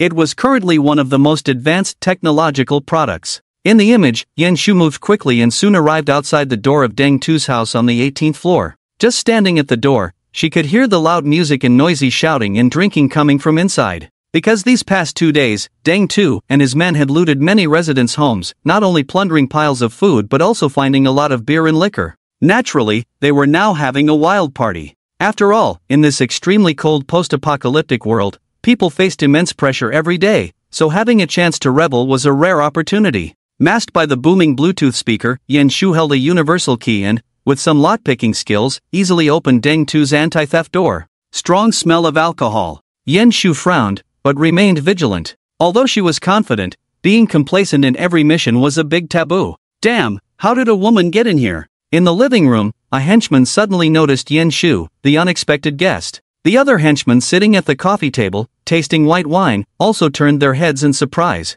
Damn, it's Yan Shu, that policewoman. The 4 henchmen were instantly shocked. They never expected that she would dare to break into their home. She was too bold. And how did she silently open the door? Behind them, the booming DJ music from the master bedroom could be heard through the door crack. This indicated that Deng Tu and the other henchmen who were drinking and reveling had not yet noticed the situation in the living room. Damn, she's alone, let's all attack and kill her together. They say alcohol emboldens the cowardly, and one henchman felt invigorated, grabbed an empty wine bottle, and rushed forward. It seemed he had already forgotten the lessons from before the apocalypse. Yan Shu, who saw through all the flaws of this henchman, remained calm. She easily dodged his attack with a sidestep and delivered a right kick to his chest. The henchman felt a sharp pain in his chest, accompanied by the crisp sound of his ribs breaking, and he flew backward. He crashed heavily onto the coffee table, smashing all the cups and food on it. Thud! Looking at his unconscious companion, the other henchmen glanced at each other, their faces full of horror as they swallowed hard in fear. How are you? Are you okay? The other henchmen quickly dragged their fallen companion to the side of the coffee table, only to find blood oozing from his mouth, indicating he had already lost consciousness. Damn it, grab your weapons, she's unarmed, let's take the knife and kill her together. A henchman exclaimed in shock and anger, also under the influence of alcohol, picked up a machete leaning against the wall and charged forward. Another henchman also grabbed a machete and followed suit. Oomph, petty tricks. Yan Shu sneered coldly, unfazed. As she watched the machete coming down towards her, she drew a dagger from her waist and directly blocked the attack. Clang! There was even a spark in the air. Swish! Yan Shu pulled out another dagger from the other side with her free left hand, raising it with a cold gleam. With a pft, the henchman clutched his bleeding neck in horror and knelt down. Ah! The henchman charging from behind, seeing this, couldn't help but shout in fear, trying to bolster his courage. However, he was still easily slashed across the neck with the dagger. The scalding blood sprayed out like a fountain, directly staining half of the ceiling red. Demon! Demon! The remaining henchman stood frozen in place, trembling so much that his pants were soaked. He turned to run. Ha! Yan Shu lunged forward, delivering a flying kick to his back. Thud! The henchman was sent flying like a cannonball. He crashed heavily into the bedroom door. Landing hard on the table laden with liquor and food, he smashed the table full of food to pieces. Sitting around were 3 trusted henchmen and Deng Tu in a wheelchair. Their joyful smiles froze on their faces, not understanding why Yan Shu, this uninvited guest, had appeared in the room. Damn, you little chick, can't play, resorting to sneak attacks. One henchman, looking at the several companions killed in the living room, stood up, turned off the stereo, and cursed in shock and anger. Put! In response, a flying knife shot towards him at high speed. The few inches long blade ruthlessly pierced his eye socket, penetrating his brain tissue. Go, get her. Let's kill this woman together. Deng Tu sat in his wheelchair, angrily slamming the armrests, roaring at the other 2 henchmen standing dumbfounded. If they didn't act now, all 3 of them would be done for when she charged in. Damn, let's fight her. 2 henchmen's faces showed a hint of fierceness, gritting their teeth and charging forward. One of the henchmen, seeing Yan Shu unarmed at the moment, directly drew a sharp blade from his waist and viciously stabbed towards her. Crack! However, Yan Shu grabbed his arm, twisted it to instantly break his wrist. Amid the henchman's heart-wrenching screams, his stark white bones were exposed in the air. Then, Yan Shu snatched the sharp knife from his hand, directly slicing his carotid artery, sending him straight to hell in a swift motion. Die! In the blink of an eye, the last henchman also charged forward. However, his target was Yan Shu's chest, extending his 2 clawed hands to grab her. Seeking death! Yan Shu exclaimed in shock and anger. Swiftly evading his claw, she stomped her long and powerful leg on the ground, instantly turning around and delivering a spinning kick towards the henchman in front of her. Thud! The henchman was sent flying, crashing heavily into the wall and losing consciousness. At this moment, the room was left with Dang Tu sitting in the wheelchair, his face filled with horror. Damn it, this woman is too good at fighting, she's practically a killing god. He spat out a mouthful of saliva fiercely, feeling as if he were immersed in an icy cave. The Grim Reaper wielding his scythe seemed to be smiling at him now. Initiate video call. In his earpiece, came the calm voice of Luo Chen. Yen Shu stopped her movements, took out her phone, opened WeChat video, and placed the phone in front of herself. Hey, Boss Dang, nice to meet you. Speaking of which, this is our first time meeting, right? In the video, Luo Chen sat with his legs crossed, smiling. Before the other party died, he didn't mind tormenting him again.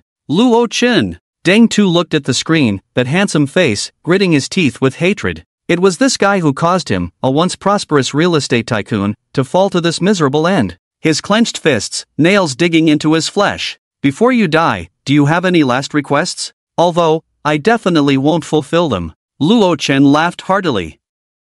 No wonder those villains always talk a lot before killing the protagonist. Now he also understood the joy of toying with a dying opponent. Hee, I never expected that I, Dang Tu, would fall into the hands of such a young guy. Ha ha, I admit defeat. Dang Tu seemed to age a lot in an instant, losing half of his spirit. Now, the group of henchmen suffered heavy casualties, even the lightly injured ones had all their ribs broken, lying on the ground spitting blood and not likely to survive much longer. He had no more cards to play. I underestimated you, to actually win over the famous officer Yen Shu. Dang Tu smiled bitterly. The other party was flawless in their actions. They caught them off guard while they were celebrating at home, wiping out all the henchmen before he could react. What a clever tactic. Win over? In the video, Luo Chen sneered, not bothering to explain to the other party. At this moment, Dang Tu was dispirited. Ha ha ha. The young are truly formidable, truly formidable. Dang Tu suddenly burst into laughter. He admitted that Luo Chen was indeed someone to reckon with. Your laughter is really annoying, kill him, Luo Chen said indifferently, seemingly losing interest in toying with the other party. Put. A flash of cold light passed by. Dang Tu sat there blankly, a dagger deeply embedded in his eye sockets, slowly falling from his wheelchair. Thus, Dang Tu, the villain with a long history of evil deeds, was dead. Clang at this moment, a sound came from the living room. Yen Shu narrowed her beautiful eyes, striding over to find a man in a blood-stained white coat and glasses looking at her in terror. Spare me, spare me. The man in glasses knelt down in fear, begging repeatedly. I am Dang Tu's personal doctor, graduated from the top medical school in Qingxue City. If you spare me, I can provide you with all medical services. The glasses-wearing doctor began to kowtow. He knew that his life and death were in the hands of Luo Chen on the screen, and to survive, he had to offer his maximum value. Oh, is that so? Luo Chen seemed interested, raising an eyebrow. Yes. The glasses-wearing doctor, seeing that he wasn't ordered to be killed, was overjoyed. Lord Luo, you also know the current situation, everything is lacking. You don't lack food or drink. The only thing missing is a professional doctor. With me around, in case you have a serious illness in the future, I can surely cure you. Unexpectedly, Luo Chen frowned. Are you cursing me? Kill him. No. Put. In a state of shock, the glasses-wearing male doctor covered his bleeding neck and slowly fell down. Looking at Yen Shu with narrowed eyes, the glasses-wearing man's mind went blank. He didn't understand why she rejected him. Clearly, a doctor's importance in this situation could be compared to food. Well, if I were to look for someone, it would be a beautiful female doctor. Luo Chen disdainfully ended the video call. He looked at the surveillance screen. The glasses male doctor lying on the ground sneered. Who would hire a greasy man like you as a personal doctor? What if you secretly drugged me? Such a strong smell of blood. Yen Shu sniffed and smelled a strong bloody smell, mixed with a faint but unpleasant odor. Following the scent, she furrowed her brows and walked into the kitchen. As soon as she entered, Yen Shu was shocked. On the cutting board lay a thigh bone with all the muscle tissue removed. Next to it in the iron pot, there was a pot of fresh red meat, all frozen in the extreme cold temperature. On the counter, severed hands and feet were everywhere, even a pile of fingers on the floor. Opening the refrigerator, besides the frozen meat and limbs, there were 8 or 9 eyeball rolling heads. This is the work of that doctor. Yen Shu's expression was ugly, covering her nose with her hand. Not to mention anything else, the meat on these bones was removed perfectly. Ordinary people are not familiar with the human body at all, and cannot achieve such precise knife skills. Only those who have studied medicine can be so skillful. It has to be said that from a doctor to a chef, the glasses man is quite professional. Originally, she had a slight doubt about what Rong had said before, about Deng Tu and the others eating human flesh, but now seeing this kitchen that was almost like hell, she had to believe it. It's really something they can stomach. Luo Chen sat on the sofa, watching the panoramic surveillance image transmitted from Yan Shu's Bluetooth earphones, his face also grim. Just the scene in the kitchen just now, if it were in a horror movie, people would believe it. It can only be said that under extreme food shortage, people can really resort to cannibalism. However, Yan Shu's combat power indeed exceeded my expectations. Luo Chen's mouth curled up. Faced with Deng Tu and his gang of knife-wielding thugs, she could decisively take them down without any hesitation. In the future, even if there are any needs to go out, he can completely let Yan Shu take care of it. And with the opponent's super strong fighting skills, he can also learn them, become powerful through one-on-one guidance from Yan Shu. What's wrong, master? Let Baya have a look too. Baya's eyes were covered, and she said coquettishly, "What's there to see in a pile of heads? After seeing it, you'll have to change your underwear." Luo Chen slapped directly. Heads. Baya's movement stiffened, weakly saying, then I won't look. Just hearing Luo Chen's words, images began to appear in her mind. If she really took a glance, she would probably be left with a long-lasting shadow. Yan Jinghua, I'll give you an hour of activity time. Luo Chen held Baya's soft body and said lightly to Yan Shu, "Come back immediately in an hour." He knew that although she didn't say it, she must be worried about Isisi and the other two girls. Okay, I understand. Yan Shu nodded, pleasantly surprised. She was still hesitating about how to approach Luo Chen, but he spoke first. With Luo Chen's permission, Yan Shu no longer hesitated, and walked out of Deng Tu's house directly towards the 12th floor downstairs. It's been 6 days since I left last time. She couldn't help but worry in her heart. Without eating, one can only survive for a maximum of 7 days just by drinking water, but before she left, she knew that Mingrong's house didn't even have a drop of water, let alone food. What about them now? Have they starved to death? Yan Shu stepped into the corridor of the 12th floor, standing outside room 1204. Her raised hand hesitated. Cece, they should be fine. Yan Shu was somewhat afraid to knock on the door, afraid of receiving news she couldn't accept. Don't worry, they're not dead. Luo Chen looked at the monitor and saw Yan Shu standing hesitantly outside the door, saying calmly, "I saw a relative of yours in the monitor a few days ago, carrying a quilt to exchange for some food and water with the neighbors. Although not much, it can help them for several days." Hearing this, Yan Shu was moved. Taking a deep breath, she raised her hand and knocked on the door. "Cece, Rongjie, it's me." Soon, the door was opened, and the tired-looking Rong and Cece looked at the returning Yan Shu with joy on their faces. "Xiao Shu, you're safe." Yan Jie. The three of them hugged each other, very excited. They all thought that the other had met with an accident, but in fact, they were all doing well. For Yan Shu, this was the best outcome. Woo, master, this scene is so touching. Baya looked at the heartwarming scene on the screen and wiped the corner of her eye. In fact, the truth that Yan Shu's relatives were fine was known to her and Li Ro, but Luo Chen asked them to keep it a secret from Yan Shu. Hoof. Luo Chen snorted lightly. Watching the few people hugging each other in the picture, he also smiled slightly. He did want to take revenge on the neighbors who had harmed him in his previous life. However, Mingrong and Cece were not included. If they hadn't exchanged food with the neighbors for cold-resistant supplies, he might have found a way to give them some food to ensure they wouldn't starve.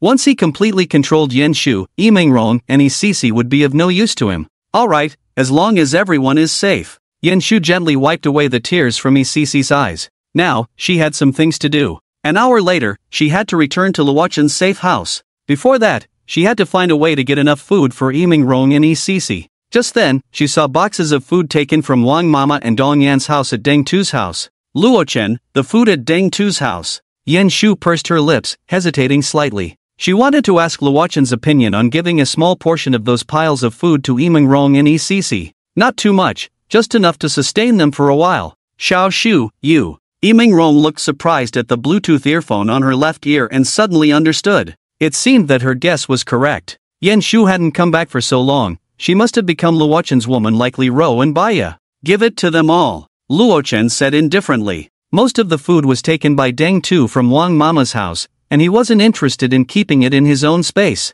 Who knows how the other party treated these foods? Maybe they had been kissed and gnawed on, which he found very disgusting. Besides, there were so many instant noodles and snacks piled up in his space that they could probably build a high-rise building as tall as this unit building on the ground. Why bother with those few boxes from Deng Tu's house? Thank you. Yan Shu was stunned, then very moved. She didn't expect Luochen to be so generous, not wanting any of the food at all. Just those 3 boxes of instant noodles would probably be enough for Lee Mingrong and Ecc to eat for several months. Luochen Gij, you're such a good person. After Yenshu told them the good news, Ecc also clapped her hands happily. However, Lee Mingrong on the side was somewhat hesitant. According to Xiaoshu, there were several boxes of food. Why would Luochen give them away for nothing? Lee Mingrong thought to herself, but her gaze drifted to Yenshu, who was holding Ecc and smiling happily.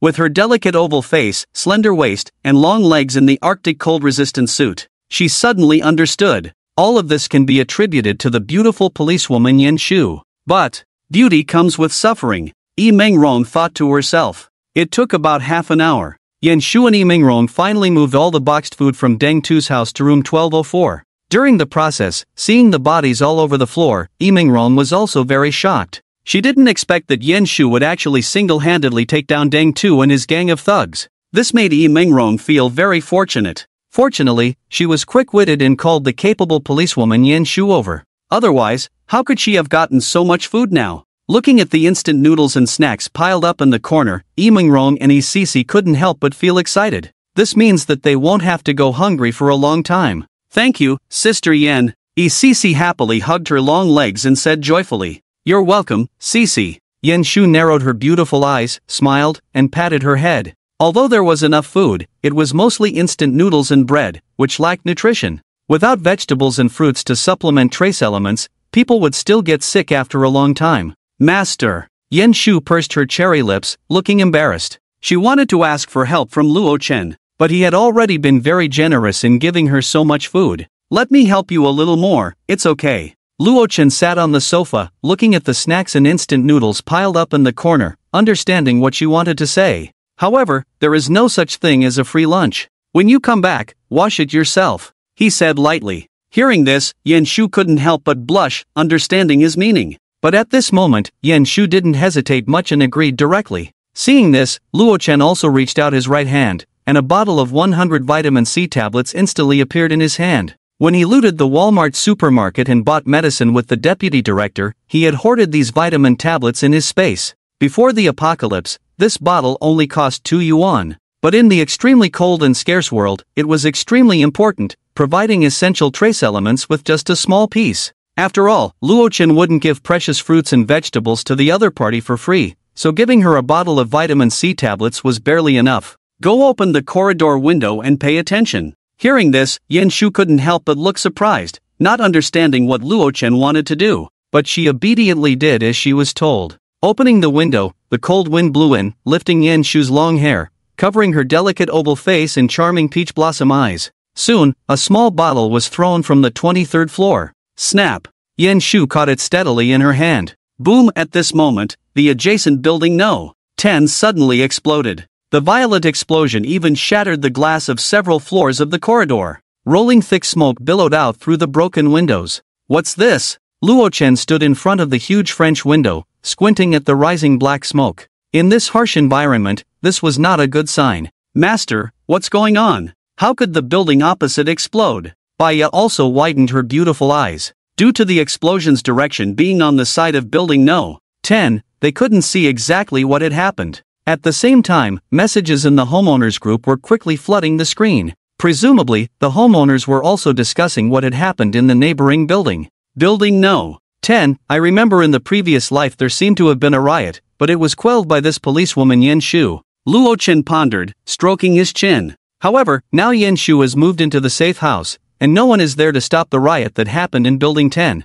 But there is nothing to worry about, as it doesn't affect oneself anyway. If anyone dares to come up with any ideas here, it would be best to eliminate those dishonest people. Rongjia, I'll leave Cece to your care after I leave. Yenshu gently stroked Cece's head, not paying attention to the sound of the explosion. Don't worry, I will take good care of Cece. Mingrong nodded. Looking at Yenshu, who was much healthier and in better spirits than before, Mingrong couldn't help but show a hint of envy in her eyes. I really want to go to Luochen's house too. Mingrong couldn't help but think. If she could go in together, Mingrong would willingly accept whatever treatment Luochen gave her. Being with Yenshu is also fine. Unfortunately, compared to Yenshu, this glamorous female police officer, she falls short in many aspects. After spending some time together at home, Yenshu got up and left. After all, she only had an hour of free time. However, before returning to the safe house, Yen Shu had one more thing to do. Xia Lan. Her face turned cold, and after closing the door of Yiming Rong's house, she quickly walked towards the 17th floor. Yen Shu wanted to see what Xia Lan, who deceived her and Cece and pushed them into a corner, had to say after seeing her again. Revenge is her way of doing things. With the universal key provided by Luo Chen, Xia Lan's anti-theft door was easily opened. Yen Shu? Hearing the door opening, Xia Lan, who came out of the bedroom, widened her eyes in fear. You weren't killed by Luo Chen? She was so scared that she kept backing away, not understanding how the other party could still be alive after causing trouble for Luo Chen. Do you wish for my death so much? Yen Shu sneered and slowly walked towards her. She not only deceived Baiya but also deceived herself. For such a wicked person, Yen Shu didn't mind teaching her a lesson. Please don't hurt me, I have a child to take care of. Xia Lan also knelt down directly and begged for mercy, hoping that for the sake of the child, the other party could spare her this time. Child? Hearing this, Yen Shu narrowed her eyes. She was very disgusted with Xia Lan now, but after all, the child was innocent.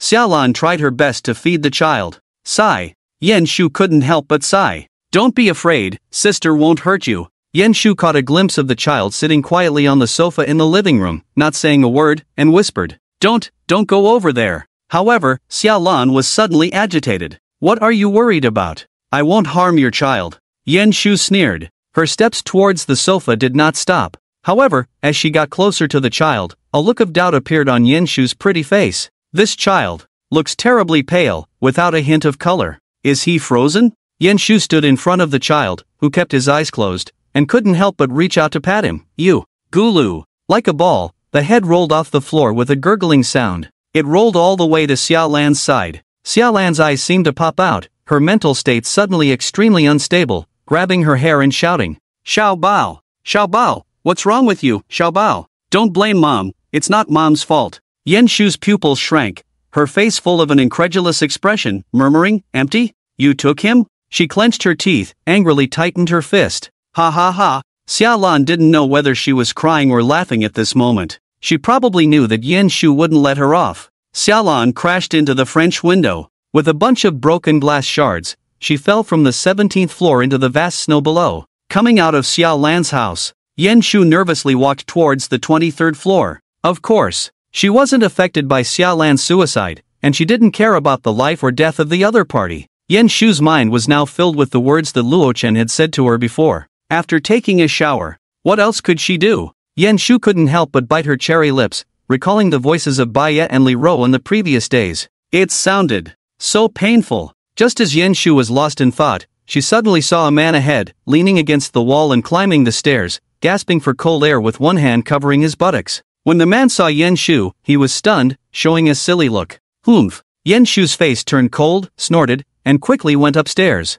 She never had any good feelings towards these men who coveted her beauty. Of course, Luo Chen was an exception. Ha ha ha. Luo Chen sat on the sofa, watching the monitor but couldn't help laughing. Wasn't that guy holding his buttocks Yulin? Why did Yulin go to the 14th floor? Baiya, dressed as a maid, stood behind Luo Chen, pinching his shoulders. Recently, she seemed to have seen the figure of the other party in the monitor many times. Every time, Yulin would go down from the 23rd floor to the 14th floor, then walk out of the wall in pain. Have you forgotten? That man named Jin De lives on the 14th floor. Luo Chen smirked. The other party frequently went in and out of a gay man's house. What else could he be doing? Put. Baiya suddenly understood and couldn't help but burst into laughter. She didn't expect Yulin to do such things for food, and it seemed that he was being tormented by Jinde. So pitiful. Why are you laughing? Luo Chen smirked. Let's try it ourselves. Hearing this, Baiya's face turned even paler with fear. She panicked and said, No, Master Kasugi. It will be very painful. It's okay, you'll get used to it. No, I don't want to. Baiya kept acting cute, watching the two playing around. Li Ro, who tied her apron straps, couldn't help but sigh softly. She glanced at Yulin, who was leaning against the wall, and Luo Chen, who was sitting on the sofa playing with the maid, and couldn't help but sigh. They are all men, why is there such a big difference? It's like heaven and earth. At this moment, Yen Shu had already arrived at the door. Click. Luo Chen opened the triple password fingerprint lock and let her in. Then he closed the security door again. Wow, Sister Yen, you're back. Baiya exclaimed energetically. She seemed to be full of vitality, as if she had no worries at all. "Welcome back." Lee Ro also smiled gently. After speaking, she turned and walked towards the kitchen. Cooking time couldn't be delayed. "I'm back." Yen Shu nodded. She looked at Luo Chen, then suddenly shyly lowered her head. "I'll go take a shower first." Luo Chen waved his hand. After Yen Shu's trip out, she inevitably got bloodstains from others on her body, so she had to clean up first. "Okay," Yen Shu softly responded. At the same time, Zhang Wen, who lived on the 18th floor, carefully opened his own door. He lived on the same floor as Deng Tu, but he was the furthest inside. Every time he went out, he was extremely cautious, afraid of running into those gangsters just in case. It was precisely because of his caution. Although he was very close, he never met them outside. "What's going on?" Zhang Wen, like a thief, tiptoed carefully along the wall as he walked out. But when passing by Deng Tu's door, he couldn't help but stop in shock. The lightly closed door slowly opened under a chilling gust of wind, revealing a pile of bodies inside. Frozen blood splattered all over the room. Deng Tu, they were all killed? Zhang Wen widened his eyes in horror and ended up sitting on the ground in fear. "Help! Someone, come quick!" Terrified, he ran to other residents, knocking on doors to explain the situation, but no one believed him. Deng Tu killed? Ridiculous! With so many fierce men under him, each wielding knives and hammers, who could be so powerful as to silently take them out? In the end, it was Zhang Wen who took photos that finally convinced the other residents, leaving them in utter shock. "Great! Although I don't know who killed Deng Tu and the others, I thank them. When Deng Tu was around, I was always afraid to go out to shovel snow, fearing to run into them." Exactly. Now I can finally shovel snow without worry. A group of delighted homeowners stood in the corridor, discussing fervently, completely blocking Deng Tu's door. Not everyone had come, but there were currently over 20 homeowners present. Suddenly, a young man with glasses asked, "Who do you think killed Deng Tu? Could it be Luo Chen?" At this, everyone paused for a few seconds, then a middle-aged man shook his head and said, "Definitely not. As you all know, Luo Chen never leaves his house. How could it be him?" Others chimed in, "Exactly. Ever since the heavy snowfall, I haven't seen him outside. It must be someone else's doing. I know, it must be the people from building No. 10 next door." A trembling old man said, "I have a nephew who currently lives in building No. 10. He said the building is in chaos, with many people banding together, rampaging and looting, even breaking into other units through the underground parking lot. The explosion today was caused by those people." Hearing this, the onlookers were convinced. After all, not long ago, they had seen the explosion and billowing black smoke through their windows. It's too terrifying. Is the world really in such chaos now? Are you kidding? Deng Tu and his men have killed many people too. The law is just a piece of paper now. The residents who had thought they were safe and free from danger couldn't help but feel nervous again. After all, building No. 10 wasn't far from them. They decided that when they returned, they would reinforce their doors and move all the furniture they could behind the doors. Unfortunately, all the food in Deng Tu's house was taken by the people from the neighboring building. The kitchen is full of human heads. Ugh. Otherwise, those several boxes of food would have been ours now. Ugh. I saw it myself. They really ate people. A few brave souls ventured into the rooms, only to be scared out by the sight of human organs in the kitchen, with even the timid ones starting to vomit against the wall. I think I saw a woman carrying 2 large boxes of food walking from the 18th floor. At this moment, one of the residents seemed to remember something and said with widened eyes. Under the other residents' questioning, the man detailed everything he knew, including Yen Shu's general appearance. "I also know that beauty. Su Cheng told me before he left. He saw the other person entering Luo Chen's house." At this moment, another resident spoke up. "Yen Shu is long and beautiful, with a good figure. These LSPs won't forget it at a glance. Damn, Luo Chen is really lucky. This damn guy, having so much food is amazing. Damn, really amazing. Damn, his family has so much to eat, but doesn't share some with the neighbors. It's really despicable." At this moment, the residents couldn't help but curse indignantly. In their hearts, a lot of hatred towards Luo Chen arose. They were hungry and cold every day, while Luo Chen was living a comfortable life at home. How could they not envy and resent him for such a heavenly life? After all, they all lived so miserably. Moreover, now that Deng Tu and his gang of thugs are all dead, they don't have to flatter them anymore. Wait, you said that the beauty entered Luo Chen's house, then where did she go with the food she carried out from the 18th floor? A resident exclaimed sharply. With this statement, the other residents also stopped their criticisms and stood still. Yeah, where did that food go in the end? Could it be it all went into Luo Chen's house? I understand now, Deng Tu and the others were probably killed out of revenge. After all, there have been rumors before that Deng Tu had a feud with a certain boss in the neighborhood. The resident who claimed to have seen Yan Shu said excitedly, as if he felt he had guessed the truth. The people in Building 10 didn't know that Deng Tu and his gang had stolen food from Wang Mama and Dong Yan's homes, so after killing them, they didn't search carefully and left in a hurry. But the beauty discovered that Deng Tu and his gang were killed before us, found the food in Deng Tu's house, and then transferred it all to Luo Chen's house. The resident spat out, feeling like Sherlock Holmes. He had seen Yan Shu carrying a bunch of food out of the 18th floor before, thinking she was following Deng Tu's orders, so he was too scared to look and just turned and ran away. Now thinking about it, he had missed out on a huge fortune. Damn, what you said makes sense. It's logical and convincing. So you mean all our food is now benefiting Luo Chen? In this situation, most residents lacked their own opinions. After listening to the analysis, they blindly followed the speaker's words. It may also be that their envy and hatred towards Luo Chen subconsciously made them believe it. After all, they were extremely lacking in resources. That damn Luo Chen, his family already had plenty to eat. Not sharing with us is one thing, but now he's taken away our food too. No, today he must give us an explanation. Zhang Wen stood up, gritted his teeth and shouted loudly. His insidious words successfully ignited jealousy in the hearts of the other residents. Exactly, he must give an explanation. Luo Chen is a shameless scoundrel. Let's go together and make him hand over all that food. Hand it over. The residents gritted their teeth and shouted, the corridor in chaos, filled with accusations against Luo Chen. When faced with Deng Tu and his gang who broke into neighbors' homes, killed people, and looted supplies, these residents hid like ostriches in their homes and didn't dare to come out. But now, without credible evidence, based solely on a guess, they wanted to rush to Luo Chen's house and demand an explanation. Because the residents felt that Luo Chen had been hiding at home all along, even if they caused trouble for him, he couldn't do anything to them. Luo Chen wasn't as brutal as Deng Tu. It can only be said that the human heart is treacherous. I think it might be a bit risky for us to go find Luo Chen, don't you think? A young man said with some concern. Although there are many of them now, with more than 20 people, Luo Chen has repelled several attacks from Deng Tu on his own. No one would believe that the other side has no tricks. Seeing many people showing hesitation, Zhang Wen in the crowd stood up and said,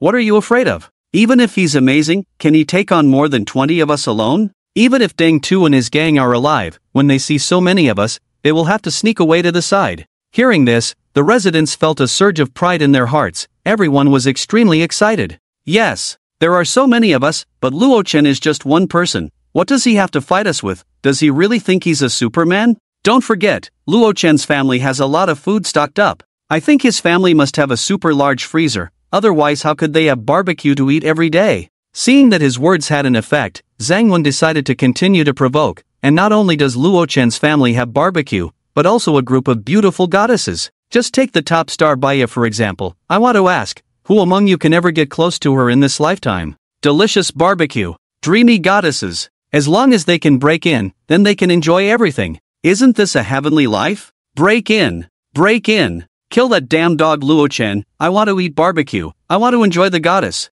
Today he must pay the price. They were already crazy with jealousy, whether it was madness or greed. A group of residents had gone mad. It was as if they could see a wonderful life beckoning to them. Luo Chen, let's see how long you can be arrogant. Zhang Wen couldn't help but sneer in his heart. He had always been jealous of Luo Chen, who had been living a fairy-like life after the extreme cold snowfall. Especially the big star Baya, who had always been regarded as a belief. Zhang Wen was even more heartbroken after entering the other party's house. Now that there was such a good opportunity, how could he miss it? Luo Chen, everything you have is mine, Zhang Wen's. At this moment, several residents found more than a dozen blood-stained machetes, baseball bats, and hammers from the house, and distributed them to others. With a knife in hand, follow me. Zhang Wen raised the machete and shouted at them. The other residents, with red eyes, greedily shouted, "Kill Luo Chen, seize the goddess. Eat barbecue, enjoy fine wine." More than 20 homeowners shouted and rushed up. They shouted slogans, and many homeowners who were hiding at home also heard the commotion, but did not understand what was happening, so they did not dare to come out. And Zhang Wen and the others tacitly did not inform the others. There was no reason. They simply felt that for every additional person, there would be less barbecue for them in the end. Who finally here, it's a pain without an elevator, climbing 23 floors almost killed me. A group of people sat ungracefully on the ground, panting heavily while leaning against the wall or their knees. If only they had saved some energy, they wouldn't have climbed so fast. Oh my, look at that, are those marks on the wall from Deng Tu and his gang smashing them? A young man pointed at the pockmarks on the wall in astonishment. At this moment, everyone was surprised to find that the exterior walls of Luo Chen's house were covered with marks from being smashed with hammers, and each crack revealed a layer of dark and sturdy alloy plate. Damn! The residents were shocked. No wonder Deng Tu and his gang of fierce thugs couldn't do anything to Luo Chen several times. It turns out the other party had already turned the house into a steel fortress. These walls are all made of alloy plates. There must be at least several tens of centimeters thick, and when you knock on it, there's hardly any sound. This is outrageous. The walls are so sturdy, I bet even a cutting machine can't cut through them. Has Luo Chen gone crazy? Who would decorate their own home like this? The crowd knocked on the solid alloy inner walls, unable to hide their shock. Not to mention that there are over 20 people now. Even if 200 more people come, they would still have no way to break through this impenetrable barrier. A month ago, I saw the construction team that came to Luo Chen's house. I thought it was just a normal renovation, but I never expected it to be so extreme. A middle-aged man gritted his teeth. So what do we do now? The walls are so strong, the door must have been replaced too. Are we going to return empty-handed? Someone asked disheartenedly. As soon as these words were spoken, the atmosphere immediately became gloomy, but giving up on the goddess who was within reach and the delicious barbecue. That was something no one was willing to do. Damn, even though we can't get in, our voices can still reach inside. Zhang Wen's eyes lit up with a malicious plan. He turned to everyone and said, with so many of us, let's stand at the door and loudly demand Luo Chen to come out. If he doesn't, we'll start cursing his family. Shout as loud as you can. 10 people take turns, cursing while using sledgehammers to pound on the door. I don't believe we can't annoy him to death. At the very least, we can let the other goddesses see the cowardly face of Luo Chen. Zhang Wen's idea made the homeowners' eyes light up. Yes, they could all shout and curse at the top of their lungs at the other's family. Maybe if they irritated Luo Chen enough, he would come out and confront them. The alloy walls could block them from entering, but they couldn't stop the noise they were making from getting inside. This plan was ruthless. What the homeowners didn't know was that in the living room, Luo Chen had already seen their plan of action through the cameras. I thought only women were fickle. Luo Chen picked up a cup of hot tea, shaking his head with a smile. But he didn't expect them to be even more fickle. Just 2 days ago, they were busy flattering him, and now they were rushing towards him, eager to take his life. Master, these people are despicable. Deng Tu has just died, and they are already eyeing the supplies in the safe house. Baya pinched his shoulder, looking at the monitor angrily. Previously, Deng Tu had broken into several households, and he had felt very sympathetic towards them. But now it seemed that Deng Tu had really hit the jackpot, and they should have let Officer Yen wait a few more days before taking action, allowing the other side to kill a few more scum. Humph, just a bunch of trash. Luo Chen took a sip of tea, disdainfully. Since the other party had murderous intentions and had come to his door looking for trouble, then there was no need to go back later. They could all go to the underworld together to accompany Deng Tu. Luo Chen, give back our food. We know you stole the food from Deng Tu's house. You dare not go down to move the supplies yourself, but instead let a woman do it. You're not a real man. That's the food of all the homeowners. You must give it back to us, and compensate us with half of the barbecue, otherwise this won't end. The homeowners outside the door had already started clamoring behind the security door. Even those holding hammers were impatiently raising them and starting to pound on the heavy security door. They were hoping to provoke him into action. Damn, this door is really tough. My hands hurt from hitting it. Luo Chen, there's a box of instant noodles in your supplies that belongs to me. I command you to hand it over immediately. And me. 2 boxes of bread and biscuits from my house were stolen by Aunt Wang, and now you've taken them. You better give them back to me right now. The residents greedily shouted. At this moment, whether they had really been deceived by Aunt Wang or had their food really stolen by Deng Tu, it no longer mattered. Anyway, they are all playing tricks in muddy waters, hoping to get more food for themselves later. Although the owners were furious, a group of people were banging on the door and cursing in the street. But the few people inside the house were not affected at all, and they couldn't even hear the noise in the corridor. Ha ha, what a bunch of fools. Luo Chen looked at the monitor and couldn't help but laugh at the very enthusiastic owners. These greedy guys must not know that he had already considered all possible situations when he was renovating the safe house. So, the safe house has an additional feature of deep noise reduction. Level 10 noise reduction function activated. On the large screen in the living room, the butler also displayed a line of large characters. At this moment, not to mention the barking of the group of owners, even the sound of a hammer hitting the door couldn't be heard. The room was extremely quiet, and Luochen could even hear the breathing of Baya, who was massaging his shoulders behind him. The howling of the snow outside the window had disappeared without a trace. High-tech intelligent safe house, it's really amazing. Luochen put down his hot tea and smiled. The safe house he built integrates a bunch of world-class black technology, and even has many military-grade functions. The opponent's means are all in vain. This is not just a simple iron box. However, Luochen was not prepared to stay in the room passively defending all the time. There is a saying, when friends come, there is good wine, and when wolves come, there are shotguns. Butler, tell me how to make Molotov cocktails. Luochen stood up and said lightly, want to have a barbecue? No problem, I'll satisfy you. The butler quickly provided a plan. Yes, master. The main components of a Molotov cocktail are a fragile container, gasoline, and a wick made of cloth. First, you need a glass bottle, then pour gasoline into it. Do not fill it too full to prevent splashing when thrown. Finally, insert a wick made of cloth into the bottleneck. Note, both ends of the wick must be soaked in gasoline. Very good. Luochen nodded in satisfaction. These materials are very common, and he has a bunch of them in his space, making it convenient to make. It is absolutely suitable for dealing with the greedy residents in the corridor on a large scale. Outside the door, the owners were still frantically banging on the door, cursing non-stop, hoping to force him out. In the living room, Luochen looked extremely relaxed. Let's use wine bottles as containers, they are fragile.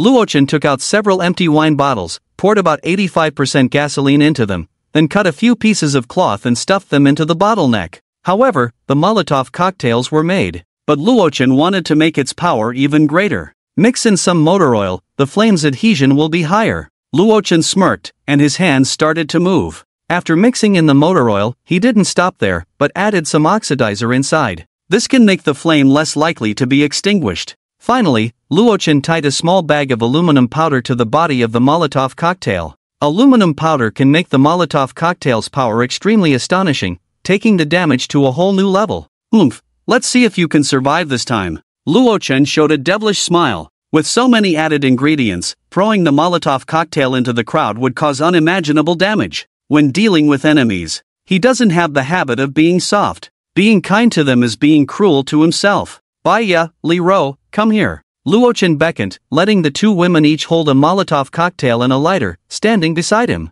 After all, the residents in the corridor were not standing in a concentrated manner, and one Molotov cocktail might not cover them all, so Luochen simply made 3 of them. Baya, at this moment, closed her eyes, her hand holding the Molotov cocktail slightly trembling. This is normal. She used to be a national idol of fans, but now she has to indirectly kill people, which puts a lot of psychological pressure on Baya. But she did not refuse Luochen's order. Luochen glanced at her nervous look, calmly lit a lighter, and whispered, human desires are like rolling stones in the mountains, once they start, they can never stop. Killing them doesn't require any psychological burden. After speaking, he ignited the fuse. Luochen opened a slightly larger window above the safety door. Luochen, hurry out, don't keep hiding at home like a mouse. If you don't come out, we will keep banging on the door outside, let's see if you can take it. That's right, you won't be able to leave your house in the future. Half of the residents were banging on the door, while the other half were standing behind, watching others. At this moment, the top of the safety door opened. Before the crowd noticed anything wrong, a lit Molotov cocktail was thrown from above. Boom, boom,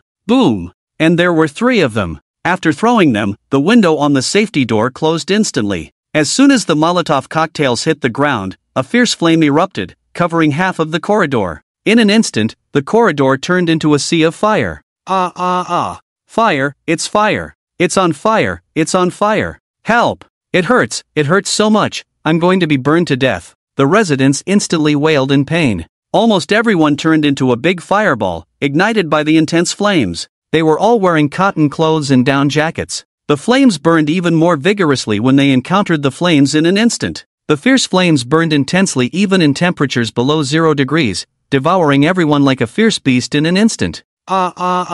People screamed in pain, feeling a heart-wrenching burning sensation all over their bodies. Some tore their clothes, trying to take off the burning clothes, while others rolled on the ground in madness, but the gasoline on the ground made the flames burn even more vigorously. Some homeowners even turned into fire people and rolled down the stairs. At the moment of death, they finally realized how foolish their attack on Luochen's house was. Unfortunately, it was too late. Luochen, you will not die a good death. Zhang Wen painfully fell to the ground, his skin burned by the flames, with no intact skin, hair, or eyebrows left. In despair, he shouted before dying, "Even if I become a ghost, I will not let you go." At this moment, the corridor was like a hell. Soon, the tempting aroma of barbecue filled the air. However, due to the good sealing of the safe house and the advanced air filtration system, the smell did not seep in. Devil, Luo Chen is a devil. Yu Lin hid behind the door, trembling as he watched the tragic scene in the corridor through the peephole. "Help me!" Suddenly, a grim face smashed against the peephole and screamed.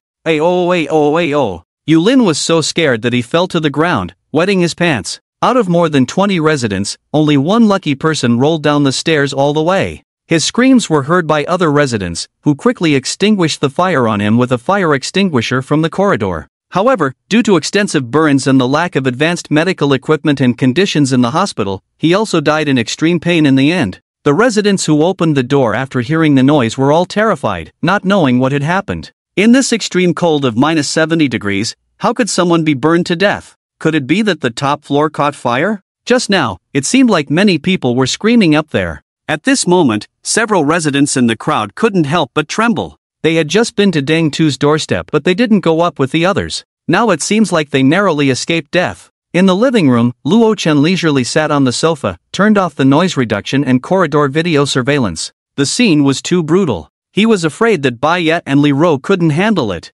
At this time, Yan Shu, who had just finished showering, walked out of the bathroom in a bathrobe. "Did something happen just now?" Yan Shu asked curiously. The sound insulation in the bathroom was good. Under the sound of the shower, she only heard fragments of conversation. "Yan officer." Bai Ye hugged her, burying her head in her bosom. Yan Shu was stunned. "Oh my, taking advantage of me, huh?" After hearing Bai Ye's explanation, Yan Shu understood the situation. Luo Chen actually used an incendiary bottle to deal with them. Yan Shu was shocked. She originally thought that Luo Chen took her in to handle such troubles and wouldn't act himself. Unexpectedly, Luo Chen not only didn't act, but when he did, he directly wiped out the 20 or so people who came to the door. In this case, even without me, Luo Chen alone could probably take down Deng Tu and the others. Yan Shu thought to herself. However, she also understood that Luo Chen was determined to stay safe in the safe house and wouldn't take risks by going out. Finished showering? Luo Chen glanced at Yan Shu, his gaze sweeping over her.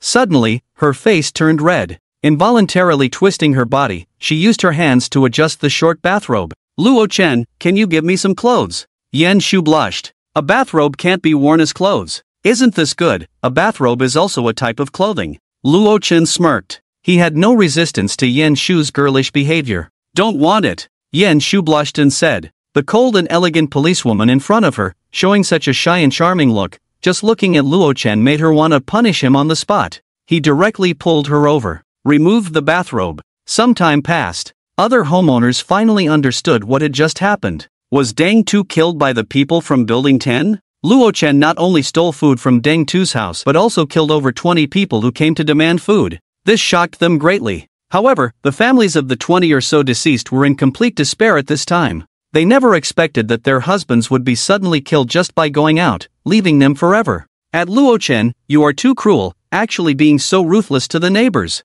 Woo woo, you accompany my husband, you accompany my husband. You killed him. At Luo Chen, do you know how many people you have ruined with your actions? You must take responsibility for this. Soon, the distraught homeowners started mentioning Luo Chen in the group chat. A group of residents who lost their loved ones, along with many women who became widows, were constantly wailing in the group chat. Luo Chen glanced at the group messages, withdrew his hand from Yan Shu's chest, and replied with a smile, "Responsible? Responsible for your mom. They brought it upon themselves, can't blame others." He appeared in person. The group chat exploded even more. Many homeowners accused him, saying that after the people from Building 10 killed Deng Tu, even though there was so much food in your house, you still had to steal all the supplies that originally belonged to them. When others went to demand supplies, you ruthlessly killed them. Clearly, they were neighbors. Why didn't you leave any way out for everyone? Are you an idiot? Luo Chen looked at the foolish remarks of the homeowners and sneered. He picked up the hot tea, took a sip, and said, "At everyone, you said those supplies were yours,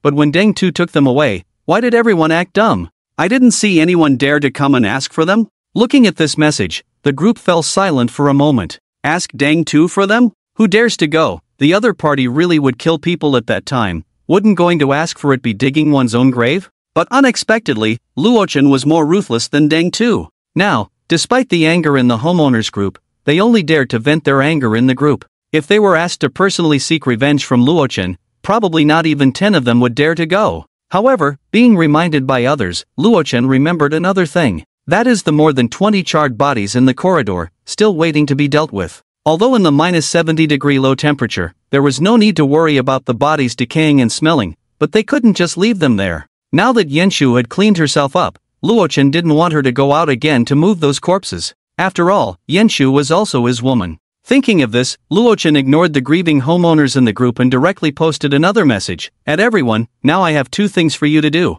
The homeowners were immediately furious. You just killed so many people, and now you have the nerve to ask us to do something? Are you out of your mind? Before they could reply in anger, Luochen's following words made them swallow back the beautiful words they were about to say. There is a pile of charred bodies on the 23rd floor, so we need a few cleaners to move them. Move them anywhere, you can even throw them out of the window. The reward is 10 bags of instant noodles, and the people involved in the moving can distribute them as they wish. First come, first served. As soon as this was said, the homeowners who had just been cursing Luochen were all stunned. 10 bags of instant noodles. Just moving some bodies could get them. This was too easy. You know, many people's food at home is running out, and the reward offered by Luochen was simply too tempting for them. I'm strong. I can help you move. At everyone, leave the dirty work of moving the bodies to me, you all can take a break. You're dreaming, the instant noodles are mine, don't even think about snatching them from me. The homeowners who had just been united against Luochen were now fighting each other directly because of the reward of 10 packs of instant noodles.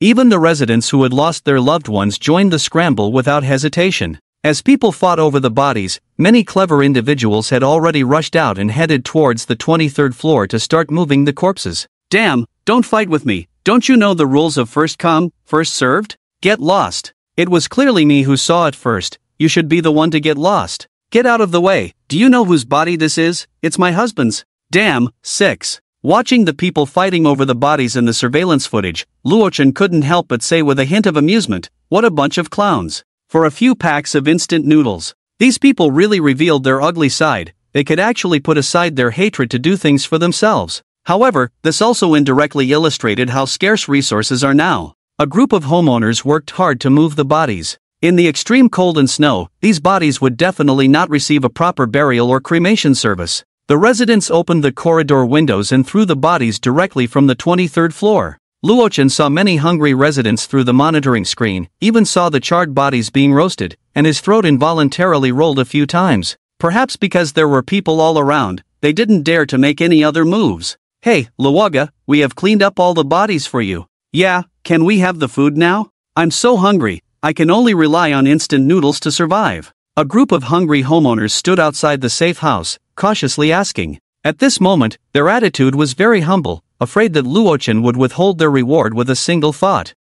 Very good. Luochen nodded in satisfaction. Just 10 packs of instant noodles, he was not going to back out. Besides, there might be a need to use this group of guys in the future, so Luochen readily threw the instant noodles out the window. Mine. This pack of instant noodles is mine. F*** off, don't fight with me. Get lost. I moved the most bodies, I should get the most instant noodles. The residents almost fought each other for the thrown instant noodles, some even resorted to violence due to unequal distribution. TSK, this scene is almost like animals in a zoo fighting over meat thrown by the zookeeper. Luochen sipped his hot tea and said leisurely, before the apocalypse. The snacks he hoarded in the supermarket for 10,000 yuan could now be fought over by the residents. This is just half a month after the extreme cold and snow, food is already so scarce, how will they survive in the future? Yen Shu couldn't help but shake her head slightly. At this moment, she was even more grateful that she had entrusted the rest of her life to Luochen. Because as long as Luochen was around, they could easily enjoy food and daily necessities.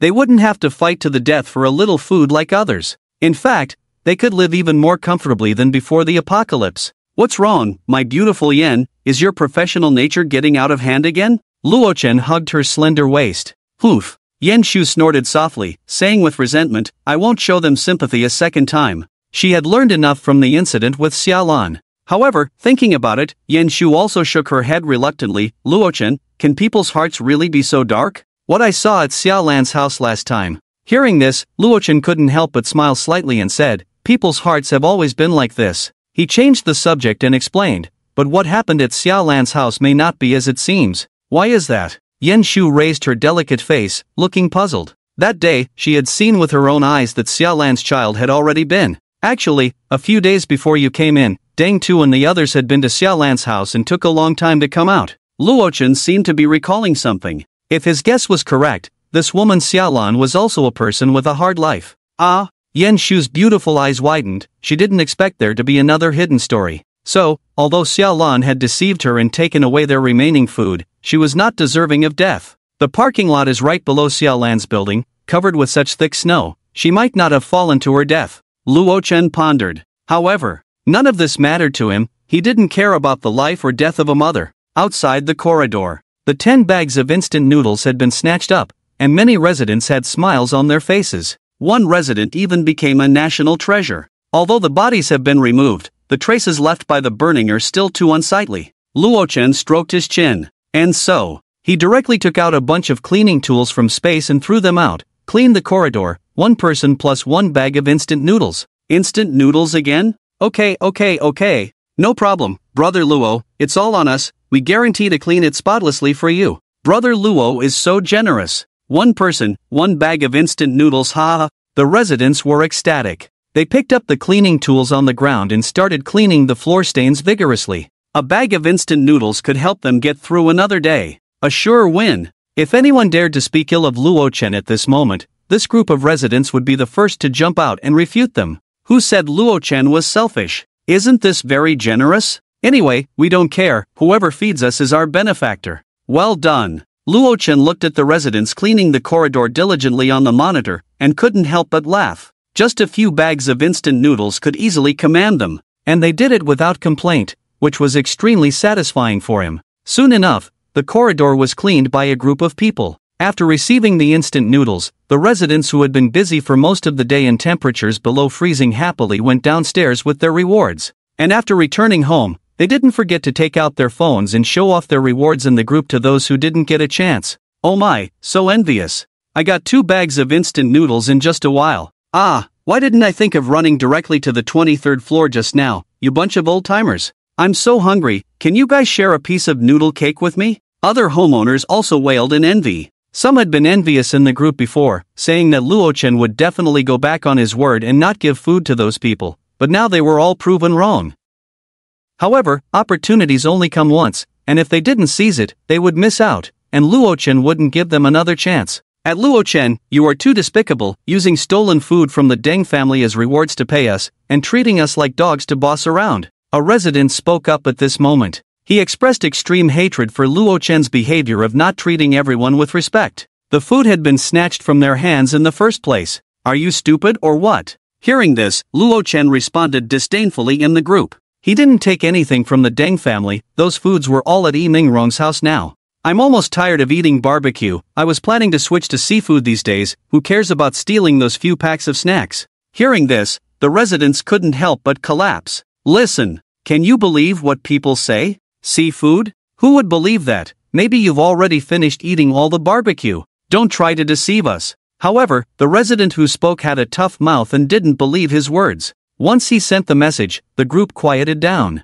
It seemed that other residents also thought the same. Luochen had been eating barbecue for several days, he probably had finished it all. How could there still be seafood to eat? Remember, seafood doesn't last long. He must be bragging. Seeing no one speaking, the resident became smug, seemingly venting his frustration of not getting a chance to move the goods. At Luochen, stop lying to us, you don't have any seafood to eat at all. The food from the Deng family was stolen by you. To this, Luochen just smiled disdainfully. Li Ro had just finished her work. Shrimp and corn porridge, salmon sushi, steamed hairy crabs, grilled octopus, Boston lobsters. Plates of fragrant seafood dishes were successively brought to the table. It's time to eat. Li Ro untied her apron and gently invited. Wow! It smells so good, today is a seafood feast, I can't wait. Baya, with a head of soft and shiny golden hair, bounced to the dining table and drooled over the table full of delicious food. At Luochen, if you have seafood to eat, I'll give myself 2 slaps and post a video in the group. The resident, seeing him not speaking, sent another message. If you don't have any, then give me 2 packs of instant noodles. Seeing this, Luochen couldn't help but laugh. You're desperate when you're at the end of your resources. This guy is so restless, unwilling to accept that he missed out on the opportunity earlier, and now he wants to get some food from him. Today, taste the steamed Parayan Lake hairy crabs. Luo Chen directly took a photo and sent it to the group. The brightly colored, delicate-fleshed hairy crabs, once sent to the group, shocked the homeowners. Damn! Luo Chen's home actually has seafood to eat. This is too extravagant. Looking at the irresistibly tempting hairy crabs in the photo, the residents couldn't help but salivate, feeling that the instant noodles in their hands were no longer appetizing. There are hairy crabs. I really want to eat them. Oh my god, has Luo Chen been staying at home all this time? I suspect he goes out to buy goods every day. Don't be silly upstairs. With such heavy snow outside, who can go out? Luo Chen must have stocked a lot of refrigerated food in the freezer. So envious. The residents envied in the group. For the past half month, they have been eating snacks with no nutrition every day, and their lips have cracked and ulcerated. Now seeing such delicious seafood, they couldn't help but fantasize about sitting at the dining table, enjoying the tempting hairy crabs. Want to eat? Luo Chen mentioned the resident who had just spoken. Luo Ge, can I eat? The stubborn resident, now with a humble attitude, asked. Call me Dad, and I'll let you eat. Luo Chen sat leisurely in his chair, typing. Dad? The resident said expectantly. Eat your head. Luo Chen scolded mercilessly. Joke. Do you really think I would acknowledge you as my son? Just calling me Dad to eat seafood, what a pipe dream. You. The resident was directly provoked, almost out of breath with anger. In the meantime, other homeowners were also pleading frantically in the group. Dad, can I call you Dad? Let your son have a taste. Your son is about to starve. Luo Ge, Lord Luo. I only need one crab leg to be satisfied. I can be your servant. At Luo Chen, even though you killed my husband, as long as you give me a hairy crab to eat, I will forgive you immediately. Although Luo Chen had previously boasted about barbecue in the group, but every time someone started asking for food, there would immediately be a bunch of people following suit. They couldn't help but think, what if Luo Chen is in a good mood and really rewards them with some seafood to eat? After all, in the afternoon, he gave instant noodles to those who moved the bodies. Does Luo Ge need your forgiveness? Hilarious. At Luo Chen, if you give me seafood to eat, I can bring my daughter to serve you. At this time, another female resident spoke. Maybe feeling the temptation was not enough, she added, you haven't experienced a mother-daughter duo yet. I can satisfy you. Just for a seafood feast. If you want, I can even bring my mother. To this, Luo Chen couldn't help but take a deep breath. Oh my, I'm a little tempted. What should I do? Just a few hairy crabs. It's like giving them away for free. You know, there are probably tens of thousands of Parayan Lake hairy crabs in his space. At this moment, upon hearing the words of Yan Shuji's few women, a face of resentment involuntarily appeared. What does this mean? They have lost their charm, right? Forget it. Luo Chen shook his head, threw his phone aside, and no longer paid attention to the group messages. If this female resident and her family members could have top-notch looks and figures like Yan Shu and her group, it would not be impossible to consider. Unfortunately, he had some impression of this female resident, who didn't look good, and her daughter was also thin and unattractive to him. Several people began to enjoy the seafood feast. The taste is delicious. It's so delicious. After the meal, in order to maintain their body standards, after a few hours, the three women also came to the room transformed into a gym together. Since Yan Shu came in, Li Rowan Baiye's sense of crisis intensified. Look, Yan officer's perfect mermaid line, vest line. Not to mention, Yan Shu also exercises every day, spending at least 4 to 5 hours a day in the gym. We can't fall behind either. Li Rowan and Baiye glanced at each other, determined. Which woman doesn't care about her figure? Everyone is working so hard? When Luo Chen came in, he saw the three women working hard, sweating profusely. In the past half-month, his physical training plan has never been neglected, gradually increasing the training volume from dozens of push-ups and dumbbell presses every day. Even the muscle contours of his abdomen, the muscle lines of his body, were clearly visible. Luo Chen was also somewhat surprised by this. Normally, it takes about a month or even 3 months for an ordinary person to develop abs. Luo Chen took off his jacket, stood in front of the full-length mirror, and looked at his almost perfect figure with some doubt. But, I managed to develop them in just over half a month. Not bad. It feels good. After examining his own figure, Luo Chen couldn't help but focus on the three women in the gym. This suddenly made him realize that their figures were also well maintained. Yan Shu, the police flower, was currently bench pressing a barbell. The 100 kilograms barbell, which normal people couldn't lift, was no pressure for her. From a physical perspective, She was undoubtedly the best among the few, and the most beautiful. Baya, the national goddess, the energetic girl, was also doing her usual exercise, yoga. She had the strongest flexibility, and poses like the split were a breeze for her. Various high-difficulty movements were effortless. Next to Baya was Lee Ro, cycling. Slightly dissatisfied with her plump figure, she vowed to start exercising from her thighs. Among the three women, Lee Ro had the most substance. It can only be said, a little plump is also beautiful. Looking at the scene in front of her, I wonder, who can calm down and exercise peacefully? Luo-chan couldn't help but sigh repeatedly. I have nothing in common with gambling and drugs. However, he suppressed his thoughts. Since Yen Shu is here, I can ask her if my exercise results are normal. Luo-chan thought to himself. As a senior fitness enthusiast and proficient in combat sports, she must have a deeper understanding of human body issues than him. After listening to his question, Yen Shu also placed the barbell on the rack, stood up, exhaled a fragrant breath, and said, generally speaking, as long as the nutrition keeps up, coupled with some abdominal training, it is possible to develop abs in half a month. She glanced at Luo-chan's tight abs, blushed involuntarily, and quickly looked away. So, I think you don't need to worry too much. After all, the three of them eat some top-notch delicacies every day. The nutrition is beyond words. Is that so? Luo-chan touched his chin and pondered, but I feel like the changes happening in my body are not that simple. He felt that some of his needs had increased significantly compared to before. Even the succubus Lee Ro, who had been obediently taught a lesson by him recently, Baya was even more relaxed. Forget it, as long as it's not harmful, it's fine. Luo-chan couldn't be bothered to think too much. Worrying about things that might never happen was not his style. After thinking this way, a hint of pressure in his heart dissipated, and Luo-chan instantly felt much more relaxed. After feeling physically and mentally comfortable, Yen Shu specially tailored a set of fitness methods for Luo-chan. This set of methods, combined with various fitness equipment, could exercise his arms, chest muscles, thighs, and even muscles all over his body.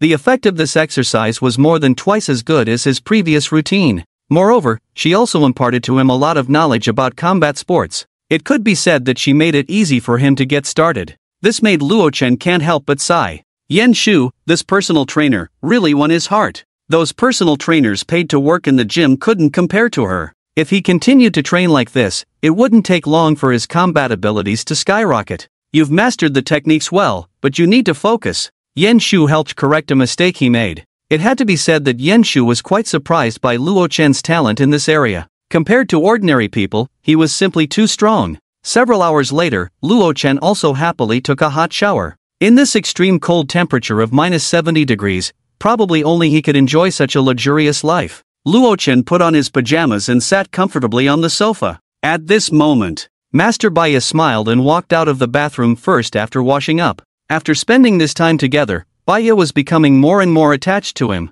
Lee Ro and Yen Shu also walked out of the bathroom after drying their hair. Yen Shu gently combed her smooth black hair, revealing a pair of fair and slender thighs under her shorts.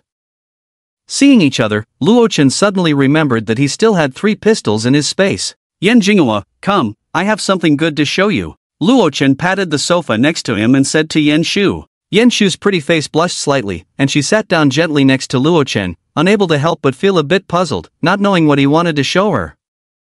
Here, do you know what model this gun is? Luo-chan took out a dark Glock pistol from his space and pushed it in front of her. This was one of the 3 pistols he had looted from the hiding place of the robbers during that bank heist before the apocalypse. There were a total of 3 in his space, and he took out one of them. Because he didn't have a deep understanding of firearms before, and he also had crossbows as temporary substitutes, these 3 big weapons had been forgotten by him for a while. Now, with Yen Shu, a professional police officer by his side, they finally came in handy. No need to let them gather dust in the space. A gun? At the moment they saw the pistol, the 3 women couldn't help but widen their beautiful eyes in shock. Baya, who was leaning against Luo-chan, even got so scared that she instantly hugged his arm tightly. They knew that Luo-chan had an infinite space, and it stored countless items. But the fact that there were guns inside was something they had never heard of. After all, firearms were prohibited items in the country. Ordinary people had almost never seen them, let alone touched them. Baya, as a top celebrity, had never seen such a big weapon, let alone Lee Ro, who was a wife, was even more frightened, her pretty face turning pale. This is Glock 19. Yen Shu's beautiful eyes were also full of surprise, but with her rich knowledge of firearms, she instantly recognized the model of the gun just by looking at its appearance. As a police officer, she had her own sidearm. So naturally, she wasn't as nervous as Baya and Li Ro, who saw a real gun for the first time. Take it if you want. Luo Chen saw Yan Shu staring at the Glock on the coffee table, showing a hint of fondness in her eyes, but hesitated to touch it on her own, which made him chuckle. No, I won't touch it. Yan Shu firmly shook her head upon hearing him say that. This was not like any other object. With just a light pull of the trigger, a life could easily be taken away, and she didn't want Luo Chen to misunderstand anything. Don't worry, there are no bullets in the magazine, Luo Chen said with a smile. Among the 3 Glocks in the room, he specifically picked the one without bullets. Hearing this, Yan Shu picked up the handgun on the coffee table with great relief.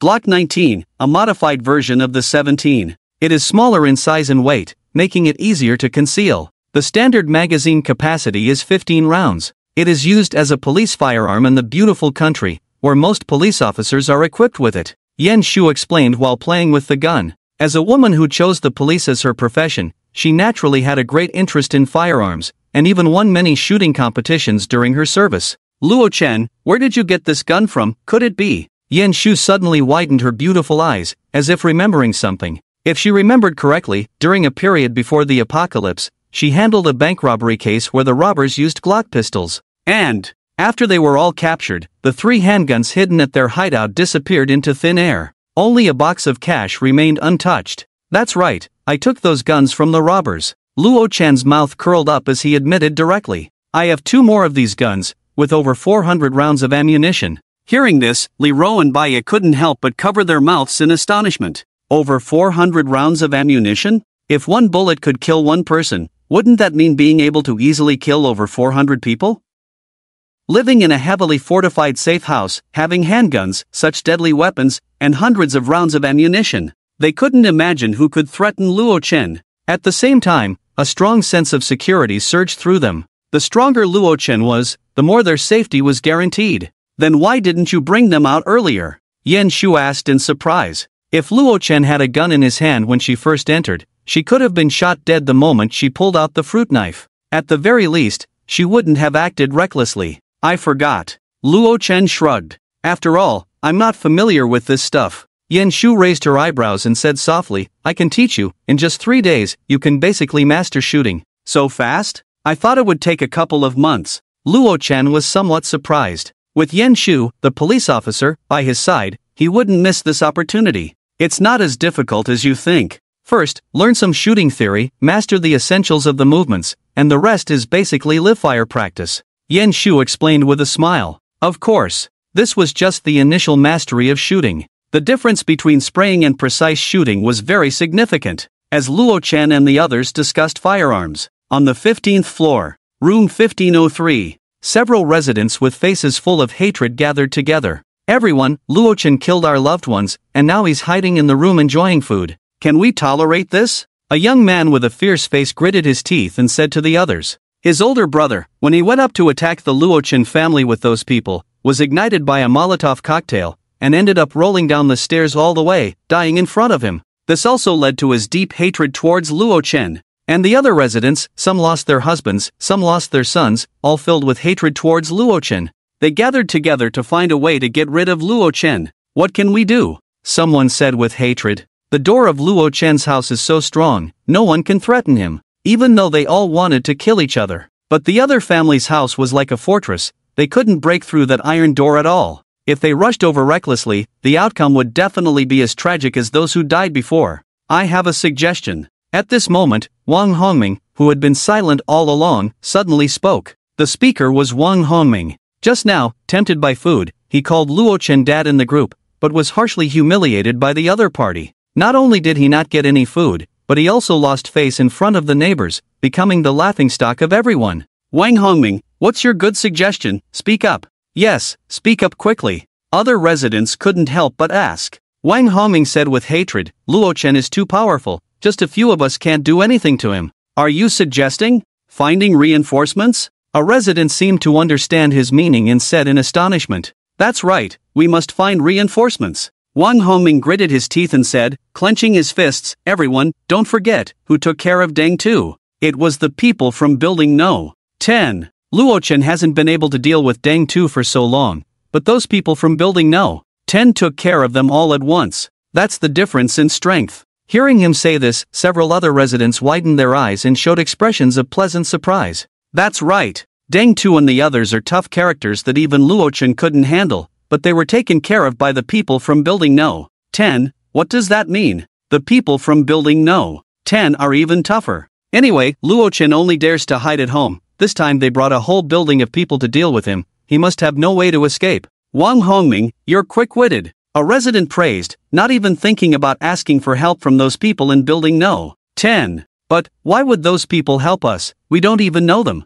And, heard they are ruthless, compared to Deng Tu and the others, they are not inferior at all. A female resident said somewhat fearfully. What if we let the wolf into the house? Her words also drew agreement from others. You've heard, they are constantly burning, killing, and looting everywhere. What are they after? It's food and women. Wang Hongming said coldly. The rumors about Building No. 10 had already spread throughout the homeowner group these days, because there were many acquaintances living in Building No. 10. According to them, the entire half of the building fell into the hands of a man named Zhuo Wentao. And Zhuo Wentao, with his group of followers, accumulated a pile of goods through constant robbery and murder, and also took many women, living a luxurious life every day with his followers. Some residents even voluntarily offered their wives to the other party in order to survive, and then became members of the other party. Zhuo Wentao's favorite things are women and food, and these two things, Luo Chen's house has them all. Wang Hongming stood up and looked around at everyone. If we tell this news to the other party, almost without thinking, they will definitely lead people to attack Luo Chen's house. Hearing this, the other residents couldn't help but brighten up. The young resident who had lost his brother also exclaimed excitedly, exactly. After all, what does Luo Chen usually eat? It's barbecue and seafood. And the woman he plays with is the famous goddess Baiya. Such a huge temptation, surely no one can resist. The other party will definitely find a way to kill Luo Chen, and all I need to do is watch from the sidelines as they fight to the death. But, who will inform the residents of Building 10? At this moment, a female resident swallowed and said. The atmosphere suddenly became tense. Just from the rumors and pictures in the owners group, the brutality of the people in Building 10 had already struck a chord with everyone. What if they intrude into their territory and the other party has evil intentions? After all, the other party has been killing people a lot recently. Let's make it clear, we women are not going. Everyone in the group is spreading rumors that Zhuo Wentao likes beautiful women. If we go, it's like lambs to the slaughter. The words of the female resident immediately gained the agreement of several other women. This kind of thing must be handled by men. Upon hearing this, the male owners present couldn't help but sweat and a few black lines appeared on their foreheads. Damn it! With your looks, pockmarked faces, and waists thicker than a bucket, do you think the people in Building 10 would be interested in you? Your safety going there is probably higher than ours. However, under the strong protests of the female owners, this matter eventually fell on the shoulders of the other male owners. Unwillingly, the male owners kept pushing the responsibility onto each other, showing a level of high-quality manners as if it were the end of the world. In the end, the task fell on Wang Hongming and the young resident. Damn, a bunch of wimps. Wang Hongming had just climbed out of the window when his foot sank deep into the snow. He struggled to pull his leg out and cursed angrily. Clearly, the family members of the other residents had all been burned alive by Luo Chen, so theoretically, their hatred should be deeper than his. But at this critical moment, they all acted like cowards. Crack, crack, crack, crack. The two of them began to dig with the shovels they carried. The underground parking lot was buried deep under the snow. A vast expanse of white. This was normal, considering how heavy the snow was now. The path they dug out in less than a day would soon be covered by snow again. After a round of digging, both of them were exhausted. At this point, the entrance to the underground parking lot was finally exposed. Let's go! The two glanced at each other, dropped the shovels, and without hesitation, they dove in. Soon, relying on the signs on the wall and two flashlights with limited battery power, Wang Hongming finally arrived near the exit of Building 10. Unlike the way their Building 9 was buried under snow, although there was a lot of snow at the exit, it was easy to dig out a passage leading upwards. It was clear that this area had been cleared several times. Let's go, we've reached Building 10. Wang Hongming turned back and said, but was shocked to find that there was no one behind him. Damn, where are they? Did they run away? F***K. Wang Hongming couldn't help but curse. He never expected that when he had already reached the front of Building 10, the young man following him would run away at the critical moment. Now, only he was left. Should I just go back too? Wang Hongming looked at the entrance leading to the surface and a hint of retreat crossed his mind. After all, The people in Building 10 were even more brutal than Deng Tu and the others. What are you afraid of? With Luo Chen diverting attention, I will definitely be fine. Besides, I've made it this far. Wang Hongming thought of the sneering look Luo Chen would have at him in the group, and a surge of anger rose in his heart. He directly climbed out of the underground parking lot. Due to the heavy snow, he had to come to the third floor and then climb in through the window of the corridor. What are you doing? Damn, there's an intruder. Catch him. Wang Hongming didn't expect that as soon as he climbed in through the window into the corridor, he was discovered by several men coming towards him. Those men were holding baseball bats, buckets, and so on. It seemed like they were here to shovel snow. Aha! Don't hit me, I'm not an intruder. Wang Hongming was punched a few times as soon as he came in and fell to the ground holding his head, wailing. I'm here to see your boss, I have important news to tell him. Hearing his plea for mercy, several fierce-looking men finally put down their raised baseball bats. Who the hell are you to come looking for our boss? Are you qualified? Zhou Yunkuan disdainfully pointed at him with the baseball bat. This guy was too suspicious, sneaking in from the third floor without a sound, making it hard for them not to suspect his true intentions. After all, they had robbed many people from other buildings these days. Brothers, listen to me. There's a guy named Luo Chen in our building, his house is stocked with a lot of food. You will definitely be interested. Wang Hongming flattered. He was hit on the head twice, making him see stars, and the pain also stirred up fear in his heart. At this moment, Wang Hongming looked at the several fierce-looking men beside him, and his brain filled with hatred also became clear. Suddenly he felt a little regretful. Who the hell is Luo Chen? What does it have to do with us if he has a lot of food at home? Zhou Yunkuan weighed the baseball bat, looked at him with a sideways glance. Recently, under the leadership of Zhuo Wentao, they had looted a huge amount of supplies, the assets of ordinary residents, which they even looked down upon.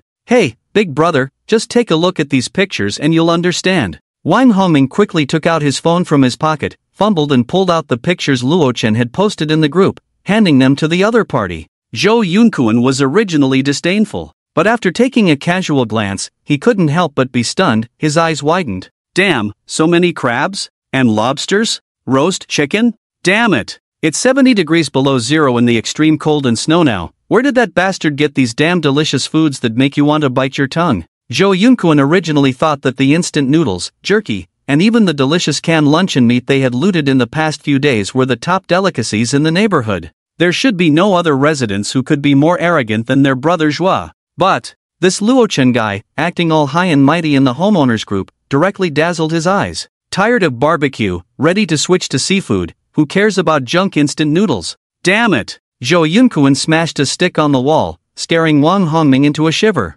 Brother Zhuo rewarded us with a few bags of instant noodles. We all can't wait to sacrifice ourselves for him and offer our heartfelt loyalty. Who the hell is this Luo Chen, acting so arrogantly, as if instant noodles were shit in his eyes? Zhou Yunkuan cursed loudly. His words immediately made the surrounding men also curse. Damn, is that guy Luo Chen really that arrogant? Just hearing you talk about it makes me want to smash his head open with a stick. Let me see what delicacies he's eating. Several men spewed dirty words and also gathered around to look at the phone screen. As soon as they saw it, they were also stunned. Slurp! Someone couldn't help but swallow a mouthful of saliva. The brightly colored crabs, the golden roast chicken. Just looking at them made their mouths salivate like crazy. Are you sure this isn't a fake picture? It's snowing so heavily outside, and this guy still has these good things to eat? How can he enjoy it so much? Damn, I can't stand it. This guy eats 10 times better than our brother Zhua, no, 100 times better. Zhou Yunkuan gritted his teeth. At this moment,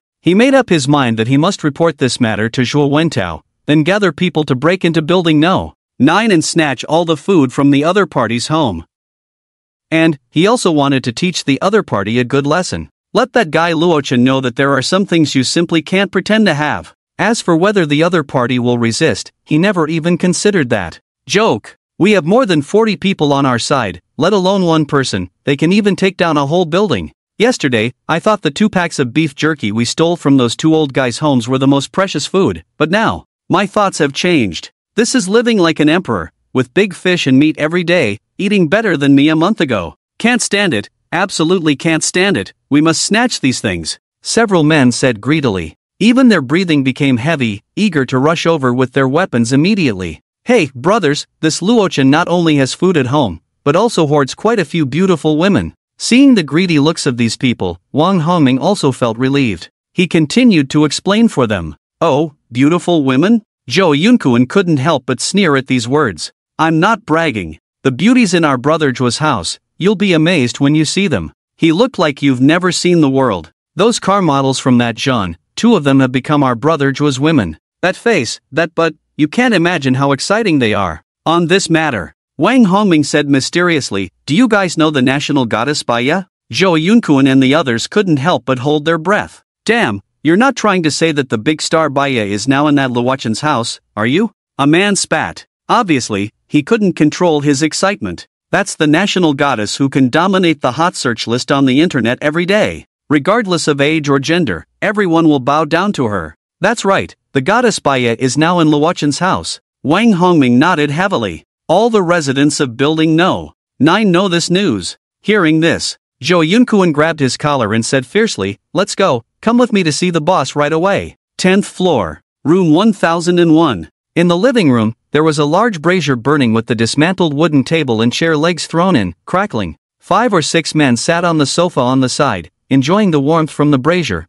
with 1 or 2 women accompanying each of them. There was a pile of snacks on the coffee table, canned meat, and even 2 slightly withered and rotten apples. Brother Jwa, you're so bad. In the middle of the sofa, a heavily made-up car model leaned against Jwa Wentao and said coquettishly, haha, bad? I can be even worse, do you want to see? Jwa Wentao loosened his collar, laughing. He looked very gentle, but the eyes of the men around him were filled with a hint of awe. It was because of Jwa Wentao's leadership that they were able to gather and capture half a building, looting women and resources to prevent everyone from starving. Of course, the fate of those robbed residents was very miserable. Big brother, I have something important to report. As a car model was about to lower herself to undo his pants with shyness, Jo Yoon-kun burst in with a few people. Yoon-kun, can you be more steady? Can't this wait? Annoyed that the good moment was interrupted, Jwa Wentao's tone was somewhat displeased. Jo Yoon-kun was considered one of his capable assistants, but his impulsive nature had always been a bit reckless. Sorry, boss. Jo Yoon-kun said apologetically. Then, he excitedly pulled the nervous Wang Hongming in front of him. Boss, this guy ran over from Building 9. He brought a message that on the 23rd floor of Building 9, there is a fat sheep with a lot of goods. Hearing this, Jwa Wentao remained calm, even squeezing hard. Have we not robbed enough fat sheep these past few days? Are you so excited about this trivial matter? We've already taken over 20 boxes of instant noodles, 3 or 4 boxes of canned food, not to mention some other stuff, Jwa Wentao said disdainfully. Even if that guy is a fat sheep, can he be fatter than me? Seeing his big brother's disbelief, Jo Yoon-kun was not in a hurry either, chuckling, Big brother, when this guy was talking earlier, I also didn't take it seriously. Take a look at this. With that, he promptly opened the group chat on his phone and handed it over. Wow, seafood feast? Barbecue? Jwa Wentao widened his eyes in shock. His hands even stopped moving. Even the 2 car models beside him stared blankly at the screen of the phone, unconsciously drooling.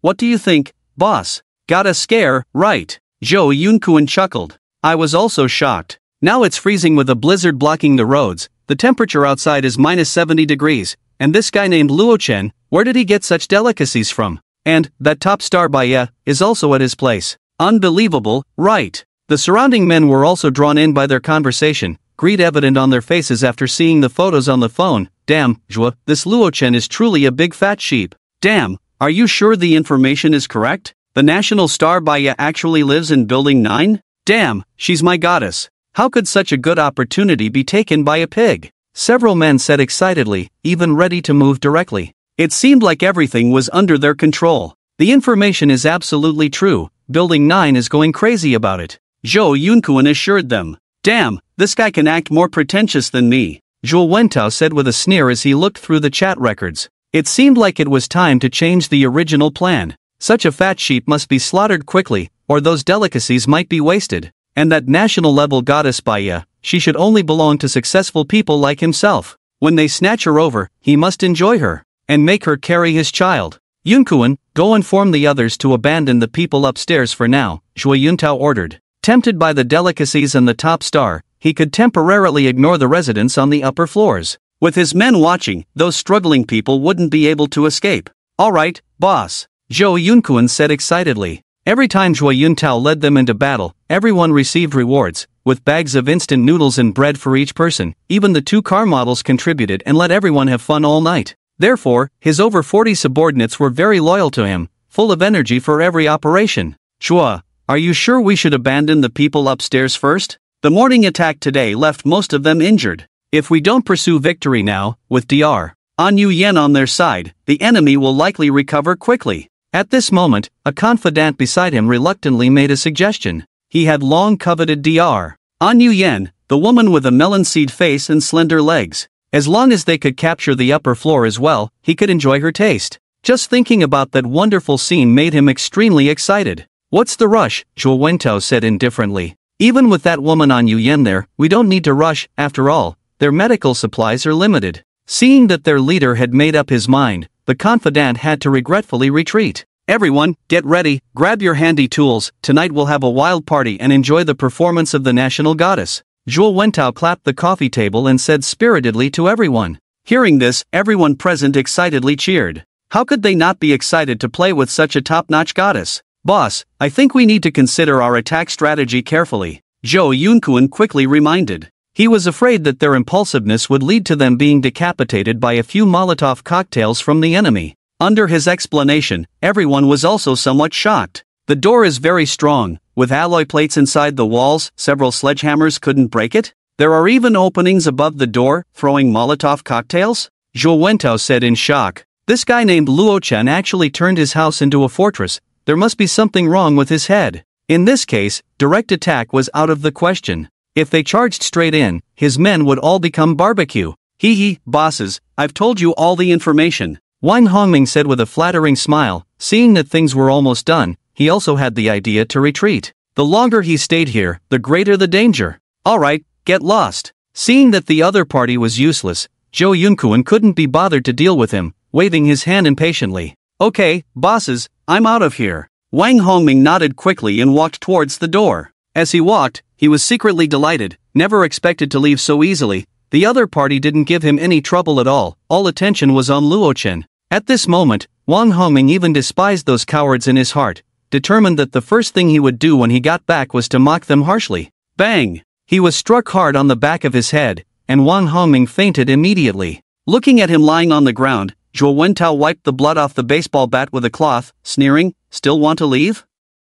What do you take this place for? Come and go as you please." Seeing this, Zhou Yunkuan was a bit puzzled. Boss, this kid poses no threat to us. Why did you do that to him? This guy definitely has some grudge with that Luo Chen, wants to use us as a tool. Zhuo Wentao handed the baseball bat to his subordinate and sat back on the sofa. He could see through Wang Hongming's little tricks at a glance. Besides, what if this is a conspiracy from Building 9? We would have many enemies. Getting rid of him can also prevent information leakage. Zhuo Wentao said calmly. This was his real intention. As a cautious and suspicious person, anything that could lead to adverse consequences must be eliminated in advance. Indeed, boss, you really consider everything thoroughly. Zhou Yunkuan and several confidants all said admiringly. Look, this is why he could only be a thug. Lao Yu, we're counting on you for this operation. Zhuo Wentao instructed an old man who was hugging and kissing a woman next to him. Yu Zhengqi is an experienced old locksmith. Whether it's the anti-theft door lock in the residential area or the advanced electronic lock in the villa, he can easily open them.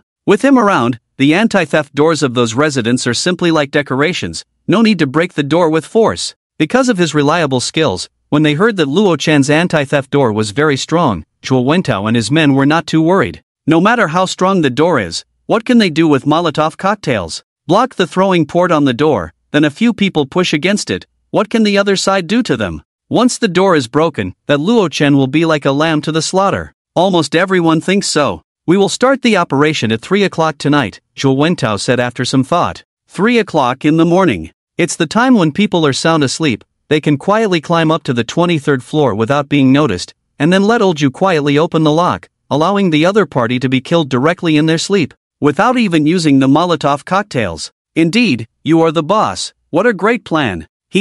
I'm coming for a seafood feast. I'm going to play with the goddess directly in his house later. A group of henchmen also chuckled evilly. Thinking about the terrified look of the other party and the goddess Baya, they were filled with a perverse sense of pleasure. Wantonly controlling the other party's life and killing them is simply addictive. Because it was still early. So they were not in a hurry, but instead played with the women in their arms, while their minds drifted to Building 9. The national level goddess, who I could only look up to before, now I actually have the chance to play with her. We agreed, When we break in, I get to enjoy her first. Bah, where do you put the boss? Zhuo Ji should go first. You only deserve to lick the goddess's Geo on the side, they said. The group couldn't help but burst into laughter. The henchman who was being mocked didn't get angry, he chuckled. That's fine too, the goddess's Geo must be fragrant. I'll just treat it like ice cream. Alright, you use your left foot, I'll use my right foot. I'll use my right hand. Then I'll use my left hand. What about me? You all have played, what should I do? How about I use my hair? 2:30 in the morning. Zhou Yunkuan and his group quietly left the house under the cover of night. They followed the underground parking lot and arrived near Building 9 without any obstacles. Not to mention, with the underground passage, it was much more convenient to move around, without having to waste energy trudging through thick snow. It was the passage dug out by Wang Homing in the afternoon. By now, it was covered with a thick layer of snow, but with the cooperation of the few people, a path was quickly dug out. Let's go! The 6 people glanced at each other and silently climbed up one by one. These people were all good at what they did, because this operation was a sneak attack under the cover of night, so bringing too many people was useless and could easily make noise and alert the other party in advance. As long as they could quietly open the lock, everything would be fine. Zhou Yunkuan took the lead, and the 6 of them orderly made their way to the 23rd floor. After deliberately controlling their footsteps, even though it was very quiet at night, they did not make too much noise.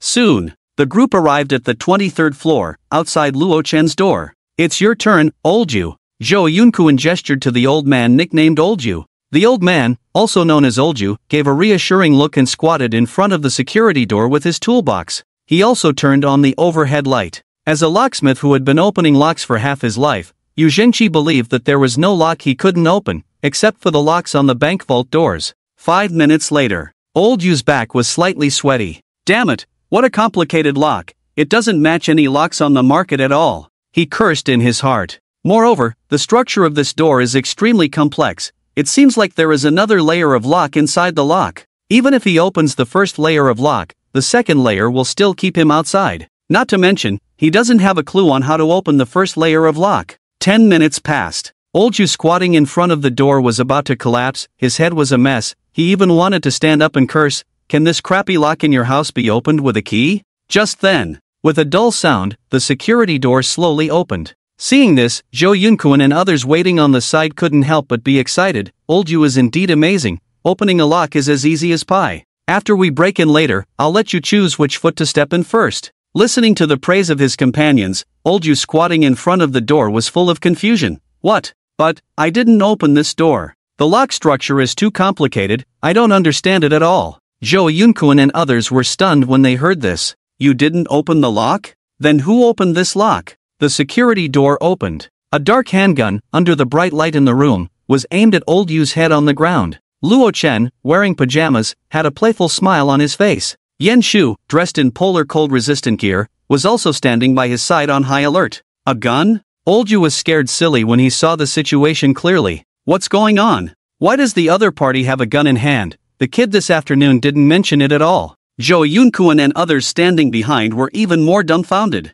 Although the other party only had 2 people, and they had 6 people, the situation should have been one-sided. But if the other party had a gun, then it would be completely different. As long as the other party pulled the trigger, they could easily be killed. Not to mention, they were within 7 steps of Luo Chen now. Don't be afraid, the gun in his hand must be fake, just to scare us. How could an ordinary person have a gun? Zhou Yunkuan said coldly. His words calmed the others down a bit. Yeah, how could an ordinary person have a gun? If the other party had a real gun, they would have shot already. Just as they were thinking this way. Bang! A gunshot. Oldju fell to the ground. Instantly, he fell silent.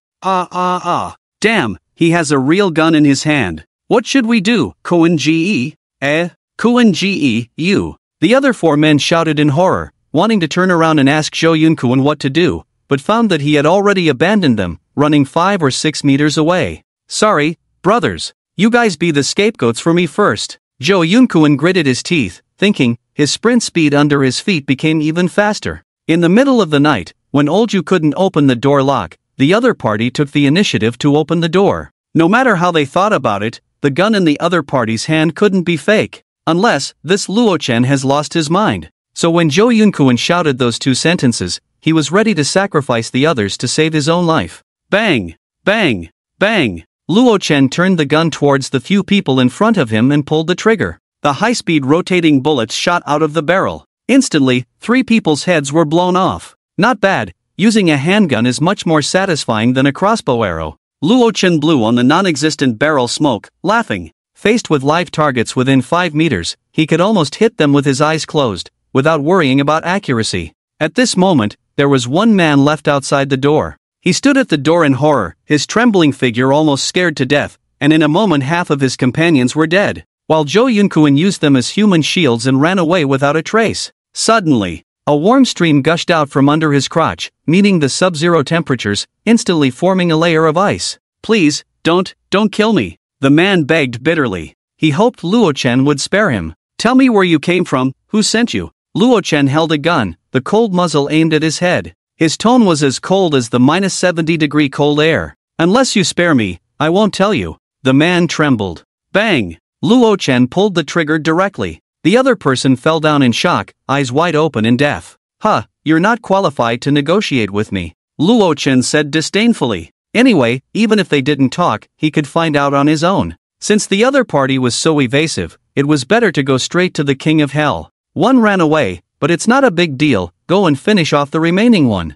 Luo Chen said to Yan Shu. In a minute, the other party wouldn't get far, probably not even down a few floors in this dark environment. Yan Shu nodded and walked towards the corridor. She didn't act just now to protect Luo Chen's safety. After all, it didn't matter if the person ran away, Luo Chen's safety was the most important. It had to be said that these people came at the right time. Just as Luo Chen had finished learning the theoretical knowledge of firearms from Yan Shu, they came knocking on the door, vividly conducting a live ammunition shooting drill. This deepened Luo Chen's mastery of firearms in an instant. After all, firing a gun and not firing a gun were completely different. At this moment, the corridor was pitch black, especially at this late hour. Not knowing how many people the other party had, whether there were any ambushes, it was not wise to chase directly. However, since Luo Chen had spoken, Yan Shu would execute it. Click, she turned on the shoulder light, and the bright cylindrical light illuminated the front. The emergency lights in the corridor had long been broken. Without a light source, it was really pitch black. Thud. Normal pursuit was probably a bit difficult, so Yan Shu directly flipped over, descending from floor to floor on the stairs, very fast.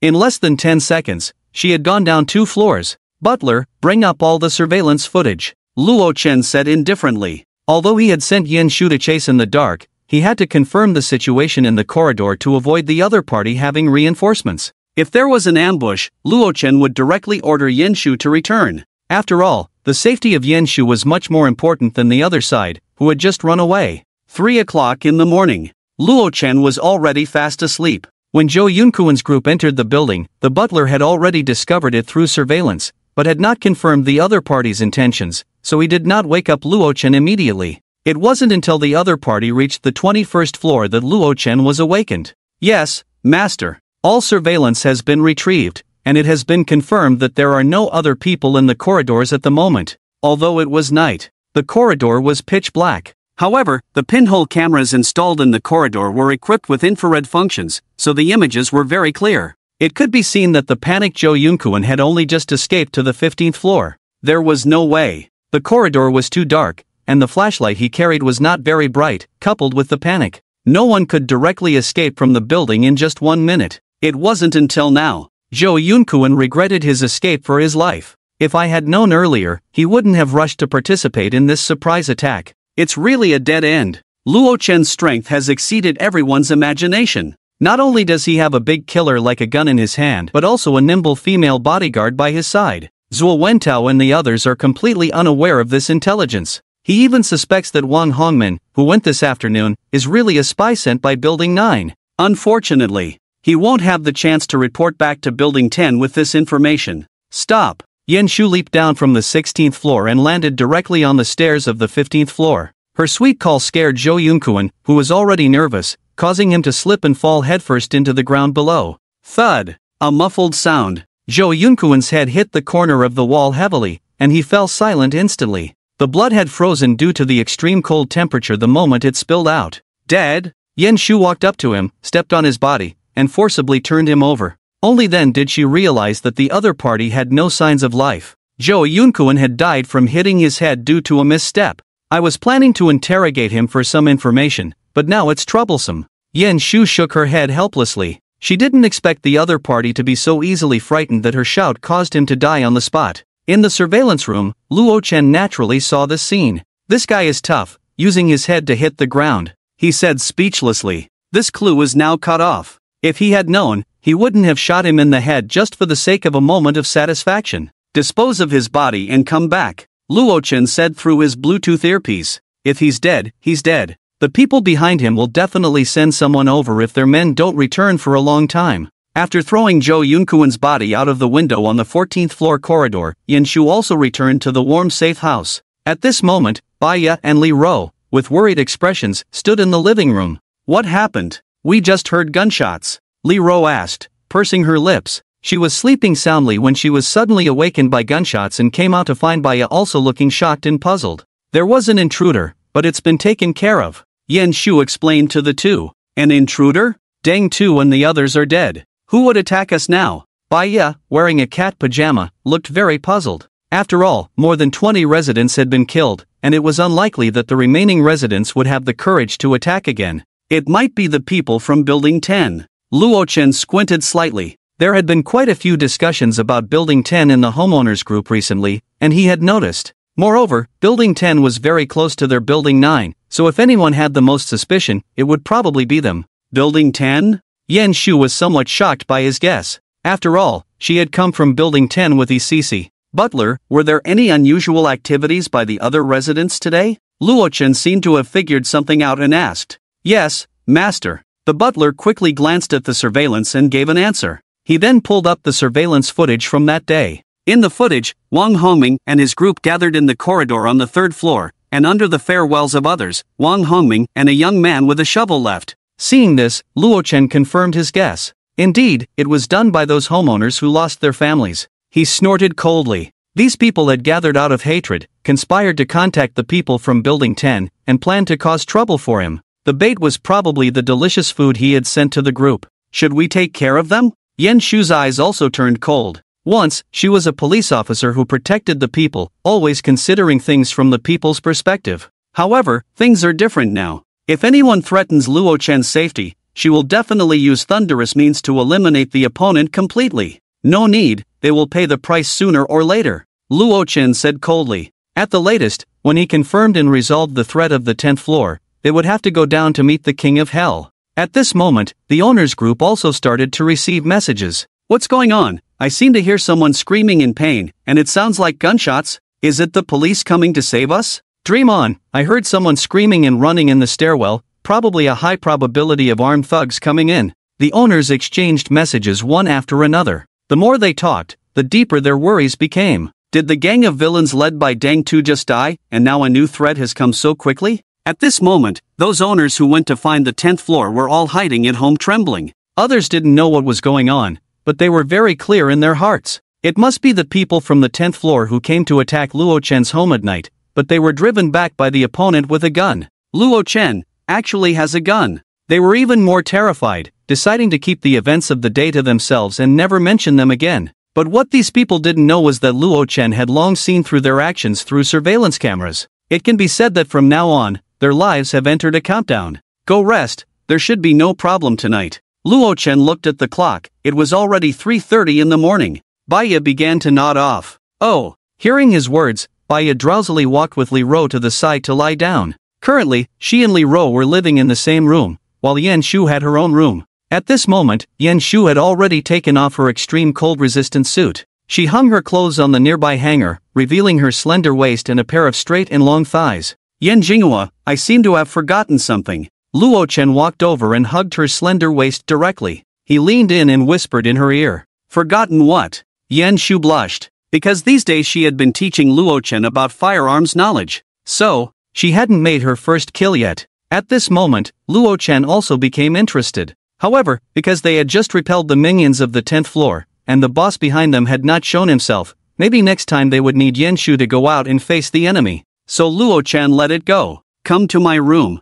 Luo Chen smirked. Oh. Yan Shu blushed and obediently followed him into the room. At this point, Luo Chen decided not to let her go for now, so as not to affect their combat effectiveness. Right now, He just wanted to sleep with a big body pillow in his arms. The sun was already past its peak. Oh no! The sun had already lost most of its heat, and now there was hardly any sunlight to be seen. The sky outside had been gloomy all along, with only the never-ending snowflakes falling. 10th floor, room 1001. Zhou Wentao sat on the sofa with a gloomy face. The two car models that used to be his favorites were now being ignored on the side. 8 hours. Zhou Yunkuan and his group had been gone to the 9th floor since last night, and now it had been a full 8 hours. There had been no news during this time. According to the plan, they should have returned to the 10th floor before 5 o'clock this morning. At this moment, the other few confidants sitting on the side sofa also had unpleasant expressions. It had been so long without news from Zhou Yunkuan. The situation was probably very bad.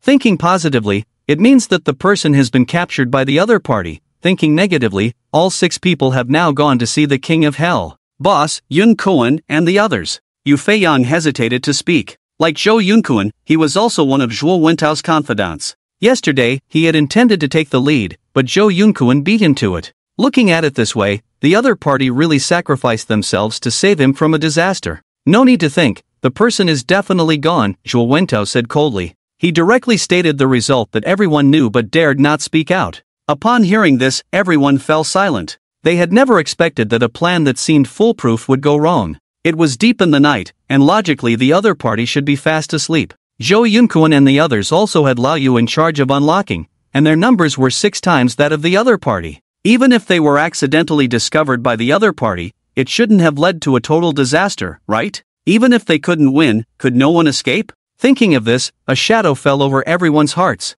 They seemed to know very little about the opponent's situation, only that the opponent's door and walls were very strong. There were homemade incendiary bottles, but they knew nothing else. Some were happy, some were worried. The 2 women assigned by Zhuo Wentao to Lao Yu couldn't help but exchange a glance, their eyes revealing a glint of surprise. It's good that they're dead. If there weren't so many people present now, and Zhuo Wentao was also there, they would almost have cheered. With so many confidants present, they were the ones serving an old man in his 70s, which was torture every day. Even though they didn't feel anything, they still had to pretend to be happy. Fortunately, they were now free. Go inquire about the news from Building 9 last night and report back to me later. Zhuo Wentao pulled a car model over and touched her up and down. The car model immediately looked pained. Yes, boss. Yu Feiyang responded and quickly opened the door and walked out. With so many people in Building 10, there were bound to be a few residents who knew people in Building 9, so Yu Feiyang also spent some time and easily obtained the situation from Building 9 last night.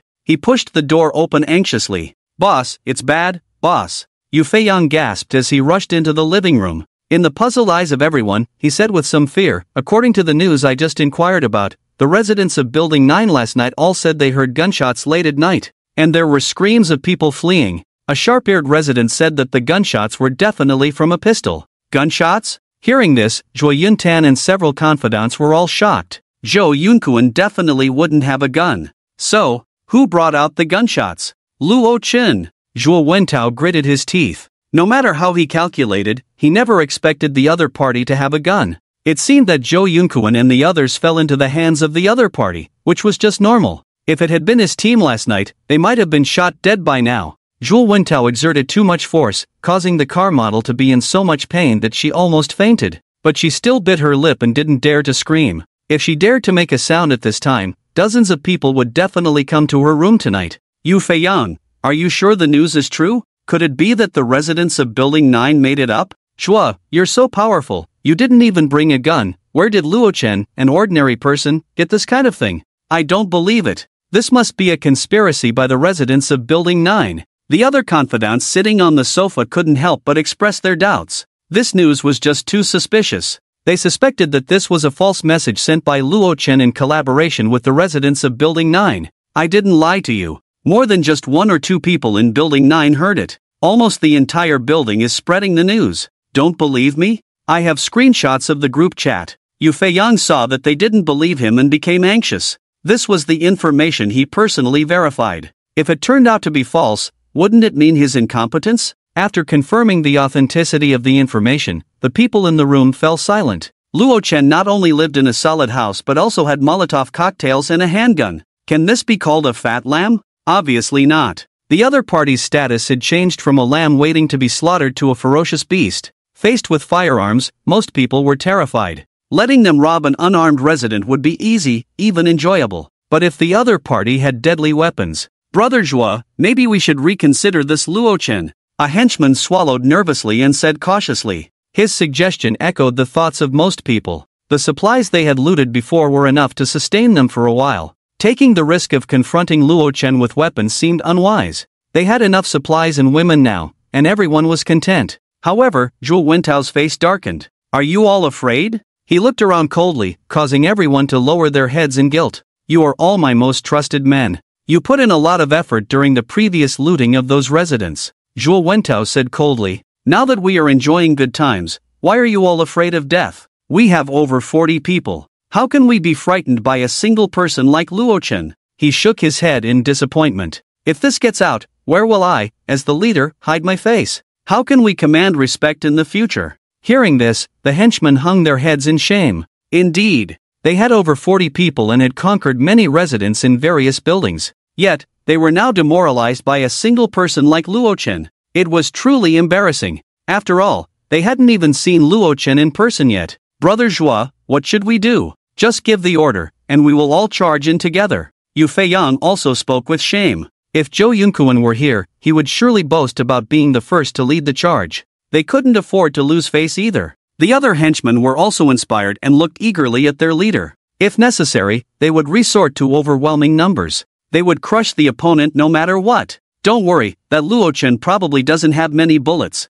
Maybe he has already run out. Zhuo Wentao said with a sneer. An ordinary person wouldn't normally keep a gun at home, especially in this country. That handgun was probably found by chance on a police officer's frozen body in the snow. Or maybe it was traded with a hungry police officer for food. In any case, there would be at most one magazine of bullets. Zhuo Wentao speculated that old Zhu must have broken open the door last night, and the other party, caught off guard, drew the gun and killed Zhou Yunkuan and the others. That Luochen could only fire a few more shots at most, rendering the gun useless. After all, gun control in the country was very strict. After listening to Zhuo Wentao's analysis, the other henchman's eyes lit up again. Brother Zhua, thanks to your words, I feel confident again. We can just send a few people up there and deplete his bullets. Just wait until the other side runs out of bullets, then we'll settle the score properly. I don't believe his crappy house is bulletproof from all angles. The crowd said fiercely. The other side took out their 6 brothers, so they must make Luochen pay a heavy price too. And they must break into the house, take away all the supplies and the goddess from the other side. At this moment, the crowd was full of confidence. The assembled little brothers were all very excited, determined to break into Luochen's house today and avenge their 6 fallen comrades. Having a gun is impressive. With so many of us, how many shots can you fire? What the crowd didn't know was that Luochen had over 400 bullets in his space, enough to make each of them die 10 times over. Let's go, for a seafood feast and to play with the goddess. Zhuo Wentao shouted. The room and corridors were filled with henchmen holding machetes and baseball bats, all looking excited, for the feast. For the goddess, I'll lead the charge. Aura, let's do this, brothers. So, Zhuo Wentao personally led over 40 people with great momentum. Their goal was clear, this time they were going for a strong attack. In the master bedroom, Luochen opened his eyes and slowly woke up from the 3-meter-wide bed. He had slept very soundly that night. Perhaps it was because of the large pillow. Master, Baya is here to help you get dressed. At this moment, Baya entered the room. This was also part of the maid's duties, but sometimes it might take a bit long. Boss, I think Building 9 might be a trap.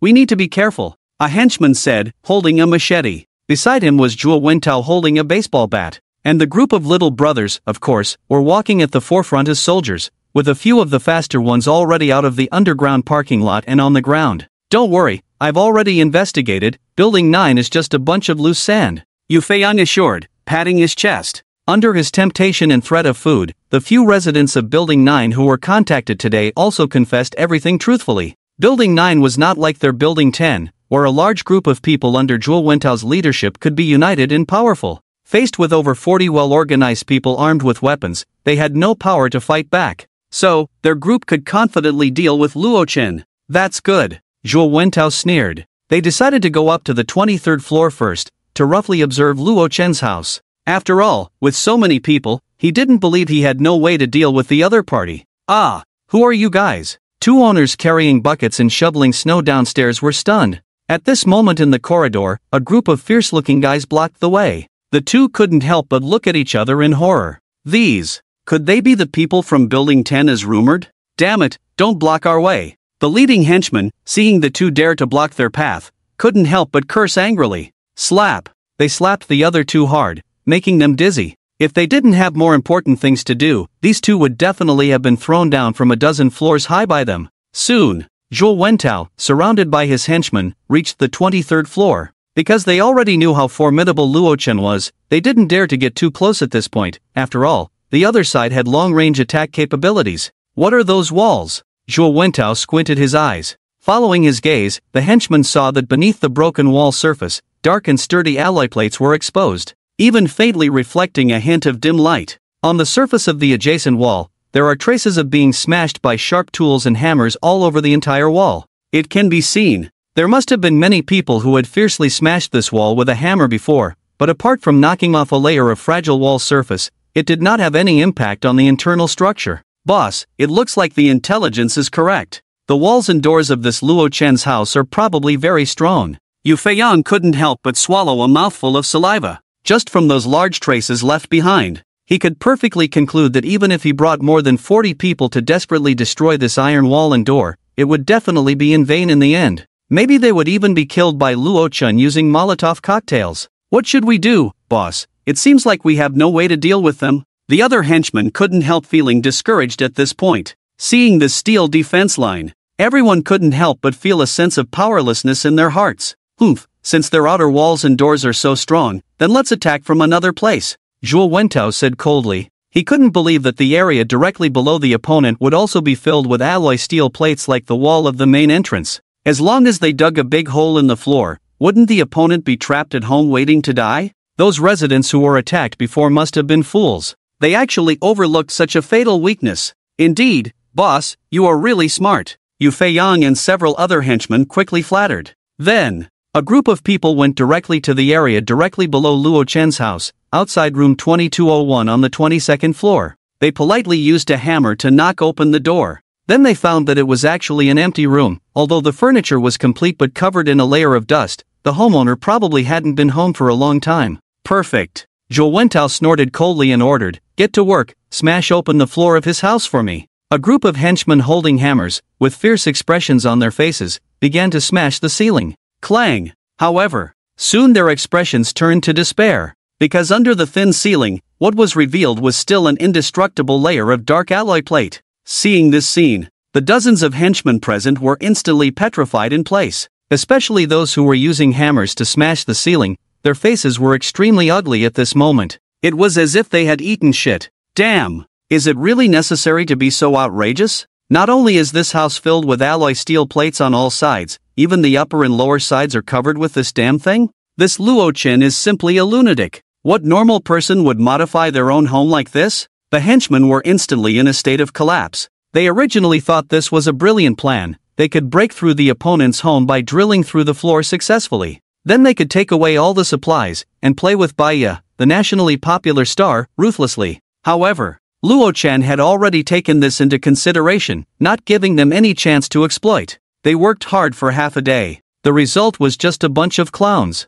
Damn! No wonder Luo Chen has the confidence to show off food in their homeowner group. His house is simply an impregnable iron shell. Exactly, it's impossible to break it open with just a hammer, unless you use an electric drill or a cutting machine. I've observed it. This is not an ordinary steel plate. Even an electric drill would be useless here. The group of henchmen couldn't help but curse. They threw down their hammers and began to vent their frustration by smashing the furniture inside the house. Some even started to hate Wang Hongming, who had already been taken care of by their boss and had leaked information to them. Wang Hongming deserved to die. Although Luo Chen's home not only had a seafood feast and big stars that one could only dream of playing with, this solid copper wall was like a barrier that blocked them from the outside. They couldn't get in at all. What should we do, Zhuoguo? Yu Feiyang asked anxiously. After discussing with a few trusted aides for a long time, they couldn't come up with any feasible solutions. It was impossible for them to back down now. After all, they had lost so many hands, with Lao Yu and Zhou Yunkuan,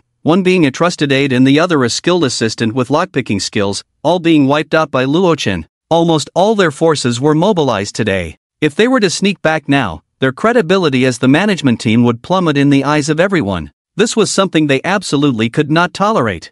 Luo Chen. Zhuo Wentao gritted his teeth in hatred. However, he soon sneered. Do you think turning your own home into an iron box will make me powerless against you? I, Zhuo Wentao, am not the same as those brainless residents. Amid the puzzled expressions of a few trusted aides, Zhuo Wentao gestured to them and said as they approached, this alloy steel plate is indeed sturdy, but don't forget, it has a very big hidden danger itself. Hidden danger? This alloy steel plate is so sturdy, what hidden danger could it have? Yu Feiyang and the other trusted aides, upon hearing their boss's words, were all at a loss. They looked at each other and said with a bitter smile, Boss, just say it straight, our brains are not that good, we can't guess your thoughts. To this, Zhuo Wentao sneered, its hidden danger is its strong thermal conductivity. As long as a big enough fire is started underneath, then Luo Chen's home will become a closed oven. As long as the fire is strong enough, we can roast them alive. After hearing this explanation, Yu Feiyang and the other trusted aides couldn't help but feel ecstatic. Damn! Truly worthy of the boss.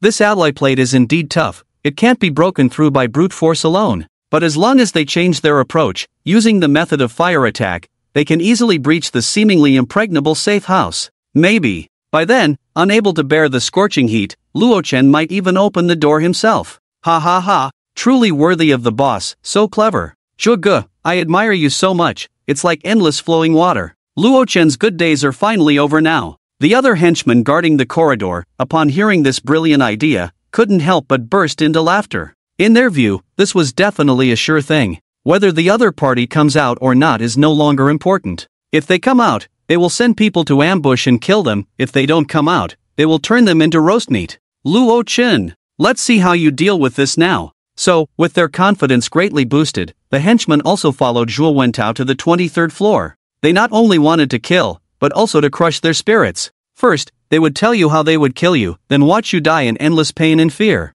This was their favorite thing to do. Luo Chen, I'm sure you already know, we are from Building No. 10, the Reapers who have come to take your life. Yu Feiyang stood in the corridor far from the main door, shouting loudly. Behind him were Zhuo Wentao with an indifferent expression and his excited henchmen. They couldn't help but start imagining what Luo Chen's begging face would look like. At this moment, Luo Chen was sitting on the sofa in the living room, watching the surveillance footage with a playful look. Baya and Li Ro were sitting on either side, while Yan Shu, dressed in extreme cold-resistant clothing, stood silently behind him. The steward had issued a warning when this group of people entered the building, so Luo Chen was the first to know of their arrival. It cannot be denied that there are a lot of people coming to Building No. 10 this time. Even if you add up the residents and Deng Tu's henchmen from before, they are no match for them. However, Luo Chen remained calm and composed, with no trace of worry on his face. He even had the mood to tease Baya, lightly flicking a strand of her golden hair. Oh, the Reaper who wants to take my life?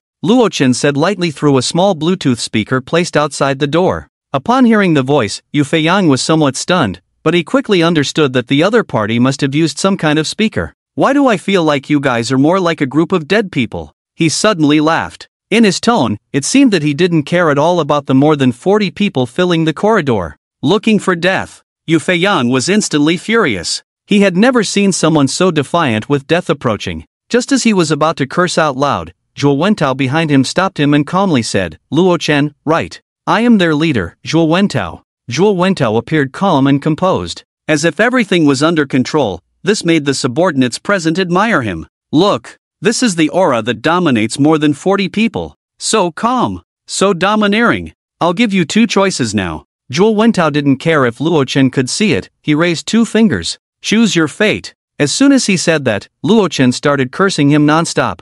I'll give you a choice too. Get lost. The corridor fell silent. Then, Zhuo Wentao's face immediately darkened, looking terrifyingly black. He didn't expect the other party to be so arrogant. In front of more than 40 subordinates, being scolded by himself, the leader, made him lose face. Damn it, you're dead, Zhuo Wentao said viciously. He turned to his subordinates behind him and ordered, go search. Break open the residence doors, bring me everything that can be burned. So, the more than 40 people, in 4 teams, smashed open the residence security doors with sledgehammers, then rushed in to plunder the supplies. This time, the residents hiding in their homes were in trouble. They never expected that such a fierce group of thugs would suddenly appear and come to rob their homes. Please, take whatever you want, just don't hurt us, a young man pleaded bitterly. Faced with more than a dozen armed thugs rushing into his home, how could he have the courage to resist? Angering them would mean the end for his people. His wife and child were trembling, huddled together, watching as those people carried all the wooden furniture out of their home.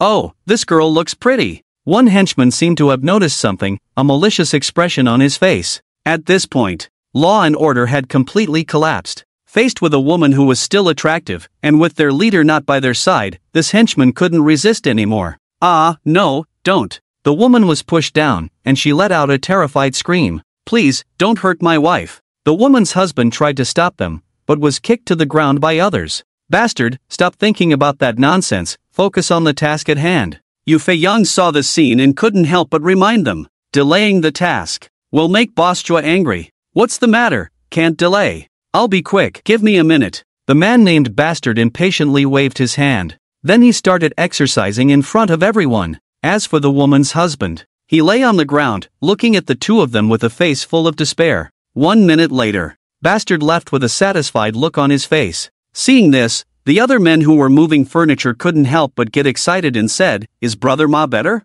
I'm coming too." "Damn, I want to come too, let me go first." "You move first, I'll take over when I'm done." "Okay, then hurry up." "What? Are you done already?" In the room, it was indescribable. Finally, the women's pupils lost their luster. At this moment, not only the room under Yu Fei-yang's responsibility was staging this tragedy. In the other 3 teams, the men who broke into the residents' homes were also like devils entering the village, frantically looting everything inside. Wooden furniture, food, daily necessities, and even women. The chaos that occurred in the other units a few days ago was now happening again in Building 9. Faced with this group of thugs, ordinary residents had no ability to resist at all. They could only silently accept their tragic fate. Before long, a large amount of wooden furniture was all moved to room 2201, and even the men found a large bottle of gasoline. Every room was filled with wooden furniture, and with the gasoline igniting, this place could instantly turn into a sea of fire. The intense high temperature it produced could even reach 1000 degrees Celsius. "Ah, Luo Chen, you're finished. Get ready to be roasted. It's a pity for the goddess." The men laughed wildly as they left for the corridor. Someone was already holding an igniter, ready to start the fire. In the living room, Luo Chen, who was watching the whole process through surveillance, remained as calm as ever. "Master, do we really not need to do anything?" Baya asked with some concern. She saw the people from Building 10 breaking into other residents' homes, taking away a lot of wooden furniture, and piling them all in the room on the 22nd floor. Without even thinking, the women knew what the other party wanted to do: burn them alive. At this moment, not only Baya and Li Ro, but even Yen Shu behind them couldn't stand still. "Or, give me a gun, I'll go kill them," Yen Shu said coldly. She was confident in the strength of the alloy plates that wrapped the safe house, but if they were roasted on a fierce fire, its good thermal conductivity would be deadly. Unless they opened the floor-to-ceiling windows. Let the extremely cold air of -70 degrees outside rush into the room. But wouldn't the safe house then be in a dilemma of ice and fire? Seeing them a bit nervous, Luo Chen couldn't help but explain with a smile, "Don't worry, they can't cause any trouble. The alloy material of the safe house is not the ordinary steel plate on the market, but a new type of military-grade alloy. This material is used in aircraft carriers and aerospace, and can withstand the high temperatures generated when breaking through the atmosphere. A mere small flame won't have any impact at all." This fatal weakness had been taken into account by Luo Chen when building the safe house. Not to mention a fire attack, even if they poured water, the perfect sealing of the safe house would ensure that not a drop would get in. Hearing this, the women finally breathed a sigh of relief. At the same time, they couldn't help but admire Luo Chen's foresight. In the corridor downstairs, "Set it on fire," Zhou Wentao ordered, and the igniter was thrown into the room. The blazing fire started burning. Soon, room 2201 turned into a sea of fire. The intense heat even surged through the door into the corridor. "So warm," everyone couldn't help but exclaim. At the same time, they felt a bit heartbroken. With so much firewood, it would probably burn for a long time if they took it back to burn themselves. However, everything was worth it to take down Luo Chen. In the snow outside the window at -70 degrees, the fire in the room was well controlled and did not ignite other places. Luo Chen's house must be feeling very uncomfortable now. I estimate it's over 100 degrees Celsius now. In a while people will definitely be roasted. Let's go, let's wait at the entrance of the 23rd floor, he will definitely open the door later.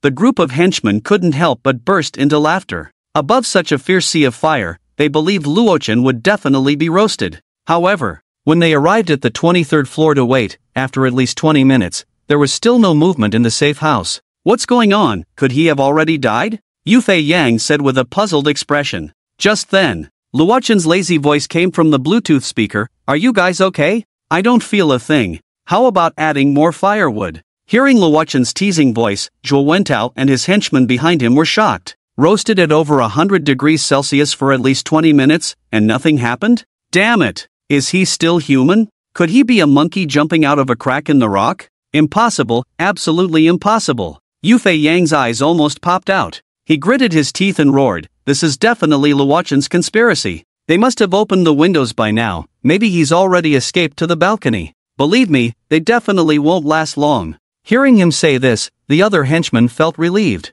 Yeah, how could anyone be roasted at such high temperatures and still be unharmed? They must be holding on, maybe they're covered in extensive burns. Even if they open the windows, they definitely won't last long. However, Luochen laughed heartily, in my eyes, you're all dead. So, I'm not afraid to tell you. His mouth curled up, his words clearly transmitted through the Bluetooth speaker into the corridor, into everyone's ears. Seeing the confident look on the other side, the henchmen were stunned. Could it be? Did the intense fire downstairs really have no effect on Luochen? This layer of alloy plate is made of military-grade material that is more advanced than the satellites entering outer space. When satellites return to the atmosphere, the temperature reaches several thousand degrees Celsius. I don't think I need to say more, right? Luochen sneered. These words immediately made the faces of the more than 40 people in the corridor turn pale. They never imagined that the alloy plate in Luochen's house had such a background. Even the new satellites used this material for their outer layers. A titanium alloy plate that can withstand temperatures of several thousand degrees Celsius, facing the fire in a room with a temperature of only a few hundred degrees Celsius under extreme cold conditions. It's like playing around. It's as ridiculous as trying to ignite an iron ball with a match. It's hilarious. Forget about being burned with fire. I bet even pouring a pile of scorching hot magma on the entire safe house wouldn't damage it at all. Damn you, Luochen, don't push it too far. Yufei Yang cursed in anger. He picked up the baseball bat in his hand and wanted to smash the door of his house. However, halfway there, he stopped, afraid that Luochen would open the door and shoot him. No one laughed at Yufei Yang's retreat, because almost everyone present had lost all their fighting spirit. They stood there dejectedly, apart from the anger in their hearts. They couldn't do anything. Luochen not only killed their 6 brothers, but also humiliated all of them severely. At this moment, everyone felt a deep sense of powerlessness. This alloy plate is just too strong. Fireproof, cold-resistant, and waterproof. I guess only a superhero could break through this terrifying defense line. Swoosh! Baya held onto Luochen's arm, watching the group of people in the surveillance monitor with faces like pig livers, unable to help but smile brightly. She didn't expect that Luochen had actually anticipated all the unexpected events. This safe house, built at a total cost of over 300 million, was probably the most secure shelter in the world. They might give up. Yan Shu looked at the surveillance screen and couldn't help but remind, but I suggest we cut off the problem at the root, letting the tiger return to the mountain. This was a big taboo. Unlike the energetic Baya, Yan Shu had more things to consider in his mind. They won't be able to leave. Luochen picked up the phone from the coffee table and opened the group chat. At this moment, the group was discussing the group led by Zhuo Wentao occupying the 22nd floor. How's the situation now? Have the people from Building 10 attacked Luochen's house? The fire has been burning for almost half an hour. To be honest, I really want to go up and kill them. They made a big hole in my house door and took away all my food. These beasts not only took away our food, but also defiled my wife, with a dozen people taking turns. The same happened in my house. Not only my wife, but my mother also fell victim. All the food was taken, the firewood for burning was gone. Are they trying to make us die? Damn, I'm going up there to fight them. The owners angrily cursed the people from Building 10. The higher the position of the residents, the greater the persecution they faced. Some people not only had their wives defiled, but also had a big hole in their security door, letting the cold wind blow in constantly. There was no food left at home. They were already pushed to the brink. If this continued, they could only wait to die. Why not use these guys, let them be cannon fodder, and help me deal with the people from Building 10? Luochen crossed his legs, stroking his chin. After all, in the previous life, these neighbors had also treated him inhumanely. Moreover, if Yan Shu were to go out and deal with them, it would probably consume a lot of bullets. At least 50 rounds would be needed. Adding to the previous losses, the ammunition stock would drop below 400. Too wasteful. After some thought, Luochen directly sent a message in the group. At everyone, do you want to kill those beasts from Building 10? Hearing this, The owner's emotions were stirred up. Luo-chen, you're okay? I want to. I wish I could skin them alive and let them die in extreme pain right now. My wife and mother were both violated, they don't want to live anymore. Well, I don't want to either. Damn. Since there's no food, it's a dead end anyway. Who's with me to go up and fight them to the death, dragging two to die with us before we go? The robbed owners were very angry. They wished they could kill the people from Building 10 right now, and some even started to gather people in the group. The residents living on the lower floors, seeing the high floors being looted, also began to worry about their own safety. Very well. Luo-chen was very satisfied with the neighbor's reaction. In this way, it would be more convenient for him to use them as cannon fodder. Good, I also have the idea of killing them. Starting now, I'm offering a reward for the people from Building 10. As long as you can kill one of them, I'll reward you with a box of instant noodles. If you can kill Zhuo Wentao, I'll give you an extra reward of 10 cans of canned meat. There's no limit to the quantity. Hearing this, the messages in the group suddenly cooled down. At this moment, everyone couldn't help but stare at the phone screen, their eyes widened in shock. Killing one person, a box of instant noodles as a reward? Killing their leader, and getting 10 cans of canned meat as a reward? Wow. This reward is too generous, it's really tempting. At this time, the residents of several floors had all their food looted by the people from Building 10, and not a single crumb of food could be found in the house. Without food, they wouldn't survive more than a few days. They might as well take a chance. As long as they killed someone and received a box of instant noodles, they could at least survive for another half a month. After all, it was a whole box of instant noodles. Not to mention, many of their wives and family members were violated, filling their hearts with immense hatred towards the people from Building 10. Good. Luo-chen, I hope you keep your word, I'm taking on this bounty. The one speaking was Cho Jun-kai from 21st floor, room 2103. His wife was defiled by Ma Zi and his group, right in front of their son.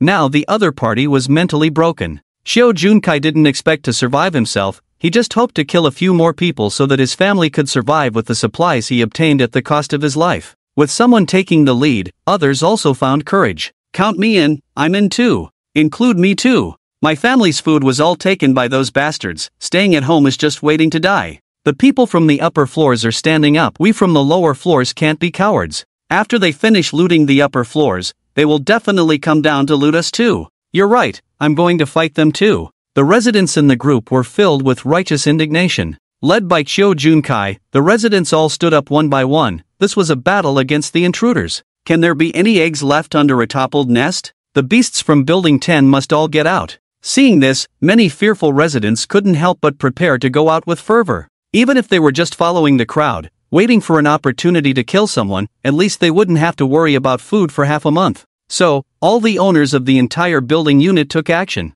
Those with axes and crowbars held them in their hands and went upstairs with their neighbors. Those without weapons rushed into the kitchen and grabbed sharp knives. And many men held the knives and hammers they had looted from the other side after Deng Tu and the others died last time. What should we do, Zhuge? Should we continue the attack? Yu Feiyang asked in a low voice. Zhuo Wentao, standing in the middle of the crowd, with a dark face, looked at the impenetrable steel defense line in front of him. He gritted his teeth in anger for a while, and reluctantly said, "Let's go." Continuing would be futile. They might even lose more manpower. Knowing when to cut losses is also a skill that a leader must master. Anyway, their main base was in Building 10. There they had piles of supplies looted recently. Even if they didn't have the seafood feasts like Luochen's family, they would just have to settle for less. Want to leave? At this moment, a mocking voice came through the loudspeaker. Is this a place where you can come and go as you please? Luochen said leisurely. The more than 40 people who were about to retreat were stunned. This phrase sounded familiar, didn't it?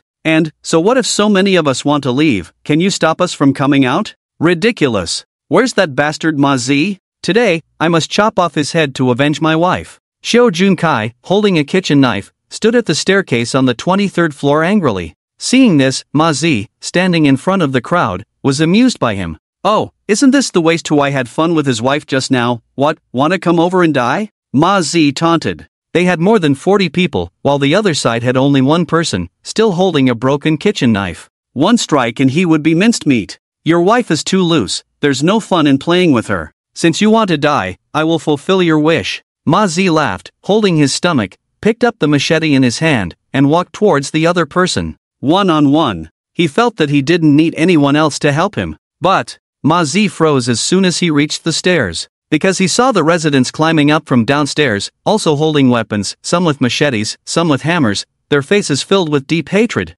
A large group of people, even blocking the stairs of the lower floors. Damn it! Ma Zi was so scared that he sat on the ground and ran back in a panic. Just as others were puzzled, the owners of Building 9 also climbed up and blocked the way out. They're crazy, these people are crazy, Ma Zi swallowed and said. Among these residents, he saw several people who had been robbed and humiliated by him. But Ma Zi couldn't understand why these people had the courage to unite and attack them. At this moment, there were probably 60 to 70 residents, more than 20 more than them. Seeing the way blocked and the opponents having the numerical advantage, the people from Building 10 finally panicked. Luo Chen, did you bring these people here? Zhuo Wentao clenched the machete, gritted his teeth. Facing the menacing owners in front of him, combined with what Luo Chen had just said, if he still didn't understand, he wouldn't deserve to be the leader. So what? Luo Chen sneered. You have more people, why stand still? Attack! Faced with the sarcasm, Zhuo Wentao lost his arrogance and said in a deep voice, Luo Chen, this time we admit defeat. But fighting to mutual destruction is not good for us. How about this, as long as you let us go, when I go back, I can give you 2/3 of all my supplies. Hearing this, there was a brief silence in the corridor. Just as Zhuo Wentao's face showed a hint of satisfaction, thinking that the other party must have been tempted. A mocking voice came from Luo Chen, why bother with this? When you all die, won't all the supplies be mine? At these words, Zhuo Wentao's face darkened. If this melee happened, his men would definitely suffer heavy casualties, and maybe even be completely wiped out. But he cared about the lives of his men, while Luo Chen didn't care. Even if all the people from buildings 9 and 10 died, it wouldn't affect him at all. Go, kill one person, and I'll reward him with a box of instant noodles. Zhuo Wentao will also reward 10 cans of meat. Luo Chen's voice was transmitted through the loudspeaker. The people from Building 10's faces changed. They could never have imagined that their heads had been offered as a reward by Luo Chen, worth a whole box of instant noodles. It's worth noting that there were less than 30 boxes of instant noodles in Building 10's warehouse. Charge! Kill these damn invaders! Food! I want to get the most food! The owners of Building 9 were invigorated after hearing this. They raised their knives and hammers and rushed forward shouting, damn it, let's fight them! Zhuo Wentao shouted fiercely, after we go back, everyone will share the food in the warehouse equally. At this moment, they had no way out. Kill!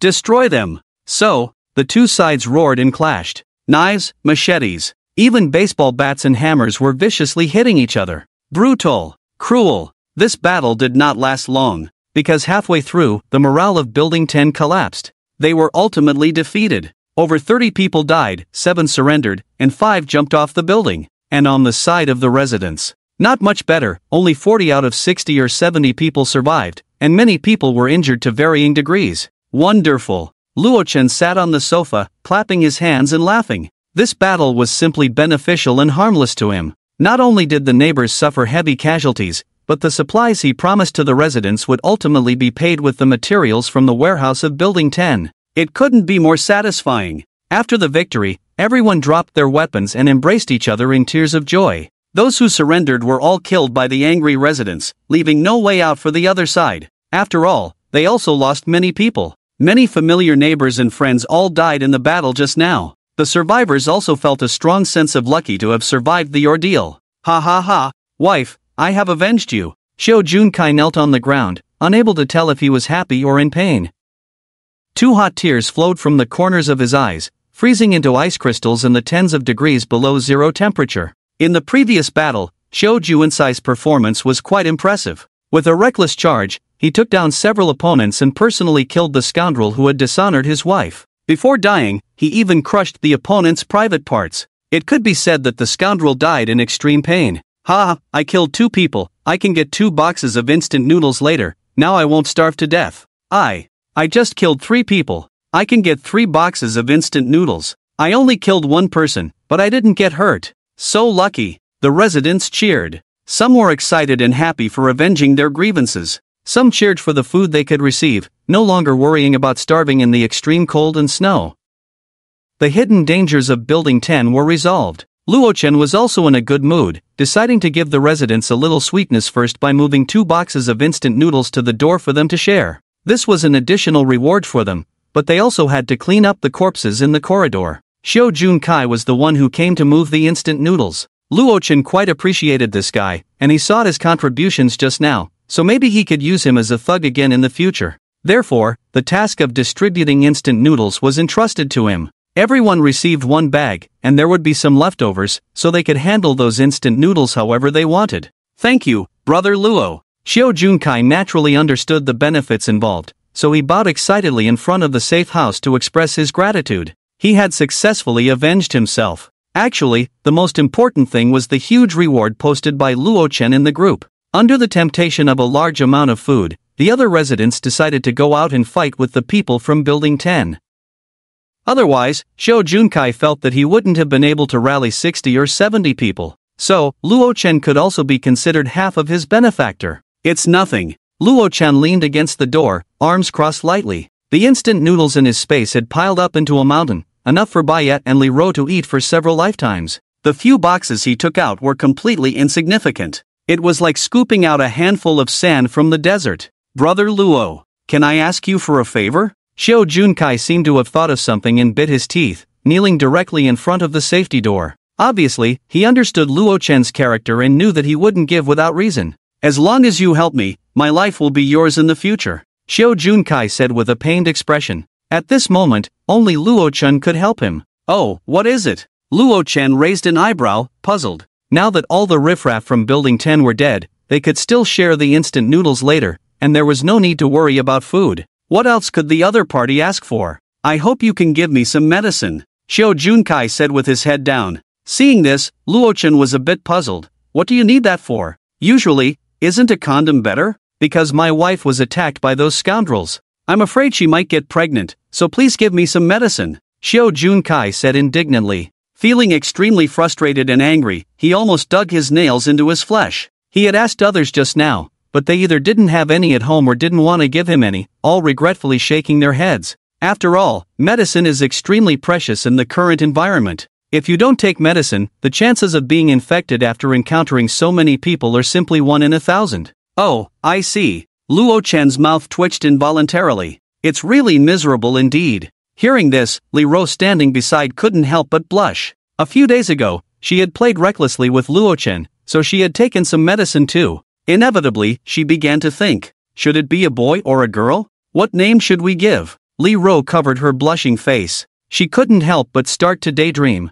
Remember your promise. Luo-chen took out a box of medicine from his space and said lightly. A box of insignificant medicine could exchange for the loyalty of a faithful henchman. This deal was definitely worth it. Of course, he didn't care if the other party was 100% loyal. Before the apocalypse, he had bought a large amount of medicine from the deputy director of the central hospital in Qinchuan City. Of course, there were many types of medicine. And among the supplies looted from Walmart and the docks, the proportion of medicines obtained was also considerable. However, the medicines given out would inevitably have some side effects. He wouldn't hand over those perfect harmless new medicines. The best things should be enjoyed by his own people. Thank you, Brother Luo, my life is yours from now on. Just give me orders whenever you need me. Xiao Junkai expressed his gratitude while knocking his head. Then, holding the medicine box tightly, he carried 2 boxes of instant noodles and headed towards the 22nd floor. Phew, luckily I was safe the other day. Everything's fine. Baya seemed to remember something and relaxedly breathed out.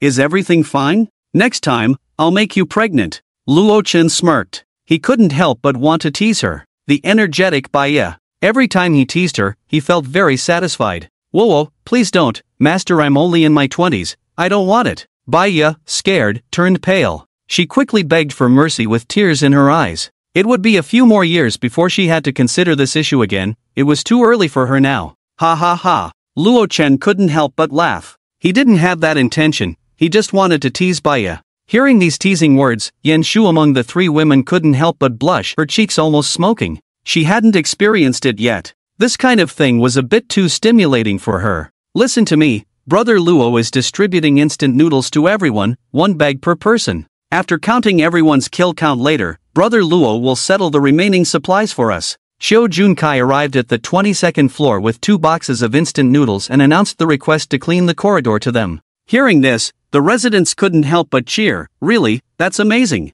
Thank you, Brother Luo. Brother Luo is generous. Let's clean the corridor now and throw all the corpses from Building 10 out of the window. In fact, the corridor was now full of frozen blood, and the corpses were all piled together, making it impossible to tell if they were from Building 9 or Building 10. Even if the body is left behind, the family members have no conditions for cremation, or to let them rest in peace, so they simply threw the bodies away. Some people, when moving the bodies, had very unpleasant expressions on their faces. They would vomit out of the window as soon as they threw the bodies down. The corridor was too tragic. Moreover, many people killed for the first time, and the aftermath was huge. It was estimated that they wouldn't recover for several days. In the living room, Luo Chen was also preparing to arrange for Yen Shu to search for the supplies in the warehouse of Zhuo Wentao and others in Building 10. After all, the other party said that they had robbed many residents of the building, and there was quite a bit of food stored. They couldn't let others benefit for nothing. Yen Shu, this task is up to you. Luo Chen held Bayet and Li Ro in his arms, and said softly. He would need those supplies later as payment to those residents. By getting them back, he wouldn't need to use the supplies in the space. Okay, leave it to me. Yen Shu tidied her clothes and nodded. There might still be some remnants in Building 10, but that wasn't a problem for her. Wait, take this with you. Just as Yen Shu was about to leave, Luo Chen stopped her and handed her a Glock pistol. This. Yen Shu looked at the pistol in front of her. A complex expression suddenly surged in her heart. She couldn't help but bite her cherry lips. Luo Chen was willing to hand her the gun, which meant he was willing to trust her. How could Yen Shu not be moved by this? If there are many people on the other side, you can shoot directly. Luo Chen patted her head and took out 2 magazines, putting them in her hands. No need to save bullets. Yen Shu took the magazines and put them in the holster around her waist, feeling extremely touched. Then, she took 2 steps forward lightly and tiptoed. Luo Chen, of course, wouldn't refuse.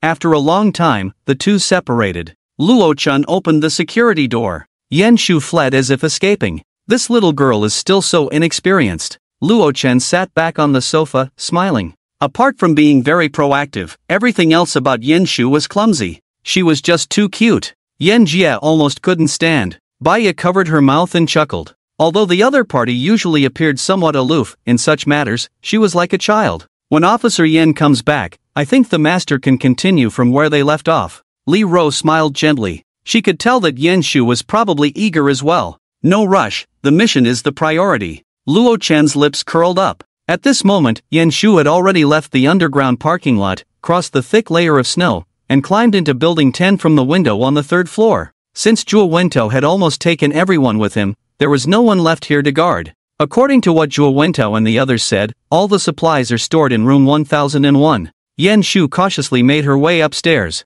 At this moment, she couldn't be careless just because the leader and his group had been wiped out. There must be someone left here to guard the supplies. As she went up, Yen Shu noticed that many of the rooms had signs of forced entry on the anti-theft doors. This also indicated that the lower floors of Building 10 had indeed been taken over by Zhuo Wentao. Soon, she arrived outside room 1001. Knock knock. Yen Shu knocked on the door directly. It was easier to have the other party open the door themselves than to break it down, and then it would be easier to kill them. After all, there was probably no one here who could threaten her.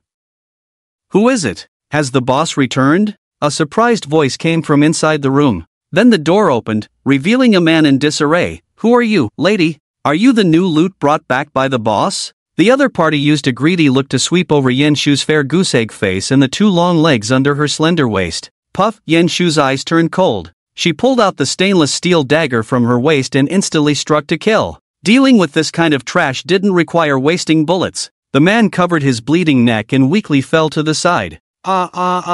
Murder! Please, don't hurt us. A burst of women's screams echoed in the living room. Yen Shu pushed open the door and walked in, finding 8 or 9 disheveled women sitting on the sofa, looking in horror at the dead man, trembling as they hugged each other. There were even 2 women without their tops on, shivering in front of the brazier. Stop shouting! Yen Shu furrowed her brows and casually closed the door. She needed to first find out how many people were still guarding the supplies here. Faced with her inquiry, the women honestly told her that besides the one just taken out, there were 4 people in the next room. Everyone else had already followed Zhuo Wentao to Building 9. The master bedroom of this house was also where Zhuo Wentao usually rested, and the supplies were stored in the other 2 locked side rooms. Zhuo Wentao was the only one with the keys. 4 people, not a big problem, Yen Shu thought to herself. After dealing with these 4 people and taking away all the supplies in the room, her mission would be considered complete. Click. At this moment, the door lock was disturbed by a key. The door was pushed open amidst the men's puzzled voices. Lao Wang, what's all this commotion? Why so loud and noisy? The four men entered and saw that their companion was lying lifeless on the ground, while a very attractive woman stood in the living room, both in appearance and figure. Damn, there's an intruder. The man at the front cursed angrily. Who sent you from building No. X, and how many companions do you have? As he spoke, he was about to raise the bow and arrow in his hand. They have bows? Yen Shu's beautiful eyes narrowed, and her hand quickly reached for the pistol at her waist. Originally, she wasn't planning to use the gun. She wanted to save bullets if possible, but in the face of long-range attacks from the other side, a direct and lethal shot was still the best option. After all, arrows had strong penetrating power, and getting hit by one would cause serious injury. Bang! Before the other side could draw the bow, a gunshot rang out. The man was shot in the head directly. Damn! A gun! She has a gun! The remaining three men were instantly frightened out of their wits. They thought this woman had come from another floor, trying to sneakily take some food while their leader was out with his men. As a result, the other side actually had a gun. Even if their leader was present, they probably could only run away. The women huddled on the sofa immediately let out piercing screams. This made Yen Shu furrow her brows tightly. Shut up! She scolded, and the screams stopped immediately. Run fast! The remaining few were almost wetting themselves. With the other side having a gun, what was the point of staying? Their lives were at stake. Puff! Puff! 2 sharp sounds rang out, and Yen Shu pulled out 2 sharp throwing knives from her thigh, accurately throwing them out. 2 men fell in response. The remaining man took the opportunity to escape. Yen Shu didn't let go of her plan against the other side, taking a big step to the door, picking up the bow and arrow on the ground.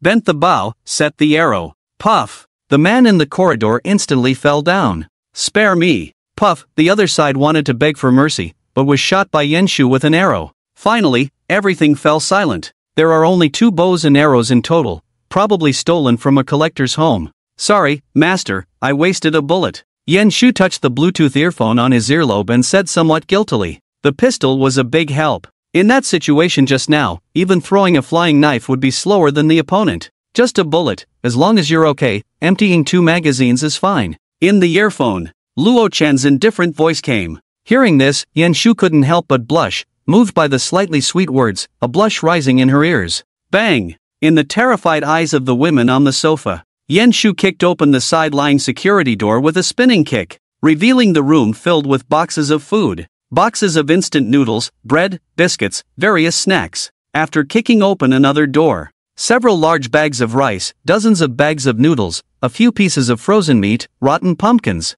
There were indeed quite a few. No wonder they could feed so many people. Master, I found their food. But it's a bit too much. How to move it back is a problem. Yen Shu touched the Bluetooth earphone, her eyebrows slightly furrowed. This was at least half a room full of supplies. If she had to move them alone, she would probably have to make dozens of trips. And this was the 10th floor, with snow covering up to the 3rd floor outside. The underground parking lot was dark and winding, and after going out, she would have to move the supplies to the 23rd floor, which was really exhausting. It might not be possible to transport everything in a whole day. If other residents on different floors found out about this during the process, there might even be people with ill intentions teaming up to rob. So, she had to figure out a way to transport these supplies back in a very short time.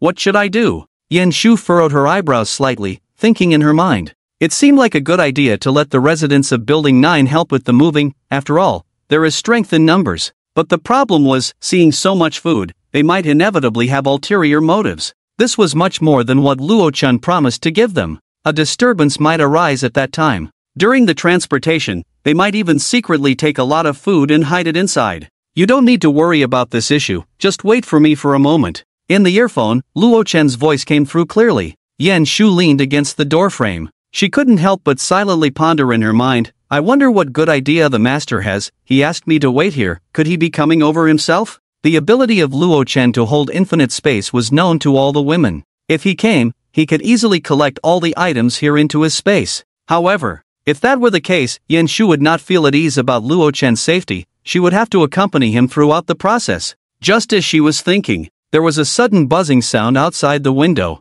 Yen Shu looked up strangely, then her cherry lips couldn't help but open wide. A drone? Just then, at the height of 10 floors, a large foreign trade drone over half a person tall was swiftly flying towards them. Its bottom was a carbon fiber giant net. Despite the net looking very thin, it could easily carry hundreds of tons of weight. This drone was produced by a domestic master company. Its performance could be said to be at a world-class level, and this model of drone was widely praised for its excellent load-bearing capacity, being ordered in advance by other countries. Luo Chen also found this batch of drones in the container at the dock. After all, he had cleared out the entire dock at that time. This drone could easily lift hundreds of pounds of weight, making it perfect for transporting food now. And its built-in LAN can be controlled by the housekeeper. Luo Chen doesn't even need to operate throughout the process. Throw all the food into the net below. Inside the drone, of course, there are also built-in cameras and microphones. Through the living room screen, Luo Chen can simultaneously watch the two different perspectives brought by Yan Shu's Bluetooth earphones in the drone.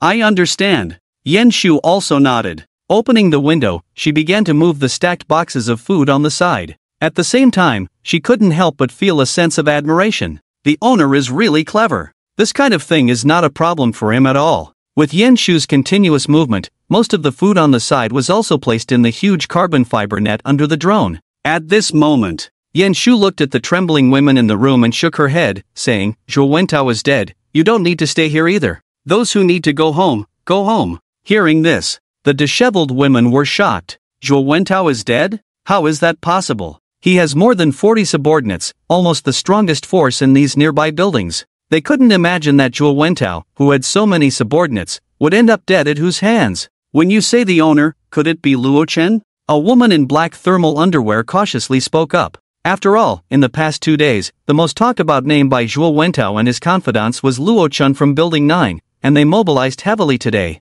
Now that Yan Shu said the other party is dead, it can only be at the hands of Luo Chen. What do you want to say? Yan Shu raised her eyebrows and said slowly. She didn't expect this woman to be quite clever, actually able to guess the people behind her. We have nowhere else to go, the woman said sadly. Zhou Wentao forcibly took us from other buildings to use as tools for venting, and our families were killed on the spot. Our homes were looted clean. Now you want us to leave, where can we go? After the woman finished speaking, tears welled up in her eyes. And the other women huddled together also showed deep sorrow. Just a month ago, they were still harmonious families, enjoying their newlywed or motherly duties, but now they have all fallen into tools for venting. Such a huge gap, it's almost driving them to despair. Those women with poor psychological endurance had already committed suicide in the past few days. I can't help. Yan Shu shook her head slightly. She had no obligation or power to help them. Okay, no need to release anymore. The drone's payload is almost full.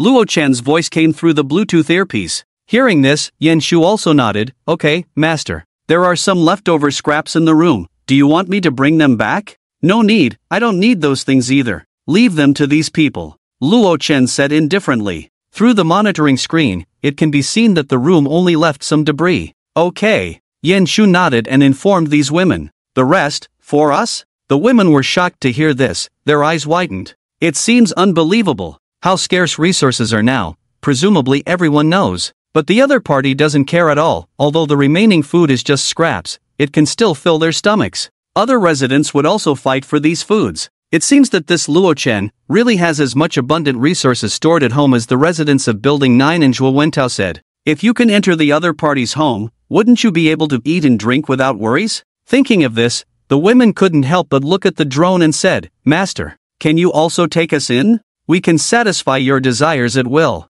specifically to serve you. Yes, you can do anything to us. In the living room, Luo Chen couldn't help but say in surprise, what does this mean? How come all of a sudden, this group of women's attitudes changed so drastically? Unfortunately, no matter how they begged, Luo Chen would never agree. Although it has been a bit frequent lately, he would not ignore the quality for the sake of enjoyment. Moreover, these women have been played by many people a long time ago. What I want is a goddess. After a clear rejection, Yan Shu also couldn't help but breathe a sigh of relief. Having completed the task, she didn't need to stay any longer and could return to the safe house. Butler, can we return? Ha! Luo Chen sat on the sofa, thinking of having the butler control the drone to return, but suddenly raised his eyebrows. It seems he discovered something. In the clear picture of the drone, behind the window on the 12th floor, there was a surprised-looking female doctor. The female doctor was extremely beautiful, with delicate features, wearing black-framed glasses on her exquisite face, and her eyes behind the lenses were as clear as stars, exuding an intellectual and elegant temperament.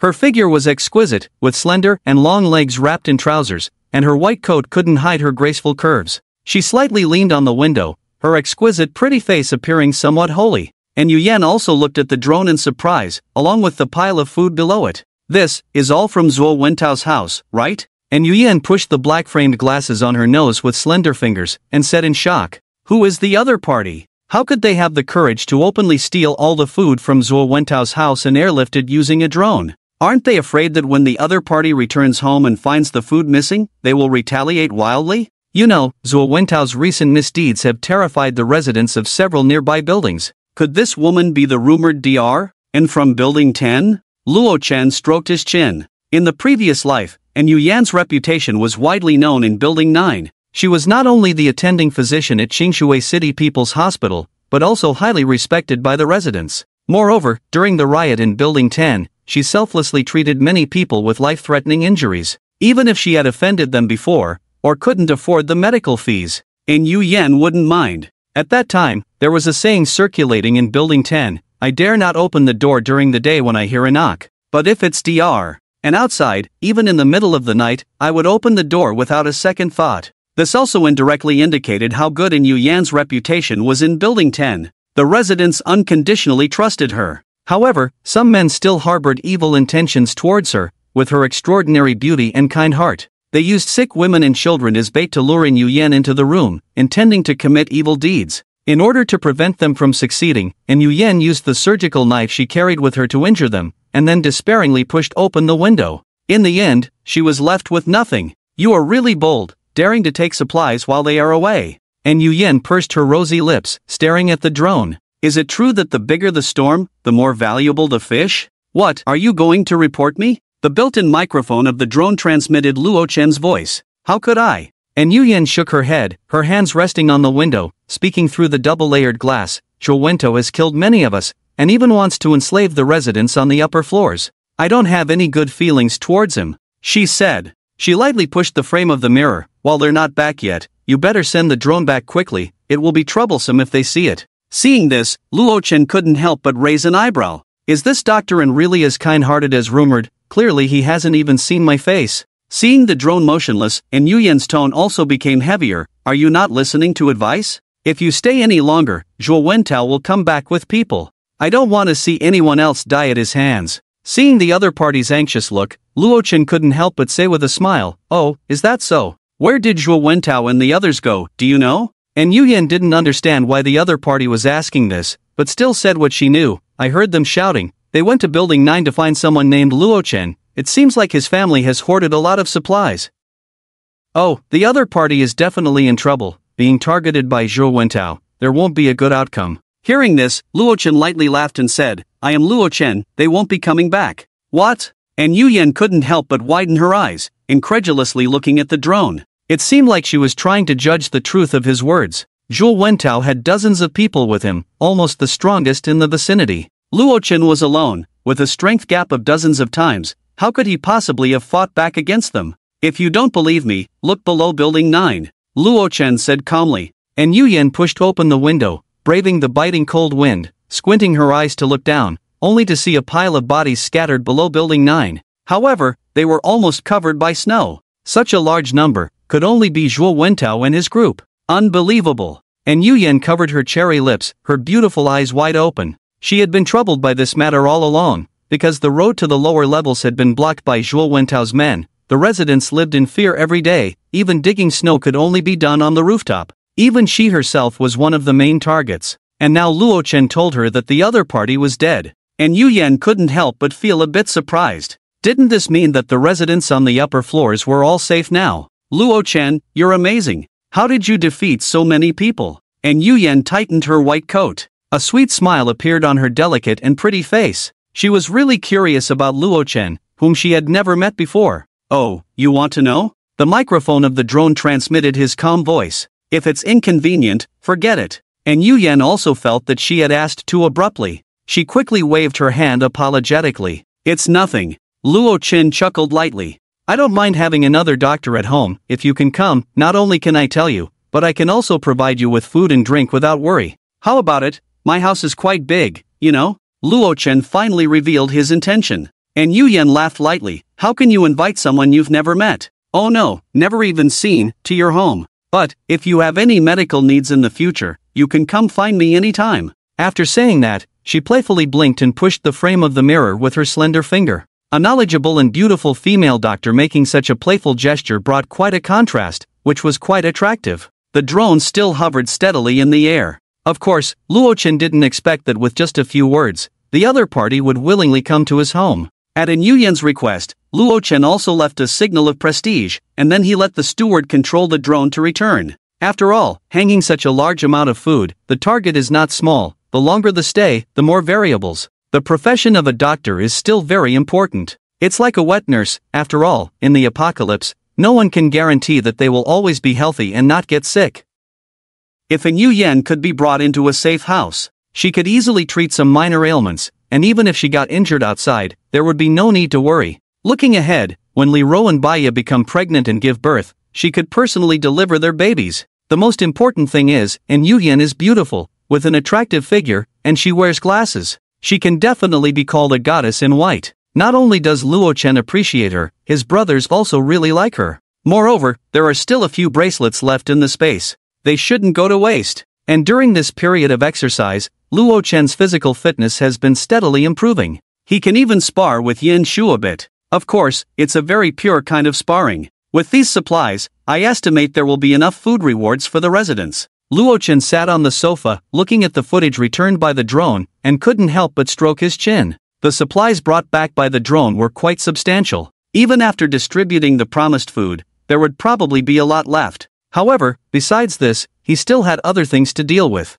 Luo Chen remembered that the reason the people from Building 10 were attracted here was all thanks to a few residents. Now that Zuo Wento has been taken care of, they shouldn't think they can just get away with it as if nothing happened. Actually, I can also have Yen Shu forcibly bring in Yuyan back. While waiting for the drone to return, Luo Chen thought with his arms crossed. However, for women with different personalities, the methods of training are also different. For An Yuyan, a kind-hearted female doctor who cares for her patients, using violence on her is not a good idea. It might even provoke her resistance. The drone carrying hundreds of pounds of food landed on the rooftop with a buzzing sound. The snow on the rooftop was also very thick. As soon as it landed, it created a hole over 2 meters deep. After returning from Building 10, Yen Shu also immediately retrieved the drone on the rooftop. In the corridor on the 22nd floor. Don't push, line up properly for me. Xiao Junkai stood at the front, making all the residents line up in a long queue. Beside him were some of the supplies airlifted from Building 10. Looking at the boxes of instant noodles and rice, the residents couldn't help but feel excited. If it weren't for everyone having a share of these foods, they would have wanted to grab them directly. Lu Hanyuan, kill one person from Building 10, and receive a box of instant noodles. Jindi, kill 2 people from Building 10, and receive 2 boxes of instant noodles. Ding Jing, Tang Wenquan, jointly kill 1 person, each receive half a box of instant noodles. When the residents heard their names, they happily stepped forward to receive the supplies. After hugging the heavy instant noodles, their mood was also very happy. Seeing the people in line looking at them eagerly, they couldn't help but hold the food in their arms tighter. Soon, under Chiu Junsai's management, most of the food was distributed. The extra bags of rice were also directly taken into the space by Luo Chen. After all, they were obtained for free. They shouldn't go to waste.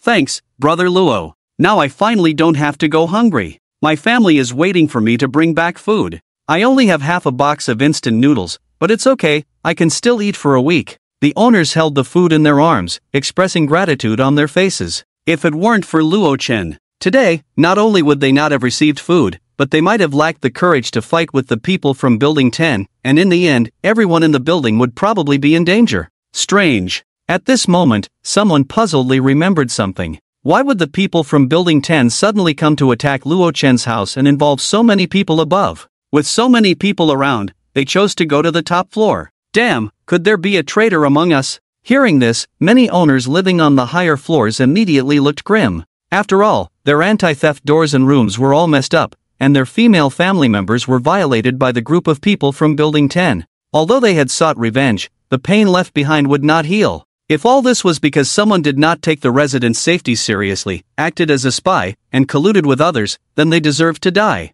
At this moment, several residents who went out to join in the fun, upon hearing this, couldn't help but feel guilty. They were Kong Ziding, Peng Ping, and Jai Ning from the 17th floor, as well as Bu Hui and Wang Xiang from the 19th floor. Initially, it was the few of them who came up with the idea to find the people from Building 10 to cause trouble for Luochen. Wang Homing never returned, he was probably dead. Now, only they were left. The few of them glanced at each other, and they could see the guilt in each other's eyes. However, except for them, no one knew about this, so as long as they kept quiet, there would be no problem. They quickly averted their eyes, afraid of being caught by others. Unfortunately, Luo Chen, sitting on the sofa, had already spotted the figures of several people from the surveillance footage.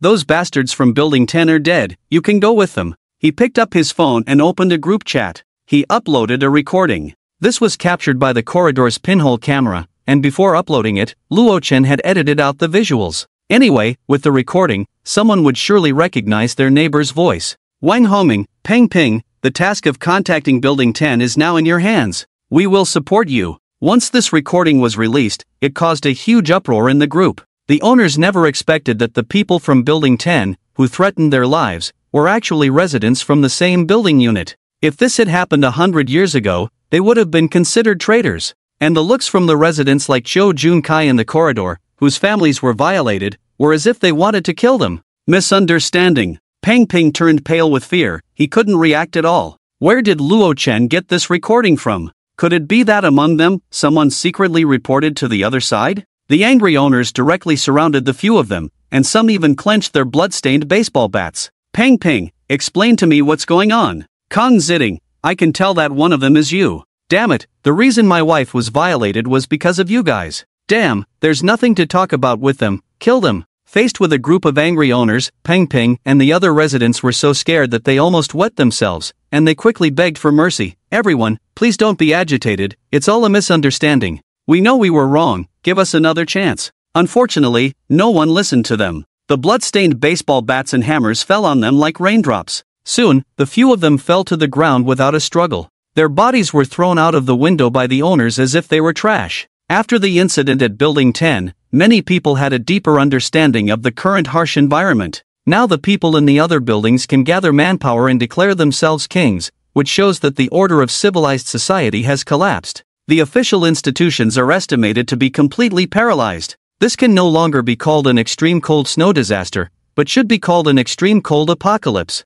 At this time, everyone is in danger. They deeply understand how important resources are at this moment. Many people feel a wave of regret in their hearts. When they saw Luo Chen hoarding food in the community, why did they just laugh at him instead of following him to buy some food together? Otherwise, they wouldn't be in such a miserable situation now. In the living room, after completing the task, Yen Shu also took off the outermost layer of the polar cold-resistant suit. She hung it on a hanger. Suddenly, her waist curve was revealed. Under her slender waist, her two long legs were particularly attractive. Master, I have completed the task as expected. Yen Shu obediently stood in front of Luo Chen and said, You did a good job. Luo Chen nodded. Then, his tone changed. Now, I have another task for you. The next day, Luo Chen woke up slowly. The room had thick blackout curtains, so it was dim inside, and he didn't know what time it was. Master, good morning. The mechanical voice of the housekeeper sounded. The thick blackout curtains automatically opened, and the white light outside flooded into the room. Due to the lack of sunlight guidance, the body's biological clock is even a bit confused. It is 9 o'clock and 1 minute in the morning now. The outdoor temperature is -74.5 degrees Celsius, which is 5 degrees Celsius lower than yesterday. The indoor temperature is 24.7 degrees Celsius. The housekeeper also thoughtfully reported the time and gave a tip. There will be a blizzard today, expected to last more than 5 hours. There is a 95% risk of freezing to death when going out. Blizzard? Luo Chen was puzzled and looked out the window. Through the sturdy and sealed bulletproof glass, he found that the snow outside was falling even heavier, almost obscuring everything. Only dense snowflakes were falling. The snow outside is getting heavier. At this rate, even the fourth floor will probably be covered. Yen Shu also saw the blizzard outside. With a worried look on her pretty face, she said. However, the sturdy and warm room still gave her a strong sense of security. It's okay. Anyway, we are on the 23rd floor, even if it snows heavily, it won't cover us. Luo Chen put on his silk pajamas and said with a smile. Standing on the floor now, he could even feel the warmth emanating from it. After all, the room not only has an air circulation system but also a powerful heating system. In addition to the heat generated by the fireplace being evenly distributed to each room, there are hidden water and electric heating systems under the walls and floors, providing dual heating. Completely fearless of the external cold. Master, you're awake in the bathroom. Baya was wiping her face with a wet towel. When she saw Luo Chen, she couldn't help but smile and say. Her bangs were clipped back with a hairpin, revealing her fair and delicate face. Under the short pajamas, a pair of fair and slender legs stood there in slippers. Hee hee, let Baya help you freshen up. Baya raised her small fist full of energy and bounced to his side. She turned on the hot water tap, wet a towel she had just washed, and carefully wiped Luo Chen's face. Let me do this kind of thing myself. Enjoying the subtle service, Luo Chen couldn't help but feel a bit helpless. Even washing his face was left to the maid. He felt that his life was a bit too lazy, probably similar to the daily life of an ancient emperor. It's okay, this is what a maid should do, Baya said with a smile. Besides, last night Baya, as a maid, did not fulfill her duty to serve in bed soft towels, even with Baya's scent. After washing up, Luo Chen also came to the dining room with Baya in her maid outfit. I prepared a light breakfast today, as you suggested. I changed it to 8 treasure porridge,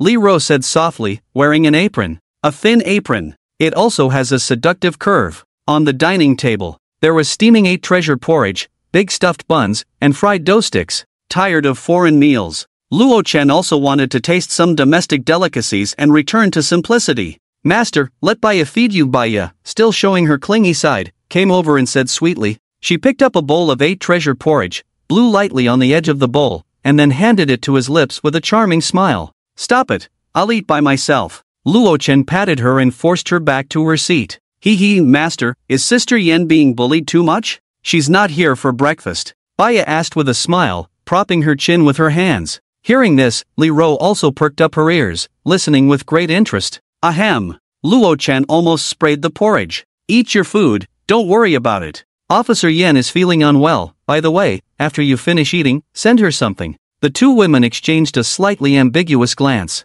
A smile of understanding appeared on their pretty faces. After the meal, Luo Chen stood in front of the huge French window, silently watching the snowstorm outside. Visibility was extremely poor at this time. Just 1 meter away from the window, everything was white and nothing could be seen. In the previous life, Luo Chen vaguely remembered this snowstorm, only recalling that after it stopped, buildings below the 4th or 5th floor were basically buried in snow. Luo Chen stared blankly at the snowstorm outside, lost in thought. I feel like it's time to get some guns and ammunition, especially rifles and submachine guns. He crossed his arms, pondering for a while in his mind. Be prepared. Luo Chen understood this principle. Just like the incident of the residents of Building 10 launching a collective attack, it fully exposed a current issue he faced. That is the limited use of large-scale killing methods. If he hadn't come up with the idea of using the residents of the building as cannon fodder at that time, it would not have been so easy to completely eliminate the gang of villains led by Zuo Wentao.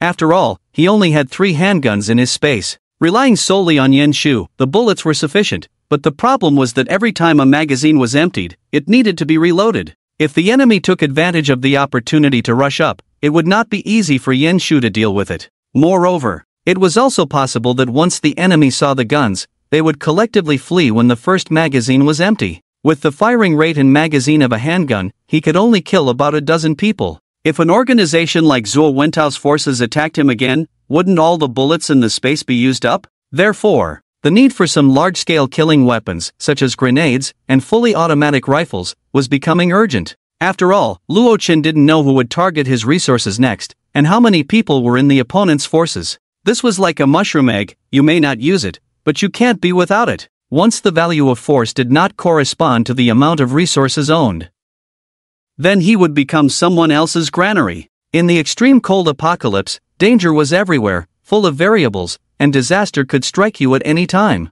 Yen Shu has worked in both the criminal police team and the police station, so this task is just right for her, Luo Chen said, stroking his chin. To deal with prohibited items like firearms and ammunition, the only places he could think of were the police station or the special police team. After all, Qinshui City was not a beautiful country, with a bunch of firearms displayed in the weapons stores along the road.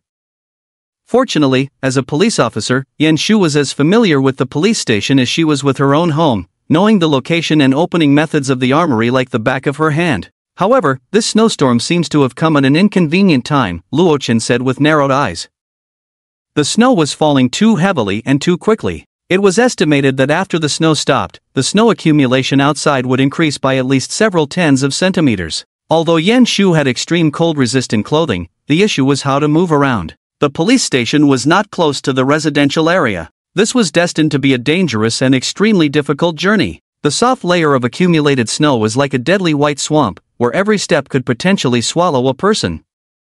Moreover, the physical exertion required was also terrifying. It was impossible to walk to the police station on foot. Fortunately, I collected a batch of snowmobiles and a few snow-track vehicles from the containers at the dock, he said, breathing a sigh of relief. With these snow vehicles that could easily travel through the thick snow layers in complex road conditions in the Arctic and Antarctic regions without being affected, a significant portion of the trouble in Yan Shu's movement could be eliminated. Even if the snow outside became thicker, the vehicles could still travel smoothly. The slightly headache-inducing issue was how to get them outside. Luo Chen had considered whether he should accompany Yan Shu on this journey. After some thought, he decided against it. After all, Yan Shu had been systematically trained and was a seasoned police officer, well-versed in handling various unexpected situations. Even relying on instinctive reactions, she could deal with many crises. On the other hand, he had only been training for a month and was just an ordinary person with improved physical fitness. Although there was a significant increase in strength, there were still some shortcomings in other aspects. At the very least, he should be able to engage in close combat with Yan Shu and hold his ground before considering going out. Otherwise, if they encountered enemies who knew how to capture the leader first, it would be a disaster. They would probably be in big trouble. Although I have the ability of infinite space, it can only store and retrieve items at the moment. Without any attack capabilities, Luo Chen sighed softly. Otherwise, he wouldn't have to struggle like this. Looking through the French window, the outside had turned into a vast white world, silent and desolate, as if he was isolated from the world. When this snowstorm subsided, there would be no sun, and he estimated that once he stepped outside, he wouldn't even be able to distinguish the basic directions. A slight distraction could lead to getting lost. Fortunately, I had the butler download offline maps in advance, including the map of Qinshui City, Luo Chen said, pulling a chair over and sitting down. With the help of the map, although the streets and buildings were covered by the blizzard, some landmark buildings could still be seen. With them, the map could still be useful. Ding ding ding ding. At that moment, the group chat became active again. Since he had nothing else to do, Luo Chen picked up his phone and entered the homeowners group chat. Damn, have you guys seen it? The snow outside is so heavy. Oh my god, why did a snowstorm suddenly hit? The windows in my house were almost blown open, and cold air kept pouring in through the gaps. It's freezing to death. The homeowners were also very distressed about this snowstorm. Many people were shocked to find that the temperature in their homes kept dropping. Luckily, I have some tape at home. I sealed all the window gaps. Oh my, can someone upstairs lend me some tape? Snow is coming in through my window gaps. Let me use it first. I can give you a chocolate as a reward. As a group of homeowners fought over a roll of tape, Dong Yen, who lived on the 13th floor, expressed some concerns. Everyone, stop arguing. I just saw a few people braving the blizzard outside. They haven't come back for half an hour. It's so dangerous with such heavy snow. Some residents were astonished. Are they crazy? Going out in such a blizzard, are they trying to get themselves killed? Are you talking about Ding Jing and the others? I know. They seem to have gone to the dumping ground of the people in Building 10. Damn, they must be trying to touch the bodies. Watching the chat messages in the group, Luo Chen shook his head and said, they don't even consider the situation outside, risking their lives just for supplies. Now, without finding any bodies, they had become part of the situation. In the master bedroom, Yan Shu leaned against the head of the bed as Bai Ya and Li Ro entered. Although not fully dressed, she didn't mind at all because the other women in the room were not strangers. Yan Jia, are you feeling better? Bai Ya asked from the bedside. With her watery eyes and charming smile, she even made the other person feel embarrassed. Thank you for your concern, I'm much better now, Yan Shu said somewhat shyly. Being cared for like this was a bit embarrassing. Officer Yan, I made some 8 treasure porridge. It's not good to have an empty stomach in the morning. Come and have some, Li Ro said gently, placing the hot porridge on the bedside table. At the same time, she smiled warmly. This caring and considerate appearance didn't reveal any hint of the harsh words she had heard through her earpiece while on a mission in Building 10. Thank you, Yan Shu thanked her, feeling quite hungry. At that moment, Baya asked with great interest, Yan Jia, what knowledge have you learned? Her watery eyes stared at Yan Shu, looking like a curious baby. Yan Shu choked on the porridge and coughed twice. Baya, she said somewhat embarrassed. Can't you see I'm eating, and Li Ro is here too, can't you behave yourself? If she weren't feeling unwell, Yan Shu would have put Baya on her lap and spanked her hard. Hee, Yan Jia is shy. Baya giggled. Having experienced the previous events, she was used to this and could even play the piano in the living room. Yan Shu gently blew on the porridge, then savored a mouthful. Delicious. The snow outside is so heavy. Baya lay on the bed, staring out the window and murmured. If she were alone at home, she would definitely be panicking in this situation. But now, not only did she have Yan Shu and Li Ro as her sisters, but she also had no worries about food and safety. She didn't have to hide in the cold house like other residents, wrapped in thick blankets, shivering at the sight of the blizzard outside. The blizzard outside howled. Ah, why is the snow suddenly so heavy? And Yuyan tightened her white coat. Even though she was wearing a thick sweater and jacket, she still felt a chill creeping in. The water glass on the table even had ice forming inside. Food supplies at home were running low. Now, with the blizzard raging outside and the room temperature dropping continuously, it was like adding insult to injury. Doctorin.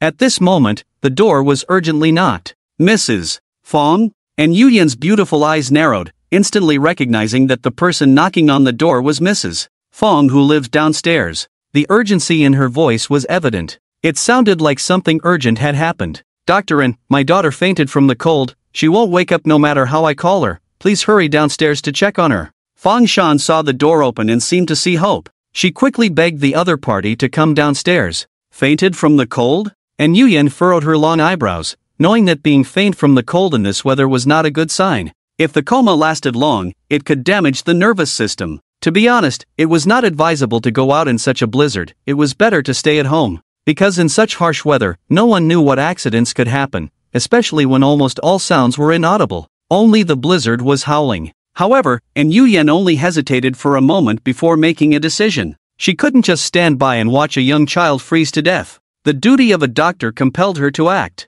Wait for me. And Yuyan instructed and turned back to get her medical kit. After all preparations were made, the two hastened their steps towards the 11th floor. At the stairway leading to the 11th floor, a large pile of refrigerators and miscellaneous steel bars were welded tightly, blocking the entrance below. It was because of this barrier that the residents on the upper floors could temporarily survive and avoid the hands of Zhuo Wentao and his group. Anyway, with the temperature so low now, the most useless appliance at home was the refrigerator. Even the living room was colder than inside the refrigerator. So when the owners established the defense line, they didn't hesitate to contribute their refrigerators without any regrets. Beside the stairway, a few men were discussing something, and Yuyan overheard fragments of their conversation, seemingly related to the deceased Zhuo Wentao and his group, shocking the news from Building 9. They were envious of how affluent Luo Chun from the neighboring building was, being able to offer a large amount of food as a reward and directly deal with Zhuo Wentao and his group.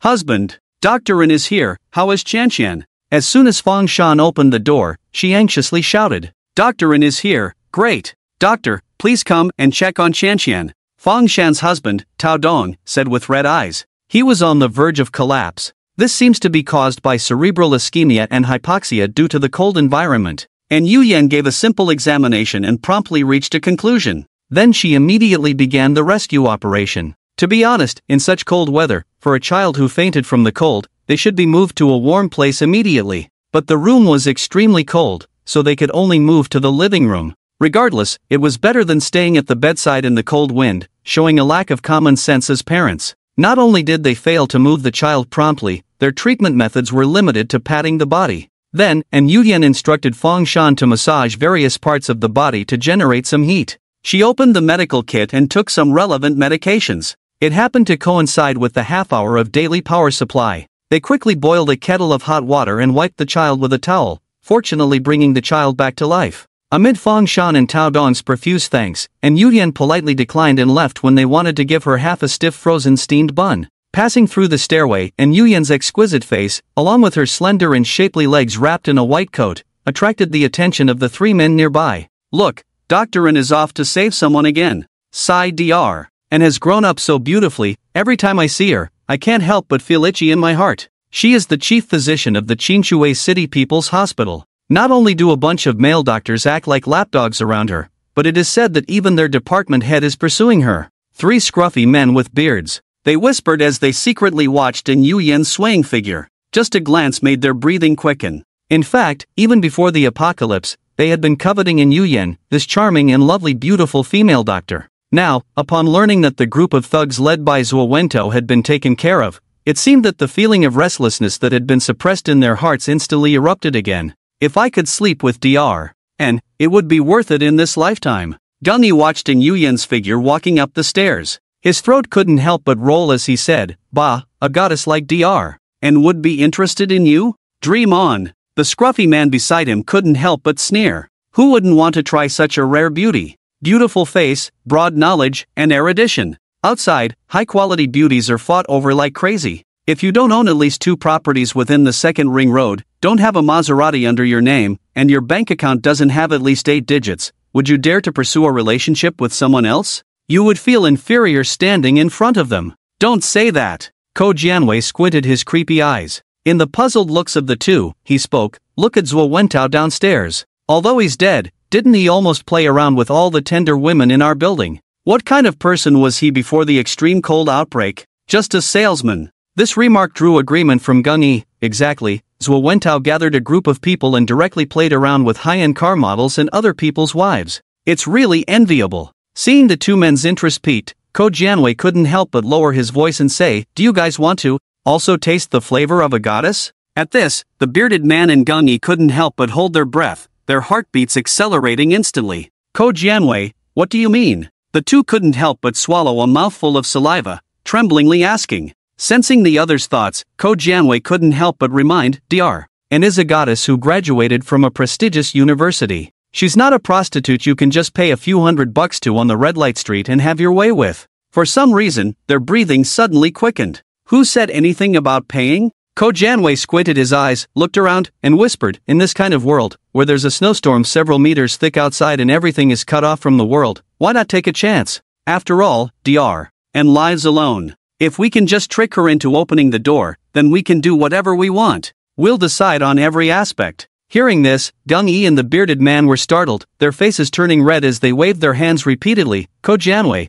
what nonsense are you talking about? This is illegal." They didn't even dare to visit prostitutes normally. Let alone anything stronger, they wouldn't even dare to think about it. Damn, don't you see how chaotic it is outside now? Human life is as worthless as dog shit, and you still care about this? Ko Jianwei said impatiently. "Just the other day, Zuowento almost killed us. Now that Zuowento is dead, who's to say there won't be another Zuowento in the future? You might not care, but are you willing to be a chick even after you die?" Ko Jianwei raised an eye, looking at the two. He had been coveting in Yuyen, this beautiful female doctor, for a long time, and now they were in the midst of an extreme cold apocalypse. The law had collapsed. Killing someone was like stepping on an ant. What's wrong with having a woman? If you don't want to do it, then forget it. I'll go by myself. Don't regret it, Ko Jianwei said as he was about to turn and leave. Seeing the other party really leaving, Gung Yi and the bearded man couldn't help but stand in place, breathing heavily as they looked at each other.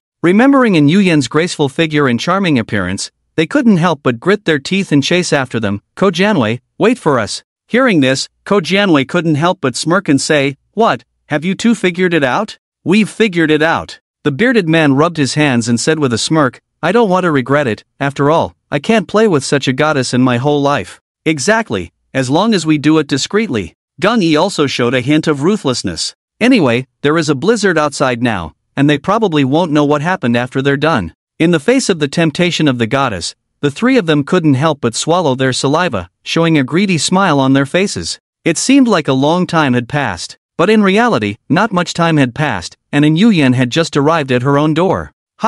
Just as she took out her keys to open her own door, she suddenly caught a glimpse from the corner of her eye of the bearded man trio sneaking up the stairs and looking towards her. Somehow, a bad feeling instantly surged up in her heart. Click! And Yuyen hastened her movements, pulled open the security door, and quickly entered the house. "Wait, Dr. N, wait!" Ko Jianwei and the others shouted as they rushed towards her. Their eyes were even red. They looked like 3 hungry wolves. Seeing this, and Yuyen's face turned pale as she closed the door tightly and locked it. Bang, bang, bang, the sound of intense knocking on the door rang out. Ko Jianwei shouted from outside the door, Dr. N, why are you running so fast?" "That's right, we actually just wanted you to see a doctor. Open the door, we have no other intentions." And Yuyen took a few steps back, away from the security door, and said with lingering fear, "I'm not feeling well today, so I'm not seeing patients." Bang, click. Despite this, the three of them were relentless, even twisting the doorknob until it creaked.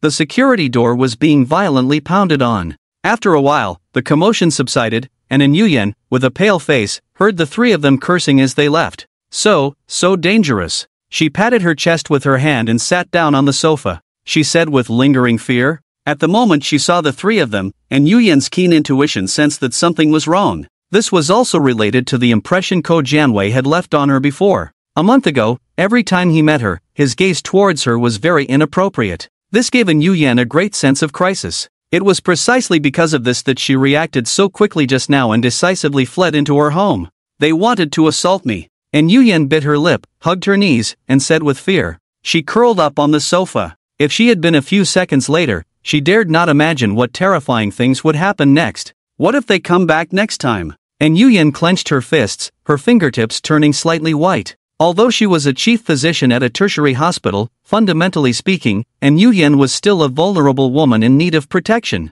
But she lived alone, with no friends or family here. With the precedent of Zhuo Wentao, and Nguyen was not surprised at what had just happened. The community is now isolated by the blizzard, and order and law have collapsed. Various vicious incidents have occurred one after another. She must protect herself. Somehow, and Nguyen suddenly thought of Luo Chen's distress signal.